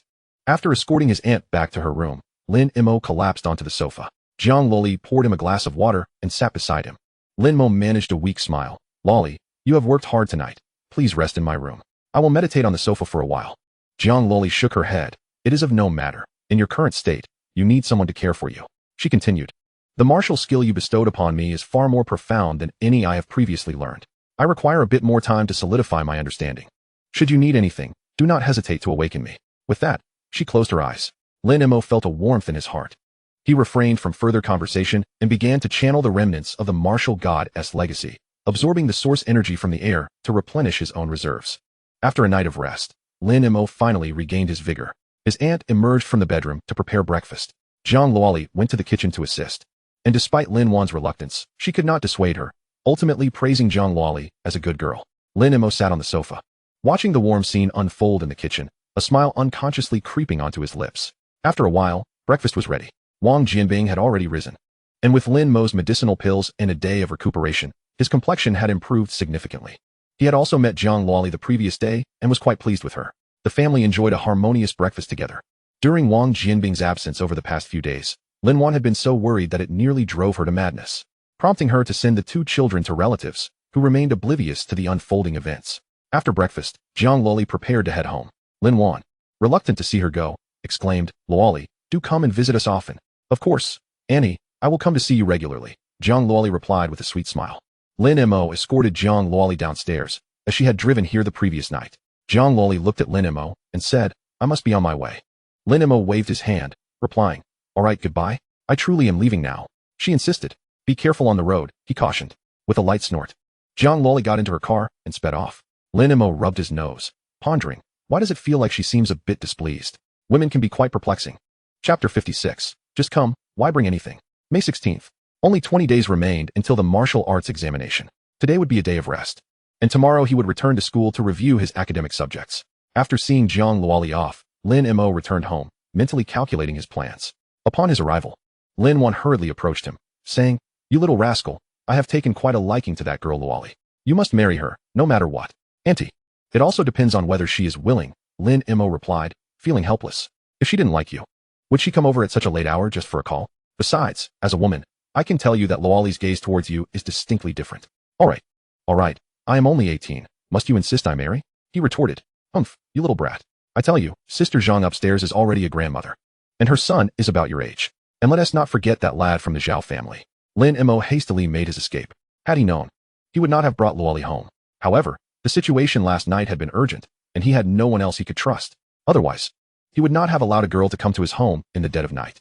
Returning to his bedroom, Lin Mo began to reflect on the battle from the previous day. He had underestimated the situation.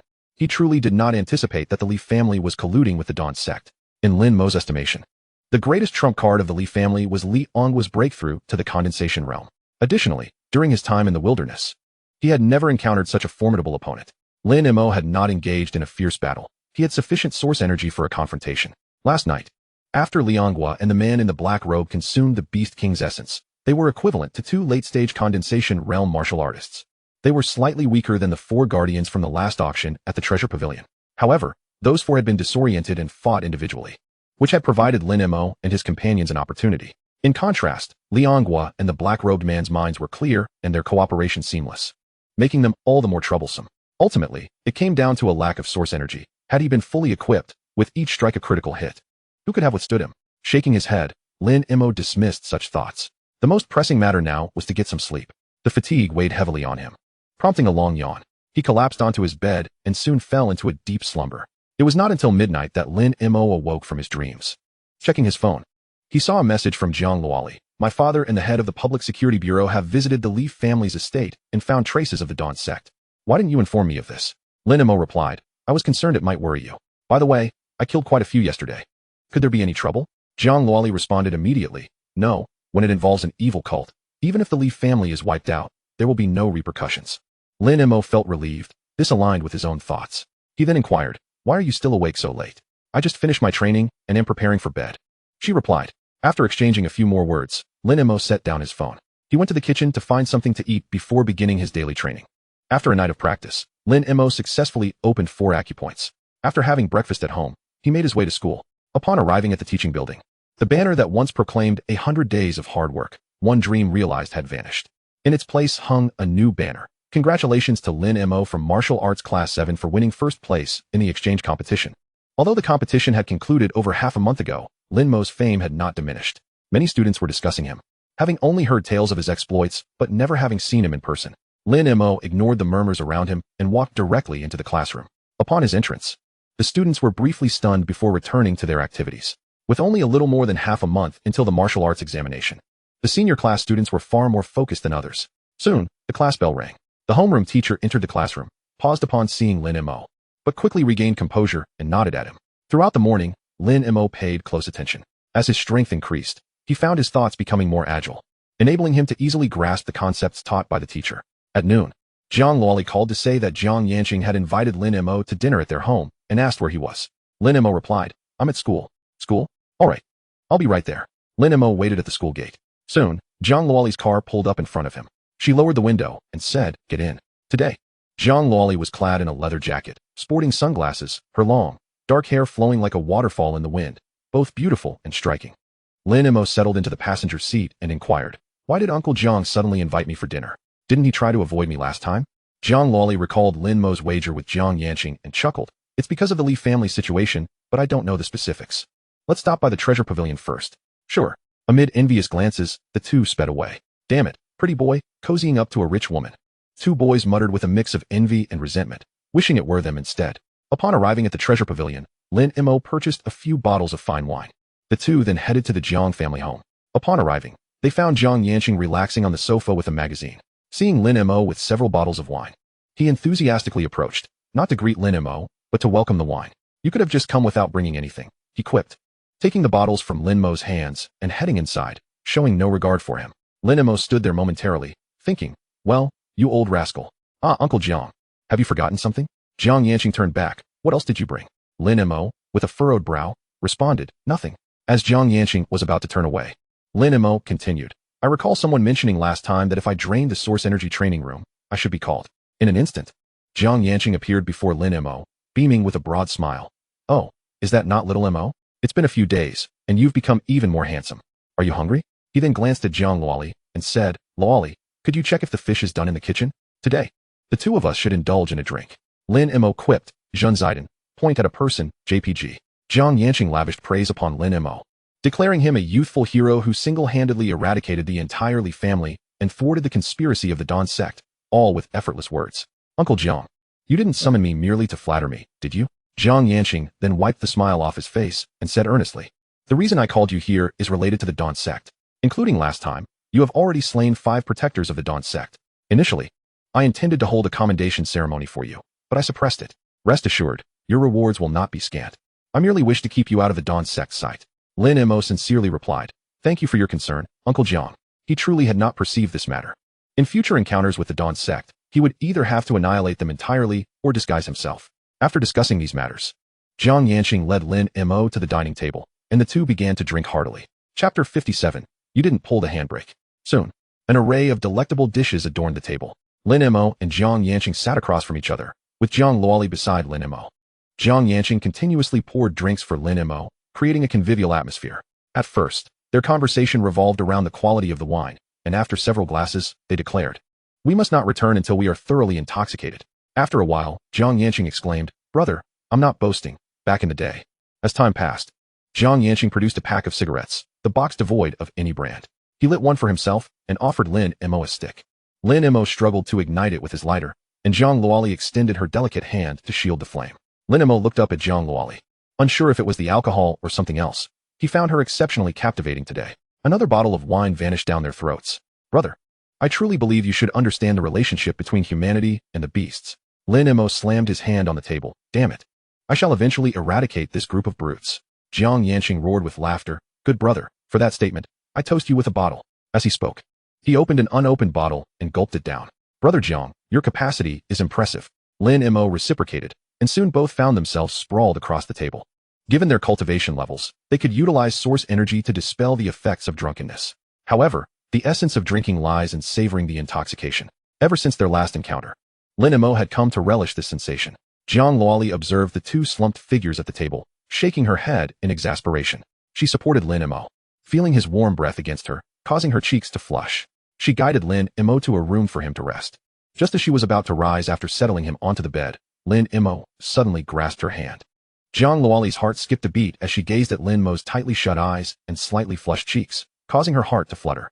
At that moment, Jiang Yanqing shouted from outside, "Brother, come on, get up for another drink." Zhang Luoli quickly extricated herself from Lin Mo's grip and escorted Jiang Yanqing back to the room. It wasn't until later that evening that Lin Mo finally roused from his drunken stupor. Descending to the lower floor, he encountered Jiang Yanqing and Zhang Luoli. "Greetings, Brother Jiang." "Uncle Jiang," Lin Mo greeted. Jiang Yanqing, recalling the earlier exchange with this lad who might one day become his son-in-law, felt an awkward flush creep onto his face. His heart a tumult of emotions. "Haha, brother, Lin Mo, don't take what was said this afternoon to heart. It was merely the effects of too much wine." Zhang Luoli, observing her father's flustered demeanor, couldn't help but stifle a laugh. Lin Mo, feeling a bit embarrassed, rubbed his nose and said, "Uncle Jiang, I was the one being forward. Those were drunken words." Jiang Yanqing waved his hand, feigning composure. "It's all good. We are all people of temperament. However, your alcohol tolerance is quite commendable. You managed to keep pace with me." Jiang Loli shot her father a disapproving look, chiding Dad. "You two should drink less in the future. Lin Mo is still young." Lin Mo retorted, "How am I still young? I'm already 18. Jiang Loli rolled her eyes at him, clearly not yet 18. "How do you know?" Lin Mo, a bit too quick on the draw, soon realized the conversation was veering awry. Jiang Loli, evidently confused, was about to speak when Jiang Yanqing hastily interrupted. "You little rascal, don't lead my daughter astray. Dinner is ready, so finish eating and make yourself scarce." Lin Mo awkwardly nodded. After dinner, Jiang Loli saw Lin Mo home. Mu Feng and Mu Yu had also returned. Upon seeing their long-lost brother, the two were particularly excited. Lin Mo had missed these two little ones dearly. After spending some time playing with them, Lin Mo finally returned to his room and commenced his training. Thus, Lin Mo's life fell into a rhythm. Mornings were spent attending school, and afternoons were dedicated to cultivation. Each day, he followed the routine of attending school and returning home, living the arduous life of an ordinary high school student. However, Lin Mo was different from them. As he watched his acupoints continuously open, he took great joy in the process. Yet, the recovery of the myriad forms wheel was painfully slow, advancing by only 0.1 each day, with a mere daily income of 100 source energy points from routine tasks. The restoration of the myriad forms wheel seemed a distant prospect. On June 1st, Lin Mo specifically requested a leave of absence from school as there was an auction at the Treasure Pavilion featuring Earth-grade ores. Since his last venture into the wilderness, Lin Mo had spoken with Qian Lu and Qian Chong, asking them to keep an eye out for rare metals and ores. A few days ago, Qian Lu informed him that on June 1st, the Treasure Pavilion in the East Lake region would auction a piece of Earth-grade ore. Lin Mo was determined to acquire it, and also yearned to explore a bit. The days spent in school were more arduous than battling the beasts. He had informed Jiang Loli in advance, suggesting they venture into the wilderness afterward. Upon hearing about the trip to the wilderness, Jiang Loli immediately agreed. In the afternoon, Jiang Loli drove to Lin Mo's neighborhood. Today, she wore the Silver Moon Wolf King battle attire that Lin Mo had gifted her. The outfit seemed tailor-made for her, radiating a gentle glow that enveloped her in a sacred and mysterious aura, akin to moonlight cascading down. The golden threaded edges sparkled in the sunlight, adding a touch of opulence. Jiang Loli moved gracefully, and the battle attire swayed with her, accentuating her elegance while exuding a sense of competence and vigor. Her long hair was fashioned into a ponytail, perfectly complementing the attire. Lin Mo, watching Jiang Loli drive up, was slightly puzzled. "Are you driving?" "Of course, we need to return afterward. It's more convenient to drive." Lin Mo replied, "It's quite a distance. How about I drive for a while?" Jiang Loli paused for a moment. "You can drive?" "I know a little." Jiang Loli nodded and took her seat in the passenger side. Lin Mo approached the driver's seat, gripping the steering wheel with a surge of excitement in his heart. Although he had obtained his driver's license in his previous life, he had never been able to afford a car and thus had never driven one. However, after a moment, he found himself bewildered. Wait, is the left foot for the accelerator and the right for the brake? Jiang Loli looked at Lin Mo as if he were a fool, tightening her seatbelt in the process. Lin Mo chuckled awkwardly. "Just a joke. Don't be so tense. You should trust me." With that, he slammed the accelerator. The car emitted a harsh screeching noise, but merely quivered slightly instead of racing forward as he had anticipated. Jiang Loli remarked softly, "You forgot to release the handbrake." Lin Mo scratched his head in embarrassment. "Hee, just a minor oversight." Saying this, he swiftly released the handbrake and pressed the accelerator again. With a loud bang, the car crashed into the security booth at the entrance of the community. Jiang Loli's expression changed slightly. "Quick, check if anyone's hurt." Lin Mo, feeling flustered with a sheen of sweat on his forehead, nodded. Jiang Loli assisted him in turning off the engine and pulling up the handbrake. Both exited the vehicle simultaneously. Phew, thankfully, there's no one inside. Otherwise, it would be disastrous. Jiang Loli chided Lin Mo with a reproachful glance. Lin Mo smiled sheepishly. "Just a mistake, a mistake." He made a call to the property management. Jiang Loli also managed to maneuver the car out. Remarkably, the vehicle showed no signs of damage. Not even a scratch on the paint, leaving Lin Mo astonished. However, considering this was a world of warriors, such phenomena were hardly surprising. After Lin Mo discussed compensation with the property management, he got back into the car, heading towards the Donghu stronghold. This time, Jiang Loli was adamant that Lin Mo should not drive. Chapter 58, Meteoric Yellow Sand.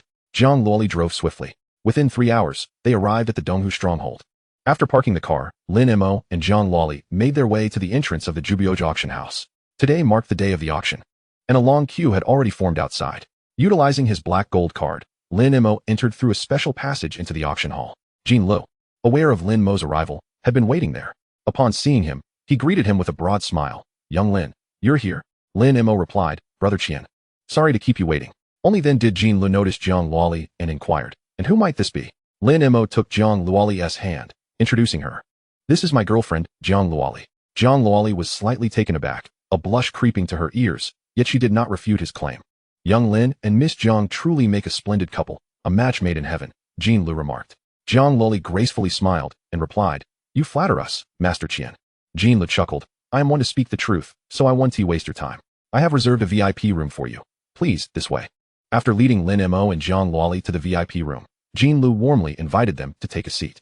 Young Lin, aside from the ores you desire at this auction, there are plenty of other good items as well. Don't miss out. Lin Mo nodded in acknowledgement.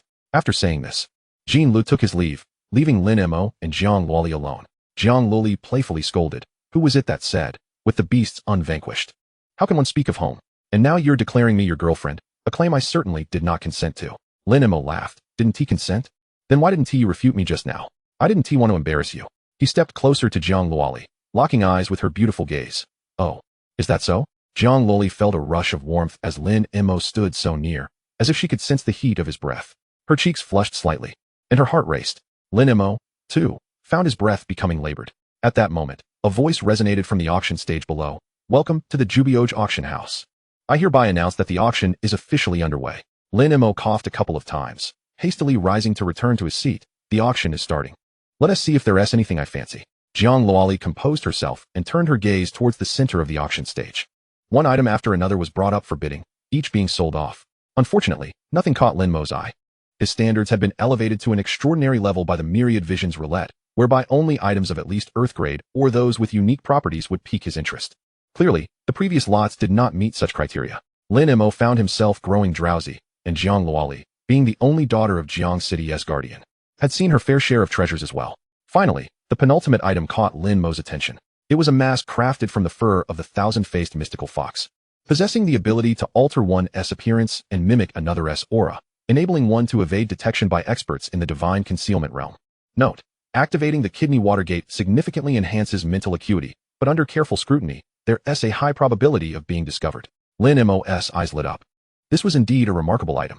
He immediately bid 250 million, exceeding the starting bid by 50 million. The audience gasped, especially since the offer came from a figure in the VIP room. No one dared to continue competing. Lin Mo effortlessly secured this item. Next up was the target of Lin Mo's journey. The auctioneer's resonant voice announced, Next, we present the final item of today's auction, meteoric yellow sand. It was fortuitously acquired by an adventurer and entrusted to our Jubioj for auction.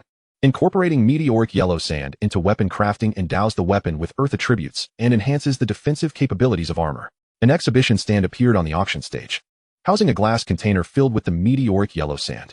The sand exhibited a deep and rich yellow hue, reminiscent of golden dust settled through the ages, emanating a soft yet mysterious glow. The auctioneer continued, The starting bid is 180 million Martial Star coins. The bidding commences now, with increments no less than 1 million Martial Star coins. No sooner had he finished speaking than someone in the audience called out, 200 million. Lin Mo remained calm, choosing to wait patiently. As the bidding intensified, the price for meteoric yellow sand climbed to 230 million. The bids began to dwindle. Finally, Lin Mo spoke up, 300 million. The auction hall erupted in astonishment. What kind of auction is this? He jumped by 70 million. 70 million. That is easier than bidding 7,000. The crowd murmured. Who sits in that VIP room without something to back it up? One by one, they relinquished their bids. The process proceeded smoothly, without any foolishness or reckless bidding.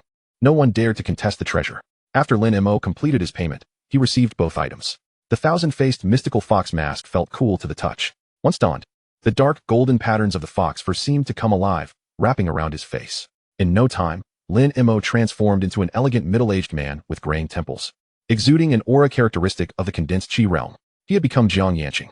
Lin Mo laughed heartily. What do you think? Do I look like him? Jiang Luoli shot him a glance. Boring. Seizing the moment, Lin Mo pressed further. Luoli, call me daddy and let us see how it sounds. You. Jiang Luoli, fuming, glared at him, her brows furrowing, and pinched Lin Mo's waist hard. Ouch, that hurts. Luoli, I was wrong. Please let go. Lin Mo was not truly in pain. Rather, he was merely apprehensive about inciting Jiang Luoli's ire. Transform back this instant. With a flicker of thought, he reverted to his original form. Jiang Luoli huffed, releasing her grip. Seizing the opportunity, Lin Mo took her hand. Let us proceed to the wilderness zone for some thrilling skirmishes. Although Jiang Luoli initially hesitated, her eyes sparkled with excitement upon hearing about the wilderness. and she willingly allowed Lin Mo to lead her. After they swiped their passes, they entered the wilderness zone. The concentration of source energy in the air was significantly higher than in the city, and the flora was lush, absent the threat of exotic beasts. It would serve as a splendid vacation spot. However, for Lin Mo, given his prowess, the presence or absence of such beasts made little difference. A holiday, coupled with the opportunity to harvest source energy points, and the company of a beauty. Should they encounter any exotic beasts, he would let Jiang Luoli take the lead. Once she had softened them up, Lin Mo would step in to reap the rewards. His reasoning was simple. It was best for a young lady to avoid excessive bloodshed.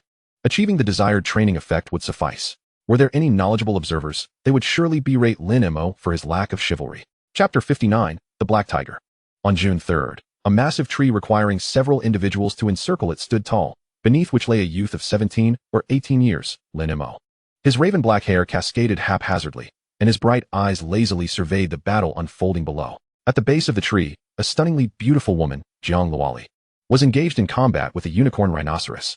Clutching a long azure sword, she commanded 8 sword-shaped phantoms hovering above her head. Each time she struck with her sword, the phantoms mirrored her movements. The unicorn rhinoceros boasted formidable defense, but was sluggish in its movements, sustaining numerous fine cuts across its body. A slight smile crept onto Lin Mo's lips. Here it comes. Jiang Luoli formed a seal with her left hand, causing the 8 sword-shaped phantoms above her to merge into one, nearly indistinguishable from the original wind's breath. With a commanding shout, she unleashed Heavenly Abyss Wind Catastrophe. 2 azure swords transformed into countless strands of wind, numbering in the tens of thousands. The wind lines, derived from the phantoms of wind's breath, appeared slightly dimmer in hue. The torrent of 18,000 wind lines surged forth like a relentless wave, hurtling towards the unicorn rhinoceros at astonishing speed. As the wind lines sliced through the air, they emitted a sharp, piercing howl, akin to the whispers of death itself. The unicorn rhinoceros, sensing the imminent threat, thrashed its massive body in a frantic attempt to evade the overwhelming assault. Yet, it was too slow and had nowhere to escape. The wind lines struck with precision against the creature's hide. While 1 or 2 lines failed to breach its defenses, they were but a fraction of the thousands unleashed. As the multitude of wind lines converged upon the same spot, they carved deep, bone-exposing gashes into its tough skin, blood gushing forth like a fountain. The unicorn rhinoceros roared in agony, its voice resonating through the trees, causing them to tremble. Yet, the barrage of wind lines did not relent, continuously slicing into its flesh. Lin Mo observed this spectacle from his perch in the tree, a glint of admiration in his eyes.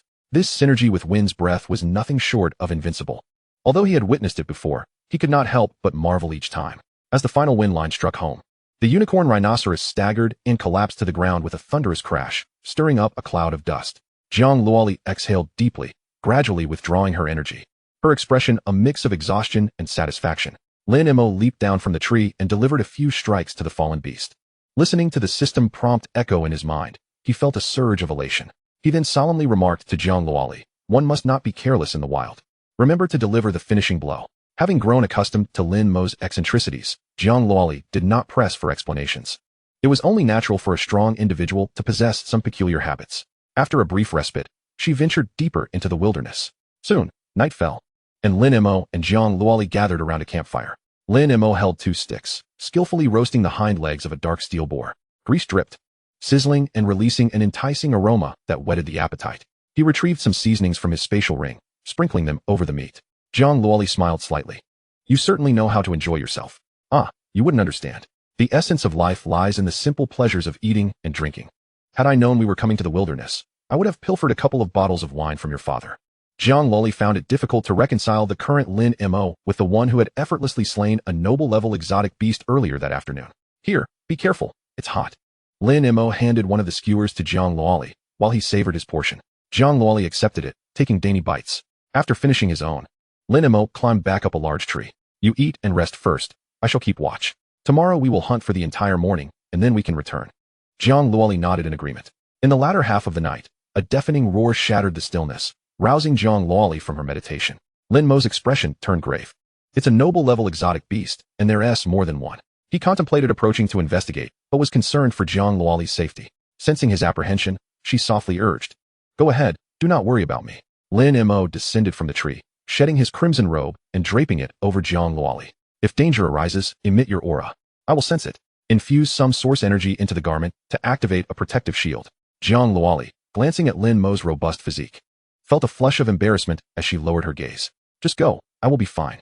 With that, Lin Mo turned and vanished into the night in a flash. He arrived at the source of the roaring, where a fierce battle raged. In the midst of the chaos, a jet-black beast, its fur glistening with a dark purple sheen in the moonlight, bore a grievous scar across its chest. Opposing it were three leopard-like exotic beasts, each marred with wounds, though in considerably better condition than the black tiger. Behind the black tiger lay a white tiger, its once lustrous fur now dull and lacking vitality. A vicious scar marred its forehead, and it lay gasping on the ground, struggling to keep its abdomen from touching the earth. Its belly was distended, as if something were about to emerge, and blood, tinged with a golden hue, seeped from its lower body. Was it about to give birth? Lin Mo was taken aback. The black tiger clashed with the three shadow leopards, the shockwaves reverberating through the vicinity. Yet, the black tiger, despite sustaining injuries, refused to let the battle encroach upon its fallen companion. Its restrained movements, however, provided the leopards with ample opportunity to capitalize. The black tiger attempted multiple times to redirect the fight elsewhere, but the leopards offered no respite. Whenever the black tiger made a move, one of the leopards would charge towards the white tiger. Lin Mo remained at a distance, observing quietly, for he was uncertain how the exotic beast would react should he intervene in their conflict. Just then, one of the shadow leopards seized an opportunity and sprinted toward the white tiger. The black tiger's eyes widened in fury. It unleashed its full strength, repelling the two leopards in front of it and racing toward the white tiger. As the leopard lunged at the white tiger, the black tiger finally caught up. With a powerful swipe of its massive paw, it slammed the leopard's head into the ground. The other two leopards had also arrived. The claws pierced through the ebony tiger's body, eliciting an earth-shattering roar that stirred the winds into a frenzy. The sky darkened, not in the manner of nightfall, but as if all light had been devoured. In an instant, normalcy returned, just as the black tiger's raised claws were about to descend. A glimmer of despair flickered in its eyes. The black tiger, already at its last gasp, had held on through sheer willpower. The two shadow leopards effortlessly absorbed the black tiger's assault before launching a counterattack. They savagely tore at the black tiger's form. Its emotionless gaze shifted, disregarding the pain radiating from its wounded body. Instead, it turned its attention to the white tiger, its eyes filled with tenderness and a hint of remorse. The resolve in its gaze gradually solidified, exuding the majesty befitting the king of beasts. The two shadow leopards paused their onslaught. The white tiger seemed to sense its intention, letting out a heart-wrenching roar. With all its might, it flipped over, curling its body protectively around its abdomen. At the very moment the white tiger turned, the sky darkened once more. The aura surrounding the black tiger surged violently, its power akin to a volcano on the brink of eruption. The two shadow leopards sensed the impending danger and attempted to flee, but the black tiger unleashed a formidable force of attraction that ensnared them tightly.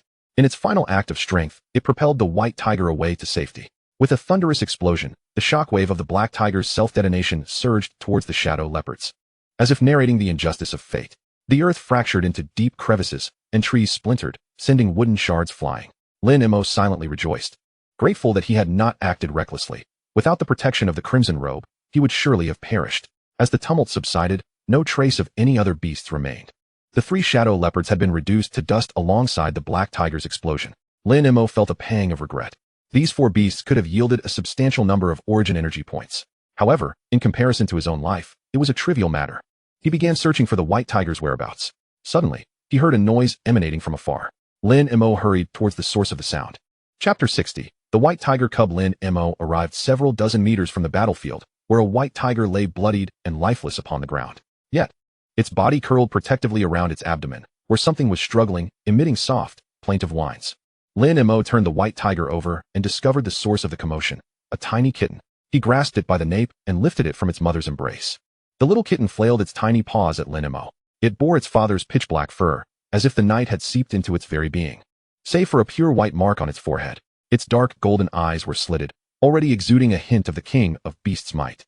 Though its claws were tender, the sharpness of its tiny nails hinted at a dangerous potential. As Lin Mo gazed upon the small tiger, a sense of compassion welled within him, for it had just lost its parents. Recalling the poignant scenes between the black and white tigers, even as a member of the human race, Lin Mo felt a deep respect. Alas, the heart of a parent knows no bounds. He gently placed the little tiger on the ground, and it approached its mother.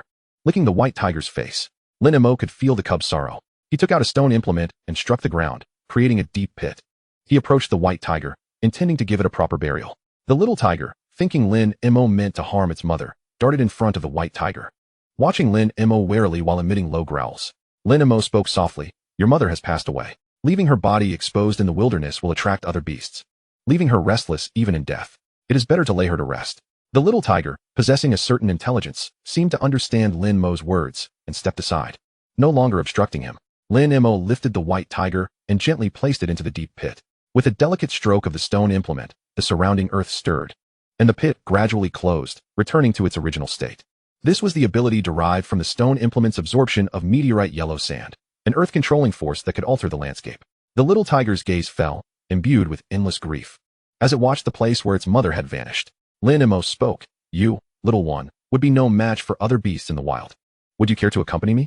The little tiger snapped back to reality, looking at the human before it, recalling the act of laying its mother to rest. It nodded in agreement. Lin Mo smiled gently, opening his arms wide. The little tiger leapt into his embrace. Lin Mo turned, heading towards the spot where he had previously rested. The little tiger peered out, glancing back at the location of the pit, remaining still and watching until it became a distant memory. Not far off, Lin Mo soon reached the camp. Jiang Luoli, sensing Lin Mo's presence, opened her eyes. Upon seeing Lin Mo unscathed, she felt a wave of relief. Then, she noticed a small head poking out from Lin Mo's arms, gazing at her. Jiang Luoli exclaimed in surprise, "What is that?" Lin Mo recounted everything he had witnessed. After hearing his tale, Jiang Luoli couldn't help but sigh. Lin Mo asked, "You're not angry with me, are you?" Jiang Luoli replied coolly, "I'm not so heartless as to harm a child. But are you truly planning to bring it back to the city? What if it grows strong and turns against its master?" Lin Mo chuckled lightly. "Can it be stronger than me? However, we must indeed exercise caution and see if there is a way to form a bond." Jiang Luoli nodded. "By the way, have you named it yet?" "Not yet," Lin Mo mused, stroking his chin. "Since it's so dark, how about calling you Xiaobai?" The little tiger waved its tiny paws in protest at the name. Jiang Luoli burst into laughter. "Does dark and Xiaobai have any connection?" Lin Mo seized all of Xiaobai's paws in one hand. "Xiaobai is a lovely name. It's my wish for you. Protests are futile, it's decided." Xiaobai let out a resigned sound. Jiang Luoli took Xiaobai from Lin Mo's hands and played with the adorable little creature for a while. After a time, Jiang Luoli heard Xiaobai's stomach rumbling and asked Lin Mo, "Have you fed Xiaobai? It just lost its mother at birth. What do you expect from a grown man like me? I can't nourish it," Lin Mo replied, glancing at Jiang Luoli's ample bosom. Jiang Luoli followed Lin Mo's gaze and realized something, her cheeks flushing a deep crimson. "You get away from me. Xiaobai can eat meat." Jiang Luoli glared at Lin Mo indignantly. Lin Mo chuckled awkwardly and retrieved the carcass of a 6 or 7 meter long beast from his storage ring. Jiang Luoli shot Lin Mo a glare and sliced off a piece with her sword, offering it to Xiaobai. Thus, Xiaobai consumed a quarter of the beast before finally stopping. Lin Mo stared in disbelief. "Hold on, buddy. You can eat so much? Who is going to feed you? This beast, at a minimum, could fetch several million. You just ate over 100,000 of my money in one meal." Jiang Luoli smiled gently, remarking that Xiaobai was likely a premature birth in urgent need of energy, assuring that such behavior would cease in the future, although the consumption was indeed astonishing. Despite having devoured so much, Xiaobai's belly remained remarkably flat. It nestled into Jiang Luoli's embrace, its tiny head nuzzling affectionately. Compared to Lin Mo, it seemed to prefer Jiang Luoli a tad more. "Bah, you lecherous beast. I have yet to enjoy my share," Lin Mo exclaimed, his eyes wide in disbelief. Xiaobai pressed even closer, peeking out timidly at Lin Mo. Jiang Luoli chuckled. "All right, stop scaring Xiaobai." Lin Mo spread his arms wide. "I want him to. Go away." Reluctantly, Lin Mo retreated to a corner to rest his eyes. On June 4th, as dawn broke, Lin Mo and Jiang Luoli set off on their journey to hunt for prey. Xiaobai perched on Lin Mo's shoulder, appearing rather dejected. It wished to accompany Jiang Luoli, but Lin Mo would not allow it. The trio ventured through the jungle. Yet by midday, they had encountered not a single strange beast. This was likely due to the terrifying battle that had transpired here the previous day, leaving an oppressive aura that deterred other creatures from approaching. Consequently, Lin Mo and his companions had to conclude their training early and return to the city. On their way back, however, they did make some gains. Upon reaching the exit of the wilderness area, Lin Mo retrieved a long-neglected large backpack, the very one he had purchased on his first expedition into the wilderness. Now, with the space ring, it was no longer needed. Since the space ring could not hold living creatures, Lin Mo placed Xiaobai inside the backpack to avoid any unnecessary trouble with the station troops. He successfully exited the wilderness area and arrived at the treasure pavilion, where he sold the hides and claws of the strange beasts, keeping only the flesh as sustenance for Xiaobai. After reaching the parking lot, he got into his car and embarked on the journey home. Chapter 61. What are your thoughts after the college entrance examination? As Jiang Luoli drove, Xiaobai nestled comfortably in Lin Mo's arms. Lin Mo gazed at the light blue screen before him. Name: Lin Mo, blood purity, 100. Realm: 9 Xian meridians of the channel opening realm, 16. Myriad aspect wheel, repair progress, 836. Martial techniques: fragmented divine martial arts, front, boundless clouds, great accomplishment. Solitary swan shadow, great accomplishment. 1000 mechanisms sword shadow array, minor accomplishment. Ice spirit 9 linked slashes, proficient, blade techniques, intention, sword techniques, intention. Original energy points, 7153. During the 3 days spent in the wilderness area, Lin Mo had gathered just under 6,000 original energy points. Notably, his progress in opening meridians had accelerated dramatically, although he lacked the channel opening pill. He had already opened 1082 acupoints, with the goal of completely opening them not far off. However, Lin Mo had yet to acquire the cultivation method for the condensing chi realm. It was imperative to prioritize repairing the Omni-Aspect Wheel. Lin Mo sighed. With the martial arts examination approaching on June 7th, he needed to attend the mobilization meeting at his high school the following day, marking the conclusion of his high school journey. Jiang Luoli dropped Lin Mo off at home, and at parting, Xiaobai clung to Jiang Luoli, unwilling to let go. Much to Lin Mo's chagrin, upon returning home, Lin Mo found his aunt and uncle watching television in the living room. Since the previous incident, Wang Jianbing had resigned from his position. After Lin Mo's first return from the wilderness area, he had gifted his family a substantial sum of money. Yet, Wang Jianbing, unable to sit idle, insisted on returning to work, which led to the prior incident. This time, Lin Mo was resolute in preventing him from going. After greeting his aunt and uncle, Lin Mo retreated to his room. With nothing pressing to occupy his time, he began browsing the internet. As the martial arts examination drew near, news about it flooded the web, including reports of a new prodigy emerging from a certain location. Lin Mo casually clicked on a headline that caught his eye. Shocking. A martial arts genius emerges in Jinling City, aiming for the national martial arts top scholar. Reading through the article left Lin Mo in silence. A mid-level channel opening realm, perfected sword techniques, and mastery of earth-tier martial arts. Indeed impressive. Yet he found it hard to believe such credentials could aspire to the title of national top scholar. Lin Mo felt a sense of indifference. Such claims were likely a sensational ploy to garner attention. Perhaps the martial artist himself remained oblivious to the hype. At that moment, Jiang Luoli sent a selfie. Dressed in loose home attire, cradling Xiaobai, her smile radiant. Lin Mo replied with a simple emoticon. Jiang Luoli sent back one of her own. After a brief video chat with Jiang Luoli, Lin Mo set his phone aside, dismissing the allure of beauty, and began his training. Time flew by swiftly. On June 5th, Lin Mo arrived at the school playground to attend the pre-exam mobilization meeting. All third-year students had gathered. Surrounding them were second- and first-year students cheering and showing support for their seniors. Lin Mo returned to his class and stood quietly. Before long, the mobilization meeting concluded. Jiangxing No. 1 High School granted students a break to prepare the examination rooms, sealing the school as both the cultural and martial arts examination venues. After collecting his examination permit, Lin Mo returned home. Unlike his peers, he felt little anxiety. For him, the college entrance examination was merely a formality, and he was confident of securing admission to even the best universities.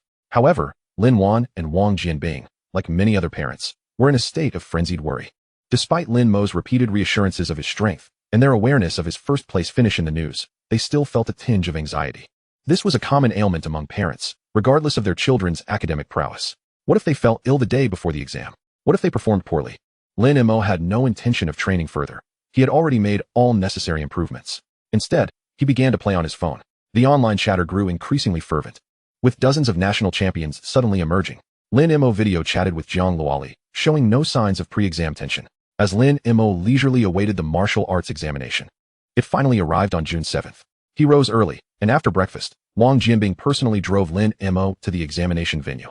However, today, both Wang Jianbing and Lin Wan appeared relatively calm, determined not to impose undue pressure on Lin Mo, merely reminding him to bring his ID and examination permit before they set out. At Jiangxing No. 1 High School, where Lin Mo's cultural examination was scheduled, security lines had been established around the school, with law enforcement officers maintaining order. After Lin Mo exited the car, Wang Jianbing offered a few parting words before departing. At the school entrance, numerous classmates had already gathered in small clusters, whispering to ease their nerves. Lin Mo found solace beneath a large tree, when suddenly, a panicked voice broke through the air. "Oh no, I forgot my examination permit." This exclamation drew the attention of those nearby. A boy upended his backpack, desperately searching. But the permit was nowhere to be found, and tears threatened to spill. At this point, there was no time to rush home for it. Such scenarios were all too common. Many had either forgotten their examination permits or their IDs. The students present cast sympathetic glances, simultaneously checking to ensure they had all their materials in order. A palpable tension permeated the atmosphere. Each year, the school reiterated these reminders before the college entrance examination. Yet such incidents continued to recur, becoming almost a customary prelude to the exams. Before long, the time arrived. The barricade at the school entrance was lifted, revealing a line of equipment. Students were instructed to queue up in an orderly fashion to enter the examination venue. Lin Mo swiped his admission ticket and identification card, entered the school, and made his way to his designated examination room. Seated at his desk, Lin Mo awaited the commencement of the test in silence. After a brief interlude, the cultural examination officially began. Lin Mo gazed at the booklet in his hands, reminiscent of a tome, and began to write fervently. The entirety of the morning was dedicated to this single examination, with no breaks allowed. After approximately 2 hours, Lin Mo completed all the questions and submitted his paper early. Exiting the examination hall, at the school entrance, a throng of parents and teachers awaited anxiously. Upon seeing Lin Mo emerge so swiftly, murmurs of speculation ensued. Alas, this lad seems finished. Exiting so early surely indicates he was merely scribbling without comprehension. The youth of today, so restless. A group of journalists approached for interviews. Excuse me, are you a liberal arts or a science student? Science, Lin Mo replied, feeling a twinge of novelty in this experience, one he had not enjoyed in his previous life. As he pondered what to say next, a smile tugged at his lips. What are your thoughts now that the exam is over? Strengthen xin. What? The reporter stammered, evidently perplexed by Lin Mo's response. Lin Mo chuckled softly. No worries. I'm in a hurry, so I'll take my leave. With that, he departed from the crowd, leaving behind a cluster of bewildered reporters and parents. Chapter 62, Astonishment, a perfect scorer. Upon returning home, Lin Wan and Wang Jianbing refrained from inquiring about Lin Mo's performance, instead advising him to rest well in anticipation of the foundational assessment the following day. This foundational assessment, held by the Martial Arts Association in each city, tested students' vitality and, for a select few, their source power. After all, only a minority reached the Meridian Realm before the martial examination. On June 8th, the foundational assessment was scheduled in various time slots, extending throughout the entire day. Lin Mo was fortunate, assigned to the very first session in the morning. While this posed no challenge for him, it afforded other students additional preparation time for the practical examination to follow. After breakfast, Wang Jingwo accompanied Lin Mo to the Martial Arts Association. There, Lin Mo encountered Jiang Yanqing, the chief coordinator for the martial examination in Jiang City. Assisted by education officials from other cities, Jiang Yanqing acknowledged Lin Mo with a nod before resuming her duties. Students were tested in groups of 10. Lin Mo waited quietly among the crowd. Soon, another group exited the Martial Arts Association building, some brimming with exuberance from extraordinary performances, while others bore expressions of discontent due to their lackluster results. Before long, a staff member called out Lin Mo's name. He stepped forward, and once all 10 students had gathered, 2 staff members led them to the rear courtyard of the Martial Arts Association. There, a series of instruments awaited, designed to measure strength, speed, and source power. One staff member announced, "Students who have reached the Meridian Realm, please stand to my left." This query was routine. Yet to their surprise, 2 students advanced, Lin Mo and a young woman. The girl stood tall, her long hair elegantly tied back, and her delicate features radiated an innate nobility. She glided gracefully to the left, chin slightly raised, her gaze sweeping over the crowd with a mixture of disdain and arrogance. Her attire was striking, a tailored martial arts uniform adorned with intricate embroidery, clearly of high value. With arms crossed, a barely perceptible smirk danced on her lips, as if the surrounding individuals were beneath her notice. When her eyes fell upon Lin Mo, a flicker of surprise crossed her face, quickly replaced by her usual haughty demeanor. The staff members, taken aback by the presence of 2 Meridian Realm students, exchanged glances, though the girl's lofty attitude prompted slight frowns. Among the students who had not reached the Meridian Realm, some displayed envy, while others silently criticized the girl's arrogance. One staff member addressed Lin Mo and the young woman, instructing them to follow him. Another staff member took charge of the remaining candidates for strength testing. The 8 students cast envious glances toward Lin Mo, their faces alight with admiration. The official overseeing the Meridian Realm assessment inquired, "Who wishes to go first?" The girl stepped forward unhesitatingly. "Place your hand on the device and input your source power," the staff member directed. The girl placed her palm on the apparatus, a surge of source power emanating from her. The numbers on the screen fluctuated, indicating the number of acupoints. Ultimately, it stabilized at 141. Following this, another number appeared, 96. "Lu Yu, 96 points, the staff member announced. The girl stepped back, chin held high, evidently pleased with her score, and cast a challenging glance at Lin Mo. Lin Mo couldn't help but feel bemused. 141 acupoints? What a pretense. Just wait until your father finds out. He approached the device, placing his hand upon it, and began to methodically channel his source power. The numbers on the display climbed steadily. In an instant, it surpassed 100. Soon, it reached 200 and continued to rise. 300. 350. At that moment, the score on the side flashed before stabilizing. 100 points.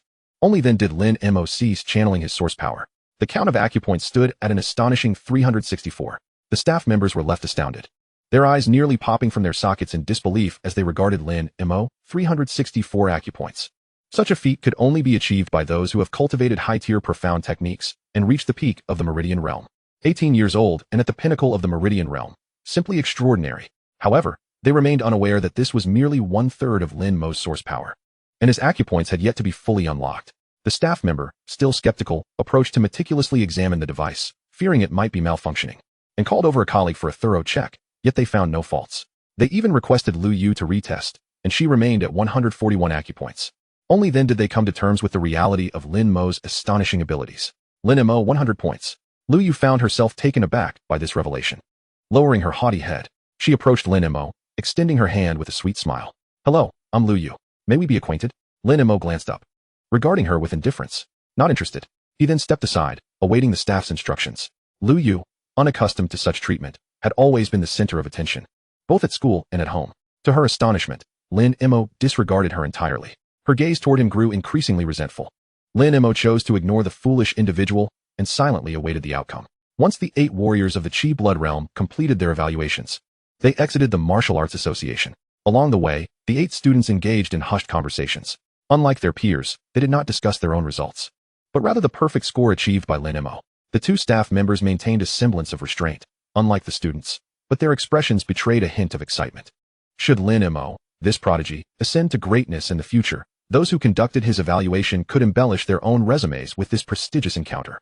Upon exiting, Lin Mo spotted Zhang Luoli waiting amidst the crowd and made his way toward her. Zhang Luoli smiled gently. How did it go? With my strength. A perfect score was undoubtedly an effortless achievement. Lin Mo's prowess was something Zhang Luoli held in unwavering faith. After a brief exchange, Zhang Luoli prepared to enter for her assessment, leaving Lin Mo to wait outside. After a while, she emerged with a commendable score of 98. This was indeed an excellent result. Not everyone could boast of opening over 1,000 acupoints by the age of 18 like Huabi. As Lin Mo took Zhang Luoli's hand and left the examination venue, 2 gazes lingered in the shadows, one belonging to Lu Yu. With a playful demeanor, she turned to a young man who appeared to be in his 20s. Cousin, please give that brat a good beating so he can't participate in tomorrow's practical assessment. I'll agree to be with you, she implored. The young man laughed heartily. Haha, cousin, you said it yourself. No backing out now. His eyes fell upon Zhang Luoli beside Lin Mo, filled with admiration. Cousin, who is that enchanting woman with you? Lu Yu replied with venom. That vile witch, scar her face, and do as you please with the rest. The greatest disdain of her life was reserved for those who outshone her in beauty. An insatiable desire ignited within the young man. He mused to himself. What a pity it would be to mar such a beautiful face. Perhaps turning to Lu Yu, he said, Cousin, wait for my good news. I'm off. Chapter 63. Your ashes shall be scattered. Lin Mo and Zhang Luoli arrived at a restaurant, their demeanor relaxed and jovial, devoid of any anxiety regarding the upcoming practical assessment. Lin Mo recounted the events of the day's evaluations. Zhang Luoli, puzzled, asked Lu Yu, do you know her? Yes. Her aunt is married to the deputy director of the Education Bureau, and their family business is quite prosperous. No wonder she looks down on others. Such a background explains it, Lin Mo scoffed, unconcerned. Even the formidable Li family had fallen to him. As they savored their meal, a knock resounded at the door. A young man entered, appearing to be in his 20s, exuding an air of refinement. Ma Xiangyang greeted them with a polite smile, his gaze sweeping over Lin Mo and Zhang Luoli before he approached Lin Mo directly. You must be Lin Mo, he stated with a calm demeanor. Lin Mo furrowed his brow. Who are you, and what do you want? Ma Xiangyang adjusted his glasses, his gentle smile unwavering. I come on behalf of my cousin to discuss a matter. Intrigued yet wary, Lin Mo replied coolly, speak then. My cousin hopes you will voluntarily withdraw from the upcoming practical assessment. Otherwise, you will face dire consequences. Ma Xiangyang continued, additionally, I would like to invite this lovely lady to dinner. Lin Mo's expression remained serene, but the latter part of Ma Xiangyang's statement caused his eyes to harden. He rose and stepped closer to the young man. Say that again if you dare. With a mocking smile, Ma Xiangyang unleashed a formidable aura of the condensed Qi realm. What? Are you going to strike me? Lin Mo manifested his stone embryo instantly. What did it matter if Ma Xiangyang was in the condensed Qi realm? Without granting him much time to prepare, Lin Mo launched a swift attack, channeling a fraction of his starlight power into the strike. Caught off guard by Lin Mo's audacity, Ma Xiangyang took a hasty step back, raising his hands defensively. A circular, glass-like shield materialized before him, protecting much of his frame. As the shield formed, Lin Mo's strike collided with it. True to his reputation as a seasoned warrior, Ma Xiangyang managed to fortify his defense just in time. Lin Mo's assault shattered the shield, but left only a minor wound on Ma Xiangyang's arm. Ma Xiangyang's gaze sharpened. Lu Yu had informed him of Lin Mo's impressive statistics, 364 acupoints. Indeed, he was a genius, yet Ma Xiangyang did not take him too seriously until now. Acknowledging his misjudgment, he realized Lin Mo's sudden offensive was formidable. Kid, I underestimated you. With your current strength, it won't be long before you surpass me. At that point, you won't spare me, will you? If you wish to survive, unleash your full potential. As he spoke, Ma Xiangyang retrieved a blue sword from his spatial ring. The moment Lin Mo struck, Jiang Loli summoned her wind breath, 8 sword-like phantoms hovering above her, her energy surging. Ready to intervene, Lin Mo quickly interjected, "Don't make too much noise. Let me handle this." The primary reason he had spared Li Hu in the restaurant was the inability to dispose of the body. Now, however, Lin Mo glanced at the stone embryo in his hand, a dangerous smile gracing his lips. "Still wish to kill me? Your ashes shall be scattered." Ma Xiangyang, feeling belittled by Lin Mo's confidence, felt a surge of anger. With the blue sword in hand, he pointed it at Lin Mo, his aura escalating once more. The pressure of the condensed chi realm overwhelming. Lin Mo, unfazed, channeled his internal energy into the stone embryo. Jiang Loli stood by, silently observing the unfolding situation. With a thunderous roar, Ma Xiangyang lunged forward, akin to a wraith, the blue sword slicing through the air toward Lin Mo's throat. Unperturbed, Lin Mo sidestepped, wielding the stone embryo. How dared he compare a mere stone to his exquisite, high-grade sword? Ma Xiangyang did not flinch, meeting the stone embryo head-on with his sword. In a moment of sheer terror, the sword emitted a mournful cry, disintegrating into a nearly invisible blue powder. The blue energy within was absorbed by the stone embryo, which retained its potency. Ma Xiangyang's expression shifted dramatically. Realizing it was too late to evade, he raised his arms to shield himself. With a resounding crash, his arms shattered into a mist of blood, and his body was propelled backward, crashing to the ground. Before he could utter a cry of despair, Lin Mo was upon him, the stone embryo aimed at his throat. "Who sent you?" Lin Mo demanded coldly. Ma Xiangyang, pallid and in agony from the loss of his hands, felt a profound sense of despair. Yet, this was not the time for lamentation. The threat to his life remained. "You must promise, once I speak, you will let me go. You are in no position to impose conditions upon me." Ma Xiangyang hesitated for a moment, then lowered his head and confessed, "It was my cousin Lu Yu who sent me here." At this juncture, Jiang Loli interjected, "Lu Yu is your cousin? What is the relationship between Deputy Director Ma of the Education Bureau and you?" Ma Xiangyang's expression brightened with joy. "Do you know my father? If you release me, my father will certainly offer you unimaginable benefits." Lin Mo, upon hearing this, was somewhat taken aback, surprised that this individual possessed such connections. However, it was merely a fleeting surprise. Lin Mo switched off the recording on his phone. The stone block in his hand struck Ma Xiangyang's shoulder. In the face of Ma Xiangyang's terrified gaze, he managed to utter a single word, "You." The outcome was as tragic as that of a precious sword. It shattered into a cloud of blood mist. Lin Mo did not cease his actions. With a swing of the stone block, a tempest erupted. The force of the gale was formidable. The violent winds swept away the blood mist, yet did not disturb the other items within the private room. Such control was astonishing. Lin Mo opened the window of the private room, allowing the whirlwind laden with blood mist to escape and dissipate into the atmosphere. Within the room, there remained not a trace of the sanguine scent. Having completed all of this, Lin Mo turned to Jiang Loli with a slight smile. "I hope I did not frighten you." Jiang Loli replied, "You have certainly engaged in this kind of gruesome act before, haven't you?" Lin Mo awkwardly retorted, "Not really." Both of them had lost their appetite for the meal. Lin Mo and Jiang Loli exited the restaurant. Jiang Loli remarked, "Lu Yu will undoubtedly seek retribution for today's incident. And Deputy Director Ma is also a troublesome figure." Lin Mo, unfazed, jested, "But you have the illustrious Miss Jiang by your side. Surely you wouldn't want to see your future husband meet a tragic end in the streets." Jiang Loli rolled her eyes dramatically in response. "How shameless." Lin Mo raised his phone. "Rest assured, I have it all recorded. If they don't come looking for trouble, all will be well. But if they dare to, I'll take them down alongside their father." Chapter 64. Lin Mo, 0 points? Lin Mo and Jiang Loli returned to their respective homes. Neither paid much heed to the midday incident. Not to mention the Deputy Director of the Education Bureau, with Lin Mo's prowess. He would undoubtedly attract considerable attention during the martial arts examination. Even if they sought trouble, they would find it futile. As countless individuals awaited, the practical assessment commenced. At 6 a.m., the central square of Jiang City was abuzz with over 100 large buses. Additionally, several military vehicles adorned with insignias stood parked.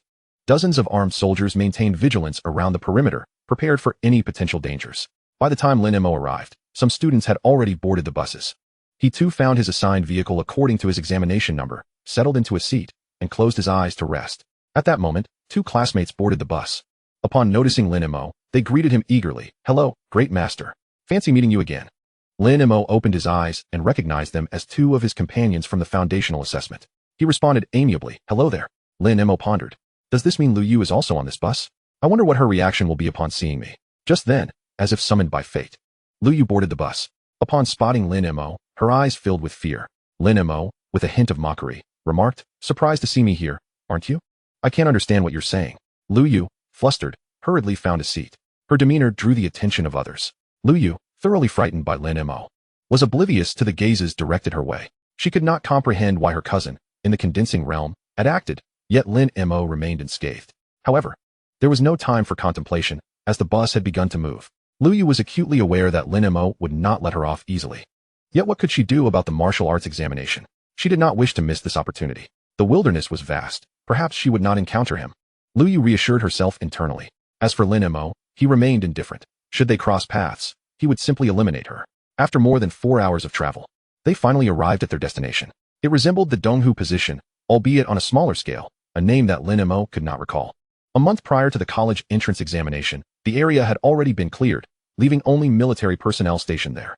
An officer emerged, guiding Lin Mo and the other examinees to the square to await the arrival of others. In less than an hour, all examinees had gathered.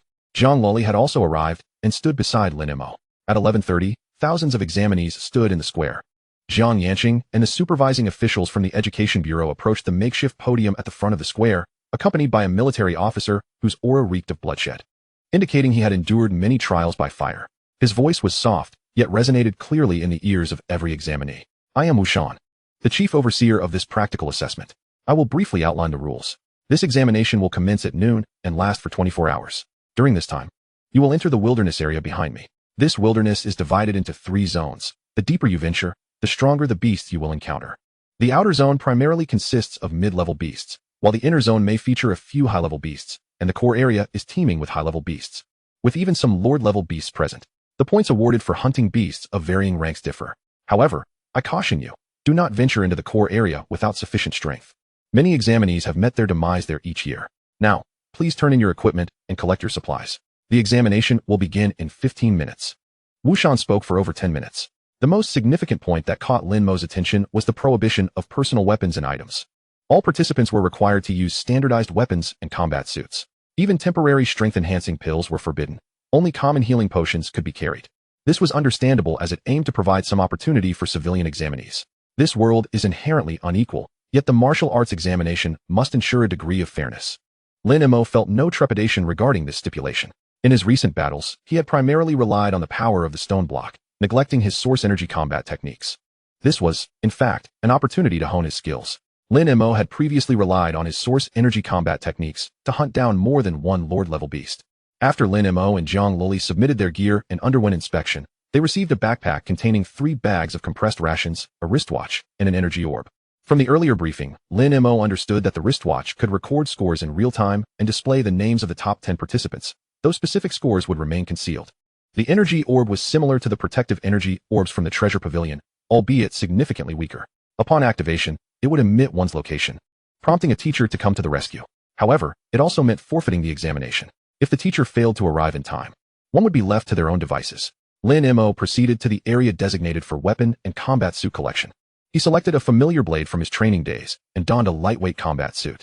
Lin Mo and Zhang Loli returned to the line, quietly awaiting the time to commence. Examinations do not restrict students from forming teams. While teaming up may ensure safety, the points earned will undoubtedly be affected. It ultimately depends on the candidate's choices. Lu Yu stood at a distance, surrounded by several young men. A girl as beautiful as she was never lacked admirers. Some were old acquaintances, while others were newly introduced. Lu Yu glanced at Lin Mo, harboring no ill intentions. She was well aware of Ma Xiangyang's temperament. If he succeeded in his endeavors, he would undoubtedly seek her out that very night. However, after waiting an entire night, she received no word from Ma Xiangyang, leading her to wonder if he had already met with misfortune, rendering her efforts to seek him out unnecessary. At that moment, a sense of fear towards Lin Mo began to take root within her, and she could only think of ways to avoid him. As the clock struck midnight, the assessment officially commenced. Thousands of candidates surged into the wilderness area like a tidal wave. Zhang Luoli turned to Lin Mo and encouraged him. Good luck. Lin Mo smiled slightly in response. You too. He extended his hand, offering half of his healing elixirs to Zhang Luoli, which included remedies for internal injuries, external wounds, and detoxification. Zhang Luoli accepted without hesitation, nodding as she darted towards the wilderness area. She had chosen not to team up with Lin Mo. Both were formidable in their own right, and joining forces would only affect their scores. Lin Mo then set out, activating his technique, Boundless Cloud. In the blink of an eye, he disappeared from sight, heading directly for the core area. Besides the assessment, Lin Mo harbored another goal in this wilderness area, to seize the opportunity to repair the myriad wheel. Currently, he was still approximately 10,000 energy points short. Relying solely on the military-level exotic beasts would take an enormous amount of time. The exam lasted only 24 hours, thus he had to focus on the general-level exotic beasts. Along the way, he encountered several military-level exotic beasts but chose not to engage them, wasting little time before arriving at the core area, where general-level exotic beasts were more prevalent. Compared to the Donghu stronghold that Lin Mo had not yet swept through, the situation here was scarcely different. Lin Mo glanced at the information on his watch. First place, Jiang Luoli. Second place, Yu Yang. Third place, Zhou Wenyuan. 10th place, Lu Yu. Lin Mo smiled lightly. Little Luoli, you truly are impressive. I cannot allow myself to be outdone by you. Let the hunt begin. He proceeded towards a certain direction, where he sensed a general-level exotic beast. In a chamber, a group of examiners gathered, observing the rankings displayed on the screen before them. Wu Shan remarked as he noticed Jiang Luoli's score had suddenly surged by 200 points. Old Jiang, this top-ranking Jiang Luoli must be your daughter. To slay a general-level exotic beast so swiftly is truly remarkable. The other examiners nodded in agreement. Indeed, Jiangtown Guard. This year's provincial top scholar must surely belong to your esteemed daughter. Jiang Yanqing chuckled and shook his head. Unless an unforeseen circumstance arises, the girl is unlikely to survive. Wu Shan, puzzled, inquired, could it be that a genius comparable to Jiang Luoli has emerged in Jiang City? Jiang Yanqing's gaze fell upon the name at the very bottom of the rankings. Wu Shan followed his line of sight. Discovering the name, 8,354th, Lin Mo, 0 points. Wu Shan exclaimed in surprise, considering that the exam had already commenced for some time. Lin Mo should have at least hunted a military-level exotic beast by now. How could it be that this candidate had yet to score any points? He must have either been eliminated. Yet, given Jiang Yanqing's evident concern, he certainly could not be incompetent. Wu Shan pondered another possibility, unable to suppress a gasp. Could it be that this young man had been solely focused on traveling, finally entering the core area? Perhaps that was the only plausible explanation. Such an obvious deduction to Wu Shan, a seasoned warrior, was certainly not lost on the other examiners, who eagerly turned their attention to Lin Mo's name. Chapter 65. Want to be a fisherman? Suddenly, a gasp erupted. What the heck? Lin Mo's name had vanished from the bottom of the rankings. They hurriedly glanced at the leaderboard. 24th place, Lin Mo, 500 points. Jiang Yanqing's lips curled into a slight smile. The show has begun. At that moment, Lin Mo had just emerged from a battle, having slain a late-stage general-level exotic beast, the ferocious flame tiger, earning 300 energy points as a reward. Hearing the system notification echo in his mind, Lin Mo felt elated. He resumed his journey, continuing to hunt exotic beasts. With over half a month of experience living in the wilderness area, Lin Mo had become thoroughly familiar with the habits of these creatures. From the traces left behind, he discovered numerous general-level exotic beasts. Along the way, he also hunted several military-level beasts. His rankings soared like a rocket. First place, Lin Mo, 2570. Lin Mo felt no surprise at achieving first place. However, this scene left the examiners utterly astounded. Their jaws dropped in disbelief. They exchanged glances.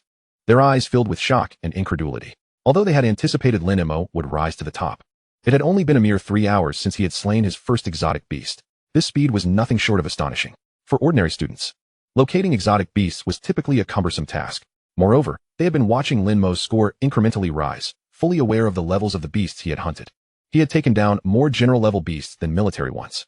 Wu Shan remarked, he truly has entered the core area. His speed is impressive. Simultaneously, other candidates participating in the assessment also noticed Lin Mo's name on the leaderboard, though it seemed somewhat familiar. The students from Jiang City No. 1 High School were unperturbed. They had long since believed Lin Mo to be the top scholar of this year's martial arts examination. Some candidates, who were originally overly confident, now exhibited flashes of jealousy and resentment, hastening their pace to hunt exotic beasts in hopes of surpassing Lin Mo. Yet Lin Mo remained blissfully unaware of the external reactions.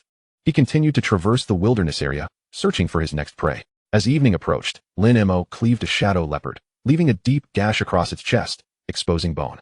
The look of fear in the leopard's eyes was palpable. It had merely sought food, unaware it would encounter such a monster. The shadow leopard found itself utterly powerless against Lin Mo. Its once proud speed was rendered inconsequential before him. After several battles, Lin Mo's standard blade bore numerous scars, and no one could have anticipated that within a mere 5 hours, he had hunted down over a dozen general-level exotic beasts. The blade was now at its breaking point, as if it could shatter at any moment. He mused that he should have brought along a few more blades. Sighing, he cast a sidelong glance at the thicket behind him. 5 martial artists concealed themselves, led by 2 practitioners at the meridian opening stage, while the rest were at the peak of the blood chi stage. One of the long-haired individuals remarked, "This person is incredibly powerful, even with his blade so battered. He has undoubtedly slain more than one beast at the meridian opening stage. I just wonder which of the top 10 he is." The other young man with a buzz cut scoffed, So what if he is in the top 10? Once he has exhausted his energy from hunting the beasts, we will strike.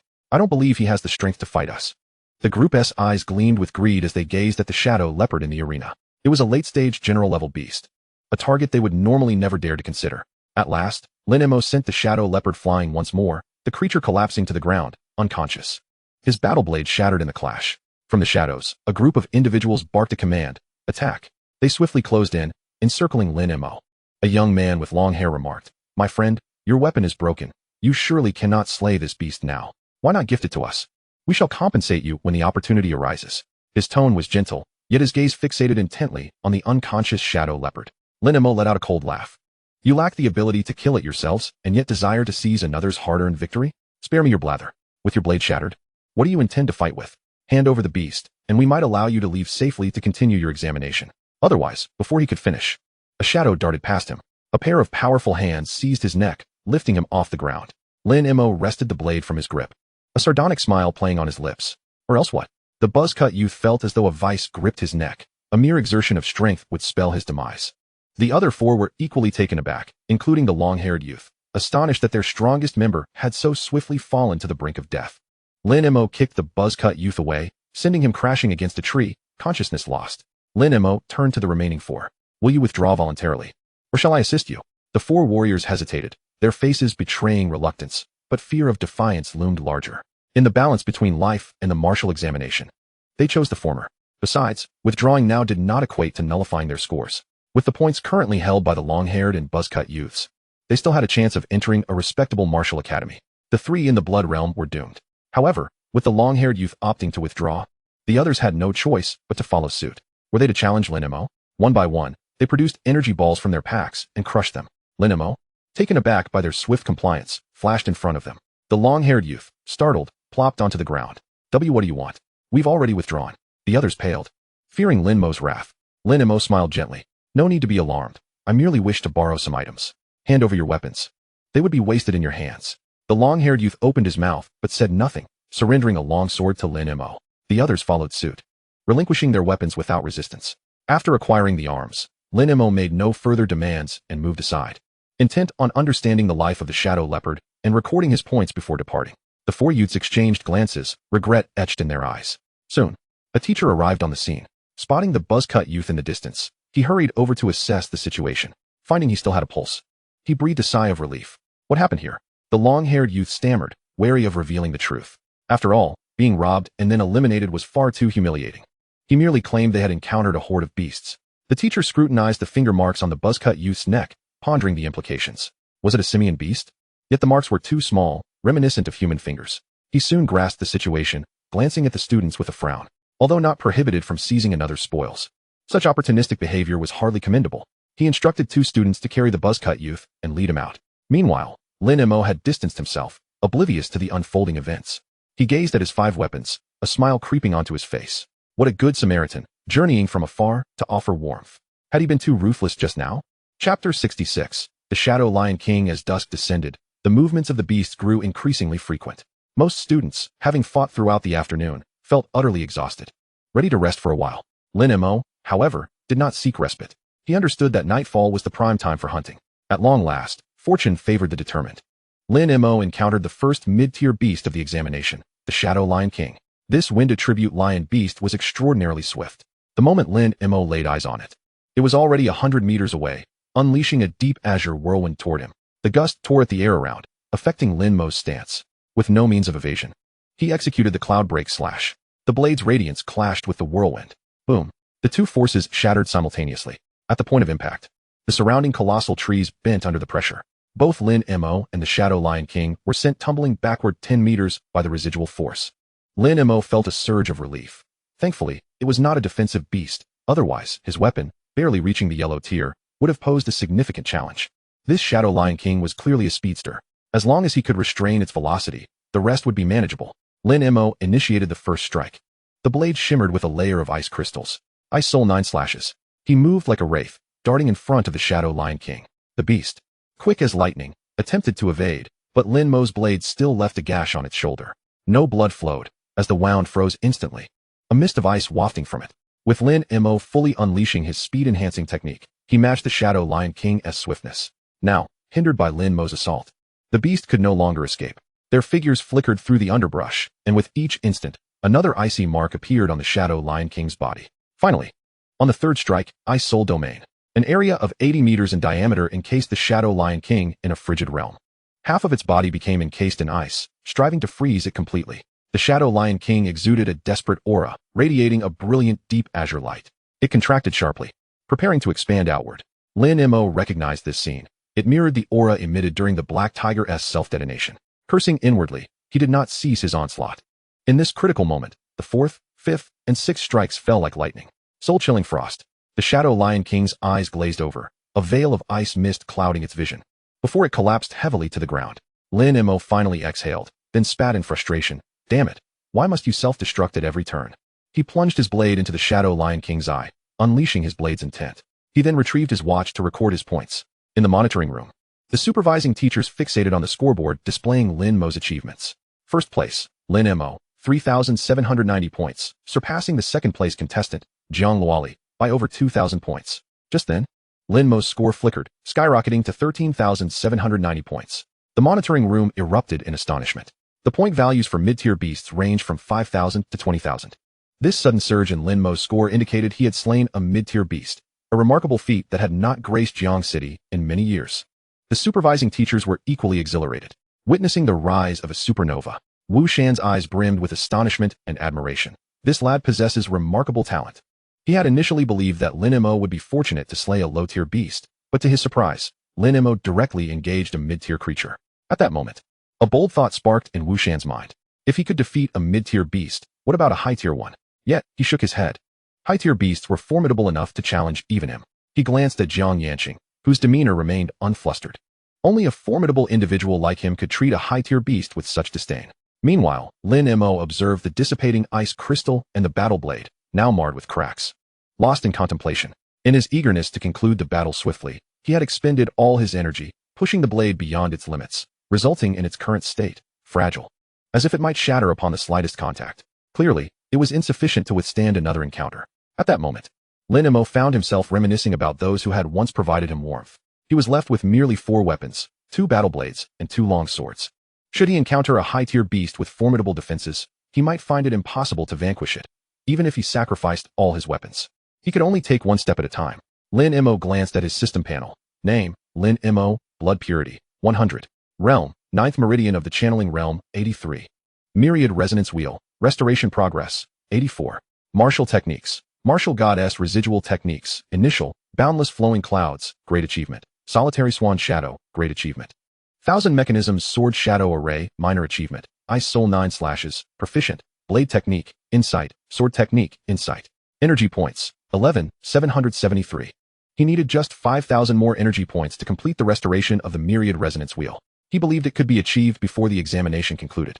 Shaking his head to dispel further thoughts, he traversed the forest, searching for traces of beasts. When confronted with a general-tier beast, Lin Mo endeavored to avoid using his battle blade, relying instead on his sword techniques, which had reached the level of sword intent, and the Thousand Mechanisms Sword Shadow Array, which did not significantly hinder his speed.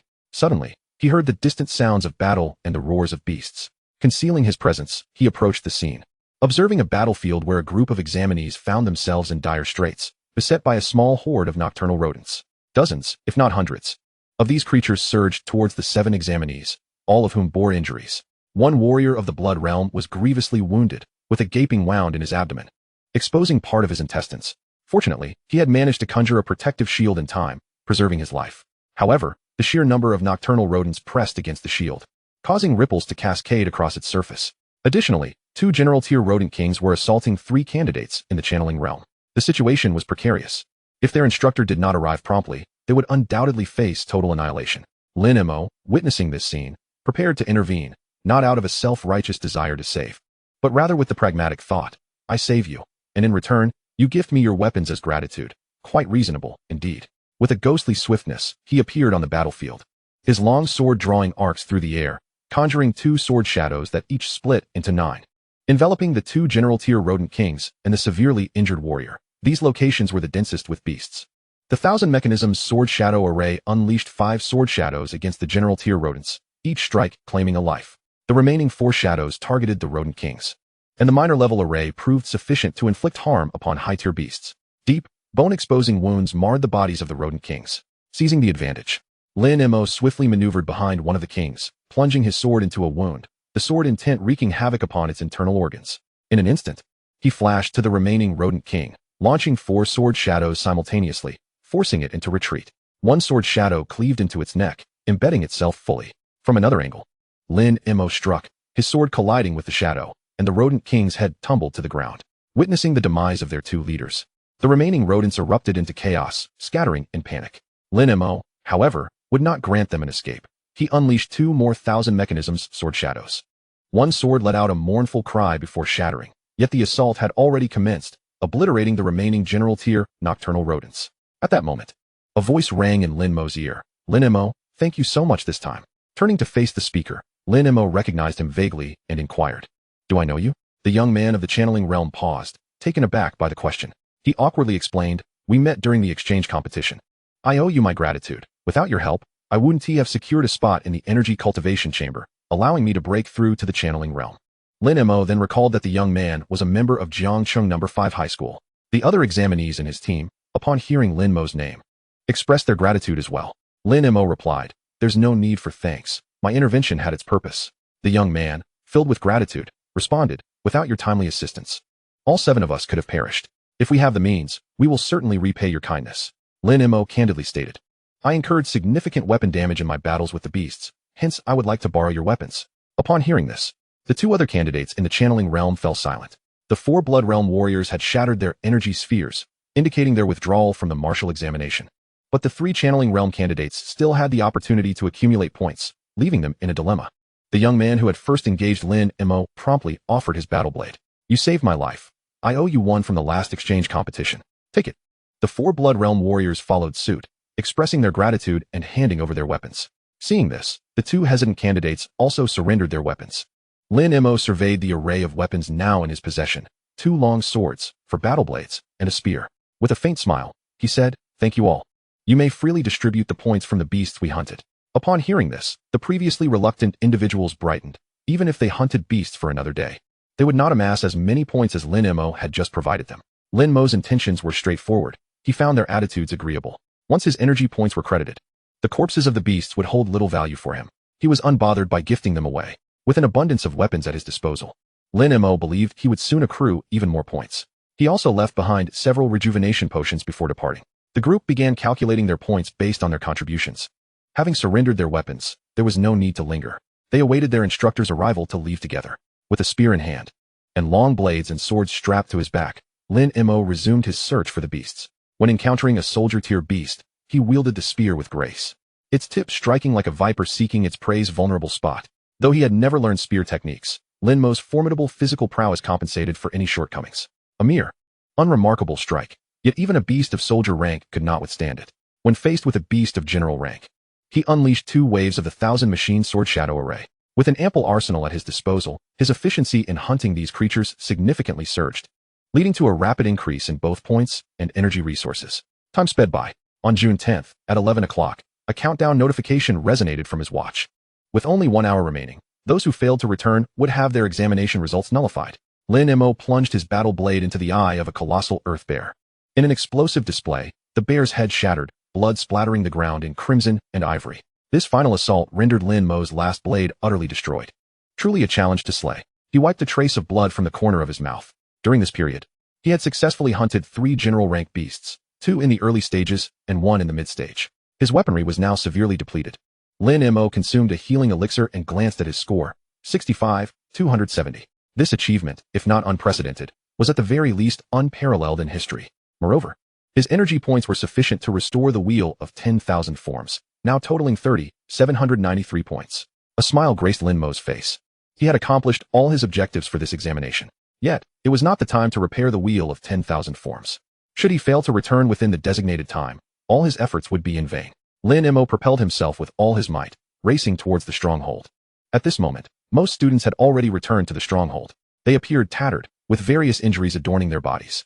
Some recounted their exploits with fervor. When I faced that soldier-rank beast, I charged straight in with a leap, severing its leg with a single stroke. Then delivered a fatal blow. What a thrill! Others bore expressions of regret. Before the podium, several corpses draped in white cloth lay, the blood having stained the coverings a deep crimson. As the examinees cast their gazes upon this sight, their eyes reflected compassion and relief, while some had reddened eyes. Evidently having wept profusely, Jiang Loli had also returned to the stronghold.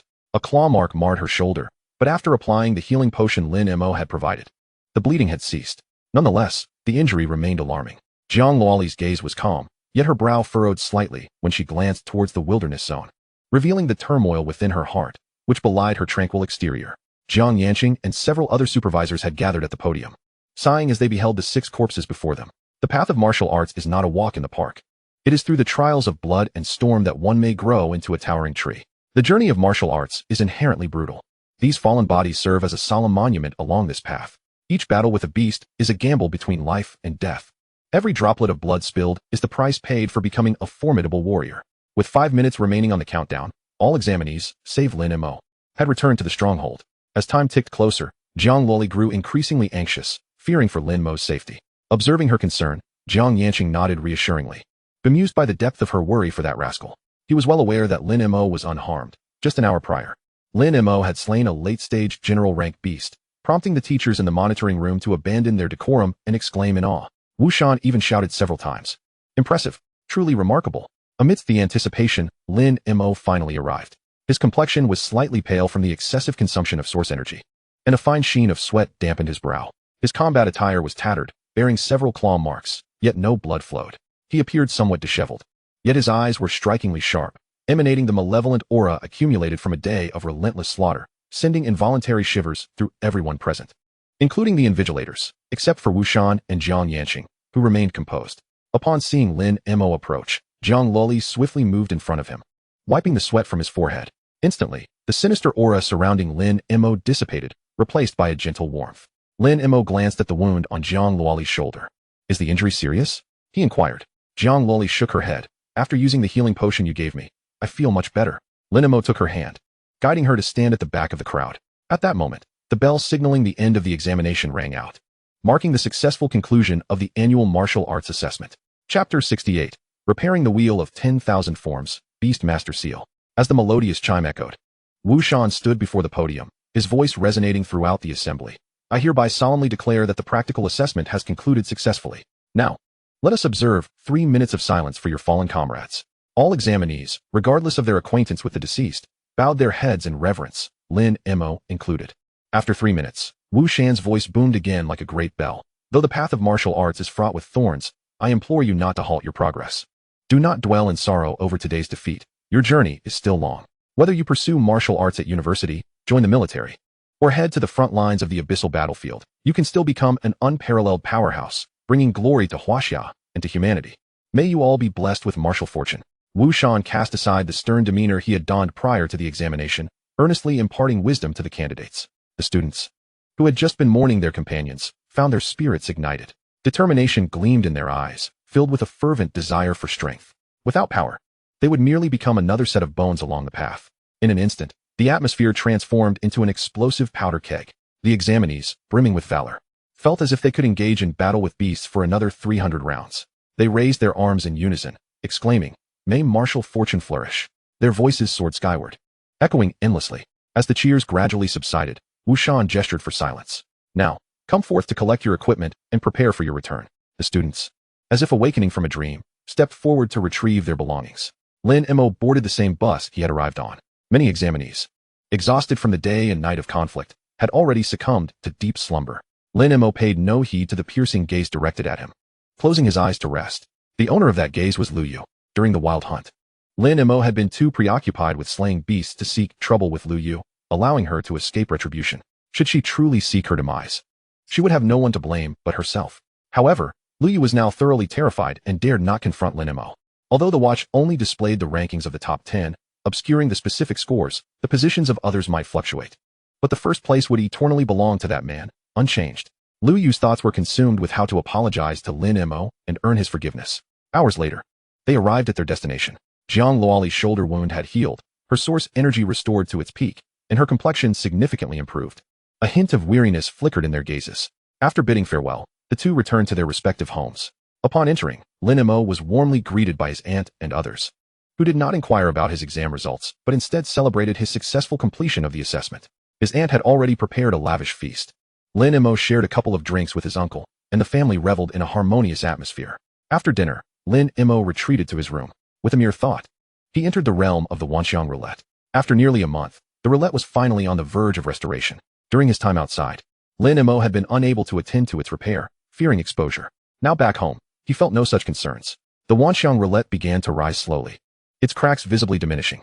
System, commence repair, Lin Mo silently commanded. An extraordinary energy emerged from the void, gradually merging into the roulette. The cracks around the roulette visibly mended. When the last fissure vanished, a majestic aura surged outward, causing the entire space to tremble, akin to the emergence of a divine weapons embryo. Gazing at the fully restored wuxian roulette, Lin Mo immediately initiated 10 consecutive draws. As the roulette spun, a wave of exhilaration washed over him. He paused after 4 draws, for he had struck gold. As his consciousness returned to his body, he glanced at the system's storage space: 7 yuling sand, 6 ningxiang powder, 8 shumai pills, and 15 tongmai pills. 15 tongmai pills were ample to elevate his strength once more. Lin Mo then examined the remaining 3 purple and 1 golden item. His inner yearning unmistakable. The first purple item was a mark resembling a martial seal, albeit with slight differences. The beast taming seal, a one-time use item, could contract extraordinary beasts, ensuring their unwavering loyalty without any side effects. After returning from the wilderness zone, Lin Mo had sought information on contracting extraordinary beasts. Indeed, there were a few individuals on Wuxing who captured such beasts as pets or mounts, but they were exceedingly rare, and the information he had gathered was limited. He had also inquired with Qian Lu and Qian Chong at the treasure pavilion, learning that they currently had no items for contracting extraordinary beasts, only having assisted others in the past. Thus, he had set the matter aside, planning to consult his university professors later. Now, with the beast-taming seal in hand, all problems could be effortlessly resolved. He intended to visit Zhang Luoli's home the following day. Lin Mo then turned his attention to the next item, the tidal pearl essence, Earth Great Superior, a treasure formed from the bones of extraordinary beasts deep beneath the sea, shaped by the relentless tides over millions of years. It was a blue-white pearl-like crystal core, resonating with the sound of crashing waves. The last time Lin Mo defeated Ma Xianyang, his stone embryo absorbed the remnants of the shattered sword, granting him a weak water-based ability. However, it had remained unused due to its feebleness. This tidal pearl essence could elevate that ability significantly. Lin Mo took out the stone embryo and absorbed it on the spot. Moments later, when he gazed back at the stone embryo, he noticed its abilities had transformed: annihilation power, star-cutting power, flame explosion power, ice prison power, gale power, rock prison power, and tidal power. The surge had been enhanced into tidal power. He wondered if there was a limit to this stone embryo's potential. A flicker of anticipation igniting within him. Next, he examined the final purple item. The infernal fire returned to ruin, Earth Great Supreme, capable of summoning the power of the 9 nether flame prison to envelop the blade and strike down foes. Note: use with caution until the host has acquired the flame prison power. Lin Mo inquired within his mind. Flame prison power? How does it relate to flame explosion power? The flame prison power is an advanced ability of the flame explosion power, came the response. Can the flame explosion power still be utilized? It can reduce consumption to some extent, but remains exceedingly perilous. Lin Mo couldn't help but curse inwardly. Damn it, acquiring a new skill, yet I cannot utilize it. However, this also attested to the skill's remarkable worth. It was undoubtedly formidable. In any case, his current abilities were sufficient, and a new martial technique was not an indispensable necessity. Finally, he examined the last item, the heavy mountain-suppressing prison stone. As the golden light gradually dissipated, Lin Mo finally discerned its true form. It was a dark golden crystalline mineral, exhibiting a complex surface pattern reminiscent of ancient runes, harboring boundless mysteries. Merely gazing upon it allowed Lin Mo to sense the immense power it contained, as if capable of suppressing the universe. A tinge of regret washed over him. It was not the subsequent martial arts manual he most urgently needed. The heavy mountain-suppressing prison stone, when fused with a weapon, could bestow the power of heavy mountain, capable of subduing all things. Lin Mo extracted the stone and allowed the stone embryo to absorb it. The annihilation power activated, shattering it into powder, transforming into a dark golden energy that was absorbed by the stone embryo. The cracks upon it were once again mended, and the rock prison power evolved into heavy mountain power. Lin Mo felt the weight of the stone embryo shift in his hand, nearly slipping from his grasp. But he quickly regained his composure. Furthermore, he sensed that his source power seemed to be constrained. He directed his consciousness into his acupoints, observing that his source power was shrinking at an imperceptible pace. A jolt of surprise coursed through Lin Mo. He was eager to understand the reason behind this phenomenon. After an hour of scrutiny, he finally discerned the truth. It was not shrinking, but rather refining. The color of the source power within his acupoints gradually deepened. exhibiting signs of transitioning into a gaseous state. This revelation filled Lin Mo with exuberance. The condensing Qi realm required the solidification of source power. The heavy mountain power functions in this manner. He realized, with it, I can advance without the condensing Qi techniques. Moreover, the speed of my progression will far surpass that of ordinary Tongmai realm warriors, by dozens or even hundreds of times. After thoroughly examining all his gains, Lin Mo placed the stone embryo beside his pillow and fell into a deep slumber. After a day of fierce combat, he indeed felt fatigued, especially without the stone embryo. Without it, he would have lost at least half of his strength. Nevertheless, this battle had been immensely beneficial, enhancing his mastery over various martial techniques. The following day, upon awakening, Lin Mo infused source power into the stone embryo, allowing it to rest upon his back as he tirelessly refined his source power. He visited the treasure pavilion to purchase some ingredients and spiritual elixirs for Xiaobai before arriving at Jiang Luoli's residence. Jiang Luoli was playing with Xiaobai, tossing a plush ball for the little creature. Xiaobai darted forward like an arrow, retrieving the ball and placing it by Jiang Luoli's feet. Gazing up at her with eager eyes, Lin Mo set the ingredients and elixirs aside, approached her, and playfully chided, "You're like a tiger, the king of beasts. Can you stop acting like a foolish cat?" Xiaobai seemed somewhat indignant, letting out a playful growl. As Lin Mo raised his hand, the little white creature leaped directly into Jiang Luoli's embrace. Lin Mo chose to disregard it and turned to Jiang Luoli, inquiring, "Shall I initiate the contract, or will you?" Jiang Luoli smiled at the little white creature and replied, "It seems I do not require a contract. It has always been quite obedient to me. You may proceed." Lin Mo pondered for a moment and realized that indeed, given their relationship, it mattered little. He retrieved the blood-red beast contract seal and fixed his gaze upon the little white creature's dark golden eyes. "I am about to sign a contract with you. Do you consent?" The little white creature lifted its head to look at Jiang Luoli. Once she nodded, it finally emerged from her embrace. Lin Mo felt a twitch at the corner of his mouth, thinking, "I saved you. Humph, after the contract, you shall see."